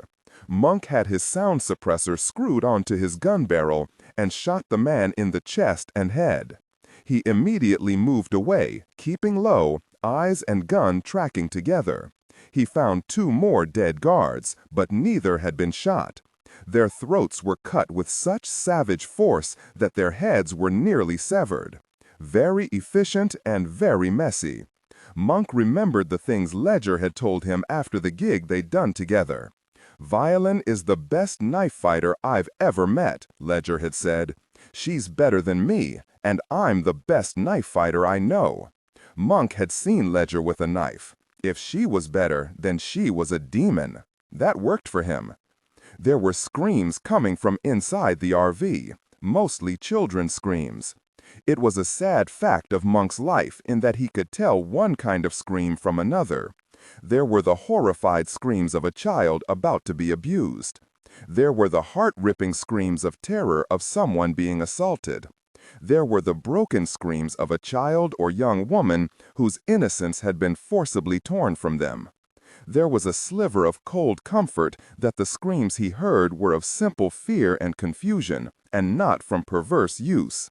That did not make Monk hate the men inside the RV any less, though. He knew why they were here. He kept moving through the little camp, looking for targets, following the trail of blood and bodies left by Violin. He made it almost to the RV door when powerful hands grabbed him and tore him off the ground, spun him, struck him harder than he had ever been hit, and smashed him to the ground. Dazed, filled with agony, bleeding from mouth and nose, Monk looked up into the blazing eyes of a man who was more ape than human, a man with a mouth filled with fangs. He tried to bring his gun up, but the berserker snatched it out of his hands, took the pistol by handle and suppressor, and broke the extended silencer off with such force that it bent the gun barrel and buckled the slide. Then the monster lunged at him with those huge, dripping gorilla fangs. The mansion, Pine Deep, Pennsylvania. I pointed my gun at Toombs's groin. "What do you mean by the end of the world? Be very, very specific." I need to show you," he stammered, rising up to his tippy toes to try to evade the gun. I squeezed the hand around his throat. "Where's Nicodemus?" His eyes went blank. "Who?" "October, the guy you work for, jerkface." "I don't know where he is. He's gone. Mary's gone. Everyone else is dead." "But in the basement, we need to hurry. Maybe there's still time." "Joe," said Crow, stepping close. Yeah, I said, releasing Toombs and stepping back. He settled down on his feet and exhaled. I used my free hand to slap him and backhand his face back to center position. I did it really hard. Not enough to knock him out, but enough to dim the lights on Broadway. "Listen to me, goshhead. You surrendered. That's fine. But I didn't come here to take prisoners. If you have something you need to show us, do it. If you blink wrong, fart too loud, or try any freaking tricks, I will shoot parts off of you that you don't want to lose. When you go back to prison, it can be as a quadriplegic or walking under your own power. You pick." Ghost showed his full set of titanium teeth. Toombs licked his lips. "I'm not asking for conditions or promises, Ledger. Gosh, at this point, if you wanted to pop me afterward, then do it. I can't do this kind of thing anymore. I thought I'd reached that point when Top Sims and that big blonde guy arrested me at Adela's Pirate Lab. That was my chance, and I pissed on it. This is on me." "Joe," said Crow again. Tick-tock. He stood with his sword in both hands. In any other scenario, a guy of his age wearing a soot-stained and torn police uniform and carrying a samurai sword would be comical, an SNL skit gone sideways. Not now, though. I pulled Toombs off the wall and shoved him toward the door. "You lead the way. God help you if this is a setup." "If it were a setup, Ledger, I'd have booby-trapped the porch and been long gone." He opened the door and we followed him inside. We saw the blood and the bodies. "You do this?" asked Crow. "Mary did it." "Mary as in Artemisia Bliss?" I asked. "That's her. Zombie girl." Crow shot me a look. I nodded. "Where is she now?" "Dead, I hope," he said. "I put an entire magazine into her, and she still drove off. But, gosh, I don't know." Crow was looking scared, and I wondered what expression was on my face. The house was big and very masculine, with lots of polished hardwood, stone, and leather. There was a big fireplace in a drawing room, and Toombs pointed to the open weapons safe. There were combat shotguns and automatic rifles that could have turned Crow and me to Swiss cheese if he'd fired at us from a second-story window. Grenades, too. I took a couple of those. Standard M111s. "Kitchen is through here," he said, gesturing. We followed him down a short hall to a spacious kitchen. More blood, more death. Toombs did his best to step over the pools of blood and unidentifiable lumps of glistening meat. A heavy door led to a short hall, gate, and stairs leading down. We'd frisked him and knew his pockets were empty. I told him to put his hands deep into his front pockets as he walked down the stairs. He did so without question. At the bottom of the steps, we stopped and stared at the massive laboratory. The floor plan was much bigger than that of the house above. There was blood and destruction everywhere. "October built this for Mary," said Toombs. "He hired her some of the best scientists money can buy. I guess you know about what was stolen from places like Site 44, Inferno, and Gehenna. Those bioweapons the Typhoid Marys delivered." "The who?" asked Crow. "The women Mary infected and sent to Atlanta and elsewhere.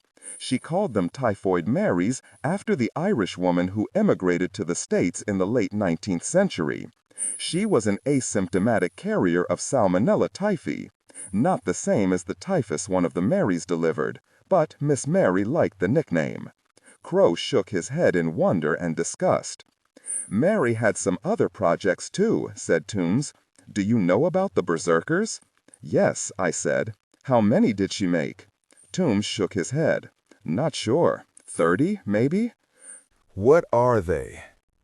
I said nothing, but my mind was filled with memories of Bunny, Top, and me in the tunnels beneath the Dragon Factory, that madhouse of genetic aberration and designer monsters created by Hecate and Paris Jacobi.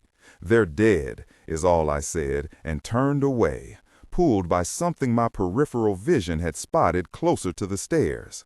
I pushed Toombs ahead of me as we went to a work table on which a number of objects lay. There was a PSRL-1A, Precision Shoulder-Fired Rocket Launcher 1, which is the modified American copy of the Soviet-Russian RPG-7. A shoulder-fired rocket-propelled grenade launcher. That was bad enough. Next to it was an open box filled with straw, in which I could see a Gorgon warhead. "Is that what I think it is?" asked Crow. "Sadly, yes," I said. "Those plastic canisters are filled with an ergot-based bioweapon called Shiva."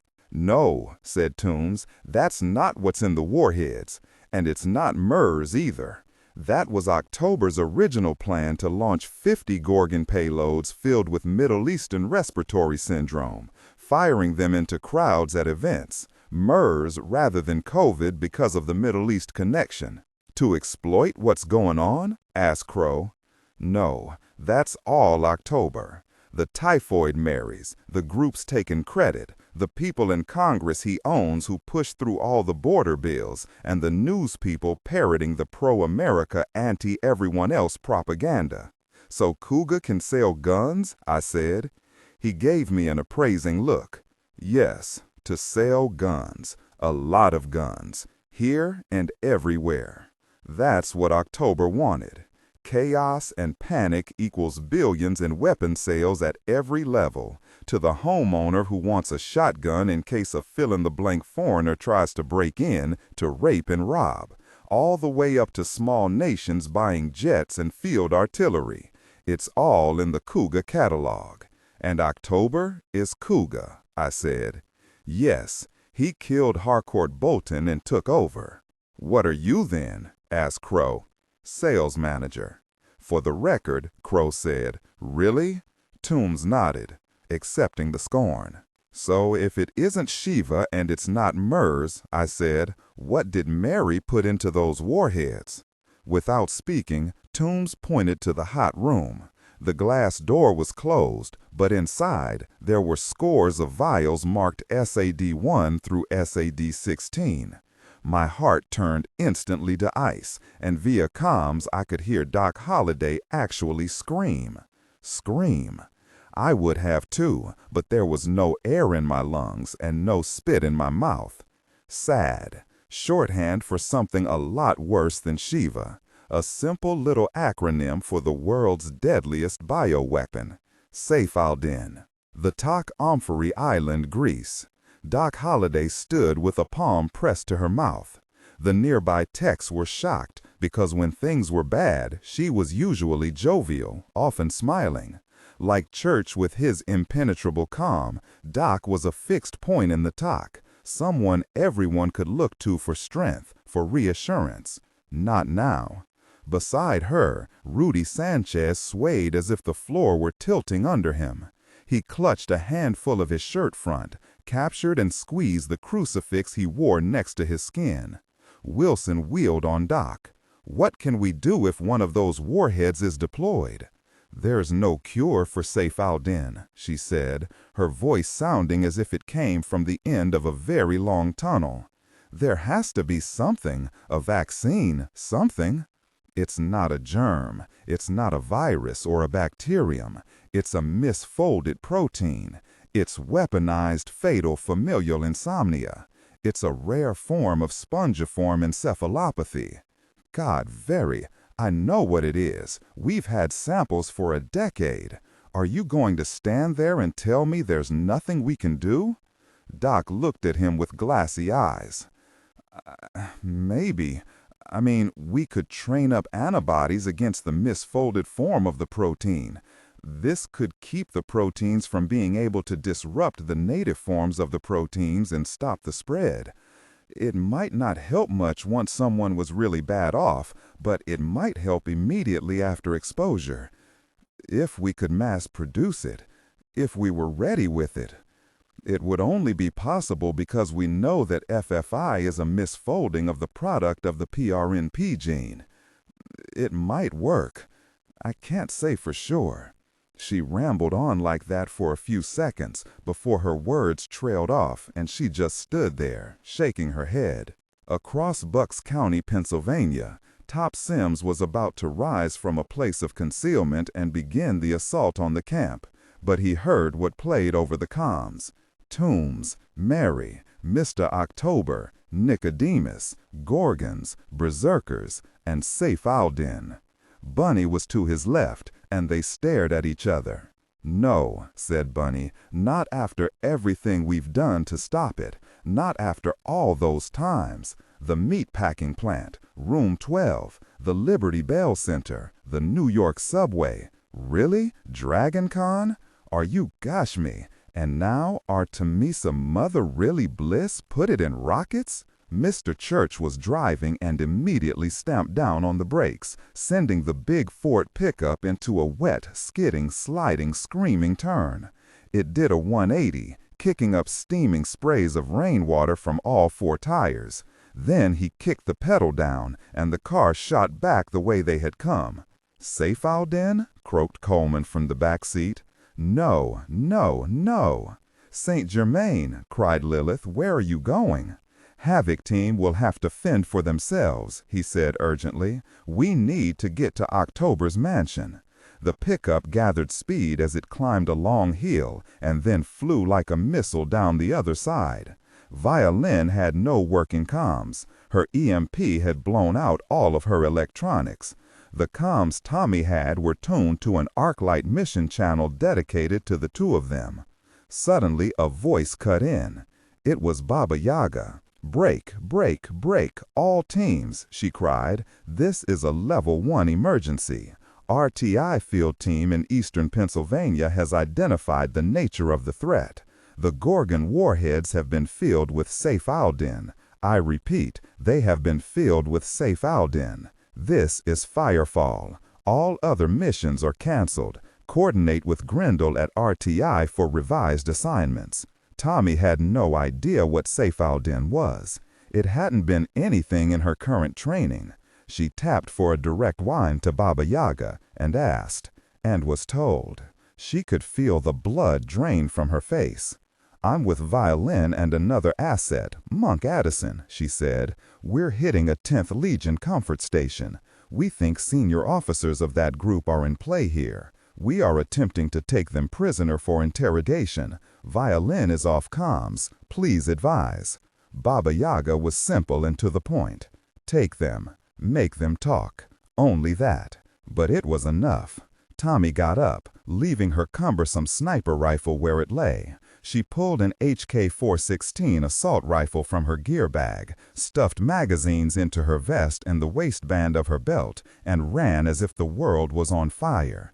Which, in every practical sense, it was. Remy Neto was hidden inside a clump of shrubs, his tactical computer alight on his forearm, and his head spinning from what he was hearing on the comms. He had only recently learned about Safe Alden, but what he had learned terrified him.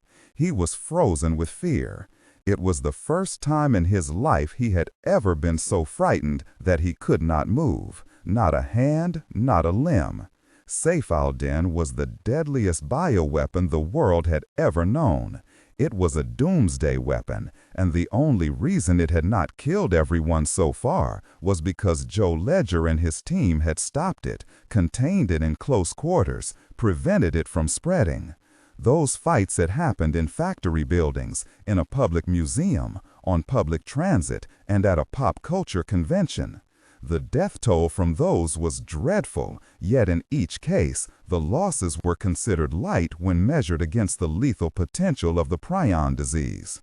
If it ever slipped through containment, then the world would literally consume itself. He had grown up watching too much horror stuff, Dawn of the Dead, Train to Busan, World War Z, The Walking Dead. Those were supposed to be fiction. This was the real world. The fracturing of those lines of distinction was what trapped him in the moment. His heart hammered against his chest like a child trying to escape a burning house. Desperate, but helpless. This is how the world ends, he thought. The line was from a song or a poem or a book. He couldn't remember. Only those 6 words. This is how the world ends. Then he felt something. A movement in his trouser pocket, as if some small animal had crawled in there and was panicking. He heard a whirring, clicking noise and felt something sharp scratch at him through the thin cloth that separated the pocket from the skin of his thigh. It was such a strange thing that it broke him from his stasis. With nervous, trembling fingers, he slid his hand into the pocket and drew out the object that was making the noise and struggling to get free. It wasn't an animal at all, no mouse or bug or anything alive. It was a small orange plastic jack-o'-lantern with a green stem and orange feet and a white stem dial for winding its internal springs. The plastic was scuffed and cracked. It had not worked when the old man gave it to him. It was junk, given as a gift in exchange for an energy bar Remy had offered. The old tramp had asked if his gift was freely given. Remy had said, "If you can use it, man, then by all means, and God bless." Then the man took something from one of the many, many pockets sewn to his clothes. It was the little wind-up pumpkin, and he had offered it to Remy. "Better than any alarm clock," he told Remy, "especially when you really need to wake up." He had put emphasis on the word really. Remy had turned the stem to wind it, but the thing remained inert. The old man had said, "It ain't time to wake up." And now it was. Remy's head snapped up, and he felt life coming back into his frozen limbs. In his ear, Top Sims said, "Activate the toy box." He realized it was not the first time Top had given the order. It was, however, the first time he could do anything about it. "Time to wake up," he said aloud, and pressed the buttons on his tactical computer. American Liberty Bank Trust Field Street Road, Feasterville, Pennsylvania. The program down on the floor was rolling along.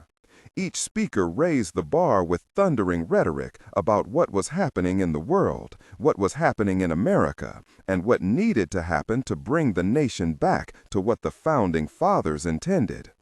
The 60,000 people who paid to be there cheered constantly, sometimes drowning out the speakers. They waved banners from their separate churches or groups. They waved crosses inscribed with the names of people who had died in the Typhoid Mary attacks. They had programs signed by their favorite faith leaders. Blair watched from her perch on the highest balcony. Her team was set and ready for the fireworks display. The exact time was uncertain, though, because a room full of preachers meant long-winded speeches, improvisational commentary, and the occasional guided prayers. It would wrap up eventually, and then she would fulfill her life's mission. The Gorgons waited with predatory patience for just the right moment. The mansion, Pine Deep, Pennsylvania. I turned to Toombs, who immediately began backing away from me. "I didn't know that's what was in it until just before you got here," he protested, hands up in surrender. "I swear it." "Where are the Gorgons?" I demanded. His heels hit the bottom step, and he sat down hard enough to make his teeth snap shut. I grabbed him by the shirt and jerked him up and forward until his ghostly face was inches from mine. I wanted to headbutt him. I wanted to bite his very throat out. "Tell me. Right. Really. Now." "Ledger, listen to me. We only got 4 of them working right. At least that's what I thought. Those 4 were part of a group of 50 for Firefall. All of them were supposed to be filled with MERS. Really the MERS. Where are the ones with Saif al-Din? The 4 that were finished went to the training camp here in Pine Deep. Commandant Kurt Furman runs it. He sent them all to one location, to the big megachurch rally that's going on right now at the American Liberty Bank Trust Arena on Street Road in Feasterville. They're going to do a big fireworks thing after the rally, and that's when they'll fire the Gorgons. "In the rain? It's raining in Pine Deep," said Crow. "Pretty much nowhere else." "What?" I asked. "Weird town, weird weather. Rains here a lot." "Feasterville? I saw the weather maps on TV. Only Pine Deep and a bit over the line into Black Marsh will get rain. There's nothing to stop those fireworks." I walked away and tapped my comms. "Grendel," I said. "On it, outlaw. But I need to find someone of authority to just get it done." To Toombs, I said, "What's the timetable? How much time until the fireworks start?" He looked at his watch. His hands were shaking badly. "Maybe an hour." "Grendel, call the venue. Tell them there's a bomb threat, whatever. Just empty the place. Call Homeland and tell them it's a code Z. They'll know what that is." "On it." Toombs shook his head. "Ledger, there might be another way." "Talk." "You know about the Gorgons from when your team took them from Idellalot," he said quickly. "You know about Marco Russo's master chip. What about it?" Mary cracked that chip and uploaded some kind of software patch to each chip. Bug came on the line. Outlaw, if that's true, then we can't remote detonate them or cause them to misfire. I poked Toombs with my gun barrel. Hard.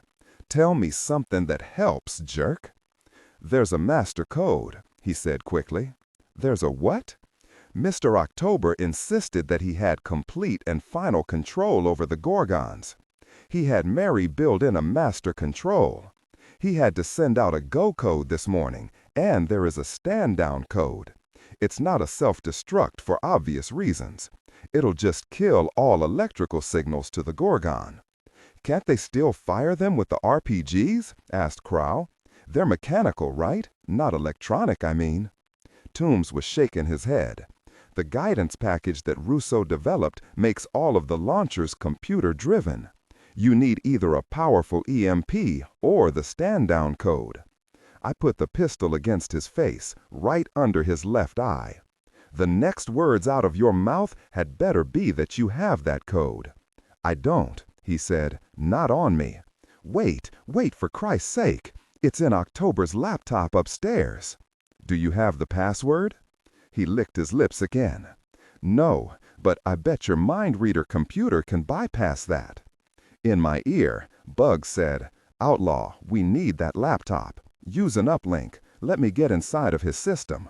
How long will that take? If there's Wi-Fi, 10 seconds.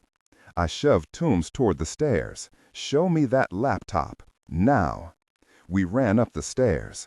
Toombs was so determined to buy back his life, I had to really sprint to catch up with him. We ran through the kitchen, down the hall, and into the drawing room. The laptop was there. It was open. And Mr. October stood next to the desk, smiling in all the wrong ways. 10th Legion, Comfort Station Bravo, Hambone Lane, Upper Black Eddy, Pennsylvania. Monk Addison was going to die. He knew it. The thing that had him was more than 100 pounds heavier than he was, and Monk was a big man. The berserker's chest had to be 72 inches around. His biceps at least 24 inches. He grabbed Monk and lifted him like he weighed nothing and pulled him toward those simian fangs. He thrust his forearm under the berserker's lower jaw and locked his frame to buy himself a second. The brute was so grotesquely powerful that Monk's shoulder immediately began to ache from the effort. With desperate force, Monk began hammering with punches, swinging big, hard overhand rights. He saw the creature's nose shatter in a splay of blood. He saw one eyebrow crack and the lid begin to swell. He saw the upper lip split. And it did not matter at all. The berserker whirled and slammed Monk against the side of the truck. It knocked most of the air from Monk's lungs and darkened the sky. Even so, he kept hitting. Vocal attributes. Technique. Chapter, or a standalone number at the very beginning of the input text. Start reading only from the main body of the story text. Narration style, suspense and pacing. Tone. Maintain a baritone tenor pitch with a sharp, intelligent, and engaging tone. The style should be objective yet highly evocative, drawing the listener into the scene. Suspenseful pacing. Utilize a highly controlled and flexible pace. Slow down dramatically during gruesome descriptions, e.g., body parts, injuries, to maximize the chilling effect. Then resume a quicker pace during action or dialogue. Emphasis. Clearly emphasize key nouns and descriptive adjectives within the scene setting, e.g., severed from the body, weeping graying flesh, cavernous tunnel. Character differentiation, sharp modulation. Narrator voice, smooth, authoritative, and stable. This is the baseline pitch. Female dialogue, Megan. Increase the pitch significantly. The voice should sound assertive, sharp, and highly professional or authoritative, like a lead detective or expert. Male dialogue, Sam. Lower the pitch slightly, compared to the narrator. using a tone that is skeptical, warm, and somewhat cynical to differentiate from the professional female voice. Other characters, e.g. Deputy Burns, quick, focused delivery, clear voice. Technical delivery, vocal texture. Maintain a clean, clear vocal texture, suitable for high-quality production, ensuring every word is crisp and clearly enunciated. Emotional range. Focus on conveying emotions typical of a crime scene: disgust, professional detachment, intellectual curiosity, and underlying tension. Target emotion strength, 8-10. Emphasis on intellectual focus and underlying tension rather than outright screaming or crying. The berserker threw a punch of his own, and Monk twisted to slip it. The brute's knuckles ripped open his cheek, but the fist hit the truck, knocking a 6-inch deep dent into the metal. Monk braced a foot against the tire for strength and balance, then chop-kicked the berserker behind the knee. The action required Monk to lift his only standing leg, and then he went utterly slack. The kick bent the berserker's knee, and the dead weight pulled them both down to the mud. Monk drew both knees up and kicked out, catching the genetic freak in the hip and crotch. It knocked a yelp of pain from the attacker and pushed those teeth 10 inches back. Monk kicked again, twisting to avoid a series of heavy counterpunches. He bent an arm and took one punch on the point of his elbow. That hurt a lot, and the arm went numb, but the berserker reeled back. Monk saw the big fist and knew that he'd shattered something. He kicked out again, and the force sent the berserker backward and Monk halfway under the truck.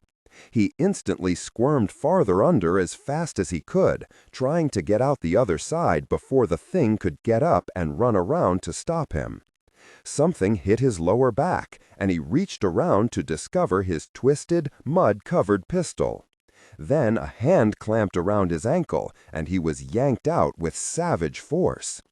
As soon as Monk's head cleared the truck, the berserker tried another bite. Monk slammed the handgun into that gaping mouth with every ounce of his desperation and fear. Fangs snapped and pieces flew. The berserker howled in agony and reeled back, but Monk followed, swinging the ruined gun into its mouth and eyes and throat, hitting with everything he had. The berserker's eyes rolled high and white, and it sagged back, arms flopping to the ground. Only then did Monk see how pulped and flattened its throat was. He clawed his way up the side of the truck and looked down at the dying monster. "Jesus, really?" he gasped. Then he heard a roar of bestial fury, and he raised his head to see another berserker racing toward him. Monk pushed away from the truck and raised the bloody gun. The berserker's head suddenly snapped to one side, and his steps fell into confusion before failing utterly. Most of the top of the creature's head was gone, spilling blood and brains into the mud. Tommy appeared out of the rain, a rifle in her hands. "Come on," she yelled, and ran past, heading toward the RV. Monk's knees buckled, and he dropped down. "I'm coming," he said, as he fought his way back to his feet. The mansion, Pine Deep, Pennsylvania. October stood staring at us. "Mr. Toombs," he said in a mild, conversational tone, "I see you've made some new friends." "Do you even know what's happening out there?" Toombs demanded. "Firefall is what's happening," he said. "It's what we have been working toward." Ghost took a few steps toward October, who pivoted his head at the big white shepherd. I thought there was a flicker of fear in October's eyes, and I remembered reading somewhere once that certain types of creatures are afraid of white dogs. Even if that were true, Ghost stopped advancing and held his ground, the fur standing up all along his spine. I pointed my gun at October. "Step away from the laptop, jerk." October smiled. "Or what?" I shot him 6 times. He staggered and fell back against the wall, his chest pouring blood. "Or that, really," I said. 2 things happened at once. Crow yelled, "Joe!" The French doors in the drawing room exploded inward in a storm of flying shards. I threw myself down, hooking an arm around Crow. Toombs was closer to the window, and the arrows of glass slashed him from forehead to shin bones. He screamed as he fell, and I didn't know if he was dead or not. I could not care, because figures were swarming into the house from outside. Men, big ones, too big, bigger than Bunny or Sweeney, dressed in 10th Legion black, but with monster faces. Berserkers, 6 of them. They stormed inside, howling with red delight. East Pinelands Forest, Black Marsh, Pennsylvania. Felicia Carby thought she was dead. She felt dead. Her body was a block of ice somewhere 10,000 miles from where she lay. When she looked down, she saw blood and torn clothing, and her mind stopped right there, refusing to catalog the personal damage. It was an unbearable task because of all that it meant. She was dying. That much was clear. Carby had been in the military and with 10th Legion long enough to accept that harm and even death were possible outcomes of her life choices. Even so, she expected it to be from a bullet or a needle in some prison if firefall went wrong and the coming war faltered in ways that the race traders win. She had not expected anything like this, not even in her nightmares. And this seemed to be a nightmare. Or it should have been one. Maybe it was, she thought. What she saw wasn't possible, not in any version of actual reality she believed. The berserkers were strange enough, but that was transgenic science. That was gene therapy and drugs and some surgery. That made sense. Even the bestial SDs made sense. Really messed up sense, but there was science behind them too. And they should have been the worst thing she ever saw in life, in real life. But they were not at all the worst thing. The 3 things that had come out of the forest were far, far worse. Only one of them was as big as the berserkers. The other 2 were smaller, not much bigger than she was. The berserkers should have overwhelmed them, torn them apart. The SDs should have ripped them to pieces. Felicia Carby lay there and watched as the 3 things brought madness and horror to her world. One berserker sat with his back to a stack of crates, his chest ripped completely open. Another lay bent back over the hood of a Jeep, with everything from mid-chest down simply gone. She watched as the berserkers and the SDs transformed from a dominant force to things to be hunted and ripped apart, and consumed. She watched the slaughter go on, and Carby wished so intensely that she could scream. There simply was not enough of her left for that. All she could do was watch nightmare claim dominion over the real world. The Mansion, Pine Deep, Pennsylvania. One of the berserkers led the pack, and I swung my gun toward him and opened up. He wore heavy body armor, and my center mass shots made him grunt. Only that. He was so fast that before I could snap off a shot at his face, he lunged at me, big hands ready to grab and crush. Suddenly, those 2 hands were flying into the air, trailing streamers of red blood. I had an afterimage of a flash of silver, and then Crow was pulling me back, his sword in one hand. I peeled left away from him, spun and fired at the berserker behind the handless one. And my first round took him in his howling mouth. The hollow point blew apart his right cheekbone and sprayed a 3rd berserker with blood and bone. The berserker behind him tried to lead aloud any text that acts as a technical or structural marker. Specifically, ignore and do not pronounce any phrases or lines that start with or contain vocal attributes, technique, chapter, or a standalone number at the very beginning of the input text. Start reading only from the main body of the story text. Narration style, suspense and pacing. Tone, Maintain a baritone tenor pitch with a sharp, intelligent, and engaging tone. The style should be objective yet highly evocative, drawing the listener into the scene. Suspenseful pacing. Utilize a highly controlled and flexible pace. Slow down dramatically during gruesome descriptions, e.g., body parts, injuries, to maximize the chilling effect. Then resume a quicker pace during action or dialogue. Emphasis. Clearly emphasize key nouns and descriptive adjectives within the scene setting, e.g., severed from the body, weeping graying flesh, cavernous tunnel. Character differentiation, sharp modulation.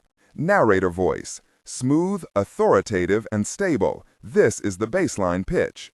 Female dialogue, Megan, increase the pitch significantly. The voice should sound assertive, sharp, and highly professional authoritative, like a lead detective or expert. Male dialogue, Sam, lower the pitch slightly compared to the narrator, using a tone that is skeptical, warm, and somewhat cynical to differentiate from the professional female voice. Other characters, e.g., Deputy Burns, quick, focused delivery, clear voice. Technical delivery, vocal texture. Maintain a clean, clear vocal texture suitable for high-quality production, ensuring every word is crisp and clearly enunciated.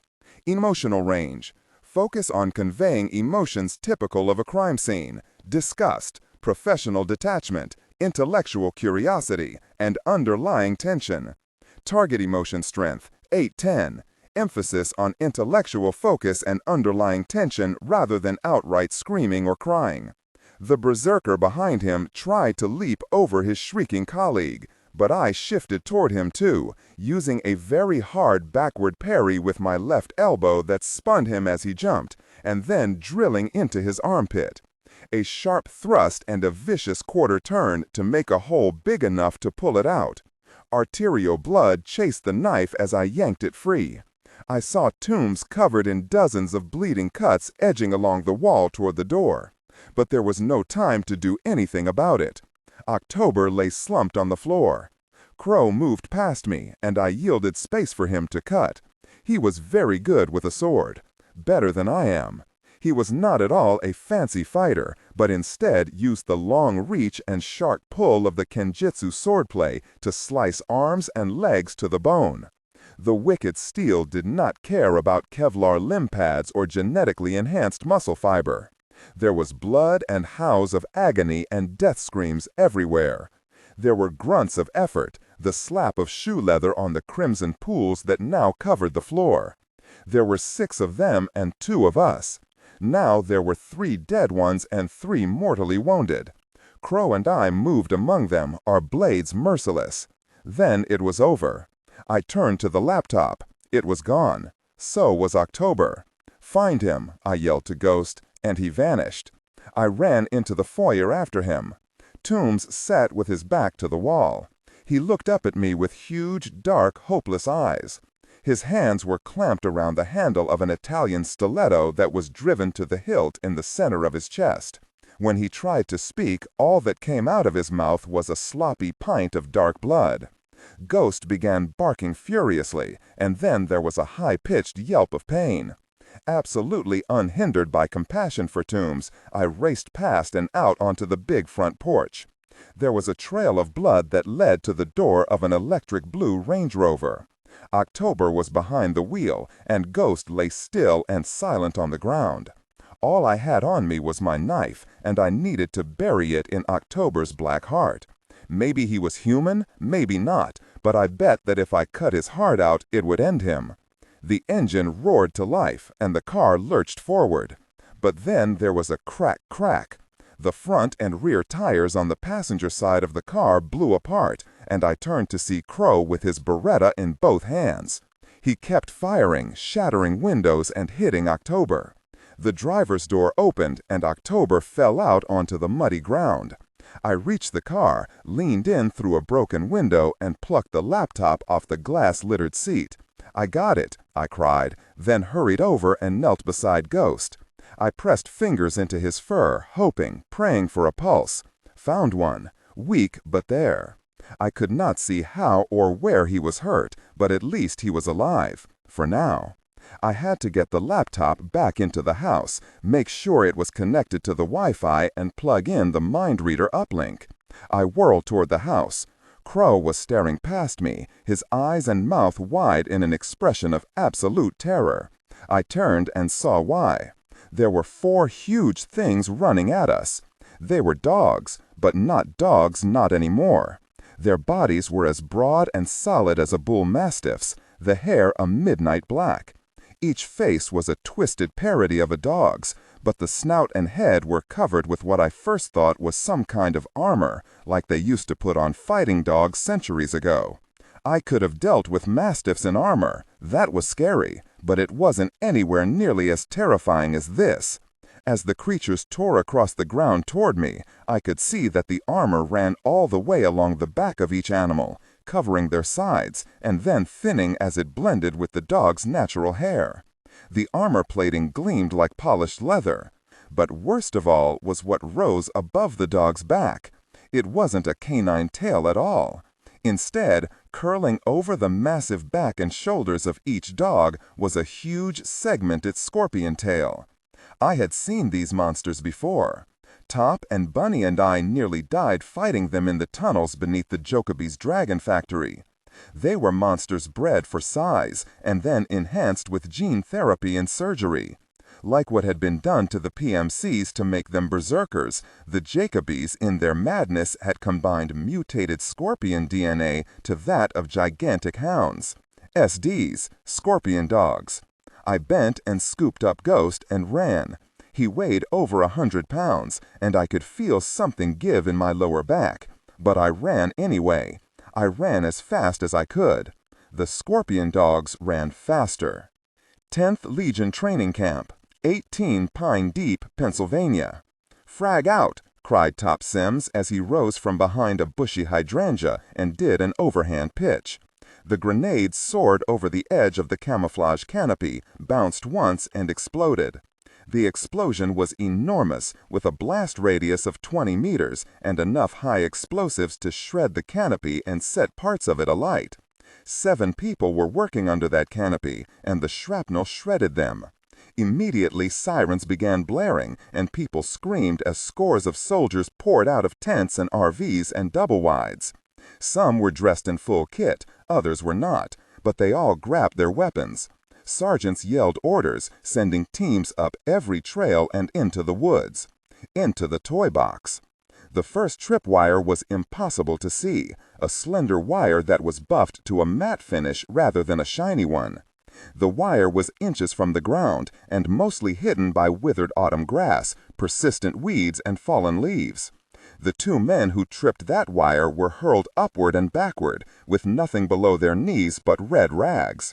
Soldiers began firing into the woods, aiming nowhere and everywhere. Thousands of rounds tore through leaves and tree bark and falling rain. Remy, hidden in a crevice under a blanket covered in leaves, watched with the eyes of his drones and pressed keys on his tactical computer. Cluster bombs he'd strung from tree branches detonated, scything laterally across the compound. A berserker was standing close to one, and it splashed him 40 feet across the ground. "Over there," bellowed a sergeant, pointing in Top's direction, having caught a flicker of fast movement. "There's a—" That was all he managed to get out before Bell put a bullet through his chest. He fell sideways, and his corpse tripped another wire. The resulting blast hurled 5 pounds of jagged flechettes into the camp at waist height. The tiny triangular blades hit thighs and groins and stomachs. "Release the dogs!" roared another sergeant. "Release the very dogs!" He died with another of Bell's rounds, but the order was on the wind. 4 soldiers ran for a pair of big cages draped in canvas. Bunny rose and fired, killing one and maiming another with his combat shotgun. But the remaining 2 reached the cages. They tore off the tarps and flipped up the restraining bars before Bunny could cut them down. The cages banked open, and the SDs burst out. 8 of them! "Jesus freaking Christ!" cried Remy. Belle, high in her post, froze for a moment at the sight of the monsters. Top's voice smashed through her shock. "Freaking scorpion dogs! Kill them!" Mother mercy, target those ghost things! Belle was rarely caught off guard. She was rarely even frightened, but the sight of those mutated beasts hit her like a punch to the chest. Her fingers clutched the gun as if it were a lifeline and not a weapon. Then Bunny stepped out of the woods and leveled his shotgun. He took aim at the scorpion dogs and began firing. 2 went down, snarling and hissing, their gigantic tails whipping back and forth. She cursed and fired again, missed again. "Get your very head in the game, Mother Mercy," growled Top. Belle's lips curled as she forced herself to focus. The next bullet took a scorpion dog in the chest. Several of the berserkers plunged into the woods, each spraying the rainy shadows with heavy automatic gunfire. One of them walked through a tripwire, and a claymore exploded 16 inches from his shins. His companions whirled and ran the other way, deeper into the toy box. As thunder exploded overhead, smaller and more destructive blasts ripped the forest to pieces. Belle kept firing, and with each new kill, her confidence rebuilt itself. Bunny was running through the camp, making maximum use of cover, dealing destruction with his shotgun. Top lobbed grenade after grenade, and Remy triggered bombs that were not set off by tripwires. 4 of them against a small army, an army that was shaking off its shock, finding cover, returning fire. Element of surprise is a great weapon, but numbers also count. There were still dozens of legionnaires, berserkers, and SDs. Above them, the storm sobbed and wept as rivers of blood washed through the camp. 10th Legion Comfort Station, Bravo, Hambone Lane, Upper Black Eddy, Pennsylvania. Tommy reached the RV door and saw that it was not only open, but hung by a single twisted hinge. A legionnaire lay with his head and shoulders hanging down over the steps. There were screams coming from inside, and Tommy grabbed the corpse by the strap on his chest and hauled him out, dumping him unceremoniously onto the ground. The rain was coming harder now, and the sound of it on the metal roof and sides of the RV sounded like machine gun fire. She stepped up, crouching, rifle slung, and a pistol in her hands as she crept up the steps. The RV was very large and had been reconfigured to have 4 queen-size Murphy beds bolted to the sides. A 5th and much larger bed was all the way in the back. 10 children and 2 young women of about 17 huddled together back there.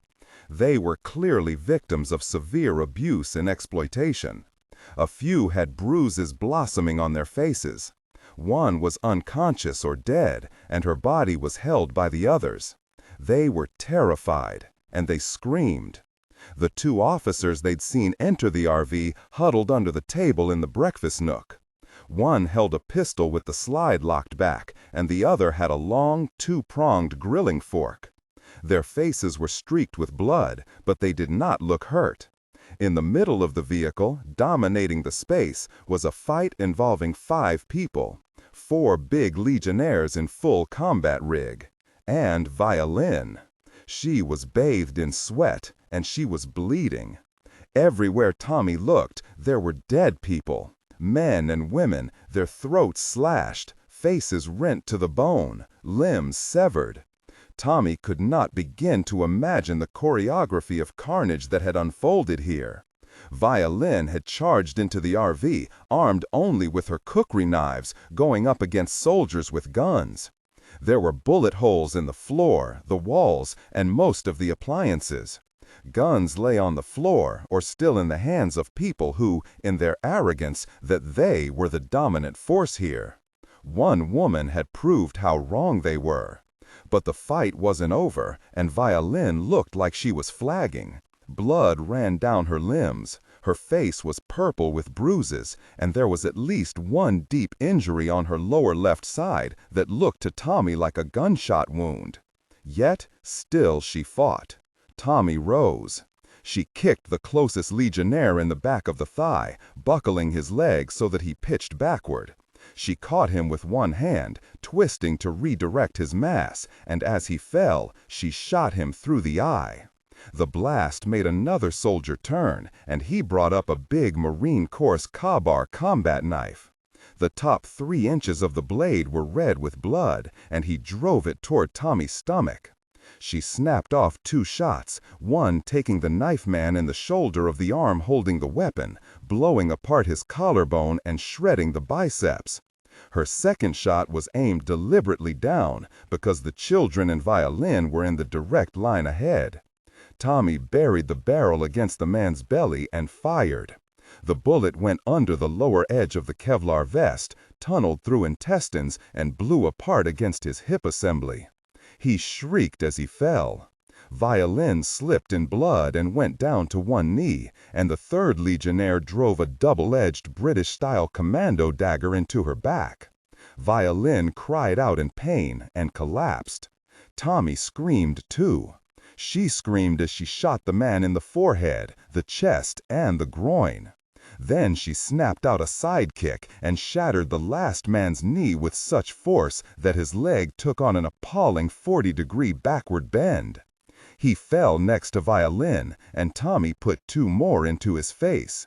The 2 officers, seeing one attacker down and one with a pistol that was pointing down rather than at them, surged forward. The fat one threw his empty pistol, which Tommy ducked, but the other man stabbed her in the stomach with the grilling fork. Tommy caved over the fork, raising her gun, but the children were directly behind the attacker. Then both men were on top of her, bearing her to the bloody floor. The mansion, Pine Deep, Pennsylvania. Crow had his pistol out and was firing, but I was running in such a dead straight line toward the porch, I was in his way. One of his rounds passed so close to me I could hear the high-pitched wasp wing buzz as it flew. Behind me, one of the scorpion dogs yelped in pain. I ran. He came down off the porch, swapping out a spent magazine for a fresh one. He ran to meet me, offering covering fire as best he could. I passed him and stumbled onto the porch, tripping, falling, spilling ghost on the wood planking. He thudded and slid bonelessly. I slid the laptop across the porch floor too. I whirled to see the car Crow and I came in go tearing through the mud with a small, bloody, grinning figure at the wheel. October.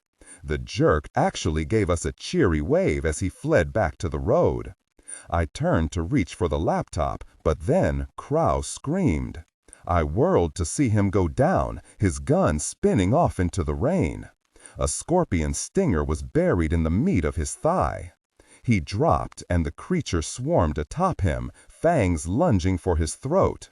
But Crow somehow got a forearm under those jaws and was beating at the brute. I came off the porch, my back burning with agony, and slammed into the SD, kicking it with a heel stomp in the ribs. It fell, and I grabbed Crow, tore the sword from its sheath, and hurled him behind me, just as the second scorpion dog leaped high to try to bowl me over. I squatted and did a lateral cut, and the thing crashed down, dying.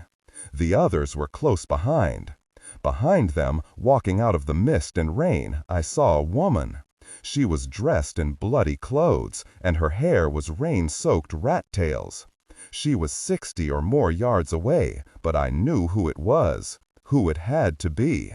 Miss Mary, Mother Night, Artemisia. Bunny was running. Bunny was running through the camp, making maximum use of cover, dealing destruction with his shotgun. Top lobbed grenade after grenade, and Remy triggered bombs that were not set off by tripwires. 4 of them against a small army. An army that was shaking off its shock, finding cover, returning fire. Element of surprise is a great Ratwin, but numbers also count. There were still dozens of legionnaires, berserkers, and SDs. Above them, the storm sobbed and wept as rivers of blood washed through the camp.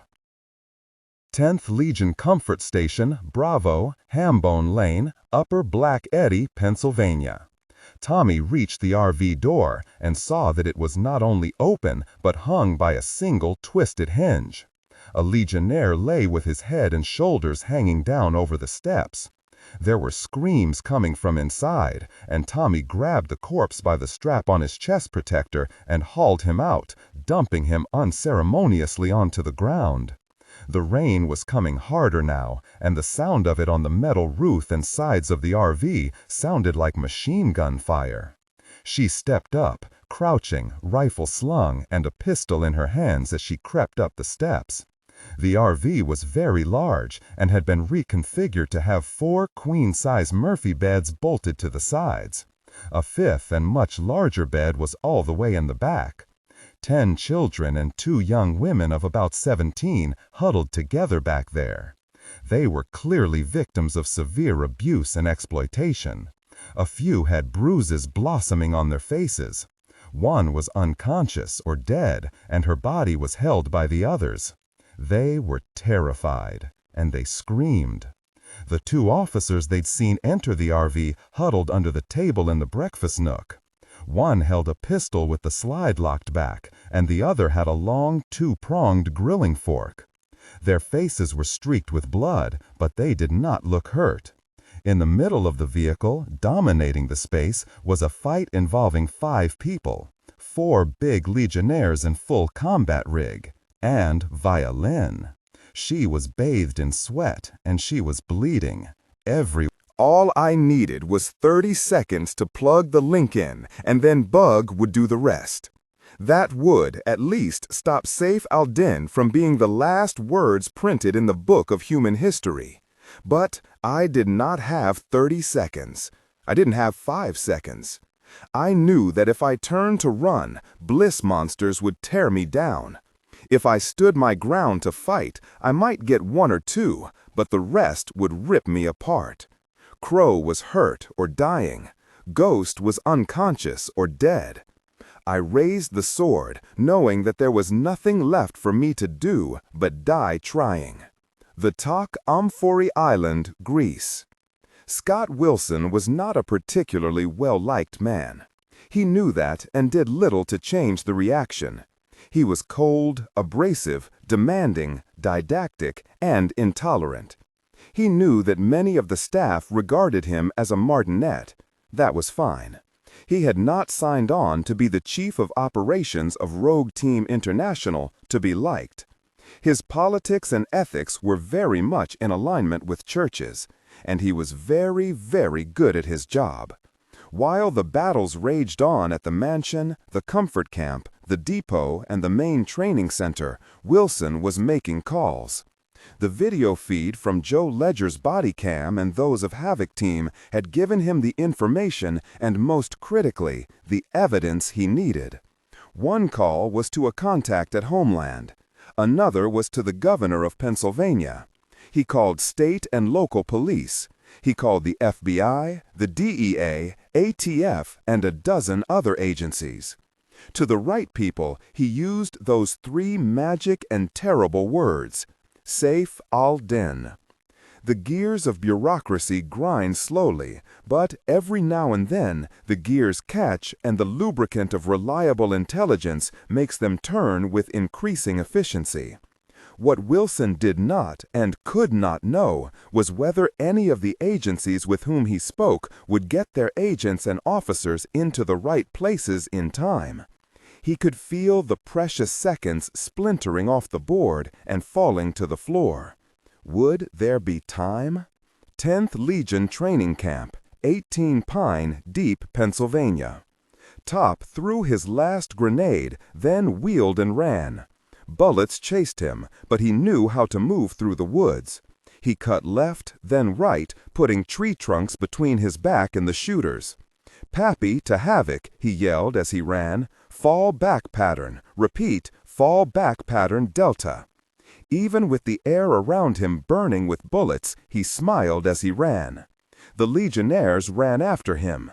So did the remaining Scorpion dogs, and they ranged farther ahead, outdistancing the 2-legged soldiers. Top cut a quick, desperate glance at the display on the tactical computer on his left forearm. The screen was ablaze with colored dots. One was directly ahead of him, and as he reached it, he flung himself forward and up like a broad jumper. He landed hard enough to tear a painful grunt from him, but immediately ran up a slope, pivoted, then cut hard left as he headed to a hillock. The scorpion dogs raced ahead. And then they reached the spot Top had vaulted. The blast picked them up, tore them apart, and hurled fur, blood, bone, and chitinous shell in every direction. The legionnaire running out front was impaled by a 6-inch spike of bloody femur. He tumbled forward, and his men ran over him. A berserker ranged ahead, angling in the direction Top had taken, his long and powerful legs devouring the distance between him and the retreating black man. The berserker grinned hungrily. He was grinning when he stepped down on an M16 anti-personnel mine, a bouncing Betty. Called that because when it is stepped on, there is a 1-second delay before it ignites a charge that propels it upward 3 feet before exploding. The mine blew up between the berserker and a sergeant who was bringing his rifle up to shoot Top. They fell, maimed and screaming. Bunny threw 3 grenades from behind cover, letting the first one sail over the running pack of legionnaires to detonate on the far side. It killed 3 of them and made the rest of the line swerve to safety to their right. Except Remy had left no safety. He left other things, and the fleeing men ran right into them. The last 2 berserkers crouched, pivoting on the balls of their feet as they unloaded into the brush with heavy M249 squad automatic weapons. One of them had a 30-round magazine, but the other had a full 200-round plastic magazine. The heavy caliber bullets chewed the scenery into green confetti. Bunny dove down into a ravine, but he was pushed faster and harder by a round that struck him between his shoulder blades. His Kevlar spider silk vest saved his life, but he could feel ribs break. He landed badly, rolled, and crawled back to the top of the ravine, laying his shotgun over the edge. Bunny fired once, but both berserkers spun away, one torn by his 12-gauge slug and the other shot through the chest by a sniper bullet. Bunny could not see Belle, but he said a quick thanks and crawled away. His back was on fire, and then he realized that blood was running down inside his sleeve. The vest hadn't stopped the round completely after all. "I'm hit," he said. He sprayed blood when he said it. "Donnie," called Top, "can you move?" I think so." "Head east. There's a bridge over a stream. That'll be our rally point." "Copy that," said Bunny. He slung his shotgun and began to crawl. He made it exactly 40 feet before the cloudy day turned completely black, and he collapsed face first into the mud at the bottom of the ravine. 10th Legion Comfort Station Bravo, Hambone Lane, Upper Black Eddy, Pennsylvania. As the 2 10th Legion officers piled on top of her, Tommy wasted no time screaming in pain. The grilling fork was buried in her stomach, and the torment was immeasurable. Bigger than anything she had ever felt. Violin was out. She lay still and looked dead. Tommy brought a knee up and caught the taller of the men in the crotch, tearing a howl from him, but the other one punched her in the face. Tommy felt her jaw break, tasted blood in her mouth. She fumbled for a knife, pulled it from its thigh sheath, and began stabbing wildly. Both of the men cried out as the blade chopped, but the tall one grabbed the handle of the fork and gave it a savage clockwise turn. The knife tumbled from Tommy's hands as agony suddenly defined everything about her. Even then she kept fighting. There was no referee, there was no timeout. No one was going to stop this. Either she fought or she simply let them win. They would kill her. They had killed Violin. They would take their anger on the children. Tommy tried to yell, "No!" but she had no breath. The men were straddling her now, punching her over and over again. She managed to dig one hand down between her and the tall one with the fork. Tommy clenched her fist and twisted with all the strength she had, targeting a vulnerable area. He shrieked and punched her harder. In the face, in the chest. The light was draining out of the world as quickly as blood poured from her stomach. And then the tall man seemed to rise into the air as if gravity no longer mattered.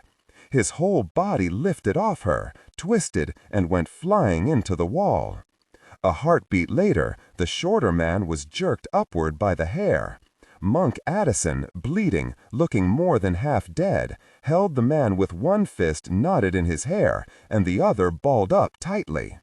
The tattooed faces on his arm and chest seemed to come alive, to scream in fury, as Monk hit the commandant of the 10th Legion training camp with a blow so powerful, so appallingly devastating, that Kurt Furman's features disintegrated. Monk hit him again and again. Teeth snapped, his nose flattened, one eye vanished, and then all the light went out of the officer's eyes. Monk dropped him and reached for the tall man. He lifted Command Sergeant Ryerson into the air and then slammed him down on one upraised knee. There was a huge wet crack. Monk let the corpse fall. He staggered over to Tommy. "Violin," she wheezed. Monk pressed 2 fingers against Violin's throat. "She's alive," he said. "Let's get her." Monk puddled down into a heap, eyes going totally blank. Tommy, the grilling fork still buried in her stomach, looked at him and at Violin. The children were screaming. She raised one bloody, trembling hand toward them. East Pinelands Forest, Black Marsh, Pennsylvania. Felicia Carby's eyes stared at nothing. The entire depot was utterly still, except for lines of blood that ran down the sides of the crates and dripped into the mud. The rain was intensifying, washing the red into the brown mud. 3 figures stood at the edge of the clearing. They were naked. Mike Sweeney, Sam Hunter, and Antonio Jones. Sweat and blood ran down their bodies, turning pink in the rain. They did not say a word to one another. Instead, they turned and began to walk back to where they had left their clothes. The mansion, Pine Deep, Pennsylvania. The closest scorpion dog ran at me, low and fast, knowing it had me. The sword was in my hand, but I was weak. Whatever I'd done to my back was now a white-hot, shrieking agony. Suddenly, a whistle split the air, and the SDs skidded to a stop, turning inquisitive eyes toward the figure that came walking slowly toward me. Miss Mary stopped 10 feet away from me, outside of the reach of my sword. Her remaining scorpion dogs clustered around her, wriggling and dancing like excited foxhounds, pressing their muzzles against her. "Joe," she said, "I can't begin to tell you how much I've been looking forward to this, to meeting you again.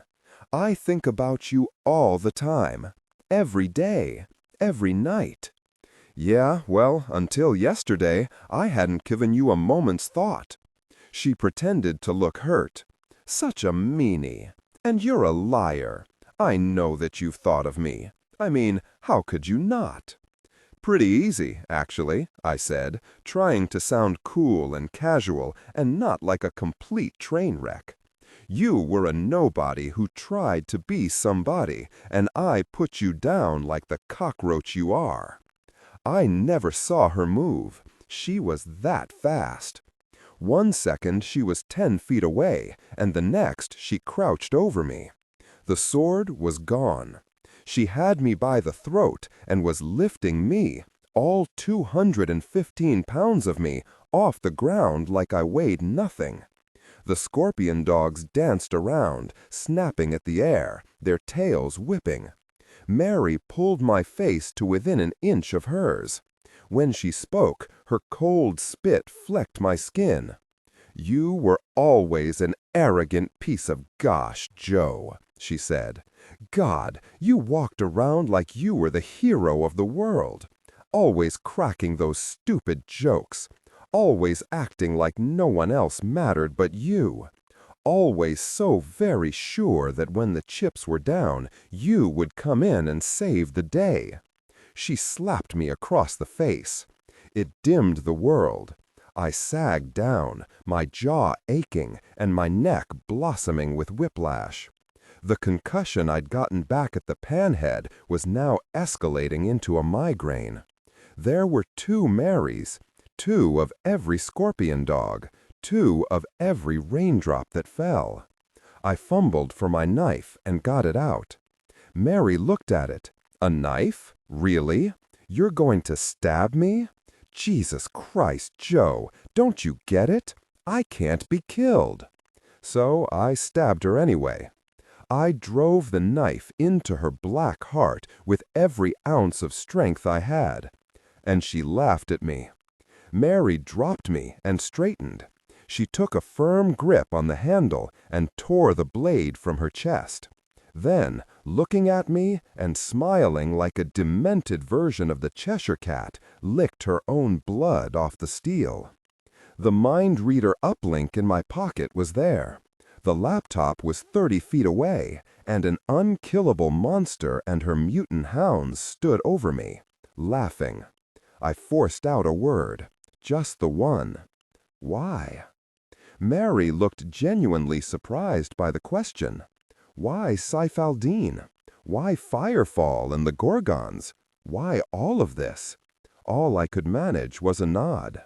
Her face clouded with emotion, real emotion, not the false smiles or trash talk or any of that artifice. I saw the mask fall away and the woman behind it. Mary was lost. That was it. She had let herself become corrupted when she worked for church. Getting caught and sent to jail broke something inside of her mind. That towering genius could not accept defeat, not by anyone she considered less than she was. Prison, I think, drove her deeper into psychosis. When she escaped and took on the persona of Mother Night, her madness was evident. The outward facade of her criminality seemed to be about anarchy and terrorism. That was a lie, though. She wanted to be famous. She wanted to be the most important person on Earth. She knew she couldn't, though. Her mind was continuing to fracture, her grip on reality disintegrating. Her last act as a person had been to inject herself with one of the advanced strains of Saifaldine, not to become a mindless monster, but to try to achieve a measure of immortality. Had Echo Team not caught up with her at the pop culture convention in Atlanta, I wonder what the world would have become. We know that she infected her berserkers back with different strains of the pathogen. She did not want to rule a world of brain-dead creatures.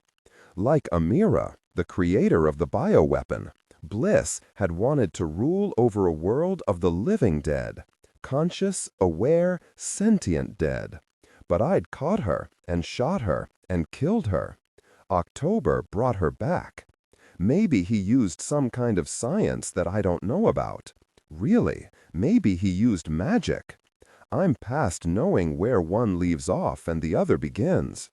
He brought her back, but what he brought back was infinitely stranger than what fell off that balcony in Atlanta. I didn't know what strains of Saifaldine were in the 4 Gorgons. Maybe some were the monster strain, and some were the advanced ones. I thought so. She wanted to reduce the world and rule over what was left. That seemed certain. The uplink was in my pocket, and I could no more use it than I could fly. Artemisia Bliss had won. I lay there, battered, concussed, torn, and helpless. Maybe I should just bite you, she said. Bite you and let you come back, if you can. I haven't tried it since I became Mary. Would you come back as undead you, or as one of the brainless hunks of walking meat? She leaned closer, hunger igniting in her mad eyes. Let's find out.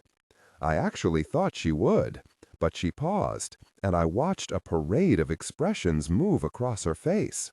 There was the madness, sure. There was the monstrosity of her, without a doubt. There was the bottomless hunger for winning. That was crystal clear. And yet, I saw her eyes go wet. They clouded with storms of doubt, of confusion, of sadness. "I'm a monster," she said, and it came out as a sob, a confession of a kind of personal defeat, even in the moment of her victory. I think it was in that moment when she looked into the future and saw nothing. A world that she had killed. No friends, no family, no colleagues, no press, no followers. They were all dead, or they had become monsters too. Lesser beings, ruined lives, soulless and empty in every important way. "You don't have to be," I said. My words surprised us both. She looked at me and for just a moment saw someone who was broken too. Someone who, like she had looked into the abyss for far too long. She knew my backstory. The 5 older teens, Helen, my psychic fractures.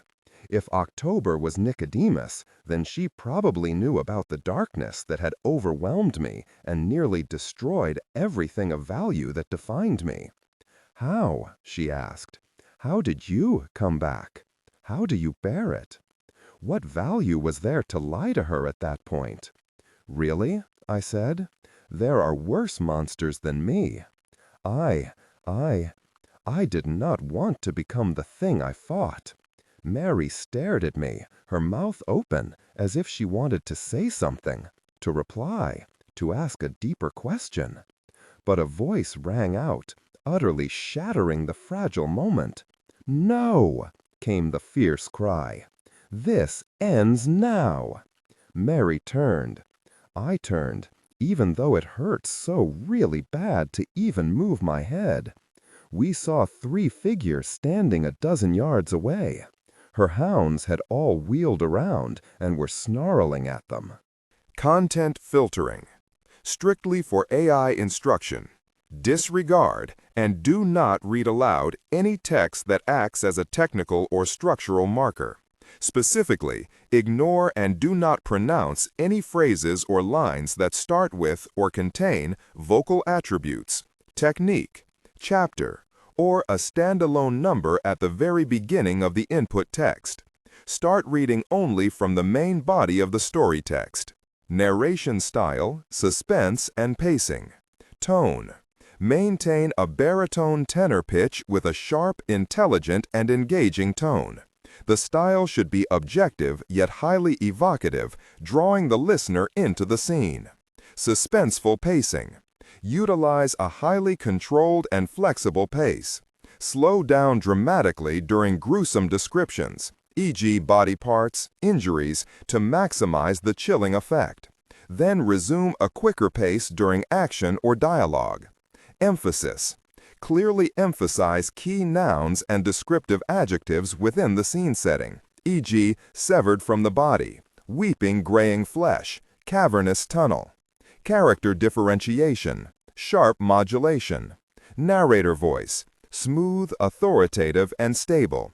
This is the baseline pitch. Female dialogue, Megan. Increase the pitch significantly.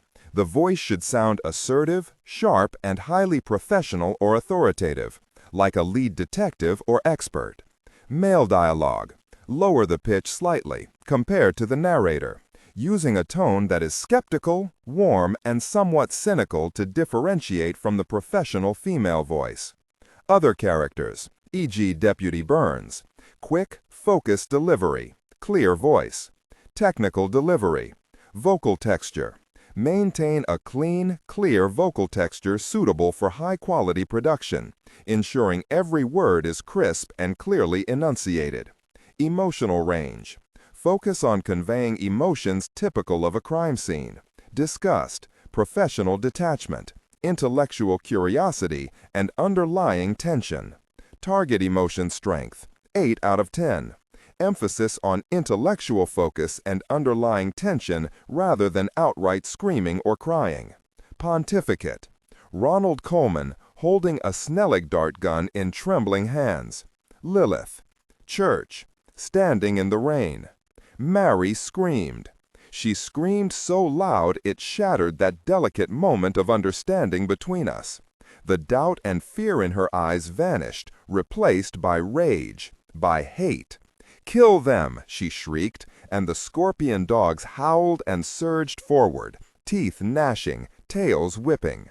Death running as fast as the wind. Lilith pushed past Church, drawing two long, slender, almost delicate-looking knives. There were runes of some kind traced on the blades. Her queenly face was beautiful, but also terrifying in its rage. The scorpion dogs attacked her, and each one died. There's no story to tell for that. They were monsters. She was something else. Older, stranger, infinitely more dangerous. Mr. Church walked up to Miss Mary. He had a gun in his hand. It was not a Snelling. It was a Glock. "You can't kill me," sneered Mary, touching the many bullet holes that covered her torso. "I can't die." "No, Church," I croaked. "Don't." He ignored me and raised his pistol. "Despite everything, Artemisia," he said softly, "I'm sorry for what happened to you. I'm sorry that you lost your way." He shot her in the head, and kept shooting as she fell, kept shooting as she lay there, each bullet punching through that magnificent brain until and she were utterly destroyed. I bowed my head and wept, though God only knows who for. Dark Hollow Road, Pine Deep, Pennsylvania. The car rolled across the bridge from New Jersey and began climbing the first of the series of steep hills that led out of the town of Pine Deep. The storm was growing worse, the cold rain falling like desolate tears. The clouds were furious. Lightning burned the sky over and over again, boomed, its tiger growl creeping across the fields and through the forest, finding death and blood wherever it looked. The wind was a chorus of demons. Mr. October was alone in his car. His body was filled with pain, but with each mile it was less. Soon there would be no pain at all. He turned the radio on and cycled to a news station. The reporters were rattling through the latest developments. A huge evangelical rally in Feasterville was the site of a mass panic as 4 small explosions blew apart sections of balcony, killing dozens of people. Early speculation was that it was some kind of malfunction of a huge fireworks display intended to close the event. "Well, gosh," he said, and switched off the radio. All that work, all the planning, and Firefall fell flat, fizzling out. He understood how. Ledger had acquired the laptop. Toombs must have told him about the stand-down order. It saddened him, but not entirely. After all, the entire country was hurtling towards some kind of violence. All those guns, all that hatred. The disruption of the truth and the pollution of the media information sharing. That reignited his smile. Kuga was still in operation. There were other wars to wage, and there was this one in America to stoke. Not a total waste, he told himself. He was a bit sad to leave Pine Deep, though. It was a fun place, a sadness magnet, a corruption amplifier. There were very few places like it on Earth. For the last few years, the pull to visit the town had been growing in intensity. The flavor of that energy reminded him of other times and places in which he had lingered to play. The blood-soaked beach of Normandy, the darkened chambers of Dachau, the fields where so many died in Gettysburg and Antietam. Every such place its own kind of power. Some sites had a lingering emotional stain that time seemed unable to erase. Old battlefields where the losses on either side were so appalling that it cast a pall over any sense of victory.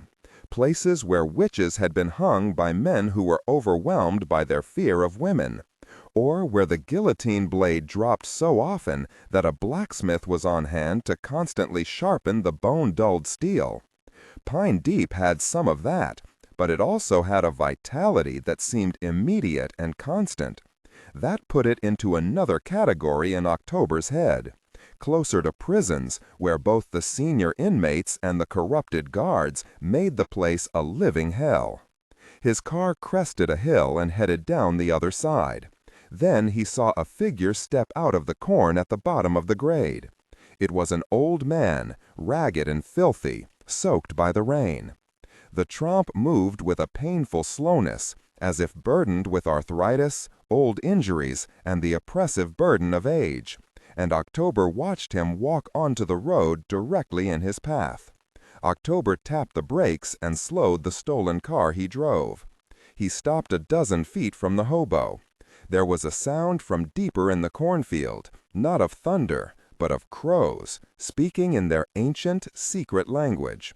Not the language of ordinary crows, but the far older tongue of the night birds.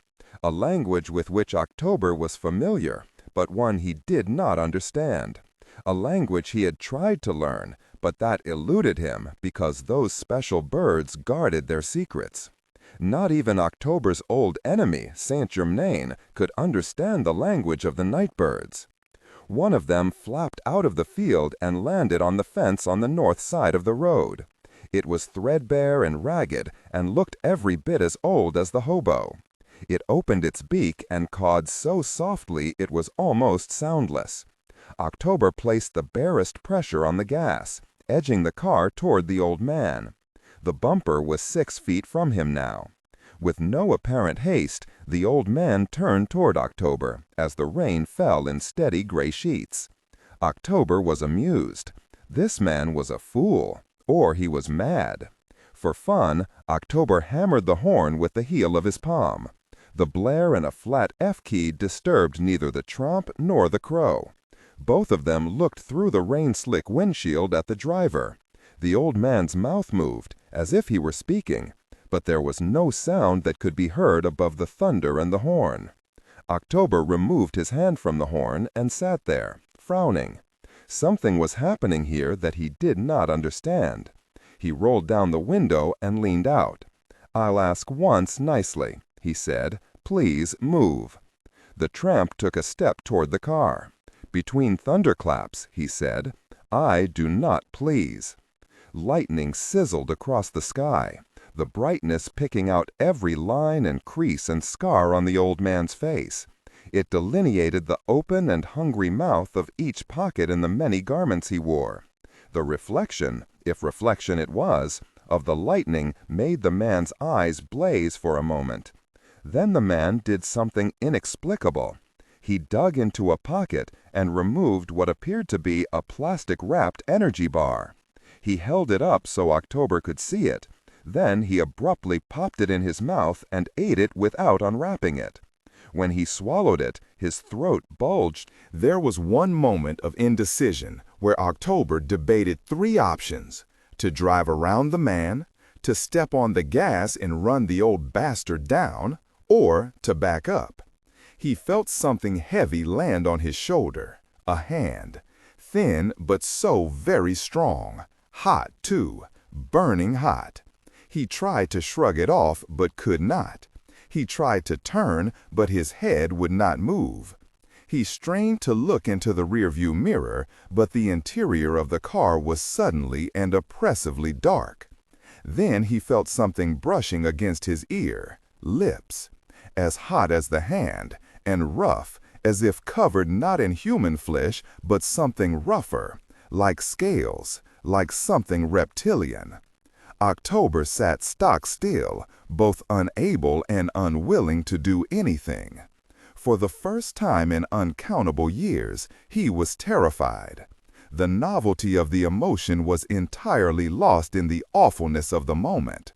He couldn't even speak. Then the thing in the back seat spoke. Only one word, simple yet eloquent, leaving no room for misunderstanding. Mine. And then it was gone. The winds battered his car. His hands gripped the steering wheel with such force the leather groaned and the plastic beneath it cracked. But he was free of the stricture that had held him. He instantly threw the car into reverse and stamped the gas pedal all the way down. Then he hit the brakes as he spun the wheel, slewing the car around until it faced the way he'd come. The turn conspired with the wind and rain to tear the corn leaves away from the cracked windshield. The road south was empty. October kicked the gas again, and his car shot down the road as the speedometer climbed past 50 to 60, 70, 80. He was going more than 110 miles an hour when he crossed the bridge and left Pine Deep. He did not once look in the rearview mirror. He did not dare. On the road, standing like a scarecrow in the savage rain, Mr. Pockets watched the trickster flee. Then he turned and walked into the cornfield at the corner of the Guthrie farm and vanished entirely. The old crow, the grandfather nightbird, lingered a minute longer before flying off toward the town. So yeah, we won. Kind of. I mean, sure, the big play was ours. I gave Church the Mind Reader uplink. He put it into the USB port. Bug and Mind Reader were poised to strike, and they struck hard. They didn't just cancel the Gorgons, they blew them up. Doc Holliday and Bug agreed that the thermite charges in each Gorgon would incinerate the contents of the canisters. MERs, Shiva, Safaldine, whatever was in them, turned to carbon dust. Scott Wilson later calculated that we had something like 8 whole minutes before the fireworks at the church rally would have gone off. He joked that it wasn't even close. Scott can kiss my dog's ass. Speaking of ghost, the big fur monster was knocked out. Like his human father, he had a concussion and lots of other bruises, dents, and dings. He got to go to Jessica McNerney's animal hospital. I went to the ER in Doylestown. Concussion, sprained neck, 4 broken ribs, cracked cheekbone, broken nose, and some other stuff. My head hurts too much to inventory. I lived. Junie flew in from Greece and stayed with me until they flew us back home. The rest of our little army made it out. Alive, yes. Whole, not so much. Violin had a collapsed lung and a deep knife wound in her back. The doctors patched her up, and she was doing great until pneumonia set in. That's when Lilith brought in a couple of doctors who work with ArcLight. I don't know what they did, some kind of blend of allopathic and homeopathic medicine, but it pulled her back from the edge. It's strange to think of her being that badly hurt. She is so powerful, so skilled in combat, so bizarrely durable, that I've come to think of her as invulnerable. But let's face it, no one is. Church proved that last year. Violin is in the south of France, recovering. Lilith, for reasons that make no sense, blames me. I hadn't even seen Violin during that whole operation and only talked to her once on the phone. I mean, what the actual hell? Violin's protege, Tommy, needed surgery, a lot of it. Some Legionnaire jerk stabbed her with a metal fork, the kind you use to turn steaks on a grill. She had facial lacerations, broken ribs, a shattered jaw, and a broken left orbit. She was also in that special hospital in France. Her road to recovery was going to be a long one, but she was tough as nails. She was ArcLight tough, and that meant a lot. As for my guys, Bunny was in intensive care. Of everyone, he came the closest to checking out. Aside from his many wounds, he developed a real mother of a staph infection, and it took every specialist Church knew to finally knock it down. Crow was a close call, too. Here's a fun fact that none of us knew. The intensity of the venom in the scorpion dog's tails was not commensurate with the creature's size. He was sick for weeks, but he survived it. Ron Coleman was on hand to give first aid, and it's fair to say he saved Crow's life. Crow keeps texting me regular reports. He's hoping the scorpion sting will give him superpowers. I send him Instagram videos of rescue dogs and baby goats in pajamas. That's how we roll.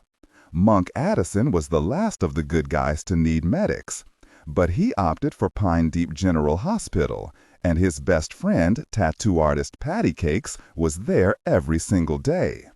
As for the three guys who took out the depot, Sweeney, Hunter, and Jonas, they didn't even get a hangnail. I know why. So does Crow. No one else does, and we can leave it right there. There was one morning when I sat on a bench with Junie, looking out at the blue waters off Amphoria Island, holding her hand. She said, "So many people." I knew what she meant. Of the 10th Legionnaires, there were 98 casualties and more than 80 wounded. The final total of deaths from the Gorgon explosions at the church thing was 143. All the scientists at October's mansion were dead. A total of 41 civilians died from the Typhoid Mary attacks, and across America, a spike in hate crimes took 37 lives. There was death everywhere. We'd lost Noah Fallon and Felix Howard. So many people. We looked for Mr. October, Nicodemus, Kuga, whatever. No trace of him was found. Did that mean he was gone? Please. What do you think? One afternoon, on my third day back on the job, Rudy and I were sitting in the cafe at Phoenix House. I was drinking my third cup of Mustafa's gorgeous medium roast. Ghost was on the floor picking apart a cheeseburger, eating each separate component one at a time, the way he likes. Rudy was drinking one of those concoctions of soy, foam, sprinkles, pumps, shots, and everything else that's not actually coffee. I have become convinced that he drinks that stuff just to piss me off. It's working, too. We were there for a couple of hours, letting the conversation go where it wanted to go and allowing silences to be as long as they needed to be. When one silence ran particularly long, I glanced over and caught a troubled look on his face. "What?" I asked. It took him a long time to answer. "5 names, Joe," he said. He knew I knew which names he meant. I had been thinking a lot about those 5 names. I just shook my head. But inside my heart, I could feel the darkness beginning to stir. Church stood in his bathroom and studied his face in the mirror. Host Saturn, the bringer of old age, was playing. The Slovak Chamber Orchestra version, moody and dark, appropriate to his mood. Lilith was in France with her daughter.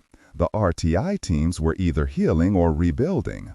The fallout from October's plot to destabilize America was considerable. Heads were rolling in Washington, but conspiracy theories were running wild. It would be years, perhaps decades, before it settled down. In that way, Kuga had won. Nicodemus had won. He tried not to let the anger in him turn to hate. That battle had raged for many years. Church removed his tinted glasses, setting them on the counter. Then he took out his brown contact lenses. His eyes were a pale amber flecked with green and a darker brown. As he stared at his face, those colors began to swirl very slowly. First edition. Okay, I am ready. Please paste the content you want me to rewrite.